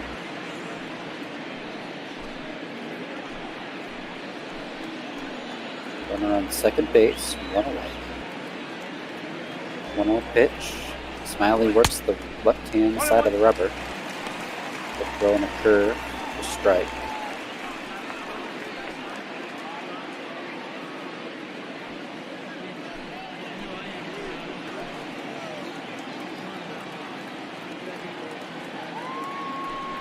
Let's get ready for the 1-1 pitch. Going to be a swing and a liner.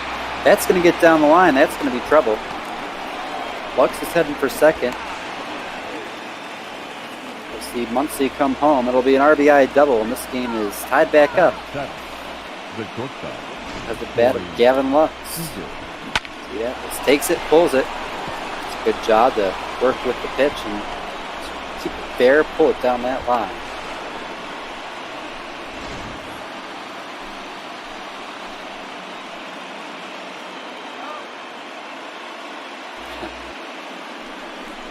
Figured you like eating cookies alone. That actually reminds me, I'm looking forward to my dessert tonight. The Pillsbury brand refrigerate, break and bake cookies have a new had a new little advertisement on them last time I went to the store. It said they were eat or bake. So I guess they have a new formula. It's cookie dough that's safe to eat raw. Not that that usually has ever stopped me before as Seager grounds out to third base, but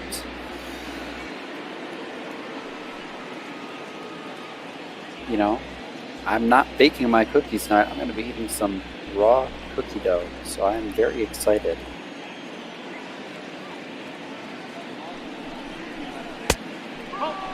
Will Smith will take ball one inside. Had a 3-homer day sometime last week. I believe it was on Tuesday. Kind of threw a couple of our Philly announcers making TARDIS for a loop.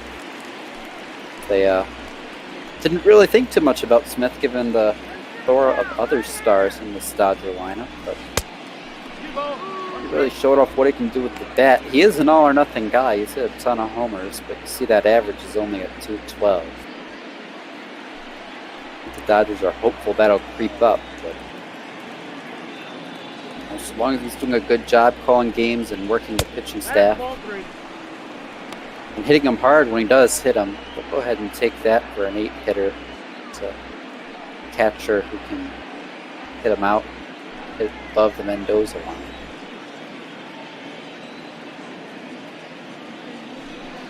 The 3-1 pitch on the way. It's down in the dirt, so that'll be ball 4. Not a surprise to see him work around Smith with 2 away, because that means David Price will bat with 2 out and 2 on.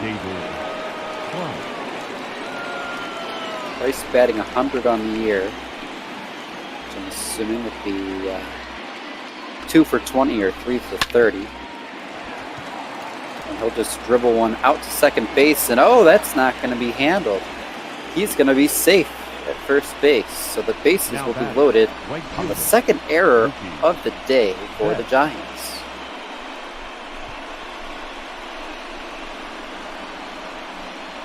ED with the big reminder.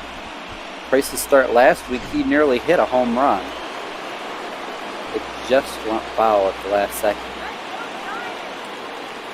Obviously didn't show the prowess with the bat there, but hey, he'll take it. Gives Mookie Betts a chance. Bases loaded, 2 away. He'll rip one right to third base. They'll go the short way to second. Get the force on Price, and that'll end the inning. But Gavin Lux delivers an RBI double to tie things up. We're through 2. I just said it, all tied up. It's ones all around. 6, 7, 8. For the Giants, Posey, Dubon, Drew Smyly.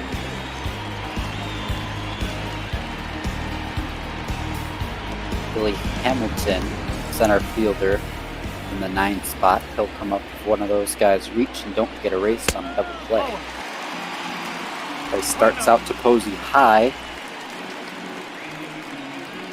Buster Posey, this guy who's had a heck of a career. I'm curious to see how much longer he manages to stick behind the plate, or maybe transitioning more to a first base DH role, because he definitely still has the bat. Gotta imagine the tax on his knees is really getting up there. I know I've seen him play first a lot more the last few years, still in the National League. This guy's going to the Hall of Fame, there's no doubt. Even if he did harmlessly pop up. Set back here today, as we see Mauricio Dubon, second baseman, step in. Not having the best of seasons. It's a little bit better in May than he's been in April and June so far. I'll take strike 1.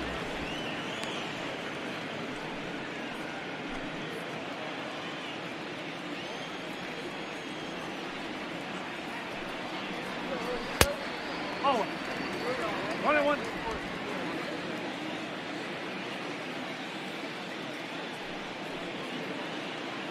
Price looking for a big bounce back inning. He's struggled to have any 1, 2, 3 innings in basically any of his starts, especially early.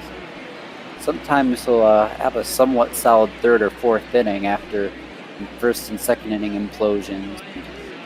But then he'll get right back to imploding in the 4th and 5th, and he'll be out by that point. It's really not been a great season for David Price. He's looked, well, terrible Not doing too shabby today, though. 4th strikeout. Gets Dubon. It'll be 2 away for the pitcher, Drew Smyly. Smyly, of course, the former Tiger. In addition to, I think he spent some time in Tampa Bay.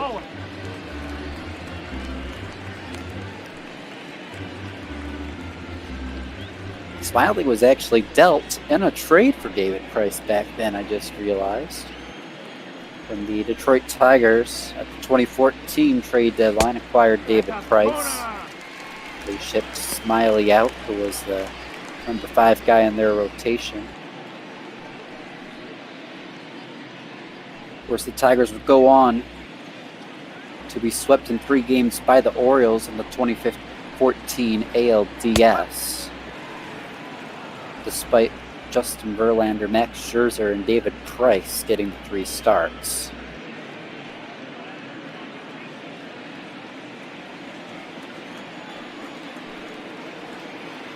Of course, Price's time in Detroit was short-lived as the 2015 deadline. He headed to the Blue Jays, which was the 3rd stop in his career. Of course, he started with the Rays for probably the longest stop he's had to date, I'm pretty sure. So we'll get the K on Smyly, his 5th of the day. Yeah, Price finished out 2015 in Toronto, part of that postseason run before heading to Boston the last 4 years, and since been dealt The left fielder, number 3, Chris to these Taylor. Dodgers. It's part of the Mookie Betts trade. Dodgers are going to look to try and turn him around, make him be something of a productive pitcher. Then again, the Dodgers hope to win a World Series, so he keeps thinking it up. He's not going to be able to stay in this rotation much longer. Chris Taylor leads us off here in the top of 3rd inning. He'll hit one into right field for a base hit. First job by Pence to cut it off. There is going to be a runner on now, Cody Bellinger. 3 for 9 with a double in the series is Cody. Here he'll just dribble one to first. Relay will go to, there wasn't really a relay at the time I was saying that. We go 3-6 to, I believe it was 1. Double play, erase Taylor just like that. It was indeed the 1. Smyly covers the bag. So Dodgers get a runner on, then they get the runner off. 2 away, nobody in, nobody on. And Max Muncy, who reached on that silly looking error.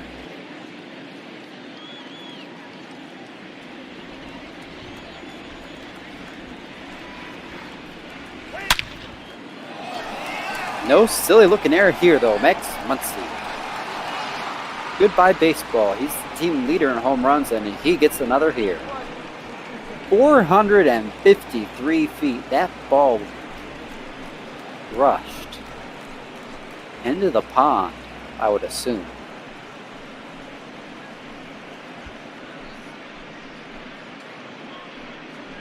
High five to his teammate there, Hernandez. Yeah, let's look at this replay, folks. This is crazy stuff. You see, he was looked at for it down. He got it down, and he got every stitch. That ball out of here in a hurry.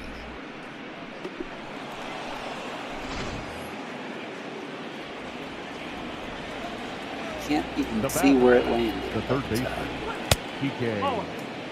It was far away.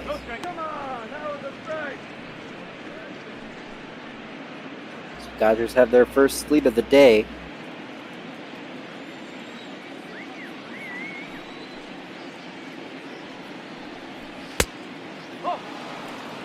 Smyly maybe shaking up, goes 2-0 to KK. 0 for 1. He's the one who forgot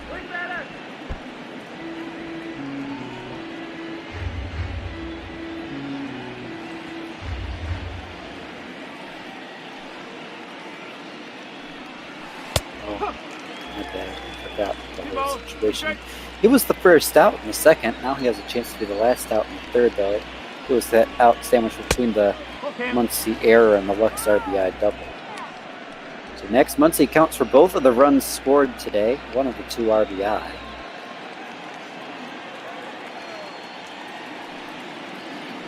Full count pitch to Hernandez. He'll get a big swing on it, but it'll go foul. That was a pitch he'll want back though. Off speed pitch right down the middle. You don't get those every day, folks. The next 3-2. Swing and a liner to third base. Nice snag by Longoria to get him out of the inning. But not before Max Muncie says, go away, baseball. Go away it did.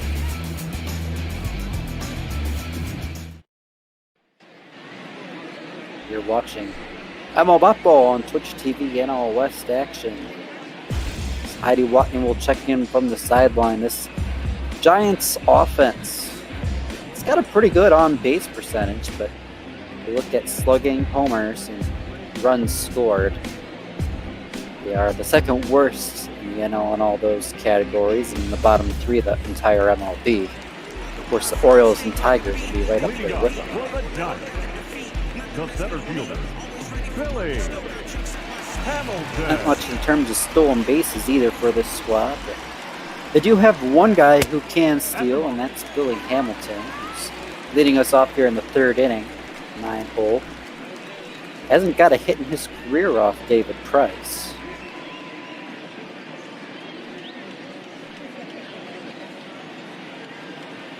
Saw the graphic go for 7 with 2 Ks.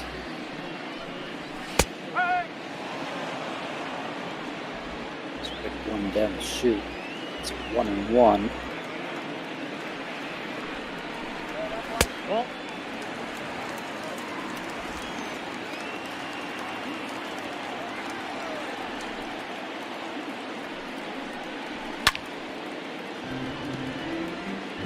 We are running a little bit behind schedule. Rockies and Twins coming up at 9 with Beardy Buddha, and then Mike and Duggo will take on Game 3 of a 4-game set between the Diamondbacks and Phillies in the After Dark slot. Hopefully we'll get to those games somewhat on time. This one's kind of cruising so far. This Price gets his 6th strikeout of the day on Hamilton. But obviously, running about an hour behind at the moment. I'm going to pick up some of that time. Brandon Crawford. Swing and a miss through a sliding curveball. Ooh, a left-handed slurve. That would be a nasty pitch to the left-handed pitchers.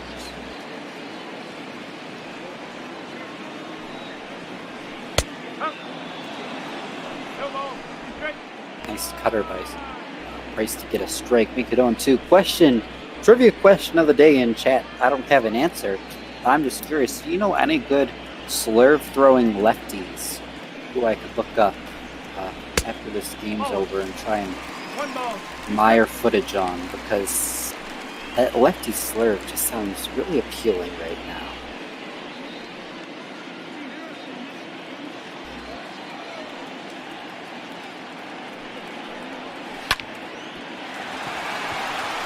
Diving stop here though. Hernandez knocks it down just barely. Doesn't make the throw in time. Up next to the Giants. Really to me that a lot closer than it should have been. There at the hot corner. Got the glove to it. He probably would have had the runner, but I had to bend back down to pick it up. Puts a runner on, but that won't phase David Price. He'll drop a curve in for strike 1. Facing Evan Longoria for the 2nd time today. Gave it that triple the first time.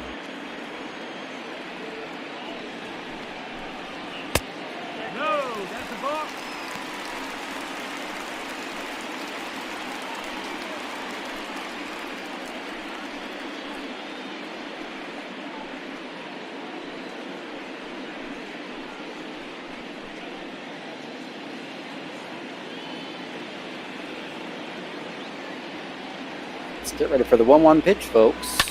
Longoria will take a big hack at it. He'll go to first base, and then it'll be a throw off the line. Pulls Seager off the bag, and it's going to be an error on Max Smyly to allow the runner to reach. So 3 errors in the ball game already, 2 for the Giants, and now 1 for the Dodgers.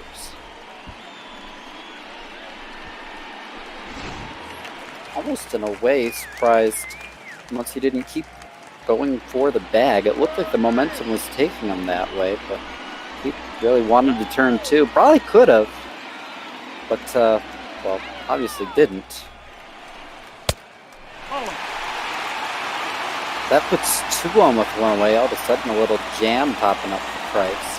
And if the Giants' best hitter might be Yastrzemski up at the plate. It's going to be a bit of a challenge to get through this unscathed. 1-0 will be up high, so feeling a squeeze a little bit too is Price. Make it 2-0.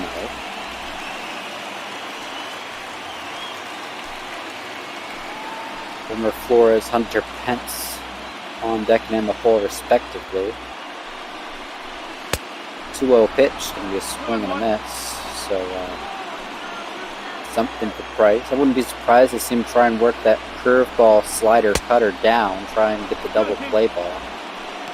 Goes with the 2-seamer low, but yeah, nothing really good about that. Just a terrible swing by Yastrzemski. Strike 2. Now we'll go with the slider, taking 3-2. So a full count. We'll see if they put the runners in motion with 1 away. Runners on first and second in the full count. Doesn't look like they will. It's just going to be a blooper to, my bad, not a blooper, a nice snag by Cody Bellinger in center for the second out. The batter, the first baseman, Wilbur. I think it got down for a second. Nope. Cody's just that good.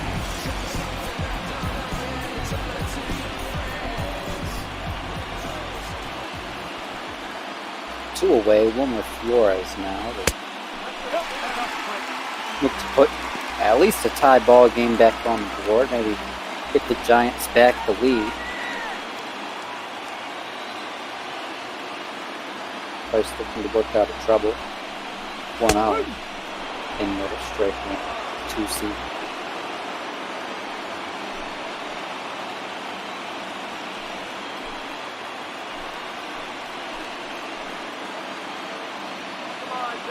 Flores plays first base with the Giants. Kind of strange to not see Brandon Belt playing first base.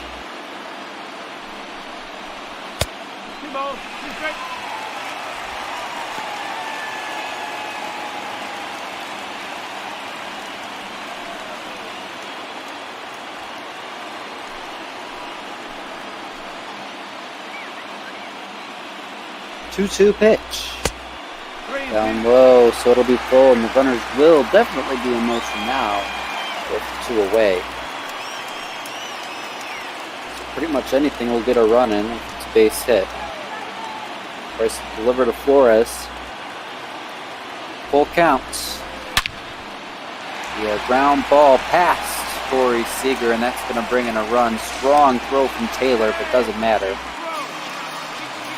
We're yet again tied, this time at 2. The right fielder, number 8. Just ripped it hard and got through the infield. The runner's in motion, no chance to get the runner at home plate.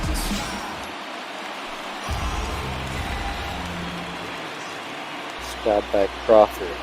Look in there.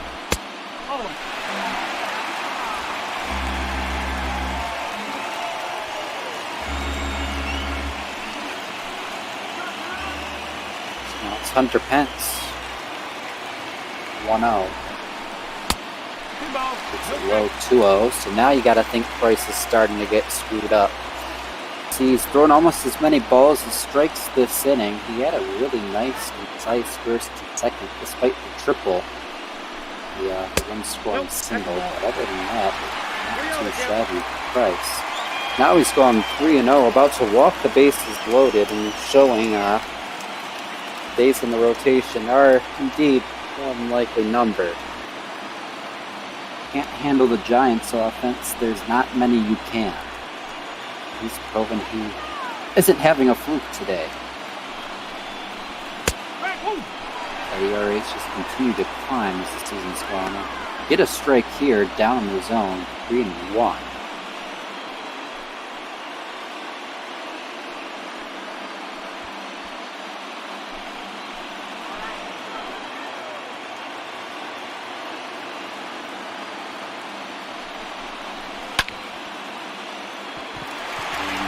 Yeah, we got another base hit, folks.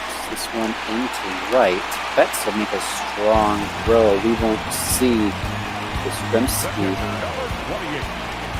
one for you. I get which of the two it is out there.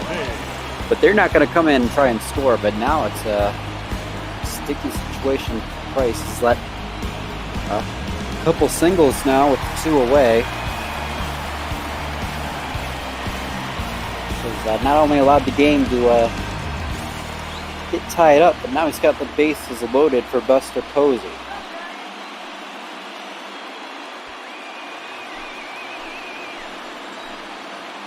This game could get out of hand.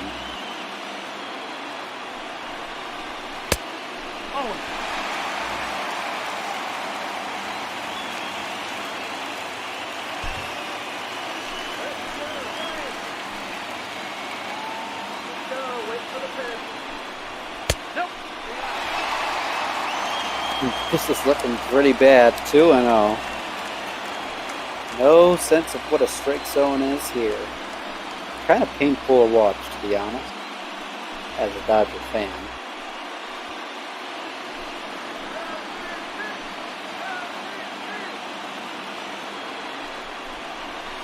Ball, that's out. 3-0. Giants fans are loving it. Mauricio Dubon, the second baseman on deck, but Buster Posey might be about to walk in a run. Well, Price is about to walk in the run. Posey's about to get a nice RBI for standing at the plate and doing nothing. Woohoo! Generous call by the home plate umpire on the curve. Gets Price back into it. Posey was taken all the way. See if Price attacks. 3-1. Ground foul.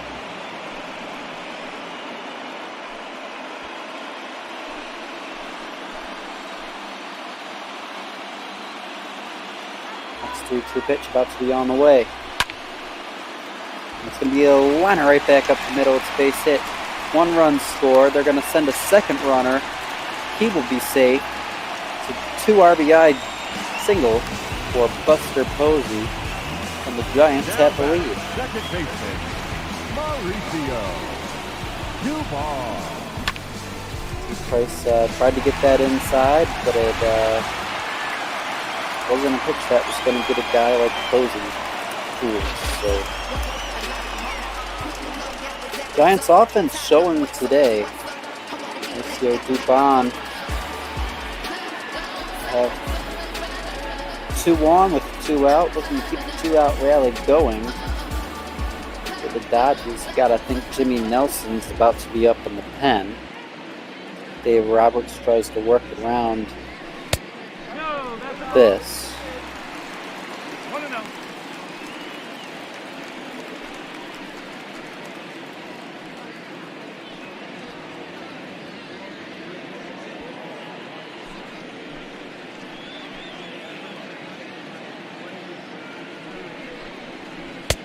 Nope, I'll do. 2-0.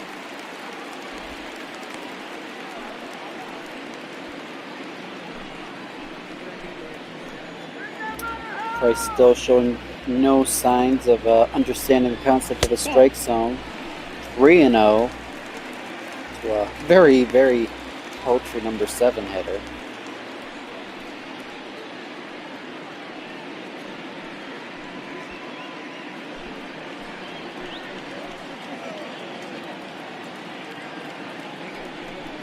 The 3-0. Catch the outside part of the plate. Nice changeup for a strike, but David, I mean, you started the day with 5 strikeouts through 2 innings. 3 balls. You should know you need 3 of those strikes to get a strikeout, not 3 balls. Does come back with another nice off-speed pitch to to fill the count 3-2. Runners will be in motion again. Will Price work out of it on pitch number 67? He won't. It's ball 4. And the bases are yet again loaded for the Giants. Maybe the pitcher Drew Smyly now. But if we can't get Smyly out, then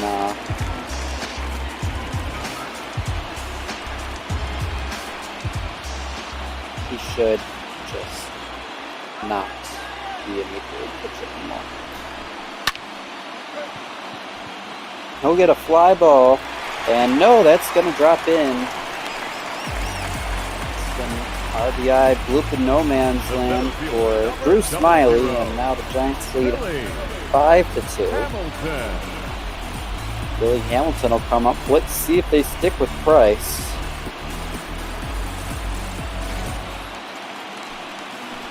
They will. Hamilton struck out to start this inning.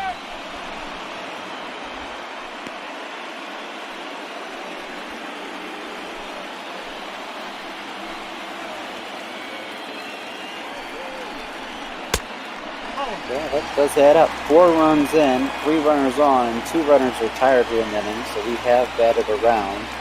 10th batter here, Billy Hamilton. Has speed, but Giants haven't had to use any speed so far this inning. They've been taking advantage of walks, and singles, and full count running starts to, well, just embarrass David Price. 2-1 pitch on the way. That's going to be grounded, and finally we might see them get out of this. Seager will go the short way, and that'll end the inning. So Price gets out of it, but not before that 4-run, bases loaded, let stranded runners monstrosity of boy. The second baseman, Gallen. Dodgers need to respond here. They tied it up, grabbed the lead before now obviously losing the lead, down by 3 now. Smyly will start with ball 1 high. Lux, Seager, Smith with a, I would really hope a pinch hitter in for Price should we get that far.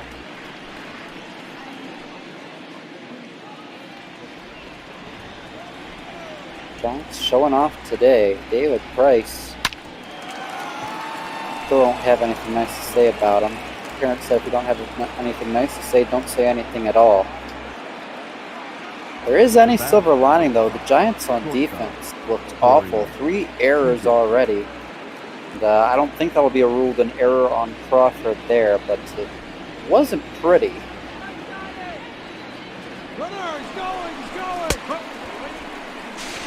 Runner's going. He'll get in there easily, so Gavin Lux steals his second base on the year. He'll be in scoring position now with nobody out. Corey Seager's going to slap this one the opposite way, and that's going to get past a diving Yastrzemski. We're going to see Seager head to third base. It's going to be an RBI triple, and the Dodgers get a runner back. Oh, a run back. See some commentary in chat. Yes, that dive was much worse than Bellinger's early in the game. That was not really a chance. It's also not every day you see a triple on a ball down the left field line, but you just saw it here for Corey Seager. A guy that doesn't even have no speed in the world.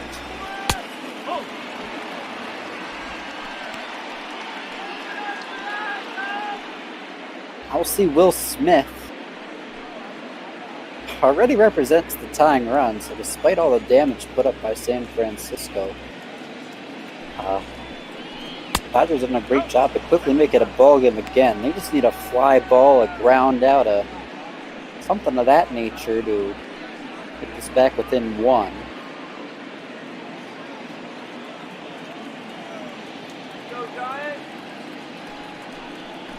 2-0 pitch to Smith, going to be fouled back.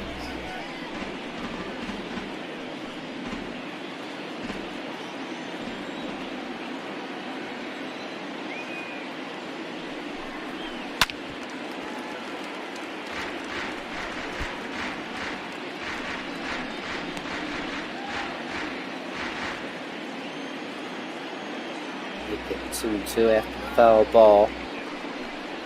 Smyly set and deliver, and he'll get a strike 3 called. Change up, locks him up. The pitcher, number 33. But look at the Giants farm. River Cats in, Flying Squirrels, both taking the L. I don't know if this was today or yesterday, but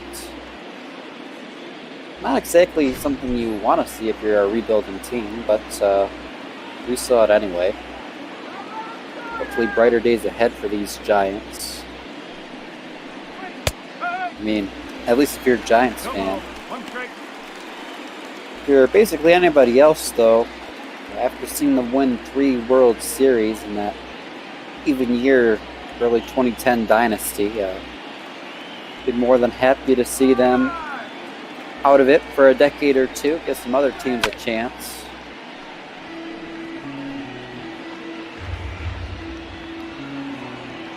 Dodgers haven't won a World Series in some 30 plus years, despite making back-to-back 2017-2018 and winning the division the last a lot of years in a row.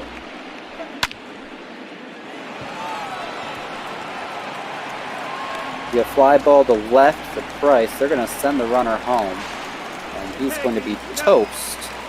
Strong throw into Yastrzemski will make it a double play to end the inning. And that was disgusting to watch.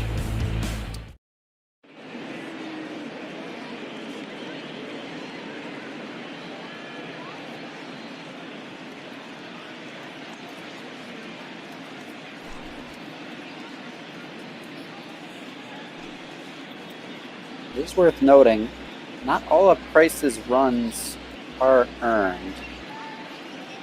I believe there was an error some point in that 3rd inning where he allowed all the runs across. It may have been in the 2nd, my memory is bad. The shortstop, Brandon Crawford. Or not, a 5-run day is not a good one. And obviously he ended up batting into that 7-2 double play to end the top half, so we'll see if he can actually bounce back and show something with the arm here. They end up pulling him in the 4th because he still can't pitch. And Dave Roberts seems to be banished to Arizona or something. Even 2-2 count.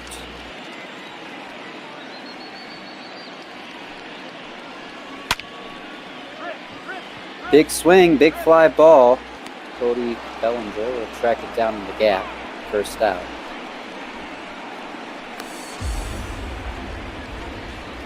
See the standings. Oh, those were the AL standings. And they flipped away right as soon as I mentioned it. If I'm not mistaken, these Dodgers come in 1 game up on the Diamondbacks, who play in the after dark slot. So a loss today gives a chance for the D-backs to catch them and be tied for the division lead for the first time in almost 2 months. 1 ball, 1 strike. Assuming the D-backs win their game. D-backs loss, obviously, would keep it 1 game lead. Dodgers will look to hopefully not let David Price ruin their day much more. Take advantage of a awful Giants squad.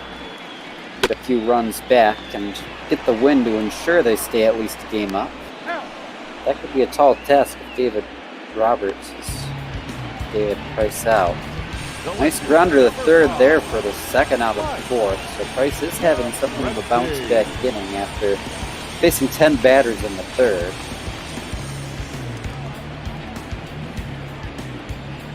now face the ever dangerous Mike Yastrzemski. Oh, 1 ball, no strike.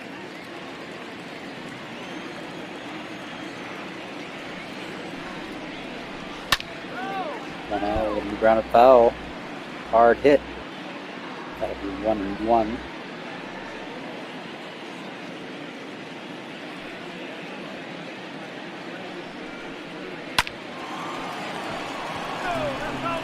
Ripped foul, this one first base side.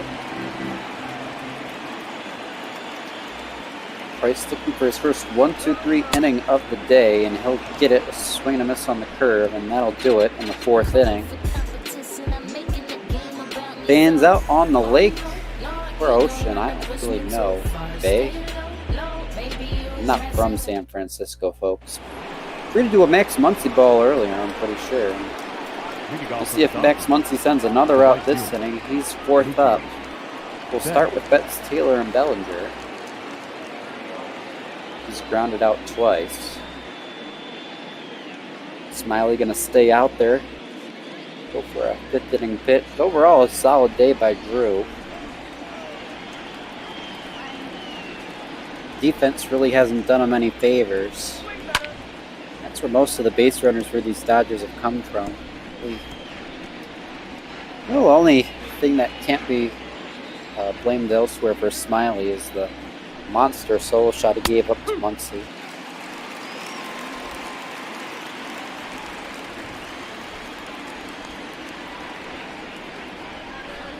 Oh, 1 ball, 2 strike.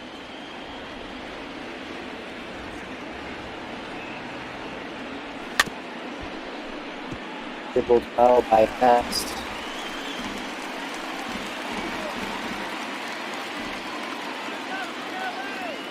Look at it, he's 1-2 pitch, folks. 5 brushes him back, makes it 2-2.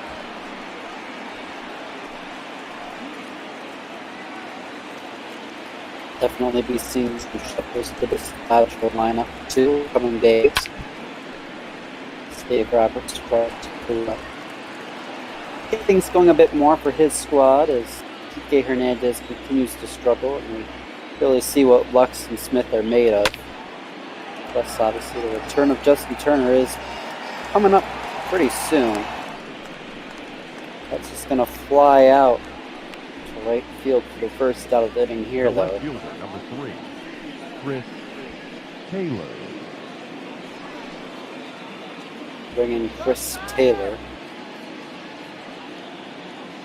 Facility man. Plays left field. Platoons with Jack Peterson so far this year. Sounds like he's about to start getting a lot more reps at third base in the last few days before Turner's back. Placed against the right-hander as we continue to see a struggling Hernandez. 0-1 will be up and in. Strike 2. Nicest pitch of the day for Drew there.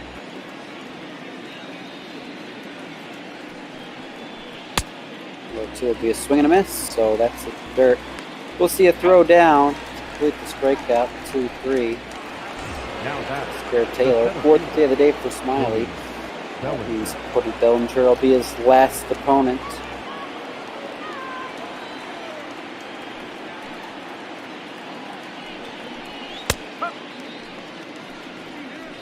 Strike 1.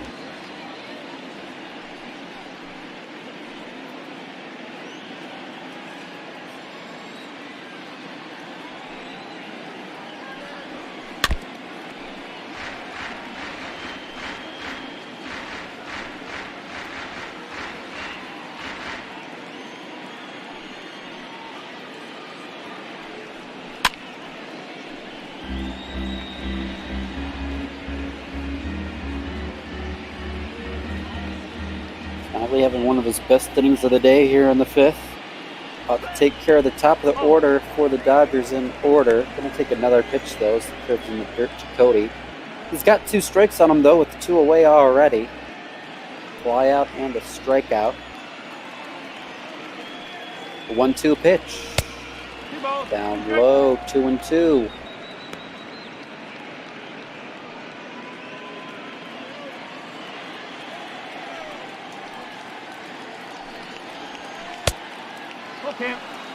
Make it full. So hey, Cody's working the count. He does have a pretty good on base percentage.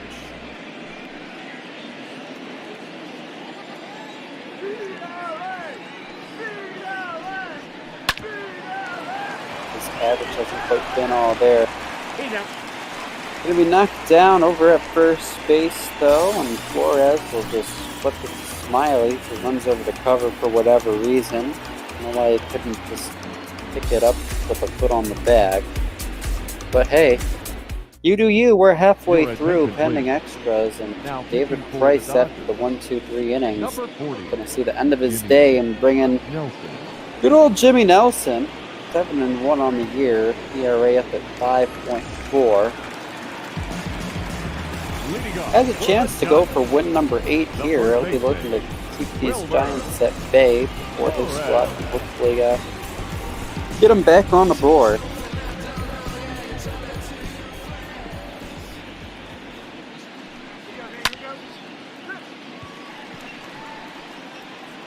First pitch from Nelson going to be a fly out to left. Taylor will handle it first out. The right fielder, number 8, Hunter.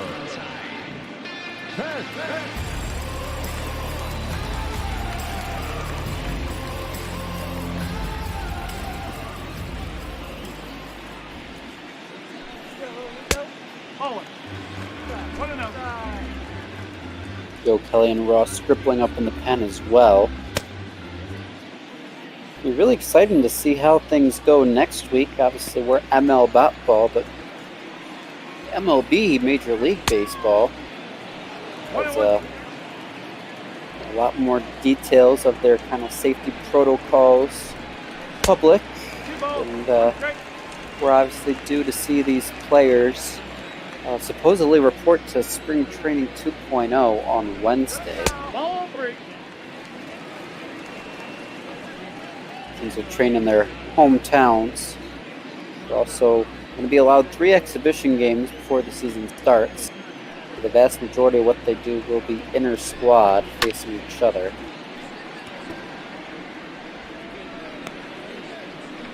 Not like our typical spring training where we see them work out together as a team for a week and do some drills before we see them travel across Florida and Arizona. This one foul, full count. Hunter Pence.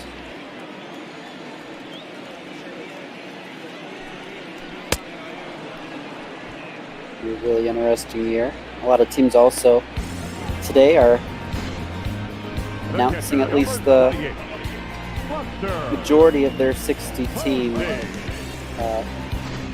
pools that they'll be working from. 2 outs now for Buster Posey. Strikeout by Nelson. Long 7-pitch at bat though, so gotta give Pence credit where credit's due.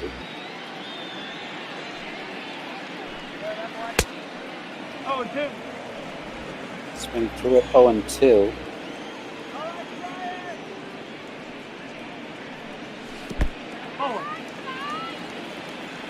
Of course, we're looking to see baseball back in just about 3 weeks and a little bit of change at this point. Buster Posey, though, I thought that was getting out of here, but Chris Taylor handles it out there. What an outfield play by the utility man. That sentence was even supposed to be, but we'll head now to the top of the 6th. And Max Muncy will lead it off, and like we mentioned, he punished a baseball back in, I believe that was the 3rd inning. Fairly sure that got out there in the water. Our team doesn't have the best camera work. They'll take ball 1 here on the inside part of the dish. A couple righties up for the Giants.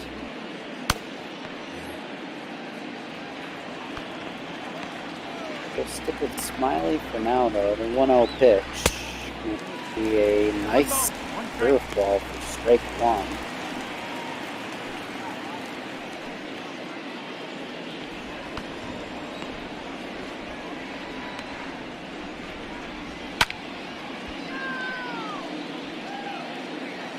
Foul back, make it 1-2 is Max Muncy. To get base again.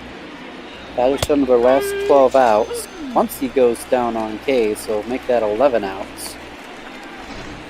Left for the Dodgers. Smyly gets his 5th strikeout of the day. This burp, I don't think the mic picked it up. I'm terribly sorry.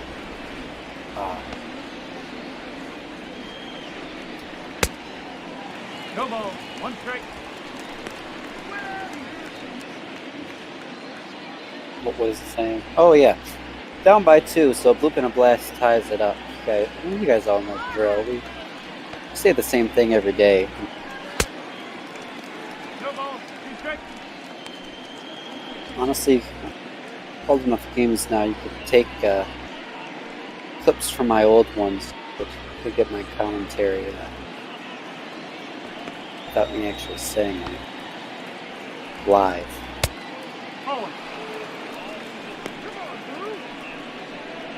Smyly labored in the 2nd and the 5th to an extent, but otherwise not having too many super long innings.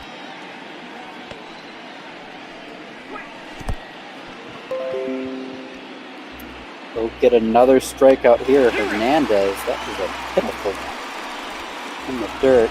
6th K for Smyly, 2nd of the inning. 2 for 2. Gavin Lux, who's red hot, is going to step in to reach base. Maybe knock Smyly out of the game. He'll just lift one the opposite way, though, and it's going to be Brandon Crawford in the outfield grass to make the catch. So another 1-2-3 for Smyly, and we'll head to the bottom of the 6th. 7, 8, 9, and I assume we'll see that 8 be a pinch hitter for Drew Smyly. So you watch ML Pop Ball on Twitch TV. I'm Quickie. Mauricio Dubon step in. A reminder, as always, we raise money for charity. So, yeah, this week, which is actually just about over, raising money for the Trevor Project. So feel free to donate to them as we see Don fly out to the left. They do a lot of stuff for the LGBTQ plus community. Oh, what specifically? I'm gonna be honest. I know there are definitely a lot of more reputable charities out there for the cause, and they do a lot of stuff for them, fighting for rights, helping those kind of people out. So I encourage you, if you want more details, check out their site. You can donate to them directly or donate to us. So anything you do to support this stream, it's all money we're funneling to them this week, and we'll have a new charity for you next week. Not sure what yet. Let's see, oh, that gets by 2 guys. Hernandez couldn't handle it, then Taylor couldn't handle it, he did stop it. Then I'll make the throw in offline. So, easy double there. I believe we had a pinch hitter.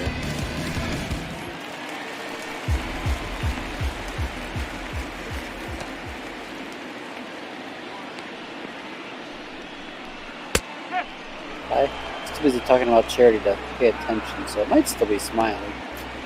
Who knows? Well, probably all you in chat too. We'll see Billy Hamilton with a runner in scoring position now. He's 0 for 2 on the day, and he's going to try and drop down a bunt. Throw over to first. Not even close. The batter, number 35. Drag works to perfection. Speedy runner on second, so it's going to be tough to turn a double play.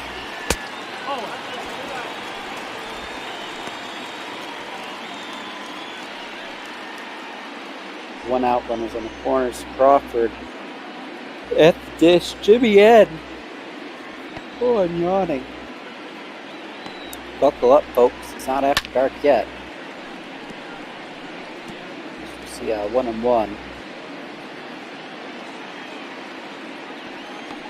Wake up, Cookies, says Beardy. Oh, I'll have to try. That's Bolton. Probably be a good thing to do if you're playing a baseball game.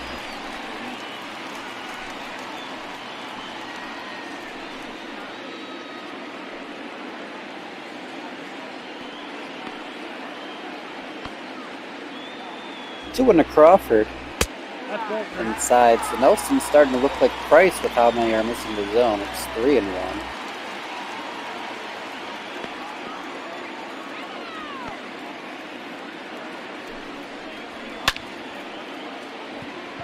Fly ball to left. Taylor will charge in.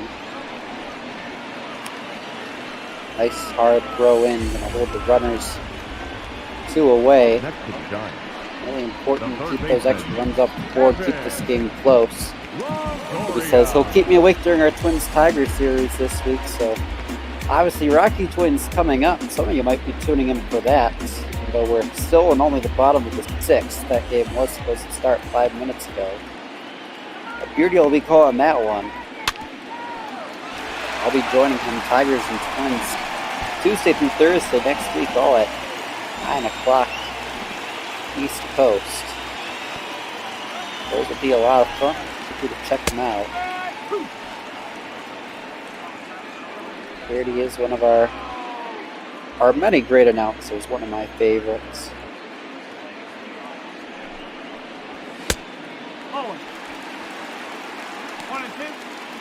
I mean, it's hard not to like the guy when he's got a beard. Likes the Twins.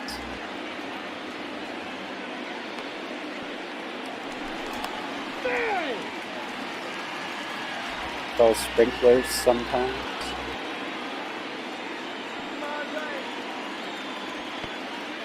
There's a lot about food. 2-2.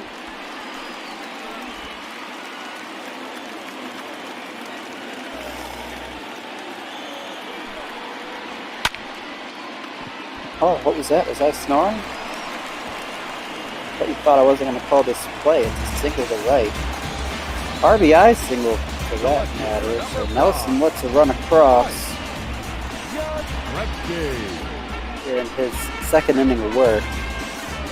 That'll extend the Giants' lead. It's now 6-3.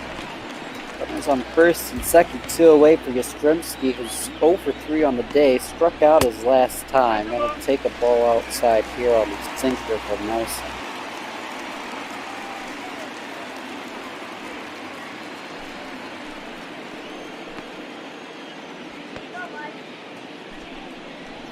That's a ball. 2-0. It hit 2-0 to Jimmy. Yastrzemski, the former Oriole, there with the Giants. That didn't click in my head till just now. It's kind of funny, the Orioles and Giants, they got the same team colors. The black and orange kind of look, but obviously the Orioles play in the AL on the East Coast. Giants play in the NL on the West Coast, so they don't think about the two together very much. Silver lining for Yastrzemski, I guess. Your black and orange swag from the Orioles, as long as it doesn't say Orioles on it, still works now that you're a Giant. But of course, it really doesn't matter who you play for. If the bet doesn't work, he'll go down on strikes again. Make it 0 for 4 for Yaz, and we're through 6. San Francisco does get a run back, though. 6-3, they'll look to... leading off for the Dodgers. They won't, because they is ambiguous. The Dodgers will look to try and crack into this deficit down by 3 late, as a Shark has swum into the booth. Shark Shavery, how are you doing? Oh, not too bad. How about yourself? It's solo Sunday, so I'm enjoying.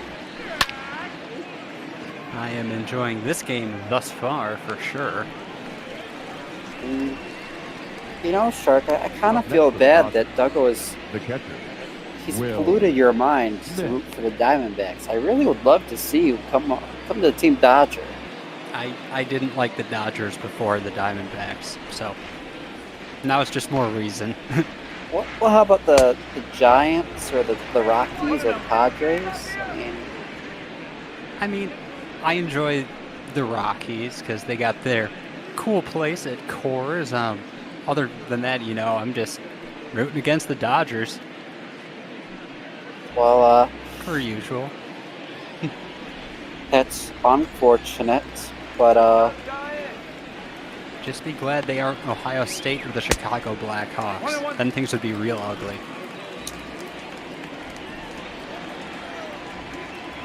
yeah, nobody likes Ohio State. Sorry if any Ohio State fans are listening, but yeah, nobody likes you. Like, literally nobody. One thing all the different universities in Michigan can agree on.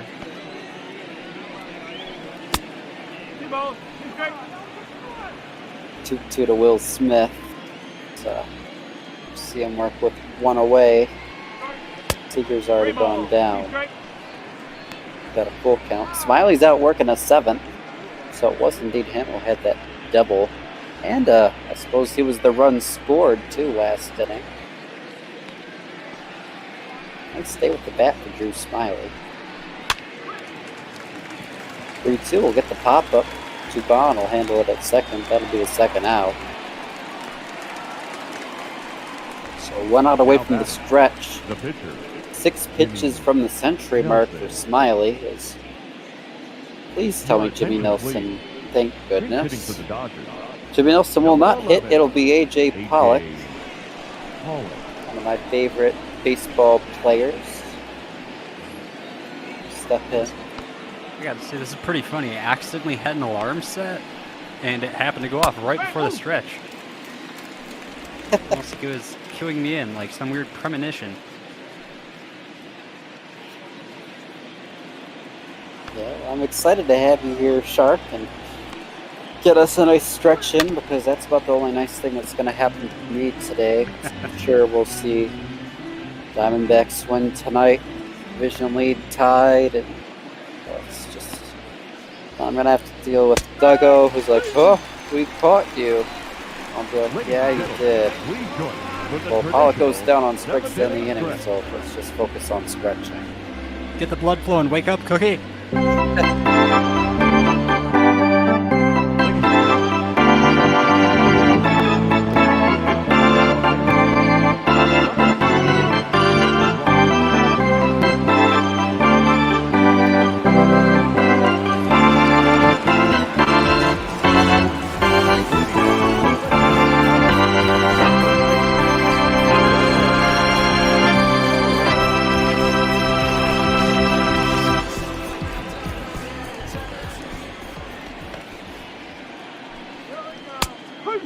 Shark, that was wonderful as always. Hopefully it got the blood vessels opened up a little bit, get the blood flowing to the brain, get you a little more alert, at least through the end of this game. Let's hope it does.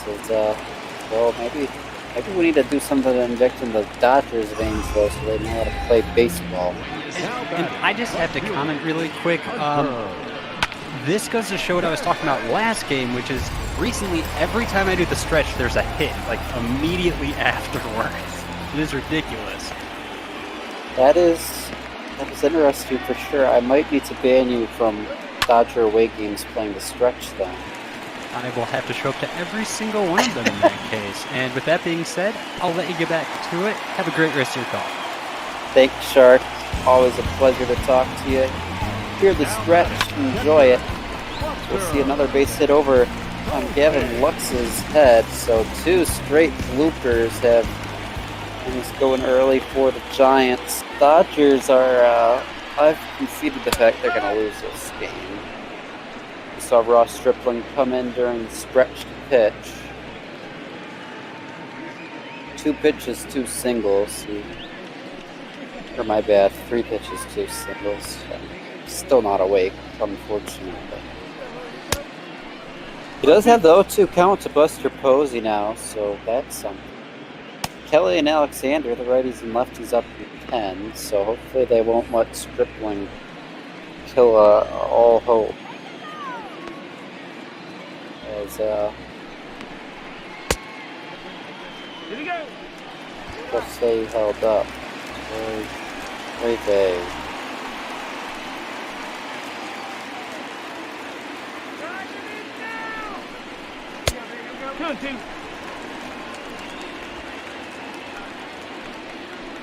If you're a Dodger fan, this hasn't been a great game to watch. If you're a fan of any other team in the NL West, or a Dodger hater like unfortunately most fans are, this has been a great day. But Dodgers say it gets a little bit better here. They turn a double play, 6-4 to 3. Get the first 2 outs of the inning, and then it looks like a runner on third with 2 outs. But the Giants have done a great job hitting with 2 outs today, so that doesn't necessarily mean they're out of it.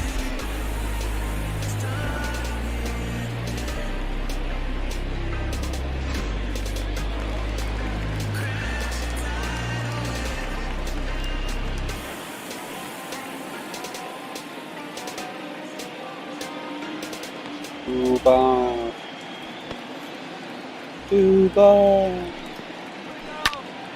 Strike one. Fouled off. I don't know what I'm doing, folks. You guys gotta do something to me. Well, actually, let's focus on Dubon for a second. Let's take ball 1 before we flip back to what I was about to announce. Starting after this coming week, obviously we just released our schedule for the coming week. But I'm going to be taking a bit of a step back. I typically go 5-6 games a week, but I'm going to scaling back pretty drastically as get ready to move back to college in the coming weeks. We get to the point here in Michigan that we can go outside a bit more, so long as we practice social distancing and stay smart. So, kind of keeping those things in mind and spending the last 2 weeks I got here with my family and friends as safely as possible. I'm going to try and free up some of my evenings. So, this might be the last full week of Cookie for about a month. Still be around, but it'll be a lot more of a once, twice a week kind of deal.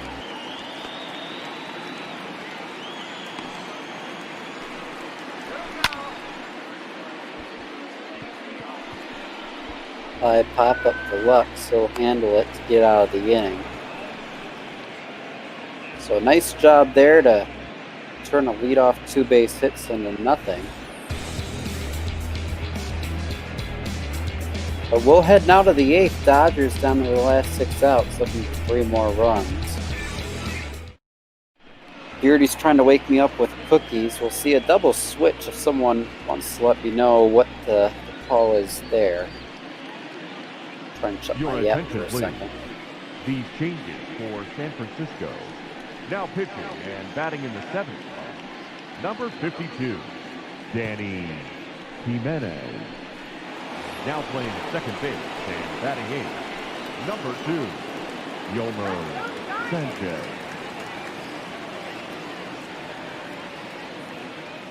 Danny Jimenez will come in to pitch.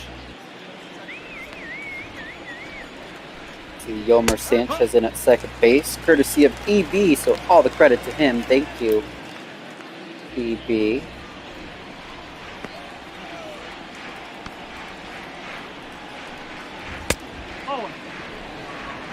Betts lead off top of the order for the Dodgers, 1-1 count. But Beardy, when he was talking about cookies, he said Oreos and Chips Ahoy, grandmas. So it's pretty obvious grandmas aren't cookies, but they do make pretty good cookies. 2 balls, 2 strikes. Oreos and Chips Ahoy, I have a hot take. Those are not cookies, those are crackers. Cookies should be soft. They shouldn't crunch. Same thing with Girl Scout cookies. Those are more of a biscuit, a cracker. Those aren't cookies. It's misbranding. It's just not right if a cookie crunches. The left fielder, number 3, Chris Taylor. Smyly's day, 3 runs, 2 earned on 5 hits, striking out 7. Great day for Drew. Gotta love seeing that for a guy who's really had a lot of injury problems up and down career. Ball, inside. Nice solid start against a pretty solid team today.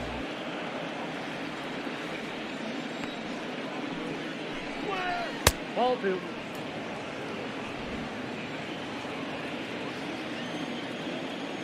But yeah, folks, tell your friends. When they say Chips Ahoy are my favorite cookie, Oreos are my favorite cookie, tell them those aren't cookies. Those are, you can call them crackers or biscuits. I mean, I'm not sure which you want to go with, but just make sure they know that's not a cookie. You gotta have like a soft, fresh bake right out of the oven. Those are the cookies you dream of, folks.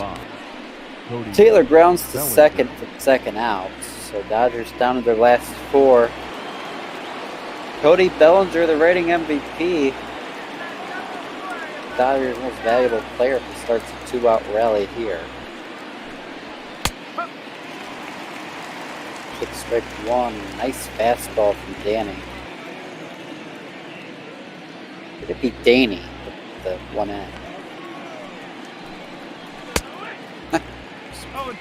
Doesn't matter.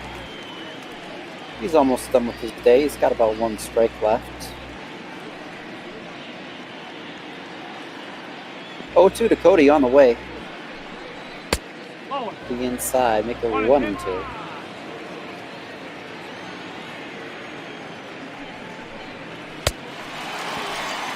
Gets a swing and a miss.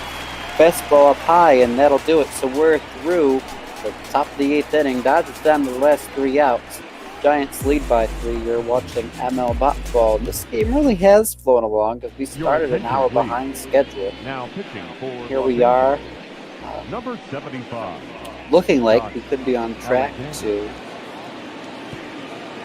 pick up a half hour and get this 9 o'clock game going at right about 9:30. See Yomer Sanchez step up to the dish. Came in on the double switch playing second. He'll be followed by Billy Hamilton and Mr. Brandon Crawford. Sanchez retired quickly though to form a White Sox. Goes down on 1 pitch. Scott Alexander. I don't remember if I mentioned the pitch. Hamilton's just got a single today. Other than that, not much. Got a walk 2, I suppose. Has the speed, but really needs to work on that average, that ability with the bat. Pair that with his defense and his speed, he could be a really great ball player. But if you don't have that hit tool, one could argue the hit tool might be the most important. You can kind of get by faking it on the field a lot of the times. Same thing with power. So long as you can catch up and make contact, a lot of times, so long as you have defense, you get by without the power. But if you don't got contact, there's not many guys who last lacking in that department. Hamilton will be on first base. Oh, I'll say he's the fastest man in baseball, even though he's probably not. Just to tickle some feathers. See a pitch out. Crawford, but nothing doing. 0-1.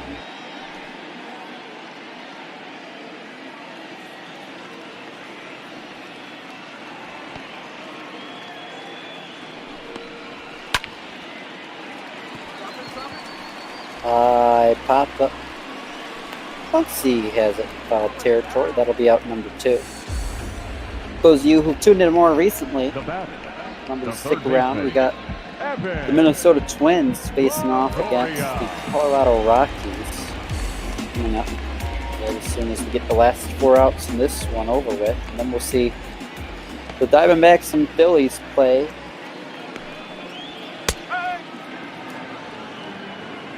Close this thing out.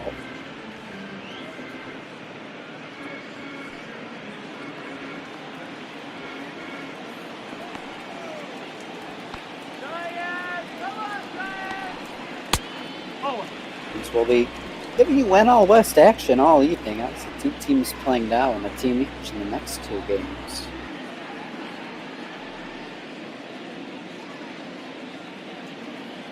Wonder if we heard a Padres game earlier.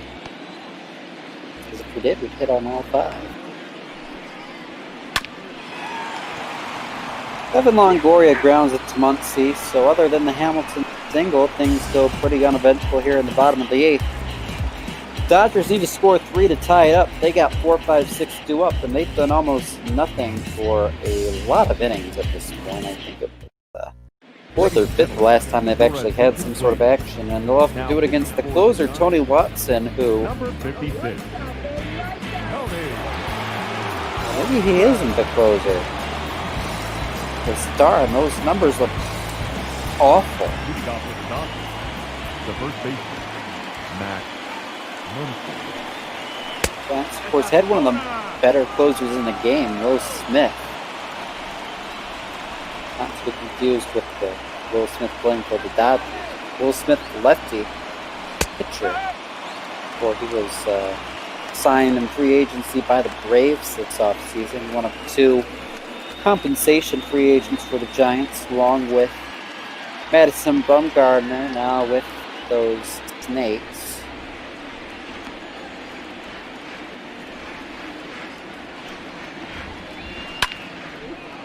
See a swing at the 1-1. It'll split the outfielders to shift on, but it ends up in straightaway center, which is easily handled by Hamilton for the first out. So 2 outs left.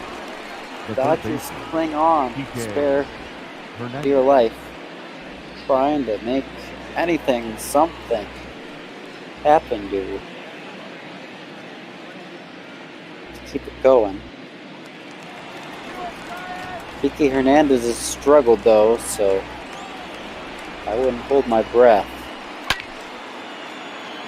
He will get a nice hat, but it is going to be easy for Yastrzemski in left for out number 2, so the fans here in San Francisco are going to start cheering loud and get to their feet. As Tony Watson is 1 out away from getting a save. All that stands in his way is Gavin Lux, a left-hander who has the advantage in the matchup, lefty on lefty. Let's get ready for it. Lux is 2 for 3. He'll take strike 1, so that'll get the fans going. Sinker at 94 in the bottom of the zone.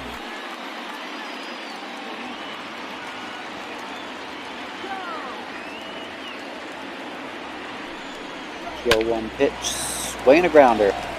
Third base, and that'll be a strong throw over to first, and that will do it here in San Francisco.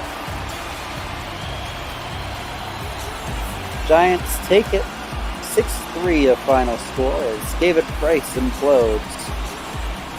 Giants walk away, I believe, a series win.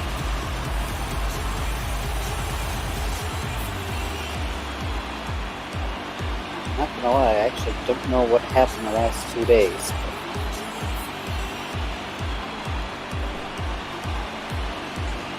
Pretty sure the Dodgers lost yesterday. Pretty sure this was a 3-game set, so Drew Smyly picks up a win, his third, goes up to 3-9. Price is tagged with his 7th loss, going to 3-7. Watson with the save. They'll give Drew Smyly player of the game, and rightfully so. It was indeed 5 earned runs for David Price. They left 4 men on base. The winning pitcher is Drew Smyly. We'll look at the highlight reel, not that I want to. So after the triple and the awful diving play by Bellinger, saw that RBI single to Giants on the board early, and the Dodgers responded with a double left blocks after Muncie got to second on the throwing error. Time of the ball game, 3 hours and 15 minutes. Tying it up, and we got third Max Muncie again. For a run that monstrous come out in the bay. And remind you to please drive home safely. Dodgers would have their last lead of the day as Within the third inning rally, Flores singled. Posey with his single to center. 2 more RBI. Just to keep going, we'll see Drew Smyly over the second baseman's head for another RBI.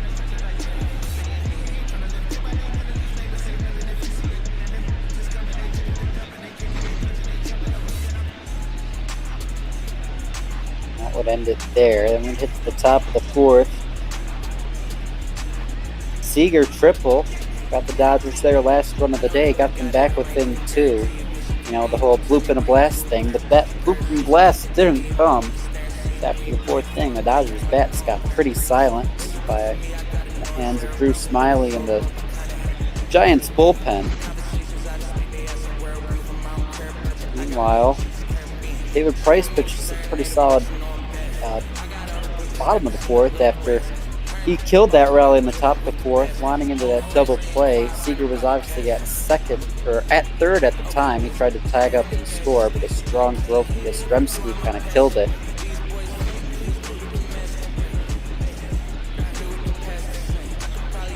Evan Longoria single in the 6th inning. Mini rally going off Jimmy Nelson got the Giants the last run of the game, and that would just about do it.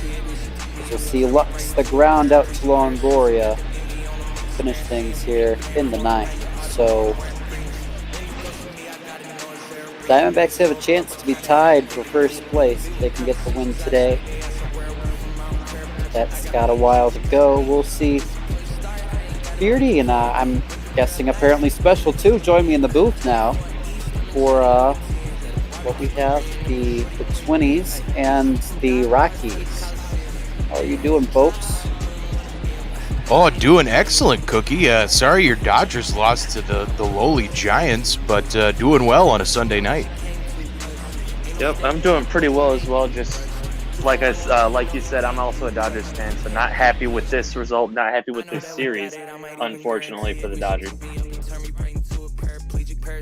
Well, everybody who's tuned in, it's a pleasure calling for you, and stick around as we continue some great action with a couple of great announcers. You'll be in good hands as we keep things rolling. Now only a half hour behind schedule, so I'd love to stick and chat, but Special, we got plenty of other opportunities to chat. And Beardy, we're going to have a lot of fun later this week, so I'll let you guys just get into this so we can hopefully keep Garrett from staying up all night.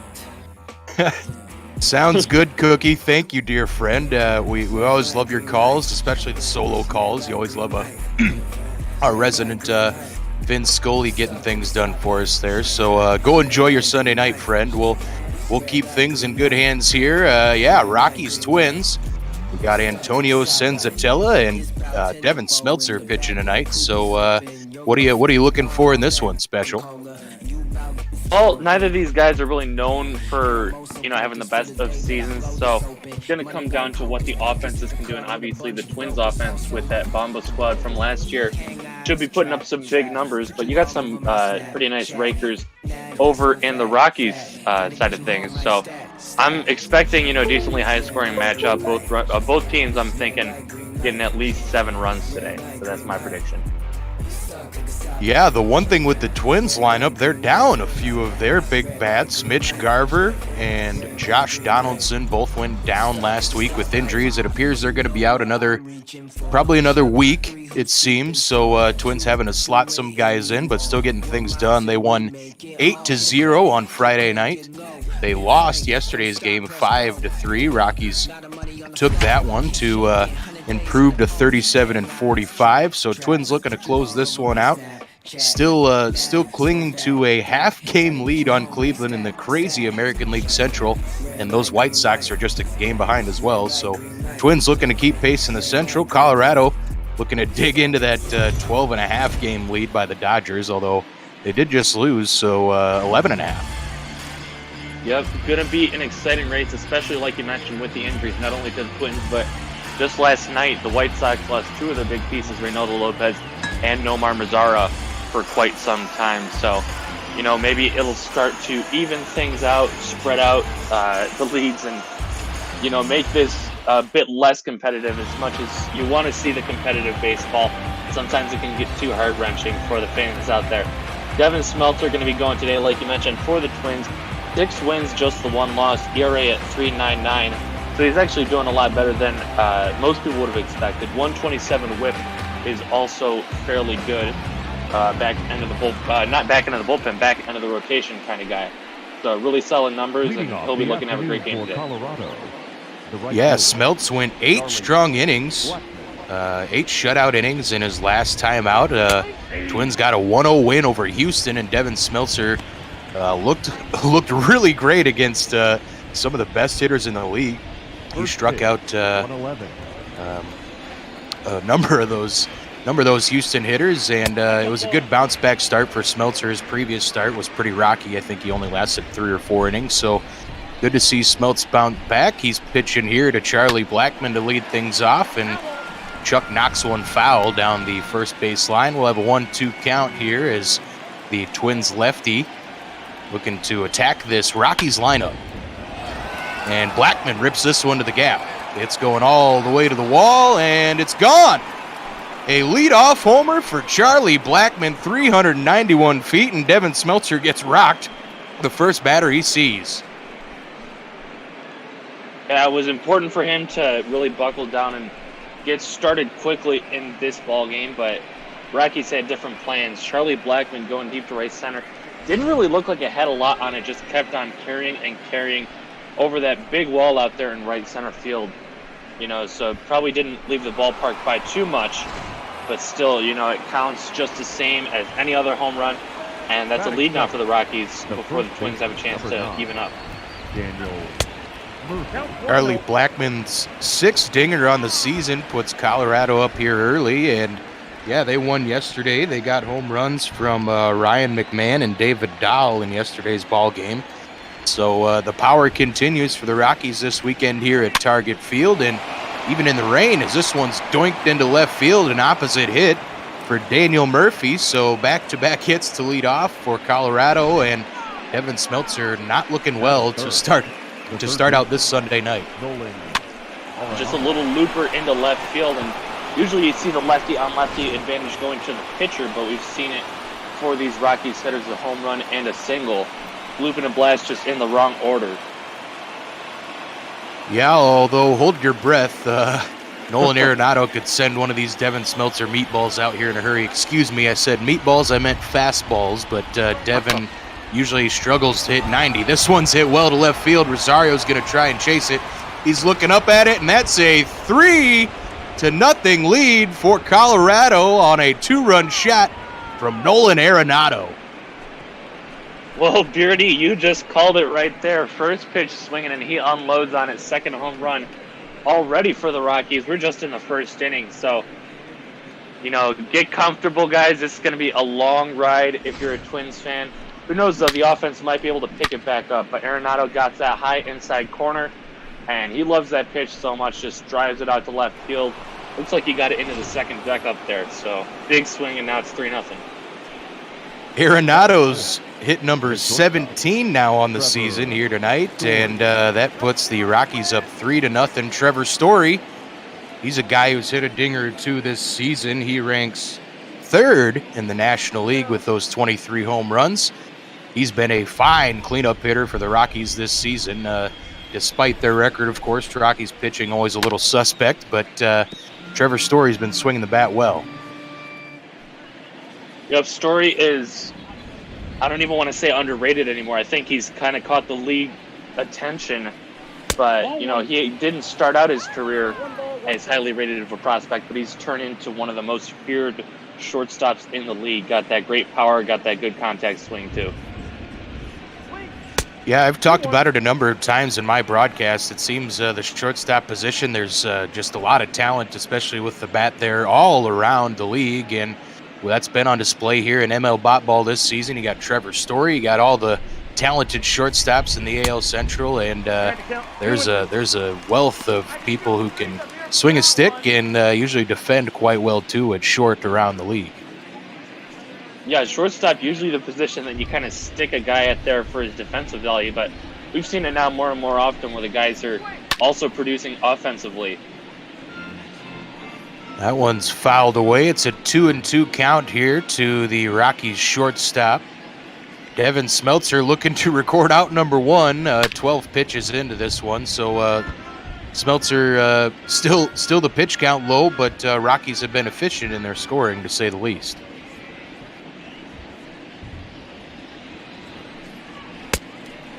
Swing and a miss. Devin Smeltzer picks up his first out here in the top of the first inning on a 90-mile-an-hour fastball to get Trevor Story.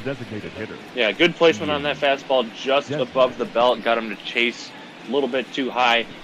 And he does get that first strikeout, maybe try and settle himself down. As we saw just a couple days ago in Toronto, a 3-0 deficit in the first inning means absolutely nothing. Yeah, especially with 2 potent lineups. And interesting fact, EB from Toronto said, "Are we sure this is in Minnesota and not Colorado?" It's kind of funny you say that. The Rockies actually have a 15-25 home record, and they're 22-20 on the road. So the friendly confines of Coors Field being friendly to the visiting team this season. Yeah, honestly, I think their pitching staff might be the side that needs the more help. Just because, they've got that stacked offense that can produce pretty much anywhere with Trevor Story, Nolan Arenado. But if you don't have the best pitching staffs, then Coors really isn't going to help you. It's only going to hurt you. And they've found more success in more pitcher-friendly parks.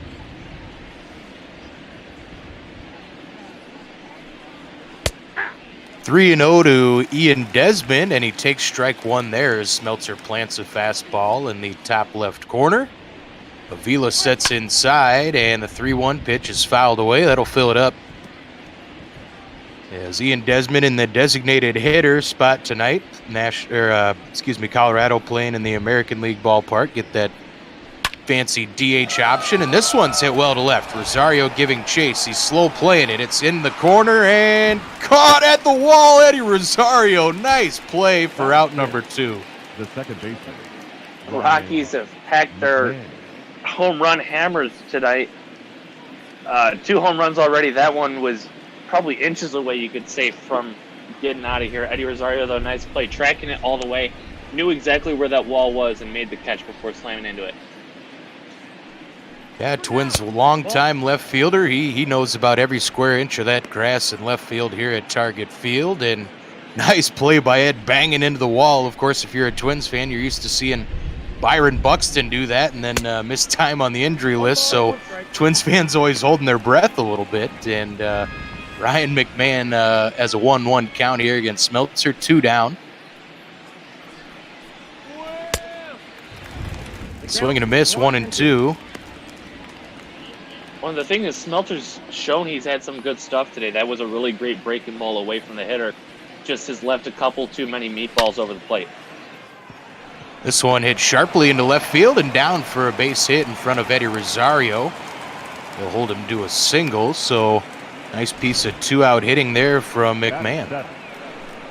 Yeah, as good as that last breaking ball was, that one was left a little bit too much over the plate. McMahon was able to get a piece of it, drive it the other way into left field.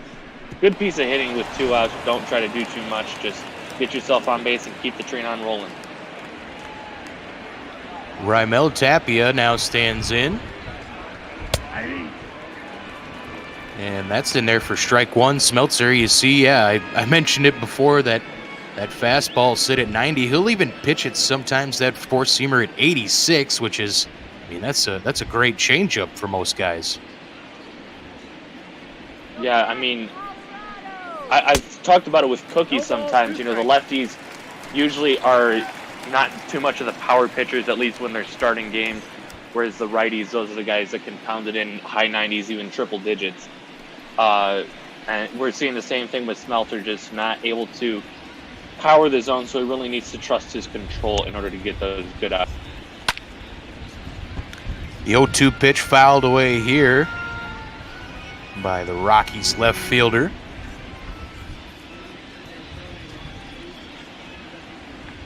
Had a good day yesterday, 2 for 4 with an RBI, a couple of runs and a double. Looks at ball 1 there, a changeup at 80 from Devin Smeltzer.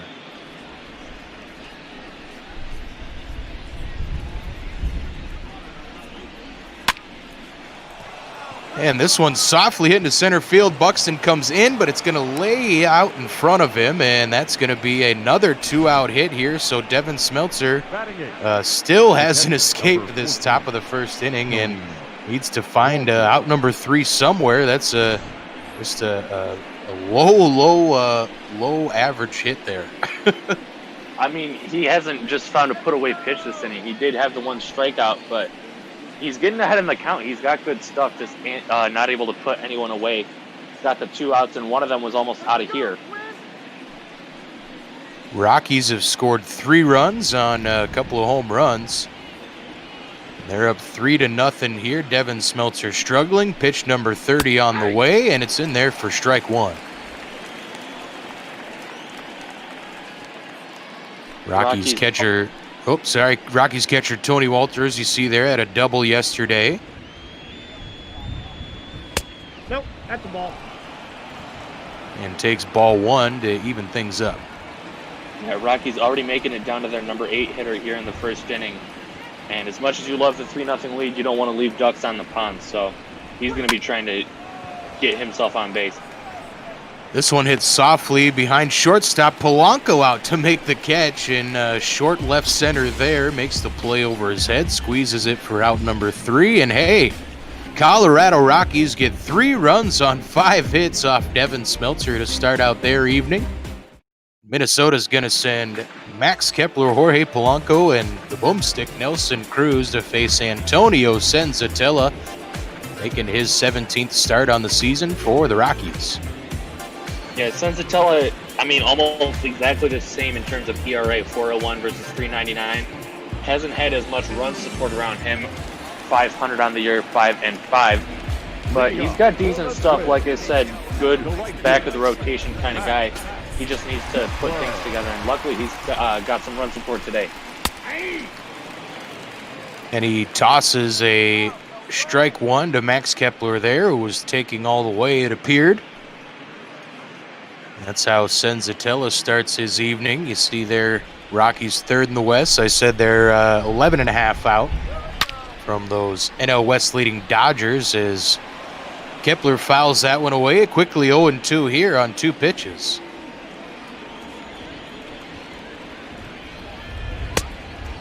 Ooh, inside that all hit Kepler, but he just steered clear of the 96-mile-an-hour heater there. Yeah, you don't want to see one going up and in like that, especially with 2 strikes. You need to have better command of your fastball.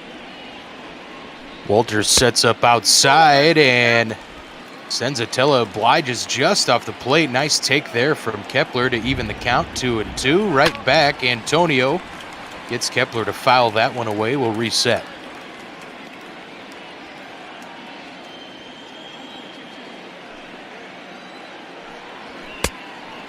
Antonio Senzatela gets Max Kepler swinging to start out his evening, and that's out number 1. Just like Smeltzer before him, blew that fastball by the hitter up in the zone. That's one of the most tempting pitches in baseball. Looks like they're going to get up to it. It's a nice juicy pitch, and then 2 inches over top your bat.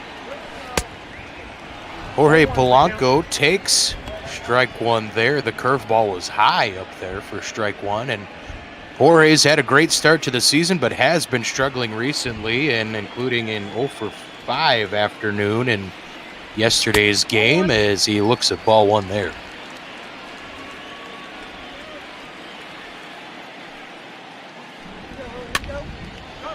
Twins shortstop fouls this one off to the left side, and the ball boy is going to pretend to come in, trying to deke out the infield there. Not sure what the ball boy was up to.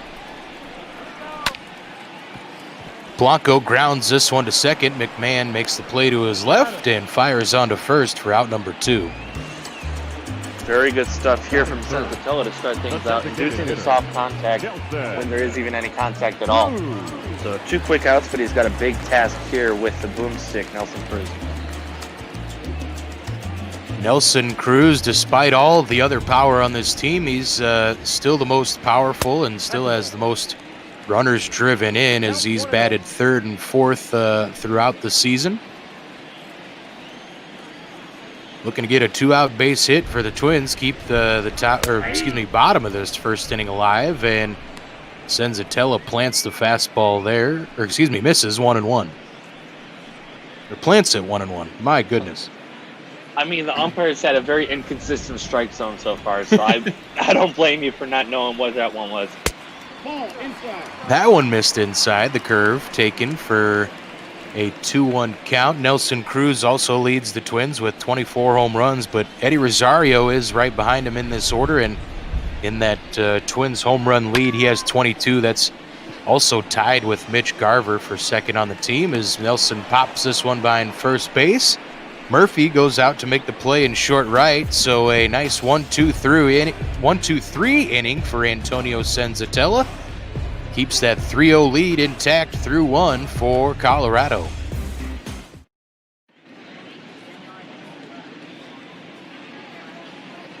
See, it's a rainy night here at Target Field a little bit. There's tornado warnings south of the cities right now and watches around, so if you're living in southern Minnesota, we hope you're hunkered down and all right, and maybe enjoying some LML Pop Ball as Heidi Watney's telling us how the radar looks. It looks like it's going to stop raining maybe sometime in this one. We'll see, but it appears we're going to keep playing, and David Dowell is going to come out to face Devin Smeltzer, the number 9 hitter in this Rockies lineup, after that great first inning from Colorado.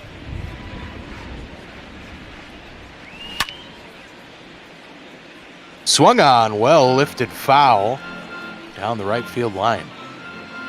Yeah, as disappointing as it was for Smeltzer to get this far into the lineup and give up those 3 runs, he did well to minimize the damage. Left a couple of guys stranded on base, so if he can work through that and build up his confidence, he can turn this game into a quality start still.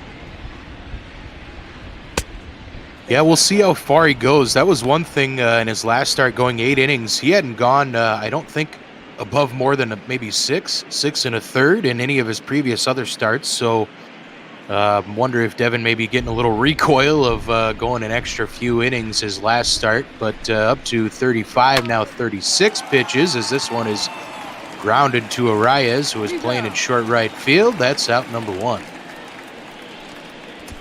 Honestly, I need my eyes checked. I thought he got underneath that one, but just a slow roller over to second base in the shift. And it fairly easily played out there, but, you know, back to the top of the order, this is where Smeltzer had some trouble his first time around. Let's see if he can learn from his mistakes. Yeah, Blackman hit one over that high right center field wall in his last AB to lead this one off. Gave the Rockies the 1-0 lead. Devin Smeltzer starts him out with ball 1. Back, and this one's hit down the left field line. Doinks in there just on the foul side of that left field line. 1-1 count. Smeltzer right back. Fouled away once more. 1-2. The curveball got Blackman fooled a little there. That was a nice looking curveball. Got him way out in front of it and couldn't get the good bat to it. Low 2-2.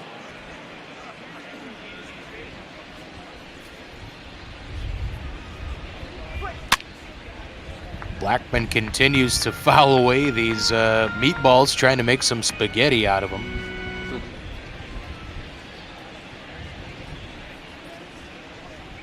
Two and two once more, and that one is... Oh, he swung through it. I thought he made contact, but instead it found Avila's glove, and that's Smeltzer's second punch out of the night. Yeah, he's been throwing meatballs, but looks like these batters are swinging with spaghetti noodles right there. Not able to do too much with it, so good bounce back inning. First 2 guys are set down. Now he's just got one more guy, Daniel Murphy, to work through. Hey, see there, Murphy already 1 for 1 today. See 4 for 10 in the series, so a nice solid weekend for the Rockies first baseman. And as a 2-0 count here with 2 down on Devin Smeltzer.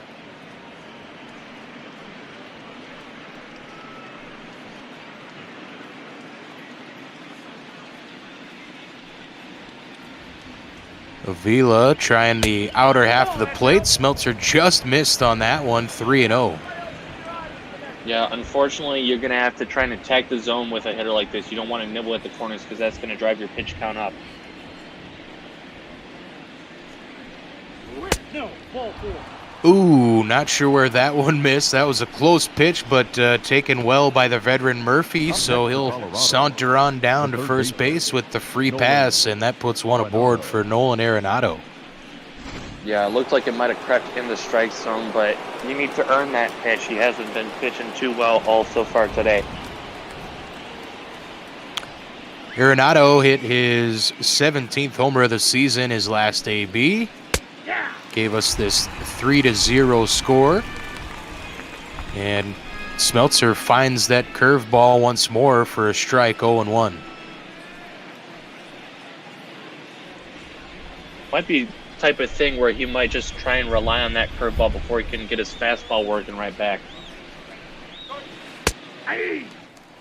Another curve catches the zone somewhere. That was a payback pitch, and it's an 0-2 count to Arenado. Yeah, I think I remember last time we were on a call together, it was the Yankees and the Twins. It was Domingo Germán that kept using the curveballs. This one slapped into left field.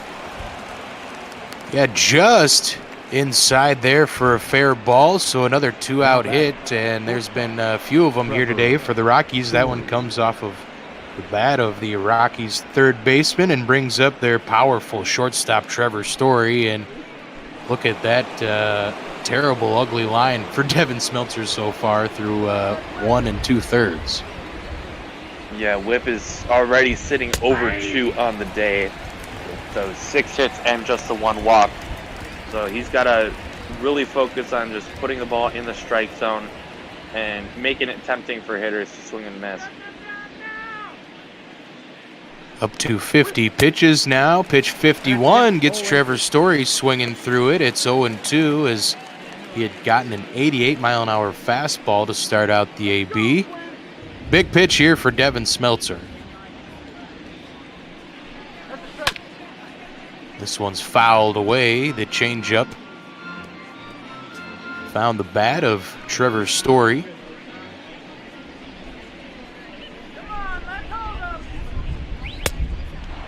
That one misses inside. 1-2 now. Take, but he's earned it, and Smeltzer needs to find that put-away pitch. He's got a couple of strikeouts today, but they haven't been easy.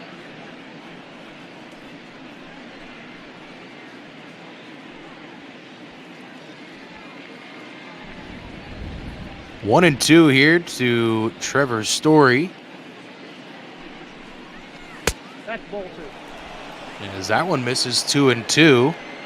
Twins lost yesterday's game. Jhoulys Chassin gave up a couple of runs late in that one, I believe in the 7th inning, and Rockies won 5-3. So Twins looking in their bullpen for long relievers. It'll probably be Fernando Romero, who we'll see come in to relieve Devin Smeltzer, as I'm not sure how much longer it'll last in this one. I'd be surprised if it's past the 3rd inning. The pitch count definitely not working in his favor. About 30 pitches per inning so far. And fills it up to Trevor Story. Runners will be leaving early. We'll see if the Rockies can get a few more here. Swing and a miss. Oh, fouled away, excuse me. Thought that one was sitting down Trevor Story. Instead, we'll reset once more at 3-2.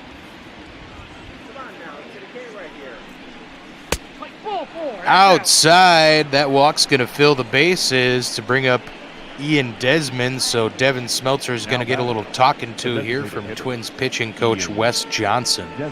I was just about to say it's about time for pitching coach or the catcher, maybe both of them, to come out, try and settle Smeltzer down. He still has the chance to make this a fairly productive game and give his team a chance, but he needs to limit the damage and try and not allow a run this inning. Desmond 0 for 1 this evening, and a big spot here with 2 down. Rockies would love some more insurance. This one hit well to center. Buxton chasing at the track wall. He's going to look up, and that is a grand salami. Break out the white bread and mustard.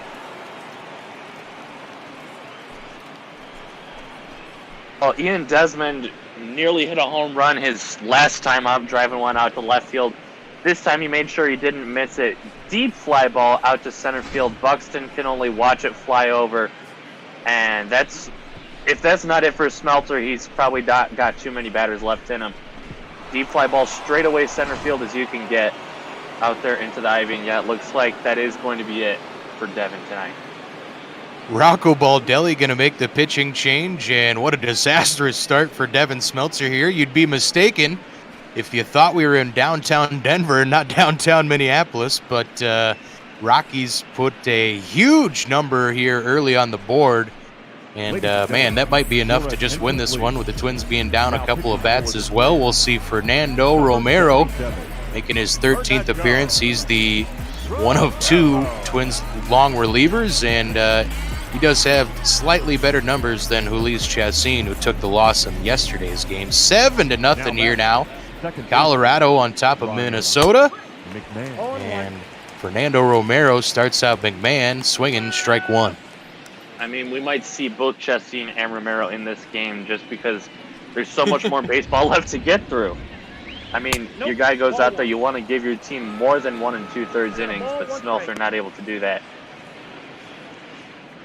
And we do see Ulysse warming up there, making some tosses. And Romero, he's gone, I think, 4 innings has been his max. So, yeah, even if he does go 4 innings in this one, that's only going to get you to the 6th. But, man, if he's going to give up 2-out hits like Smeltzer did. Oh! Runner tossed out at second. But that's how that one's going to end. McMahon tossed out at second, but not before a grand salami from Ian Desmond to dead center field here to put the Rockies up 7-0 on ML Bot Ball. Leading up for the Twins, the left fielder, Eddie Rosario. And Twins just on batter number 4 in their order as we're here in the bottom of the 2nd inning. Feels like we've been here a couple weeks at this point.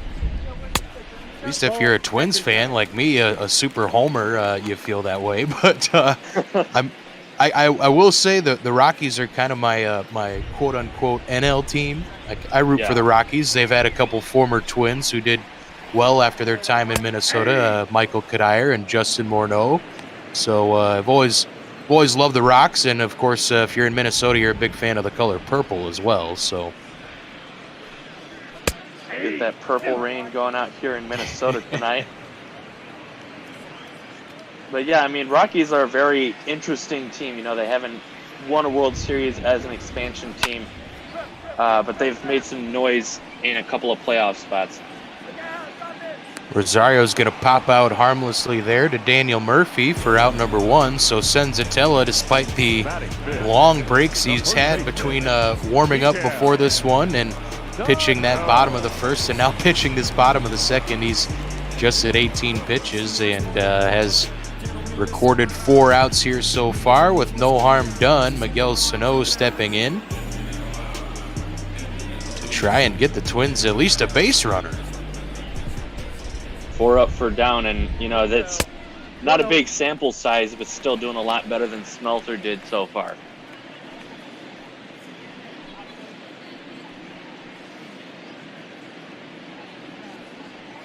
Twins first baseman Miguel Sano, of course, he moved over there after the signing of Donaldson. We hope to see Donaldson back roaming on 3rd base here in about a week or so. Same with Mitch Garver behind the plate as Miguel Sano is going to beat the shift here for a 1-out base knock. Nice job going the other way, taking what's given to you. The Rockies are going to give you that right side. Might as well use it. So first base run of the day for the Twins. And who knows, my prediction at the top of the game could come true. Like I said, I was expecting at least 7 runs per team. We've already hit that for the Rockies. Twins definitely have the offense to, you know, match that or even exceed it. See Marwin Gonzalez playing 3rd base. He's been struggling after being slotted back into the starting lineup. Broken bat here. Walter's coming out, but Marwin Gonzalez is going to be tossed out at 1st. It does advance Sano over to 2nd base, but 2 down now, bottom of the 2nd for Twins. Nice play by Walters to get out behind the plate. A couple of shattered bats already this inning, picking up some splinters today, but Walter doing a great job pouncing on that ball, even though it was a little bit farther away. And Marwin Gonzalez, not the speed demon that you've seen with other guys around the league, so not gonna be able to beat out the throw over there. Yeah, trash cans unfortunately don't help with speed, but Luis Arias, he's been a guy who's been on fire in the bottom of this Twins order lately. Got that average up to 286 now after an early season wrist injury. Kind of delayed the start to his sensational work at the plate, as he was predicted by a couple outlets to lead the American League in batting in just his second season at 23 years old. He has a 2-0 count here against Senzatela with 2 down and Miguel Sano at second base. He's definitely got the tools to be successful as a contact hitter and disciplined hitter. Just hasn't quite put it all together. It can take some time before you really start to refine your craft out there at the plate. Came out of nowhere last season. This one, doink to left center. It will be caught by Tapia. Nice play out there for the Rockies left fielder, and that's going to end the inning. He's going to lead it off. As we head to the top of the third, a 7-0 lead still intact for the Rockies. It's been a slugfest here today. 3 home runs now for the Rocks. Taking a look at the Twitch chat, we got an interesting question from IMACE101. And I'm going to toss, half of it at least over to you because you are our resident Twins expert. But what do these two teams really need to do for the rest of the season to be strong contenders come October?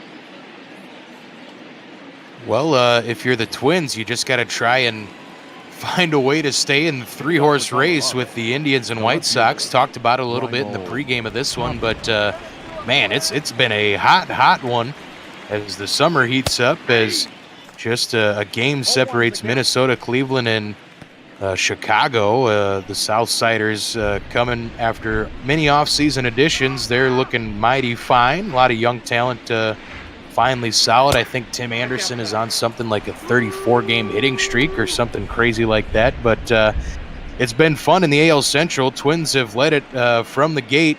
Cleveland has tied them a few times here in the last week, but they do have just a half game up on the Tribe, and it's been a crazy race. So you have to think maybe one or obviously at least one, but Twins might have 2 or 3 teams making the playoffs. And if the Twins do get to the playoffs, of course, one thing they have to do is avoid the Yankees, because they'll just get swept if they face the Yankees. Yeah, very tough, to compete in this division. I'll let you get to this. Tapia just going to fly out there for out number 1. That'll lead off the top of the third inning. Romero, 8 pitches now, had to come in relief of Devin Smeltzer, who has a night to forget here at Target Field at the end of June. Yeah, 1 2/3 innings, all 7 runs, and I think just 7 hits, 1 walk, and a couple of strikeouts. This one bounced to Arias at second base, on to Sano for out number 2. Quickly retiring Tony Walters. Pretty black and white difference between Smeltzer and Romero. Romero did give up that 1 hit to, forget who it was, maybe Tony Walters, hitting in that number 6 spot, but, slapped it down the left field line, but he was immediately erased trying to stretch it into a double. It was Ryan McMahon. Ryan McMahon, that's who it was. David Dahl, Rockies center fielder, kind of their second leadoff hitter, if you will. Usually he'll bat, the Rockies will do the strange thing, I think, where they bat the pitcher 8th. And Dowell slotted in there at the 9 hole. And the back-to-back combo, when it works out in games with him and Blackman, has really done some good things for the Rockies. Their offensive numbers are looking very good this season, and it's just a shame that their pitching hasn't been able to pick up the slack.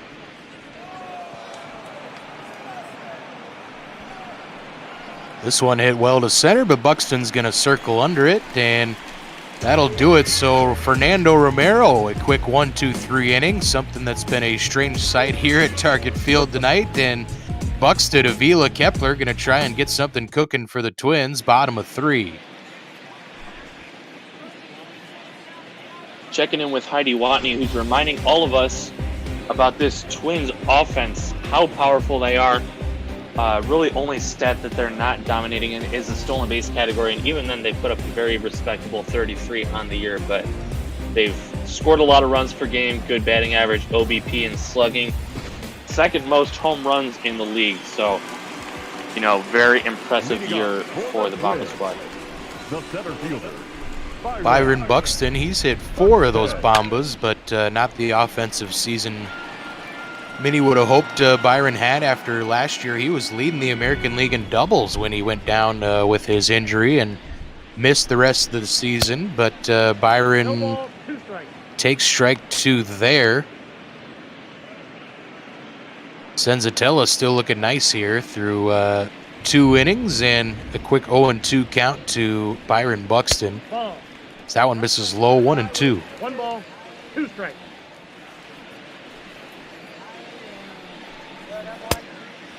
Upstairs, evens the count. As for the Rockies, not sure they'll be in the playoff conversation as it stands right now. They're still, I think they're 11.5 out in the division. They're like 11.5 out in the second wild card race too. So, not sure if the Rockies can overcome their poor pitching at times. But I'm always excited about this Colorado team and glad to see Arenado sticking around as well as Buxton goes down swinging. Senzatela picks up K number 2. Good job there pulling the string, and like you mentioned, I think it's just too much ground to make up. You're competing against 2 very great teams in the division with the Los Angeles Dodgers and the Arizona Diamondbacks, and you've also got to compete with all those teams ahead of you for that second wild card spot. So, you know, if they are going to do it, they need to get better with the pitching. I don't know if that's going to be something at the trade deadline or if they look in system and try and bring some guy up that can really put it all together. But, you know, their pitching has let them down too many times, and the offense can't carry you all the time. 1-1 here to Twins temporary starting catcher Alex Avila. Of course, Mitch Garver probably going to be back within a week. And Twins will love to have their number 3 hitter and catcher back in the lineup. They've missed his bat a little bit, still have been winning games. They're 6-4 over their last 10, so still above the 500 mark despite being down Garver and Donaldson. And Avila goes down swinging for out number 2. That's number 3 for Senzatela. Alex Avila, former Tiger, of course. I gotta mention them whenever I see them.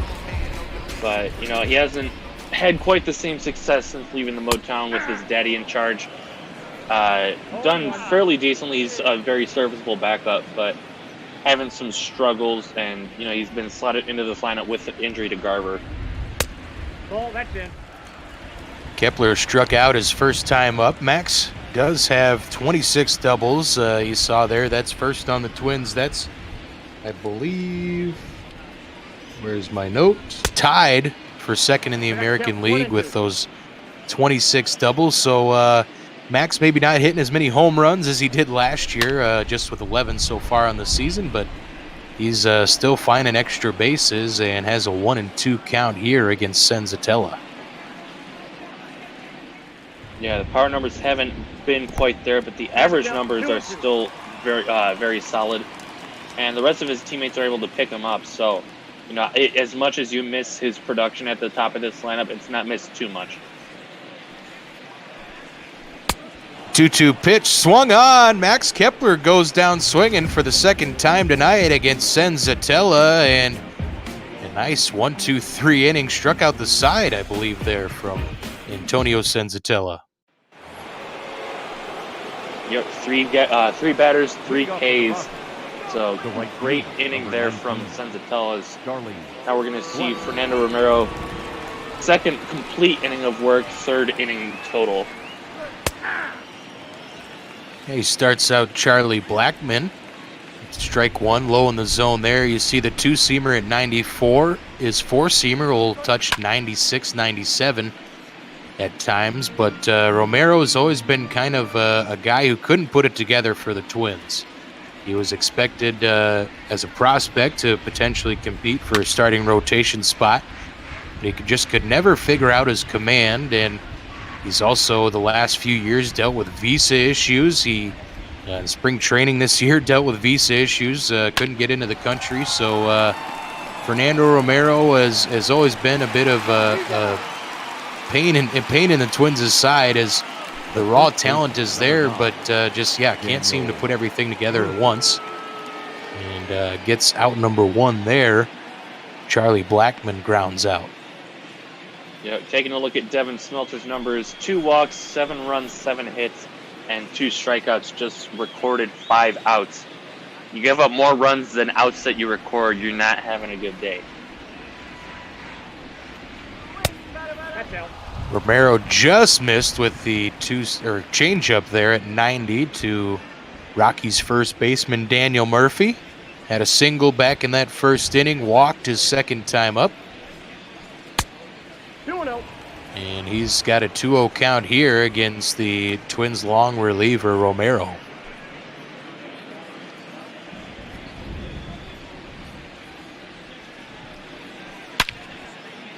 This one hit well to right. Kepler chasing, and it's gone! Another home run here for the Rockies. Daniel Murphy hits number 8 on the season.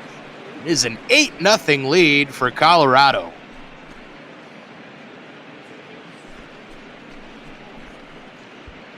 Four home runs today for the Rockies, and they're up 8-0 because of them. This one, another meatball left right down the middle. This time from Romero, and Daniel Murphy, like his teammates before him, not missing it. Drives it out to right field. There's a big wall out there that you got to clear, so luckily he got enough underneath it. And it's 8-0. Twins got a lot of work to do. The third baseman, Nolan.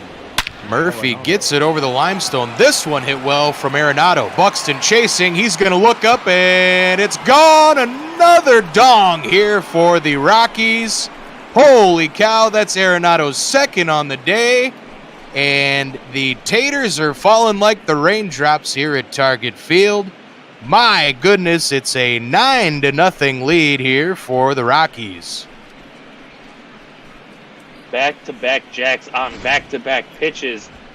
I mean, Romero was looking very solid out of the bullpen. You wanted to, trust him and think that he was going to do well and keep your team somewhat in the ballgame, but 2 home runs, it's still got some time if you want to chip away at this lead, but it's slowly slipping out of your grasp.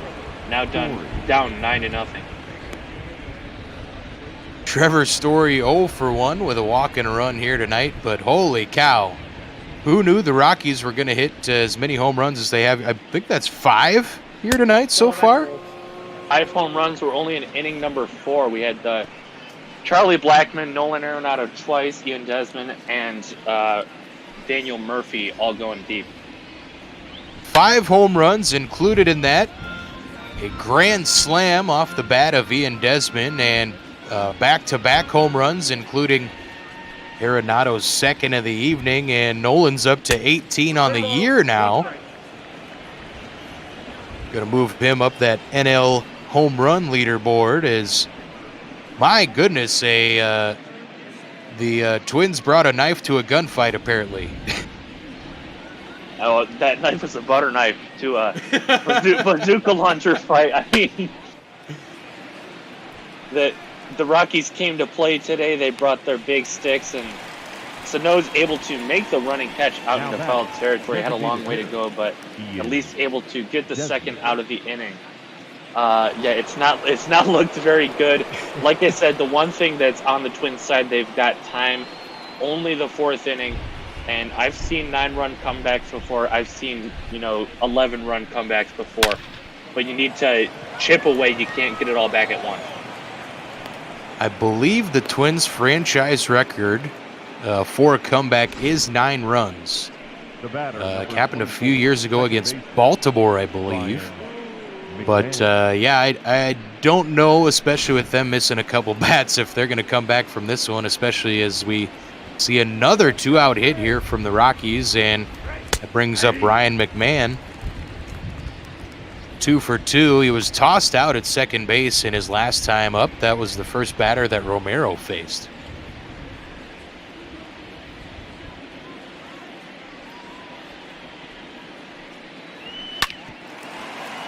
This one is grounded past Arias into right field, and the throw gets away from Luis. So easy there, Max Kepler. But another 2-out base knock, and Romero struggling to put this one away in the top of the fourth, excuse me. I mean, it feels like the bottom of the fourth the way the Rockies are playing. You'd think this is at Yeah. Coors Field. We are in probably one of the coldest states in the continental U.S., Minnesota. Ball's not usually going to carry far, but it has tonight. 5 dingers and lots more on the table with, so much more left in this game. Rymel 1 for 2 tonight, and he's got an opportunity to drive in Colorado's 10th run of the game if he can find a way to connect on one of these Fernando Romero pitches. That two-seamer was low, 2-2.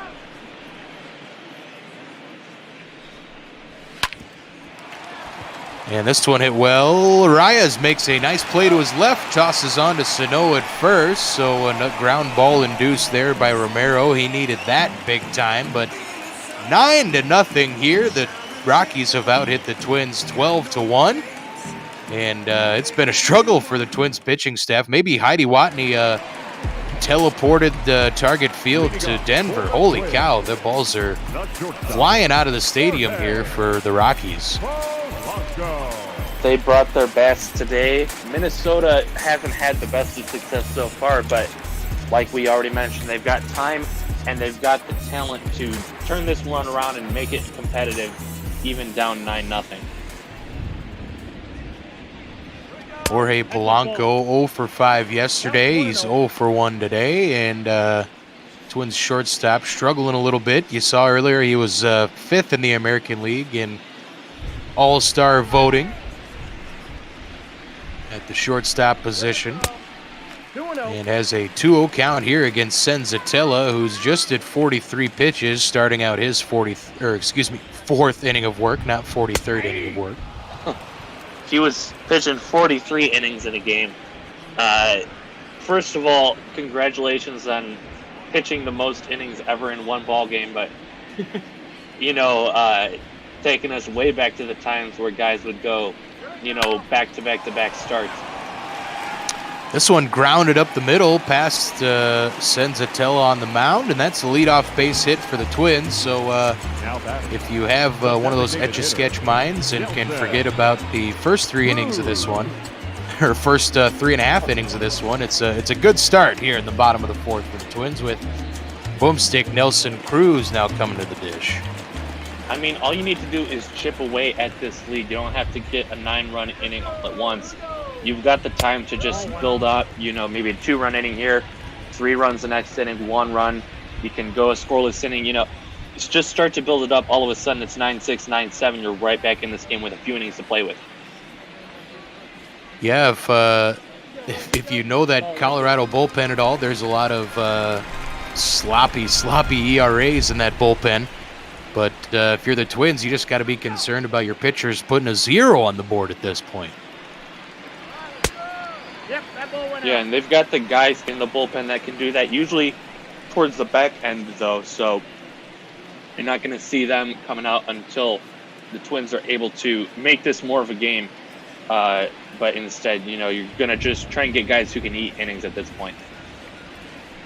3-0 pitch here to the boomstick, and that's taken low. A 4-pitch walk. Senzatela sends Nelson Cruz on the free trot down to first base. That brings up probably the Twins' second most dangerous hitter at the moment, Eddie Rosario. He popped out his first AB, but Eddie's been swinging the bat well, including a bunch of opposite field home runs, which, you know anything about Eddie Rosario and how he likes to hit, seeing anything hit to the opposite field from Ed is a bit of a miracle.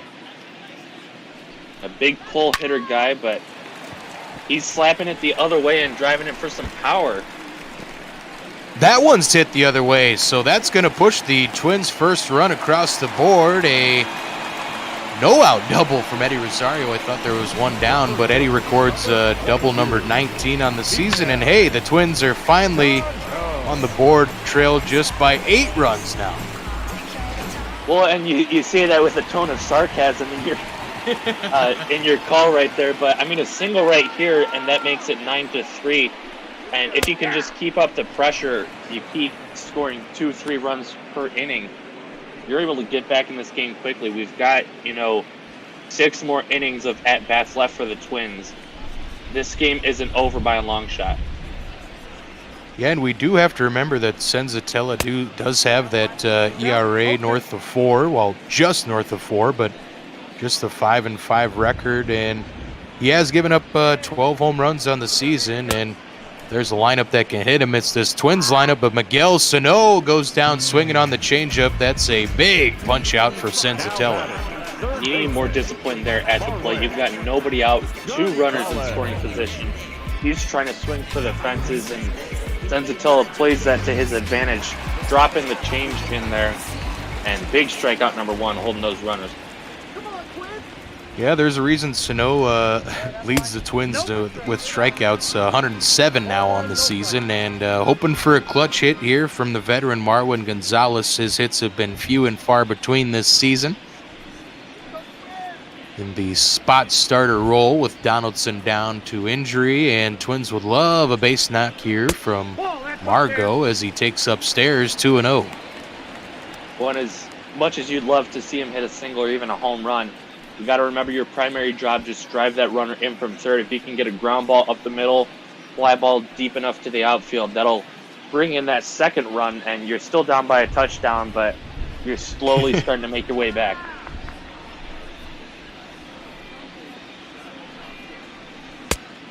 Nope. 2-0 pitch taken outside, 3-0. So Senzatela walked Nelson Cruz on 4 pitches, and he's got a 3-0 count here to Gonzalez with 2 on, 1 down, bottom of 4. I mean, you can also just get the bases loaded for Luis Arias. I'm sure Rocco Baldelli is not going to mind that. That fastball's in there for strike 1, the 3-0 count. We'll see if there's any shade of a green light for Gonzalez here.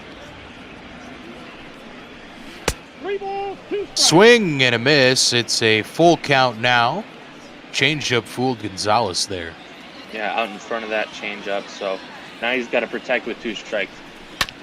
Big pitch for Senzatela, and it's fouled off by Margot. He keeps it alive, and we're going to see Antonio Senzatela's pitch count get up to 60 on this one.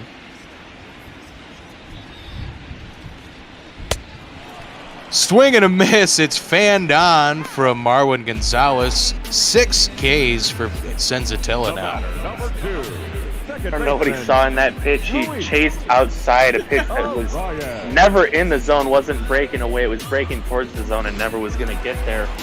But Gonzalez goes down on his strikeout. Now it's up to Arias to keep the inning going. And he can't, get the luxury of a sac fly anymore. He's got to get a base hit.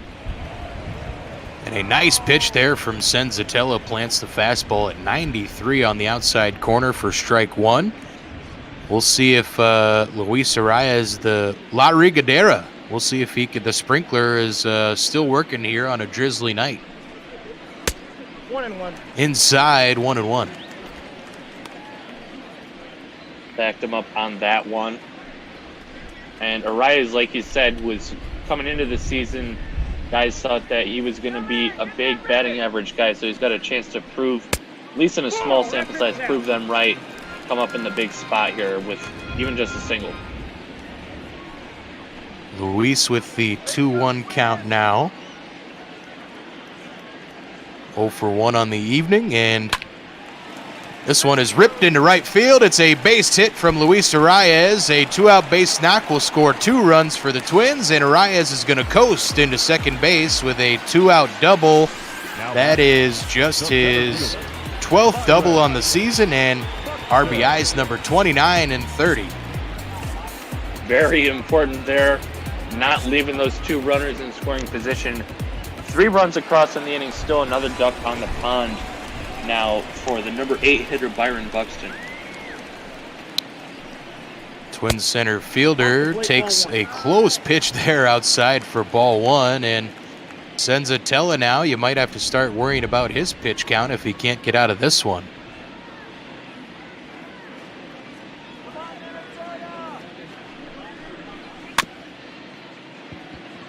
This one just the swinging bunt up the middle, and Buxton safe. Oh, nice job, Byron Buxton getting down the line. Holy cow. I mean, we said earlier Marwin Gonzalez doesn't have the wheels, but Byron Buxton does 5 feet in front of the plate and just does beat that one out down the line. We'll take a look at it. Ty goes to the runner, and Buxton hustling it down the line. Keeps the inning alive now for the number 9 hitter, Avila. Yeah, the good old swinging bunt from Byron Buxton puts 2 aboard with 2 down, and Avila fouls the first pitch he sees from Senzatela away for the 0-1 count. Another big spot here. If you can just get a single, that'll cut the deficit to 5 and make your job a lot less hard going into the later innings. Just Avila's 27th game on the season. Takes outside there, 1-1. Does have a couple of homers, 3 doubles.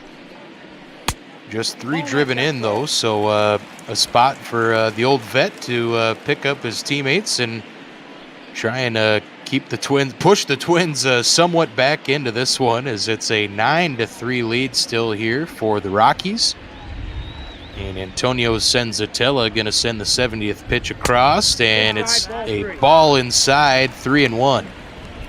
And you'd love to see Avila just get on base, draw a walk with Max Kepler waiting on deck. Big difference between those 2 bats.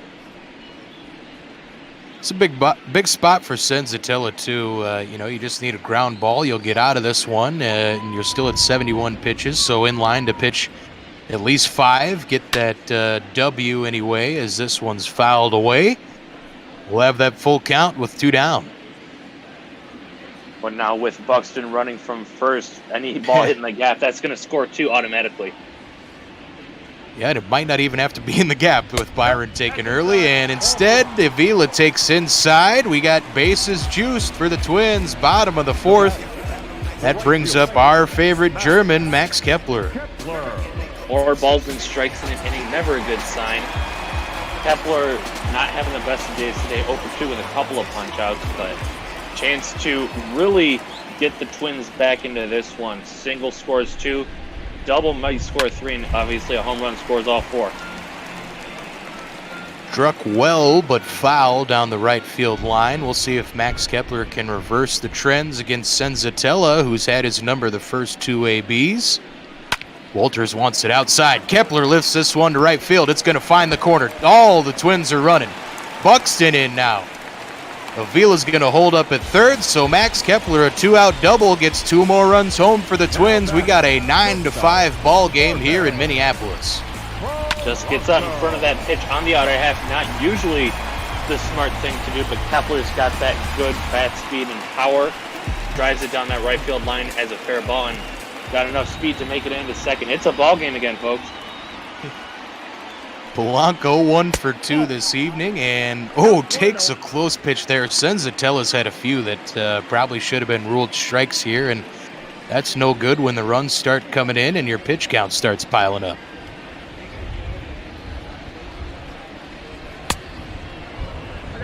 Ooh, nice one there. Twisted that curveball in for strike 1. And as much as you love all the work you've done this inning, still 2 guys in scoring position. You don't want to leave them there. That was Max Kepler's 27th double on the season. Again, he leads the Twins. It's been kind of a contest between him and Jorge Polanco on which one of them is leading the team in doubles. So, Jorge, you need to smack one here and try and get one back on old Maxie. Fouled away, 2-2 count now. As Antonio said, go ahead. That was a big one to get out in front of just a little bit too much early. In there, fouled away once more, so Polanco tracking, but still staying alive. We'll reset at 2-2.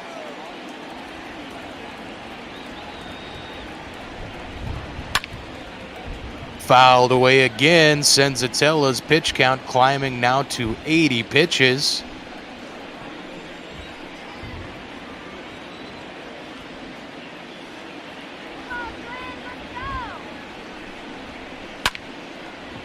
And this one hit to left field.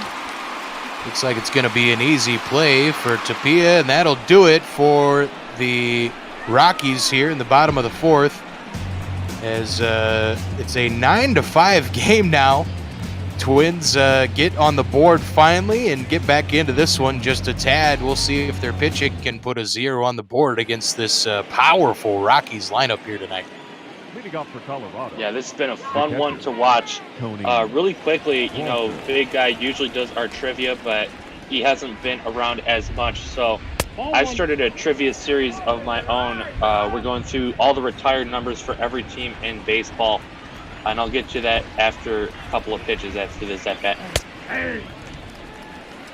Awesome. Sounds good. Yeah, we appreciated the Big Guy being with us for a long time in the Twitch chat. He provided a lot of fun and a lot of good times on broadcast with some of those trivia questions. And that's an ugly swing from Tony Walters as Romero's slider snaps in there. Yeah, Big Guy still is, you know, trying to make as many games as he can, just not able to. Things are starting to open back up with COVID, starting to, you know, decrease.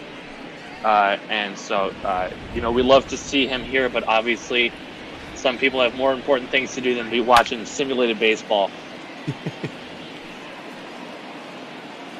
Yeah, we love a lot of the members of our community who contribute in the Twitch chat and also in our Discord. Reminder, you can go to ML Bot Ball, find all the links there as Walters goes down swinging for out number 1 here in the top of the 5th. But yeah, MLBotBall.com, you can find our schedule, our standings, our daily fantasy. We'd love to have more folks join our daily fantasy. That's it's more of a pick'em style fantasy. And it's been a lot of fun. The biggest thing is if you can remember to do it every day.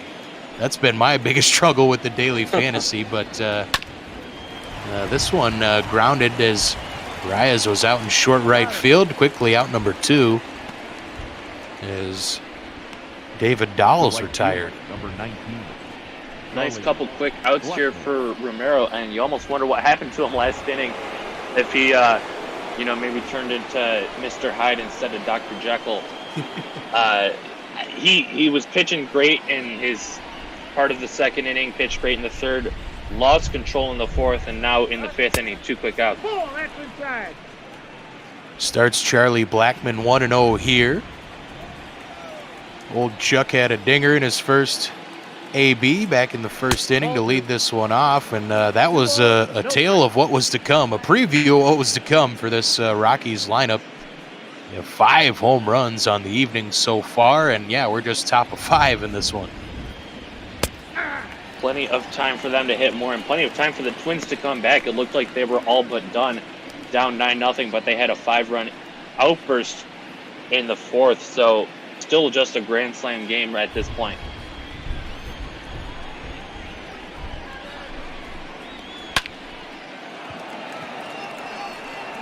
This one hit well to left field. Rosario chasing, and that's down for a hit. So Charlie Blackmon going to get a 2-out double here. The top of the 5th off of Fernando Romero.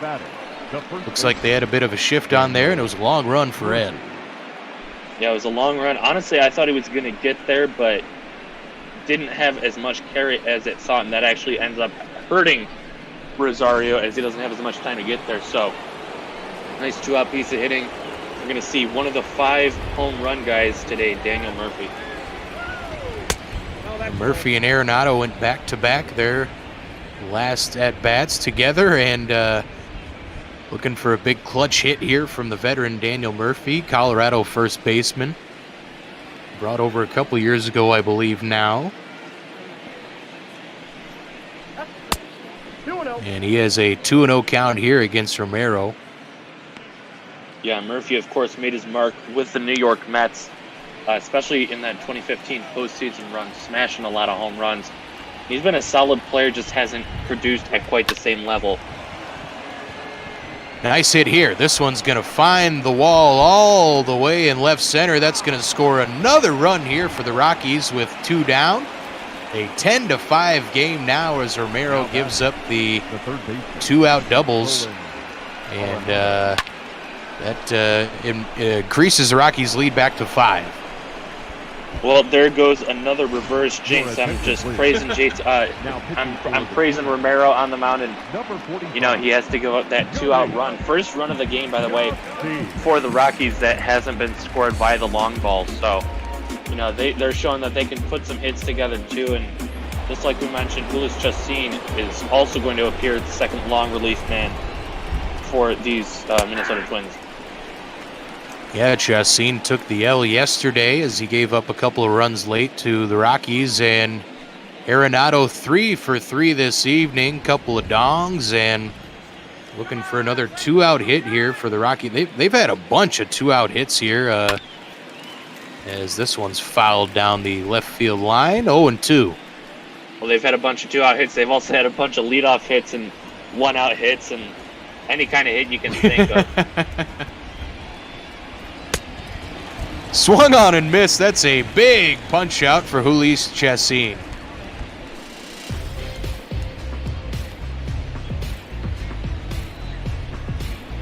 But not before a 2-out double, couple of 2-out hits. Give the Rockies a 5-run lead once more. We'll see if the Twins can tack on a few more and bite into this lead as they're going to head to the Colorado bullpen now. Chichi Gonzalez making his 16th appearance, and numbers again, as I said earlier, some of those ERAs in the Colorado bullpen would lead you to believe that this one, both teams might get to double digits by the time this one is over in runs. Yeah, not too good of choices out there in the bullpen, but Rocky's got to go to someone. Senzatela not able to complete his duties through 5, just goes the 4 innings, giving up those 5 runs. And I don't think I ever made the mention of it, but today's trivia, we're going to be guessing the Colorado Rockies retired numbers. I knew the Twins might be a little too easy for you, Beardy, so couple of notes before we do that. First note, this is based off of Wikipedia, so if it's not quite up to date, I'm sorry. Second note is that we're only doing team-related number retirements, so Jackie Robinson not going to count for these Rockies. Nelson Cruz skies that one to right field. Blackman comes in to make the catch for out number 1. We'll see Eddie Rosario at the dish now. So my first guess would be Todd Helton. Todd Helton is correct, and that was pretty quick. You actually don't need to make any more guesses. Rockies haven't been around the league too long, only have 1 retired number. So, Todd Helton, the only guy with a retired number, haven't been around the league too long, and even the guys that they have had, your Larry Walkers, your Andres Galarragas, they're kind of finding some spots with other clubs that make them a bit more famous. Oh, we see our good friend EB from Toronto says, I do believe they're planning to retire Larry Walker's number this year. So that's good to hear if you're a Rockies fan. And that's out number 2 here as Rosario flies out to center. Yeah, part of that might have been due to him just recently making it to the Hall of Fame. A lot of teams don't like to put guys in their retired numbers if they're not up there in Cooperstown. So, I'm glad to see it for Walker, but technically the season hasn't started yet, so Wikipedia has not been updated yet for that. It's funny you mentioned that teams are hesitant to do it for guys who aren't in Cooperstown. Twins actually now have 3 guys who are up there who aren't in Cooperstown. Joe Mauer is a retired number. They retired Joe's number last season, and of course, if there ever was a Minnesota Twins number to retire, I think you'd be hard pressed to find anybody better than Joe Mauer, honestly, especially considering he's the hometown kid. But they also got Ken Urbeck's number is retired, number 14, and Tony O, the great Tony Oliva, who still does Spanish radio broadcasts for the Twins. Despite his knees being mush at this point, Tony O's the other one not in the HOF who the Twins have retired his number. Yeah, I mean, a lot of the older teams usually are the ones that don't like to push the issue. Tigers, for the longest time, wouldn't put a guy in if he's not in the hall, but they've recently started to kind of relax that. Willie Horton and not yet, but Lou Whitaker is also supposed to have his number retired. This one hit well to center field. And that's gone. Oh my, a solo home run for Miguel Sano. That one just over the glove of David Dahl. And Twins get that run back that Romero gave up. As this one's going to be a 10-6 ball game now, thanks to Miggy's 13th. Well, and you got to wonder what could have happened if he did that last time up with a couple men on. But still, you know, you're going to greatly appreciate it. Big solo shot there out to center field. Just like we saw with Ian Desmond's grand slam, this is a hanging breaking ball right down Main Street, drives it right back up the middle and out of the park here in center field. So 411, you know, that's just about how much it takes to get out of here, as we saw. Almost got it on the leap out there in center field with Chuck Nasty, but not quite enough. Got just a little bit enough juice behind it to get it out of here. A 10-6 ball game now. The home runs have been flying. More for Colorado, of course, as you can see, but a 2-out bomb from Miguel Sano and a good one for the Twins. Good to see Miggy getting one over the fence. Excuse me. As Marwin Gonzalez 0 for 2 tonight has an 0-2 count here to CHC Gonzalez. 1 ball, 2 strikes, count.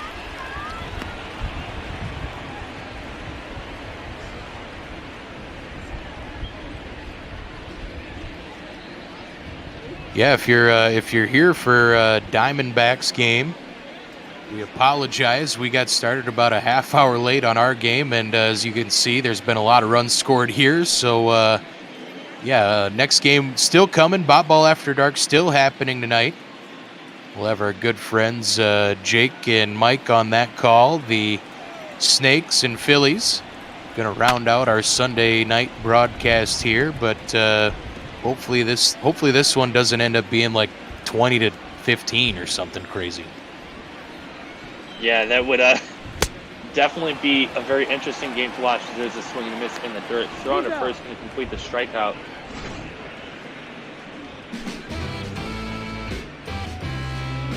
Yeah, we'll get a look back at Miggy's shot to dead center, and the pitching hasn't been spectacular here tonight as Devin Smeltzer had a terrible start. Senzatela ran into trouble at the back end of his outing, and these long relievers for each team perhaps struggling a bit as well. We'll see Luis Chassin pitch here to Trevor Story now, who's going to start out. Oh, my! I thought that was a base hit, and it is going to be a base hit, but Luis Arias knocks it down. My goodness. Yeah, very daring play out there at second base. Arias not able to come up with it, but still solid effort, and take you back to one of the many home runs back in the second inning. This was the Ian Desmond grand slam that ended up knocking out Smeltzer from the game, but made it 7-0 at that point. Clearly we have eclipsed past that many-fold. So, you know, we thought it was the time that the Rockies had put the game away, and Twins are still hanging around here. We're going to have a stolen base attempt here, but it's, I think that was an SP attempt. Anyway, Avila throws out the runner at second, and this one grounded to Marwin Gonzalez at third. It's caught by Sano for out number 2. Yeah, I don't know if that was specifically stolen base attempt, or it looked like the ball got away a little bit from Avila in the dirt, but he was able to get to it quickly, fire down to second, and retire Trevor Story. So 2 quick outs now after that leadoff single. McMahon 3 for 3 on the night, although one of those he was tossed out at second base trying to sneak an extra bag on a base hit. But facing Luis Chassin here with 2 down, and it's a 1-1 count after that slider misses inside.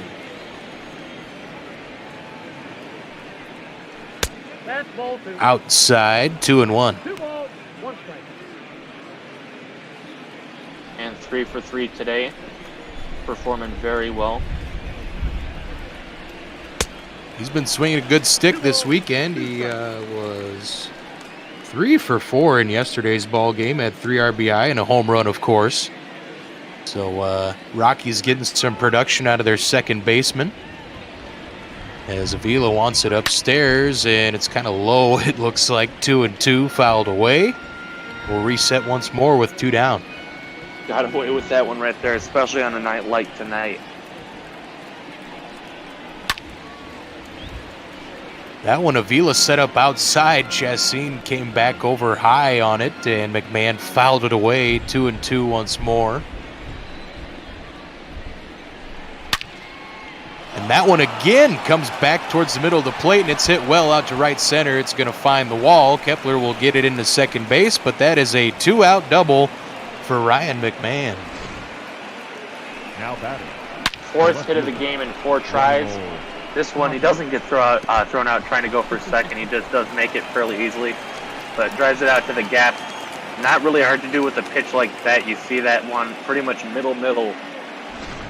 And, you know, Chassin out there on the mound still has one more out to get. Can't just relax at this point.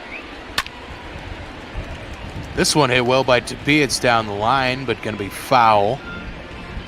And yeah, Chassin, Avila was pleading with him to go outside there, but he kept pitching the ball back over the heart of the plate. And that is one thing that Avila brings, is a good veteran signal caller there behind the plate.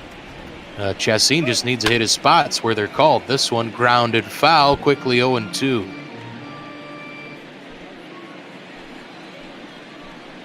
Looking to just one more strike, get his team out of the inning without allowing a run.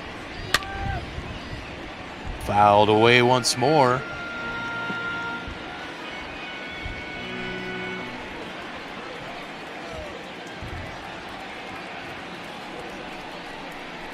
Chassin with the pitch, and ooh, that one was low there. There's Ramel Tapia trying to bring another run across here for the Rockies. Got that 4-run lead. And that one misses inside, 2-2. A very high-scoring affair today, and believe, if I'm not mistaken, our record for most combined runs on a game that we've aired was 20 runs just set a couple of days ago, Mets and the Padres. So we got a good chance to break it here still with just less than 4 innings to go. Oh, I think it's more than 20. On a game that we've aired, though, is the only thing. Yeah, no, I called a Cardinals-Rockies game that was like 15-10. Something like that. Anyway, it's a ground out here, and that ends it. Julisse Chassin gets out of a tiny jam. Keeps the Twins within 4 runners. We'll see if they can get a few more back here in the bottom of the 6th. They'll start out with Luis Arias, who had that big 2-run double his last time at the plate. Yeah, pretty much finished off the scoring there in that 4th inning, but it was still important with 2 outs not to just give up on the inning.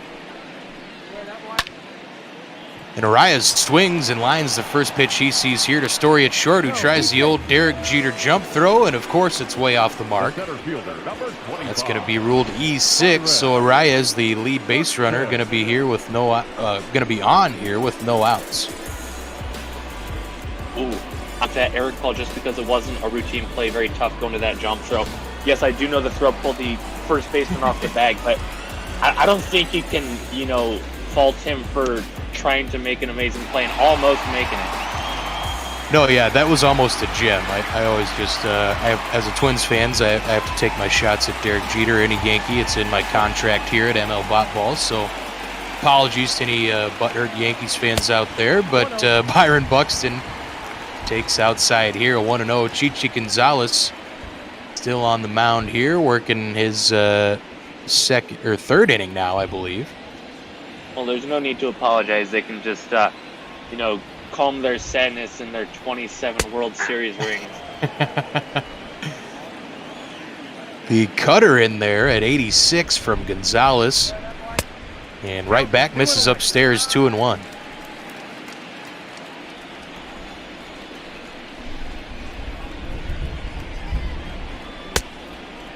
Twin center fielder swings through that one. Byron Buxton trying to at least advance Arias to second base here. This one doinked foul to the right side.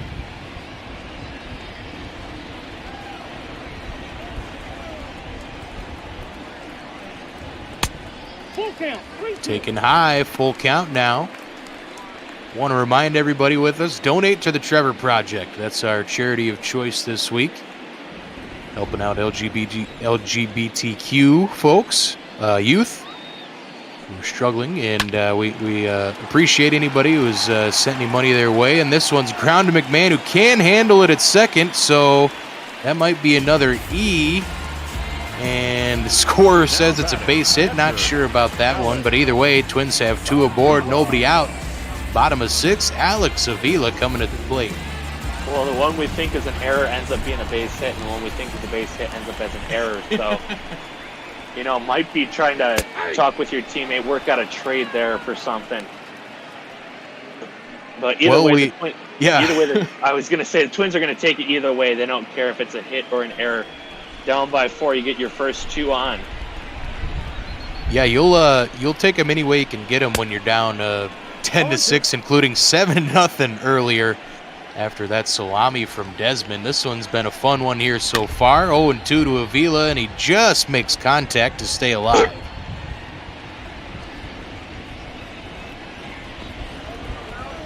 Big spot here for the Twins spot starter at catcher, and he takes low. 1-2.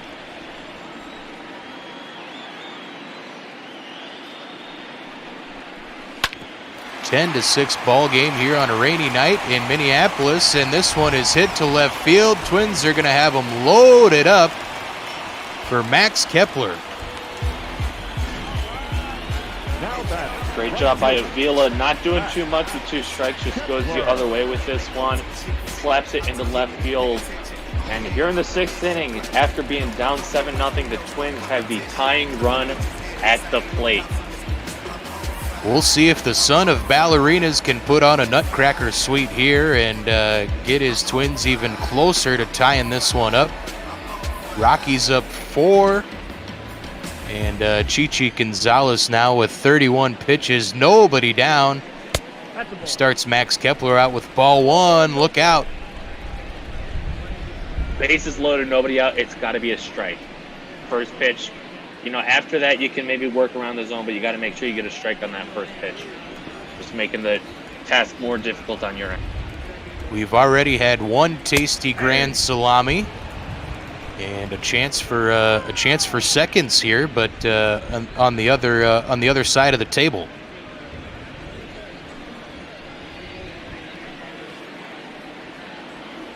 One and 1 to the Twins' right fielder. Kepler takes it, 1-2. The cutter in there on the inside at 85. Be big if he could get the strikeout. That means a ground ball could end the inning. And Kepler, you just need to find a way to drive someone in. Oh, that's out. Kepler takes outside there. Didn't fool him with the 2-seamer. It's a 2-2 count. Base is loaded for hashtag our favorite German. Walters wants outside. Gonzalez obliges, but way too far, and a full count. This one could be one of the biggest pitches of the ball game. You just got to throw it right down the middle and hope he misses it. Kepler lifts this one to right. It's going to be caught by Tapia out there at left. The runner will tag up and score, so the Twins do get run there, but the out recorded. It is a 10-7 ball game now.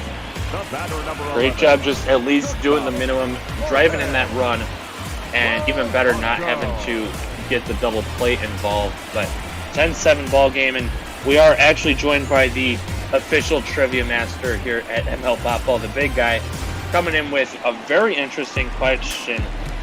Since Dwight Evans' walk-off homer in the 11th to complete the cycle on this date in 1984, only 2 guys have ever completed the cycle with a walk-off home run. Can you name those 2 guys?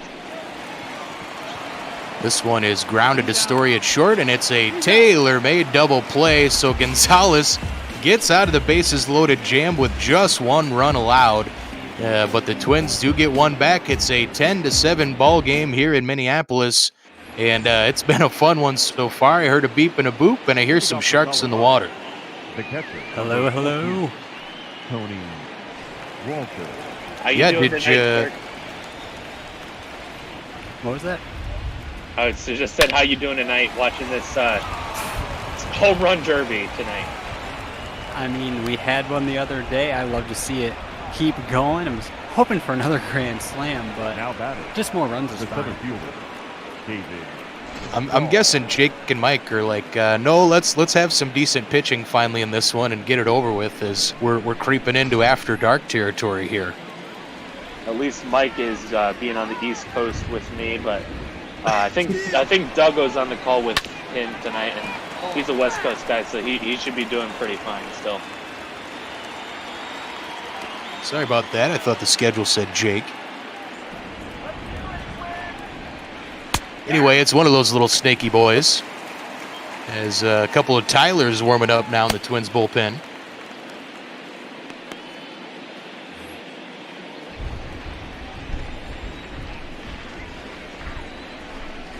David Dahl, 0-2 here. Julius Chassin out there on the mound again. Dahl lifts this one to right. Kepler chases, and he's going to reach up and make the catch for out number 1 here. The right fielder, number 19, Charlie.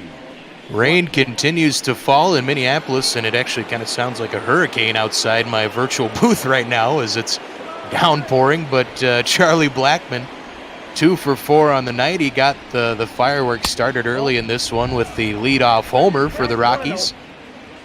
Big reason why they're up 10-7 here on the Twins.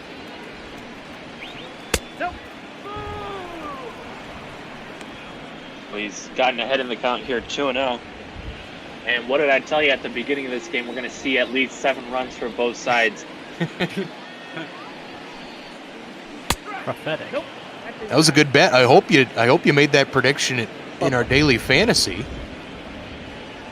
I don't partake in the fantasy mostly because I'm not going to ever remember to fill it out. So I figure why bother with it. Because it's just for fun, man, as we see a one-out base knock here from Charlie Blackmon. I don't know, maybe if I can get more consistent with my prophecies, I might have to hedge my bets. But, good swing there by Blackmon, and that is going to knock out Julius Chassin. We're going to see a much better pitcher than we've seen all day for either side. Tyler Duffy coming in with a just north of 2 ERA, 2.16. 56 punch-outs and 17 walks. You'd love to see it. And he's got a tough task now, 1 away, runners at first and second. Daniel Murphy's on cycle watch. Look out, we had our trivia question about cycles, and Daniel Murphy's a triple shy here in target field, as he's going to face, one of the Twins' better relievers and a revelation last season. He was one of the better relievers in all of baseball down the stretch last year. Duffy, the former slider, he starts Murphy out here 0-1.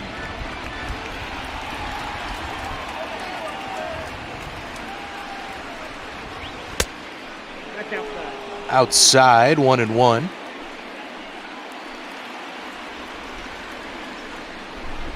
The triple, the hardest one to get in that cycle most times. Although this would be a pretty good park to do it with that high wall out in right field if it takes the wrong bounce. Yeah, you think so. I think the Twins have a team. I think they've hit less than like 6 triples on the season or something like that. They don't have many triples, surprisingly. It's a 3-1 count here to Murphy, who does have 1 triple on the season so far. So it is in play for him, for the old veteran.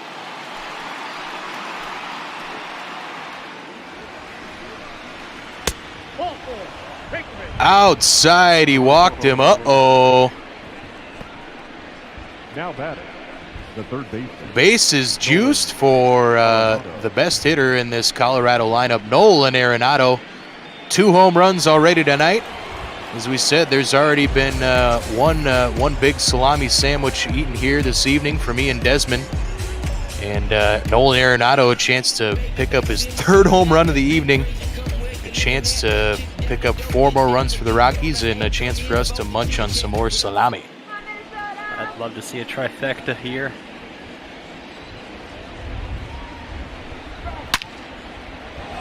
This one lifted to center. Buxton chasing. Buxton no. looking up. It's yes. gone. Oh my goodness. Grand slam number 2 on the night for Colorado. Nolan Arenado's 3rd run on the evening.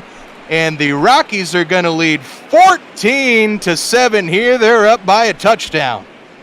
I can smell the mustard and rye bread right now. Oh. I mean, I'm craving deli meats with all the salamis we're seeing here today.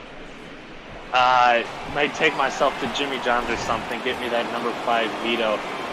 But just a nice hanging ball right there. Driven it out to center field, and Byron Buxton, like he's done so many times today, having to watch it sail on over. Goodness. 14-7, and yeah, once again, a reminder, a public service announcement. You see there, we are at Target Field. We're not in Denver at Coors Field. There has been no sponsorship changes or stadium changes. The Rockies have just been beating the hell out of the ball today. There's a simple ground out from Trevor Story after the bomb salam from Nolan Arenado. Well, I mean, are you sure we're not at TCF Bank Field? It's 14-7. I think I'm watching the Vikings playing against the Broncos today. Right. A football game broke out. Well, yeah, we got 21 runs in this one now, so I'm not sure what our record is actually. Yeah, I think I called a Rockies-Cardinals game that was more than 20, but either way, we broke it if it was 20, and who would have thought it'd be the Rockies with 14 in this one, as they're poised to pick up another win and pick up a possible series win in this one now, as Arenado provided all that insurance. I feel like this is the 3rd time I've been in the booth waiting on the stretch when the Rockies have been in double digits. So I've been around them when they've put up like 14, 15 several times. And another walk here. Duffy struggling, so the Twins have completely forgotten how to pitch here this evening, and thus you can see Rockies up 14-7. Ryan McMahon 4 for 4 in this one. You see the double 3 singles, looking for hit number 5 here and keep this inning alive for Colorado. Well, we're going to keep that reverse jinx going all day today. I was talking about how well Tyler Duffy's been playing, and he gives up the grand slam and now walks the next batter. Yeah, our reverse jinx stops, you see there, and our stocks, you see there, have gone up to 54 in the Twitch chat, so we're really good. It's a good thing that wasn't around earlier in the season. I was a terrible jinxy broadcaster earlier. Yeah, I've contributed quite a lot to that list, probably already 10 to 15 or just from me alone. But, I mean, that's baseball. Sometimes you got to make some bold predictions and have them land right on your face. Shark just wanted to play some damn organ, and instead, instead he sees runs. Okay, good. We're both. Yep, nope, we're both in that category. I love me the long ball, so even if it's being hit against my beloved Twins, that's fine. It makes the game exciting and makes it fun, and that's what we're all about here on ML Bot Ball. But I'm pumped to hear some organ. Yeah, I'm here to play organ. I love home runs. This one fouled dangerously down the left field line. Tyler Duffy needs to be careful here because McMahon's been seeing the ball well.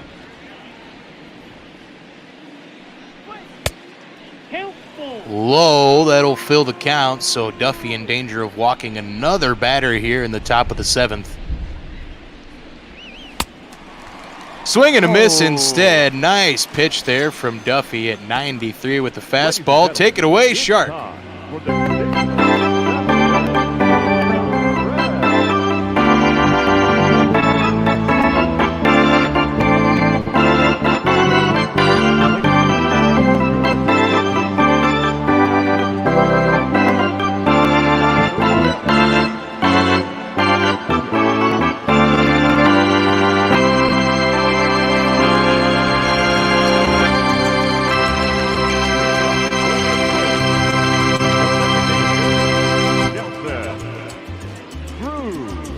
No mistake of it. Never apologize if it's a long top of the 7th. It means there's a lot going on, and I love to see that. Oh, excellent as always, sir. Thank you, Shark, for the stretch. We love having the best Twitch organist in the biz. It's really a treat every night for us, so appreciate you as always. Well, yeah, thanks for having me. Thank you to both of these teams for giving me such a delightful treat to watch. And stay tuned for the next game. I've got an extra special stretch coming up. Ooh, extra special. We love it. It's spicy. It's insane. And Always with love that. I'll let you two get back to it. Have a great rest of this crazy call. Thanks, little fella. Go swim away and find some chum. Good friend Shark Shavery, and always enjoy Shark, as you said there, giving the great tease. If you're here for After Dark Bot Ball between the Snakes and Phillies, stick around. It's going to be coming up after this one, and who knows when this one will be over, as it's 14-7, and we're not done, as both bullpens appear to not be able to pitch well, and Nelson Cruz facing Hero Diaz here, 2-2 count. Cruz lifts this one to center field. That's out number 1. The left fielder, number 20, Eddie. Well, good swing there from Cruz, but not enough behind it. Dahl is able to make the grab, and like we've said already today, Twins have a lot of work. They were down by 7 early and made it a ball game again, so who knows what we have in store. Not pitching, of course, but definitely still got some swings left, 8 outs to work with. You see Eddie Rosario has 3 home runs in this series. He was the player of the game in Friday night's 8-0 thrashing of the Rockies. And of course had a home run in yesterday's game. Ed swinging that stick hot. 1 for 3 tonight with a double. And has a 2-0 count here against Diaz.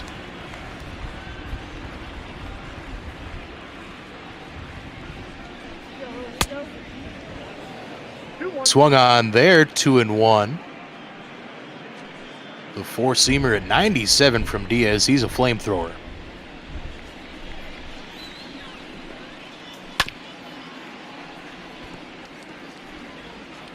Two and two now to the dangerous Twins left fielder.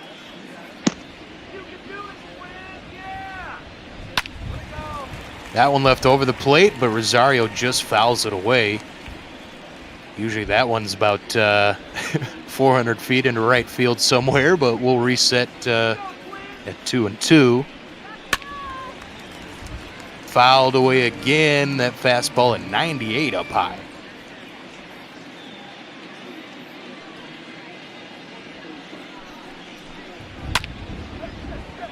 And this one hit to left field. Headed to Peña for out number 2. So Twins going to be down to Miguel Sano. Has a home run in this one tonight. Hit that 411-foot shot to dead center his last AB. Also a single to make him 2 for 3 and 2 down here against Hero Diaz. Yeah, as you don't have a lot of outs to work with, but you got to just keep chipping away. It's going to be very difficult to get all 7 runs back in 1 inning. So if you can try and get 2 here, maybe 3 the next inning, and 2 more in the 9th, that'll tie it up if you can hold things down with the pitching.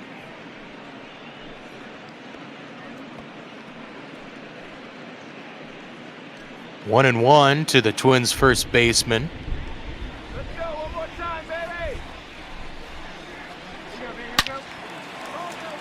fouls that one away, 1-2. It was an interesting little preponderance when Donaldson went down. The thought was maybe manager Rocco Baldelli would slide Sano back over to third and maybe just have Gonzalez stay at first base. Miggy goes down swinging once more. So that's his second strikeout tonight, and Diaz with a clean inning. And that's exactly what you want if you're a Rockies fan.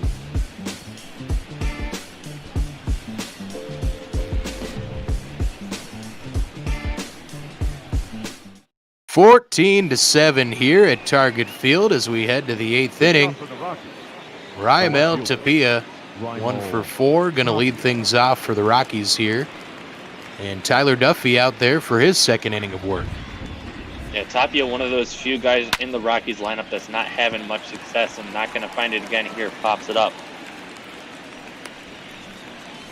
Sano clinches it for out number 1, so Duffy off to a much better start than his first inning of work. So we see there's our lovely starter comparison and some ugly numbers across the board. Yeah, Smeltzer gave up 7 in just an inning and 2/3. Senzatela does go 4. All 5 of those runs scored in the 4th inning. So it looked like he was, going to ride the coattails of an offensive slugfest and still pitch a good shutout few innings. But Twins started to pull it together until their bullpen kind of faltered again. Oh, look out. Tyler Duffy gets one slipping a little bit. Tony Walters had to back off, but heads up by the Colorado catcher to get out of the way, and he's got a 2-1 count now as he fouls that one off from Tyler Duffy.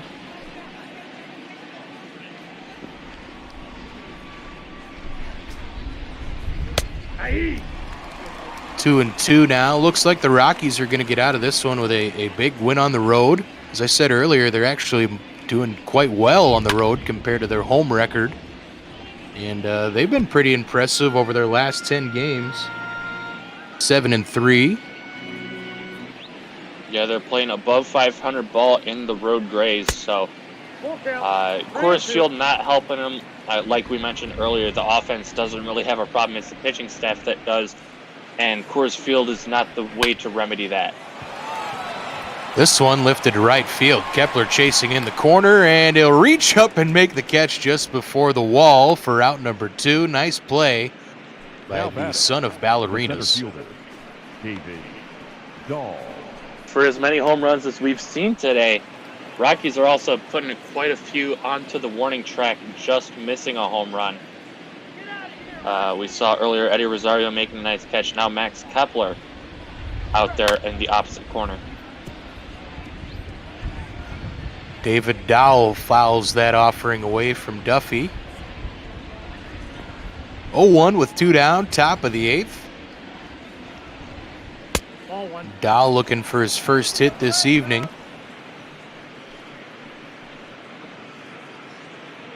He had a home run in yesterday's ball game. That was that 5-3 win for the Rockies.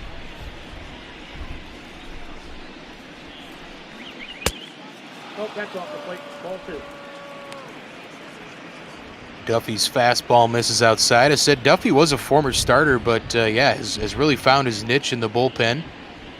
And Twins have had plenty of guys over the years who have found success. As it is a common thing in baseball, guys who can't shake out as starters, but man, you give them 1 inning of work and they're hot out there. And that's been the case for Duffy most times, but not here tonight, obviously, as that's going to do it for Colorado, top of 8. We'll see if the Twins can chip into that 7-run lead now for the Rocks. The third baseman, Marway.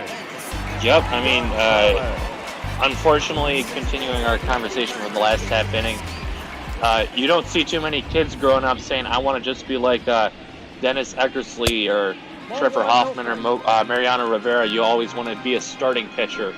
Never want to be the guys at the back end of the bullpen, but they're just as important. So usually, like you said, you see guys kind of fail in the starting rotation, but if you limit the workload and kind of just, let them do their thing for an inning or two, that's when you really start to see them bloom. Yeah, and the developmental side can't be ruled out for the Twins either, as Wes Johnson, their pitching coach, seems to be kind of at least with the curve, if not ahead of it a little bit, and he's been able to unlock a few ticks of velocity on a few of those Twins relievers, that allowed them to be so effective in the second half in Minnesota's run in 2019. But yeah, they were not effective today. None of the Twins pitchers were effective today, as Margot got a 2-2 count here now as Diaz in his second inning of work, and it's a full count.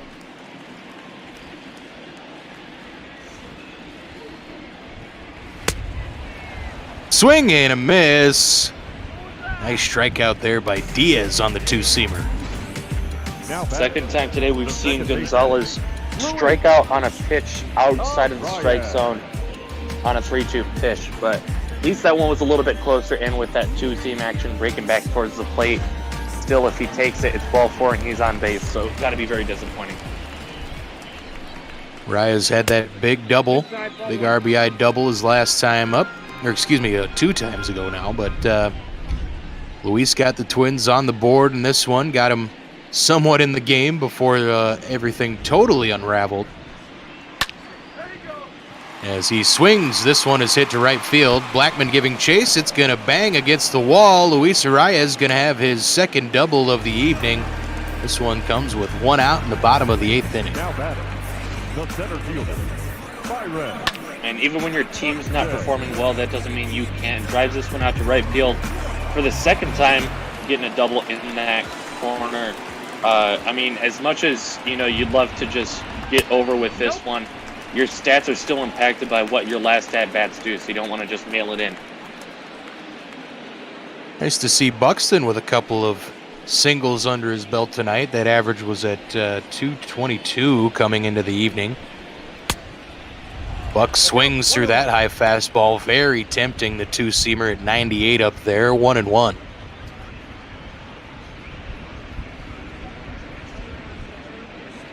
Yeah, hitting 222, that's about the same as Miguel Cabrera this year. You wouldn't have expected to say that. Same kind of power output, too, but Miggy's really fell off a cliff here in the 2020 Bop Ball campaign. Yeah, you might have thought he would have aged maybe a little closer to something like Nelson Cruz with his power numbers, as Buxton basically with another swinging bunt. That's how he reached his last AB. Doesn't reach here, but does get Arias down to, does not advance Luis Arias as he held up at second base. Brings up Alex Avila, who singled back in the 6th. He also has a walk, maybe 2 on the ball game. I can't remember after all that's been going on, but he's been quietly nice, consistent bat in this lineup for the Twinkies. Yeah, the average at 232 coming into this one, but he has drawn 9 walks in just his 26 games. So that on-base percentage, as long as it's up about 100 points higher than the batting average, that's about all you can ask from your catcher. Your backup catcher at that. And he takes inside 3-0 now. So potential another duck on the pond if Max Kepler can come up with Avila on base, as that one's taken for strike 1. Well, if he gets on and Kepler's able to launch one out of here, that puts it back at a grand slam ball game. So, as much as you want to write this one off 14-7, I don't trust the Rockies pitching staff to seal the deal.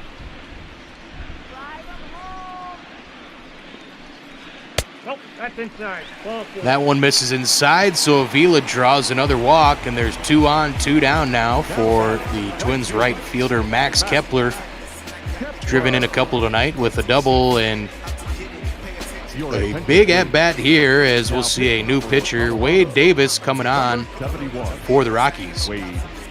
Very familiar with target field is Wade Davis. Of course, spent a lot of his time with those Kansas City Royals. That's really where he made his mark.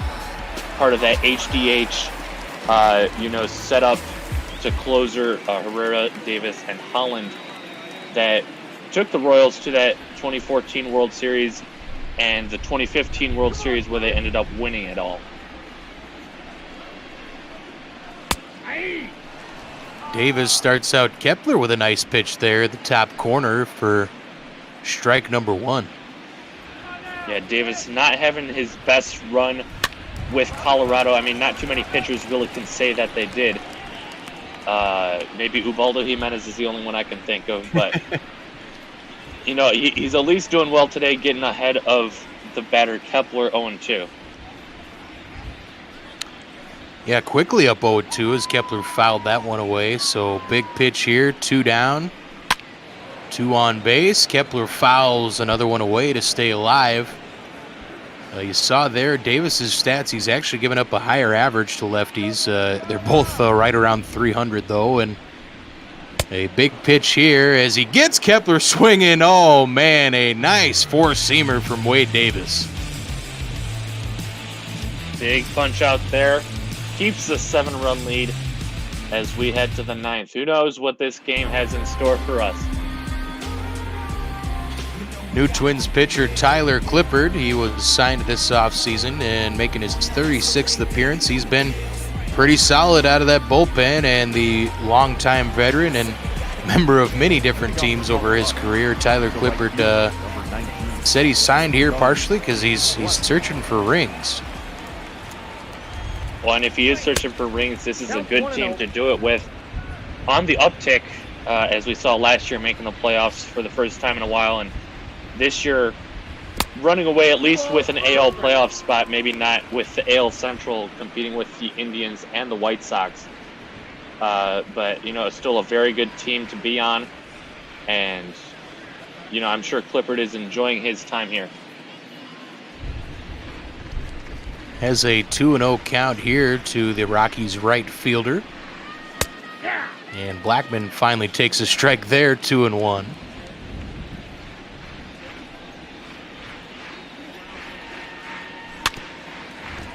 Yeah, our good friend EB from Toronto, he says, as always, when Clippard comes into a game, he could be a trivia question because of all the teams he's played for. He could also be a trivia question because he has pretty interesting stats as a right-hander pitching to lefties. And he's there's a reason he's been on many teams and stuck around for so long, is he's been an effective reliever for quite some time. This one grounded into shallow right field. Arias was shifted over and able to make the play onto Sano for out number 1. Daniel Murphy. Yeah, I mean, that's going to help his batting average against with the lefties. Little help from the defensive shift, like you said. That should have been a single after right field, but Arias is able to make the play out there. Daniel Murphy still on cycle watch here, folks. He needs a triple to complete that cycle, and in a game where we've seen 2 grand slams, we've seen a guy hit 3 dingers, and we've seen some back-to-back homers, why not a cycle tossed in? It's been a crazy one here on a Sunday rainy night at Target Field. That one fouled into the seats. It'll be a 1-1 count. When, like you mentioned, we've got a guy with 3 home runs. He's sitting on deck. He will get one more opportunity to maybe tie the major league record. The potential for a 4-dong game for Nolan Arenado. Holy cow. As the power has been aplenty for the Rockies here tonight. Murphy looking at the 1-2 count. Takes upstairs, 2-2. Murphy yet to be retired tonight.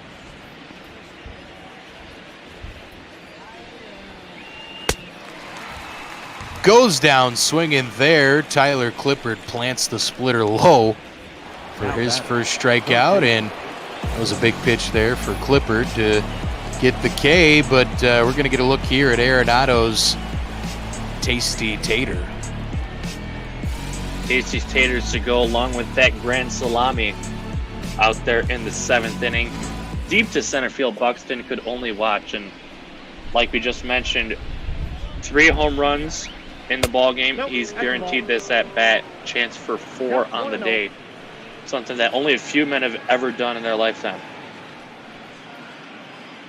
Potential history here on ML Bot Ball as Arenado 4 for 5 on the evening, and this one lifted to center, but not going to be deep enough. Byron Buxton going to reach up, catch that one for out number 3. Tyler Clippard puts the 0 on the board. Nolan Arenado, no 4-homer game, but I would guess he might be the player of the game tonight.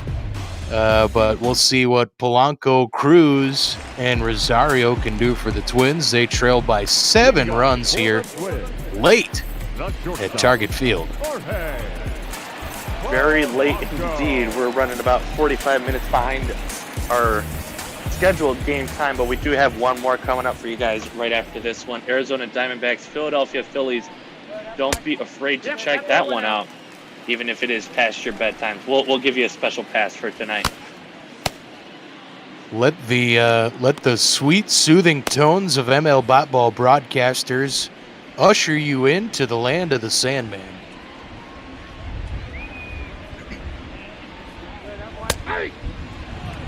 Jorge Polanco takes a strike there. It's a 1-1 count. Wade Davis coming back on after he got the big punch out of Max Kepler. And, finds the bottom of the zone there, 1-2. Yeah, quickly up in the count here, trying to get back-to-back punch-outs across different innings and trying not to give the Twins any hope here in the ninth. Here we go, Jorge. Come on. Polanco's going to lift this one behind third base. Arenado's going to reach up and make the catch for out number 1. Twins down to their final 2 outs. Nelson Cruz coming to the dish. Twins designated a hitter. 0 for 3 this evening. Nelson had a home run in yesterday's ball game that brings him up to 24 on the year. As we got 2 veterans duking it out here in a 14-7 ball game, and yeah, it looks like Nelson wants to get out of here just as much as we do. Yeah, that's not the swing of a guy who's trying to get the 7-run rally started. It's a guy who's got dinner reservations set up for him and his lovely lady friend. Off the plate, ball 1.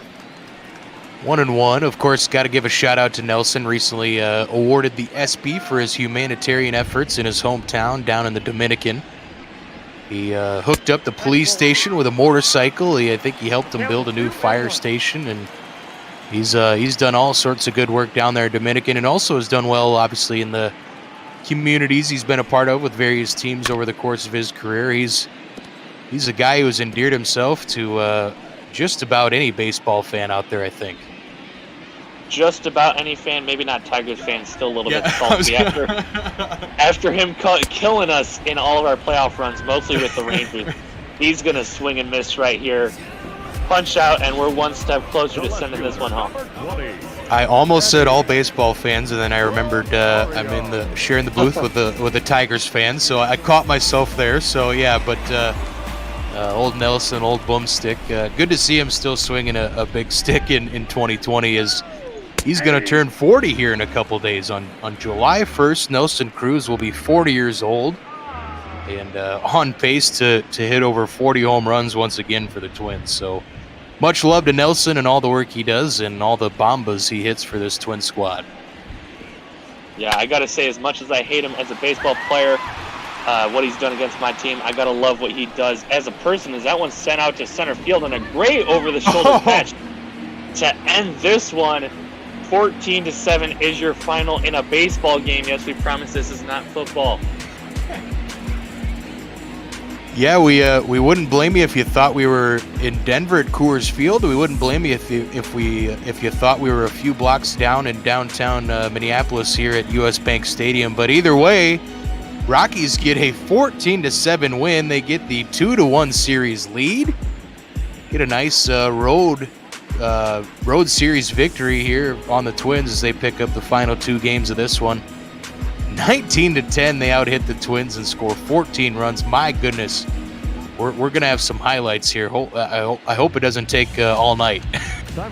Yeah, it's a fun ball game to watch, and Really quickly, I do want to mention that neither Beauty nor I were not professional broadcasters, so we would appreciate your feedback. I'd toss the link in the chat. And, just want to make sure that we're putting out the best product for you guys. Let's get to these highlights now. Yeah, Blackman gave us a great preview of things to come as he took Devin Smeltzer deep to lead off this game. A few batters later, Arenado made it 3-0 on a 2-run shot, his first of 3 home runs on the night.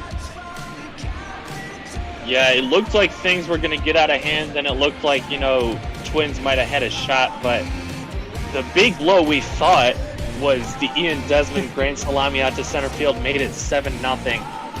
But Twins weren't too keen to just lay the bed just yet. Yeah, a big mustard up with rye salami from Desmond.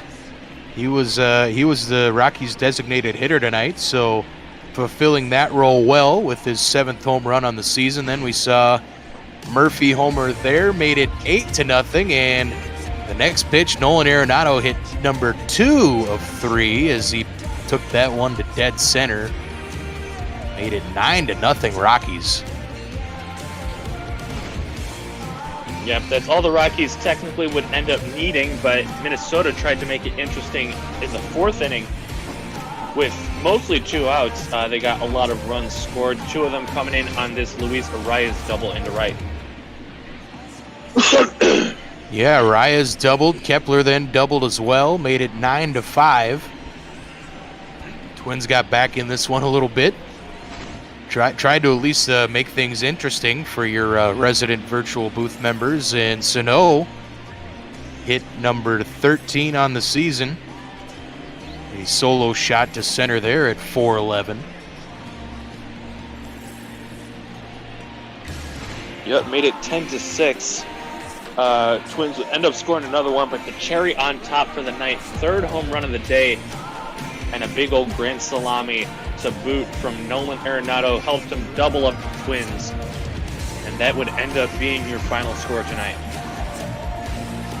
Grand slams usually few and far between. Instead, we saw 2 of them here off the bats of the Rockies, and get that quick Eddie Rosario fly out there. A nice catch by David Dahl out in center to end this one and put the Twins out of their misery. Nolan Arenado, 4 for 6, 3 home runs, 7 RBI. Even a 3 RBI usually gets the job done for a guy player of the game. Instead, Arenado, 3 home runs, 7 ribbies. My goodness, we're glad you stuck around for all this one, folks, and we hope you still got some life in you, some energy in you for Bot Ball After Dark. We got Phillies and Snakes coming up here, and the Rockies get the 2-1 series win over the Twins. A little interleague Bot Ball, always fun. Oh, and there's a beep in my ear. It's our wonderful Snakes man, Duggo. How are you, friend? I'm existing. I'm doing a lot better pitching staffs from those combined games. That was pretty brutal. That was definitely brutal. Yeah, geez. First I saw poor Cookie watch his Dodgers get clubbed by the lowly Giants. And I figured this one would be high scoring, but was not expecting the offensive explosion we saw tonight. And especially since we started our game a half hour late, pushing your After Dark broadcast almost an hour late here. Oh, it's good. It'll just be me hanging out, rambling here at 8:30 on. It's always a good time. Looks like I might be by myself here tonight. So, oh boy. Oh yeah. Yeah. Crack a beer, stick around, listen to Duggo, folks. It'll be a fun one here on Bot Ball After Dark. But for special, we'll get out of your hair and we'll let you get this one underway. And a great game, a fun one. Stick around for ML Bot Ball the rest of tonight and every day here on ML Bot Ball. We love you all. Take care, everyone. Sounds good. Thank you guys so much. As we look forward to Game 3 here in Philadelphia. Diamondbacks taking on the Phillies in a 4-game over the weekend plus a Monday set. Game 1 was Philadelphia's 3 hits and 3 home runs is all they got and all they needed to take a 3-2 victory. Last night was a little bit more offense. Arizona putting the spurs to Zach Wheeler early, ending with a final score of 7-3. So knotted up at 1, it'll be Zach Gallen and Jake Arrieta going on the mound for these two teams. Arrieta has not been the man that the Phillies wanted him to be when they signed him to a 3-year, $75 million deal a couple of years ago, coming off that World Series victory with the Cubs. Had that historic year in 2015. Leading off, All right in 16, but was definitely touchable. And has not looked great as a Philly. As this one is underway, Starling Marte takes a strike, 0-1 to start off the ballgame. First pitch. It was a bone spur in Arrieta's elbow that required him to miss a good chunk of last season and could also help explain the 4.64 ERA he put up over 135 innings for Philadelphia last year. 1-1's going to be grounded there. 1-2 now.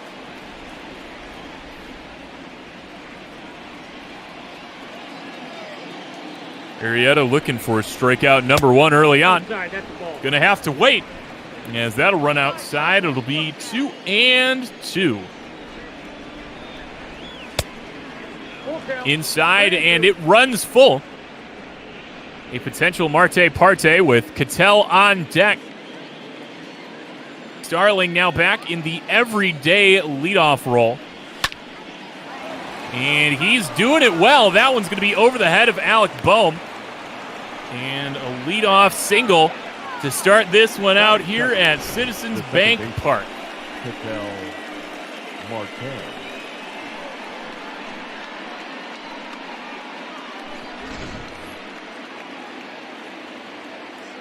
So now, the potential Marte parte.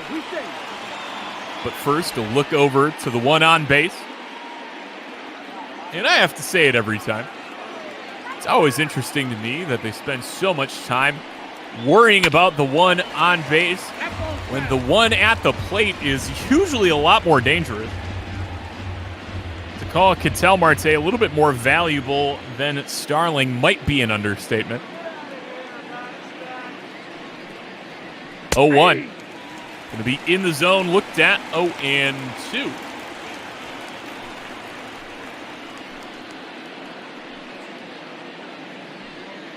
So he's gone to that slide step, but it seems to be working, finding the zone at least with it. Cattell's been having himself a year, having himself a series as well. Fouls that one off. Though it was the other Marte with a home run last night. Starling getting just his 6th home run on the year. He hasn't seen that in a long time. Another 0-2. Swung on and missed. And that will be the first strikeout of the game for Jake Arrieta. That is third. The third baseman, number 5, Eduardo. Arrieta's primary pitch being that sinker you see there. Part of the problem that he experienced with his time in the Baltimore Orioles system, they forbid him to throw that sinker. And he was fairly ineffective without it. It was only after he was able to come over to Chicago, along with Pedro Strop in the Steve Clevenger deal, that he was able to develop that pitch and become the man, maybe not he is today, but definitely was in the mid to late 10s. Another look over at Marte. Eduardo Escobar also homered in last night's game, bringing it to 18 on the year. So maybe there is some life in this Ed. As it goes low, the count now to Escobar, 2-0. A man on and 1 out here. As I teased in Discord earlier is that one is going to dribble up to Arrieta. No shot at Starling at second, so he'll make the easy toss to get out number 2 at first. The first baseman. So essentially a sacrifice for Eduardo Escobar. Brings up Christian Walker with 2 outs here. Hitting 300 against lefties. He has been doing damn well, if I can say so.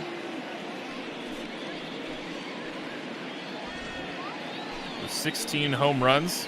Currently 4th on his team. Excuse me, 3rd. No, it's 4th. David Peralta may not be dead, but he exists. Count to Walker, 0-1. In the zone, looked at, 0-2, able to sneak that sinker in there. Peralta currently out for 1 to 2 months with a torn calf. It's a killer for the Diamondbacks, as that's fouled off, going to stay at 0-2. Gave it a fairly inopportune time. Diamondbacks currently dealing with Mike Leake with a broken forearm. It'll be another 5 weeks before he can return. As that one's back at Arrieta, knocks it down, and the throw will be just in time to beat Walker to the bag. The Diamondbacks get a leadoff single, and not much else. They strand one. As we see what Philadelphia can do here. Harper, Real Muto, and Gregorius to lead it off. Man who starts I have not called in forever, Zach Gallen, rocking some nice innings there to the tune of a 2.2 ERA. Looked good before the injury and looked good after. Took a comeback early on in the year that held him out for just a little bit. They busted hand, busted finger, something on the metatarsals, carpals, tarsals of the feet.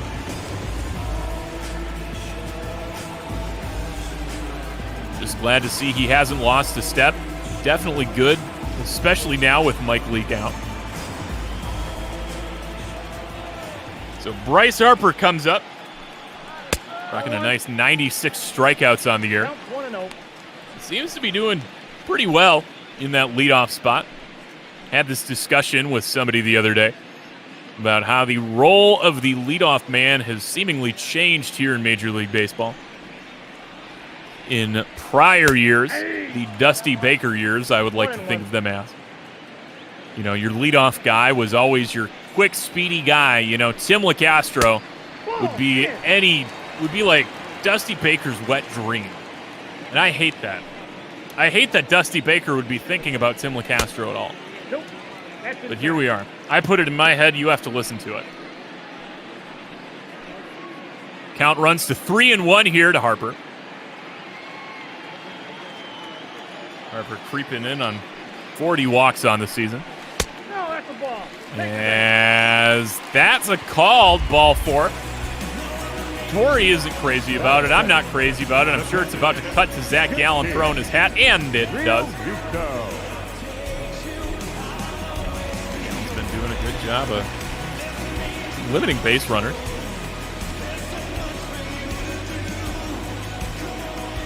Been striking the shit out of some guys, though, I gotta say.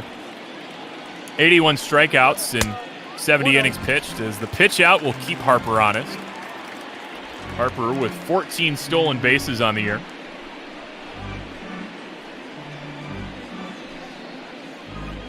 But, you know, as I am so bad at losing track of what I'm talking about here on these long diatribes. But Tim LeCastro, you know, in years past would be your prime leadoff guy. You know, that quick guy and keep guys on their toes. All you want is speed at the top of your lineup. You know, with the more sabermetric focus, the top of the lineup typically focused more around both on-base percentage and just your best hitters. Because over the course of a season, you know, 162 games and all that, how many times you're going through the lineup every game, your best hitter's gonna get a handful more opportunities both in a season and a fraction more of a plate appearance per game. You know, that's why you see your guys like Mike Trout, you know, batting second. Your Ketel Marte is batting second. Count here to Real Muto 3-1. As Gallen is threatening to walk the first two hitters of the ball game, and he does. Not bode very well here for Zach Gallen. Lineup gets a little bit squishier as we go down, but the man that is currently standing on deck to channel my inner Dan Plesac and Mark DeRosa. He's the one that scares me. Didi Gregorius over here, the road warrior. Got the power at home, but not the average. In a good spot to capitalize here. 2 on, no out. Philly's threatening earlier. Another one outside by Gallen. You may think the catcher on base doesn't present a big stolen base threat, but Real Muto's got wheels. Especially as the trailing runner, not as important. Throw will likely go down to Harper at third. Wouldn't be surprised to see it, though conventional logic says don't make the first out of the ball game, or of the inning, on the base pass. And oh my God, Zach. There's this thing that runs letters to knees and is the width of home plate. It's called the strike zone. Please find it. There we go. 3-1 now to Gregorius.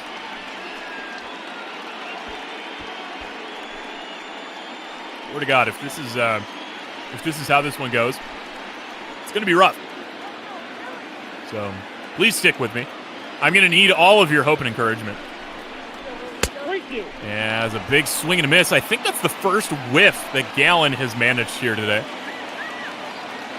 Could have been ball 4, but thank you, Didi. Strike 2. Payoff pitch is fouled off. Granted, with no outs, still wouldn't be too surprised to maybe see the runners go in motion on the payoff pitch. That one skied into the air. Stephen Vogt will get there, and that is now the first out of the inning. 17 pitches into this ballgame. Batting fourth, the first baseman, 3. I'll maybe take you guys up on that offer later. I'm kind of liking this. If this gets like really ugly, we'll probably want some help. But let's see what happens. As now Rhys Hoskins, a man who crushes baseball, steps to the plate. Gallen may have left that changeup hanging and just got bailed out. And I see you there. I see you, TARDIS. Like I said, give me a couple innings. See how I'm doing.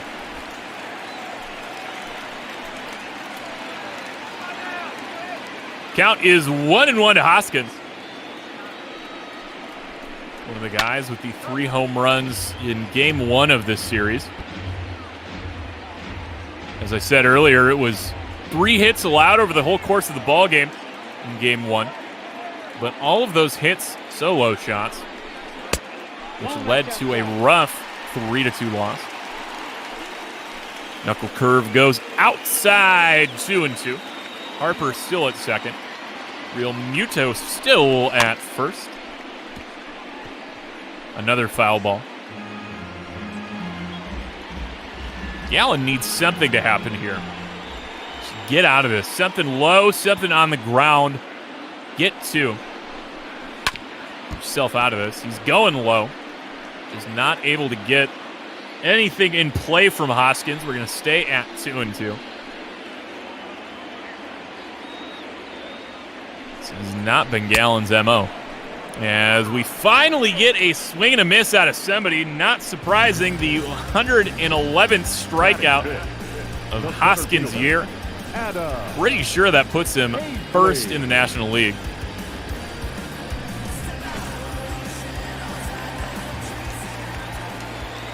Brings up Adam Hazley. playing center field, doing a good job for these Phillies since he broke the starting 9.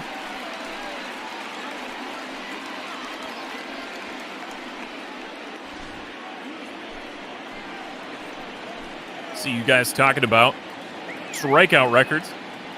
What's somebody find me the single season strikeout record? I know it's been repeatedly crushed lately. I think Stanton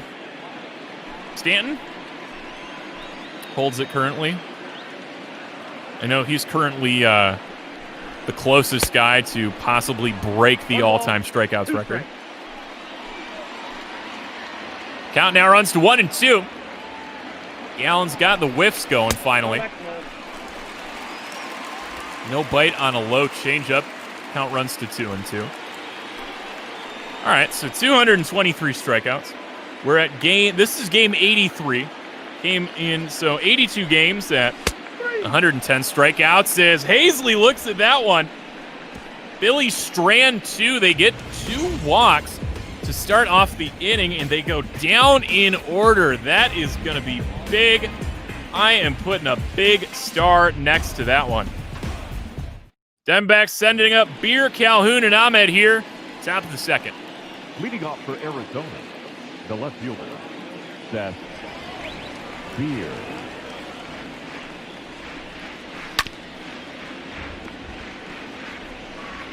Single season record 223. It's wasn't that Stanton? I swore it was. Or Judge, as Beer gives that one a ride, and oh my God, that is going to miss. Being a home run by feet, as he is sliding safely into second with a leadoff double. Seth Beer continues to hit the cover off the ball in his rookie campaign.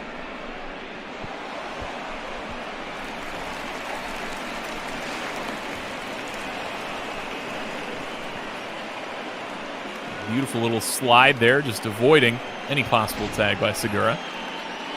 Oh, it's Mark Reynolds. Really? You're telling me they still haven't managed to break the single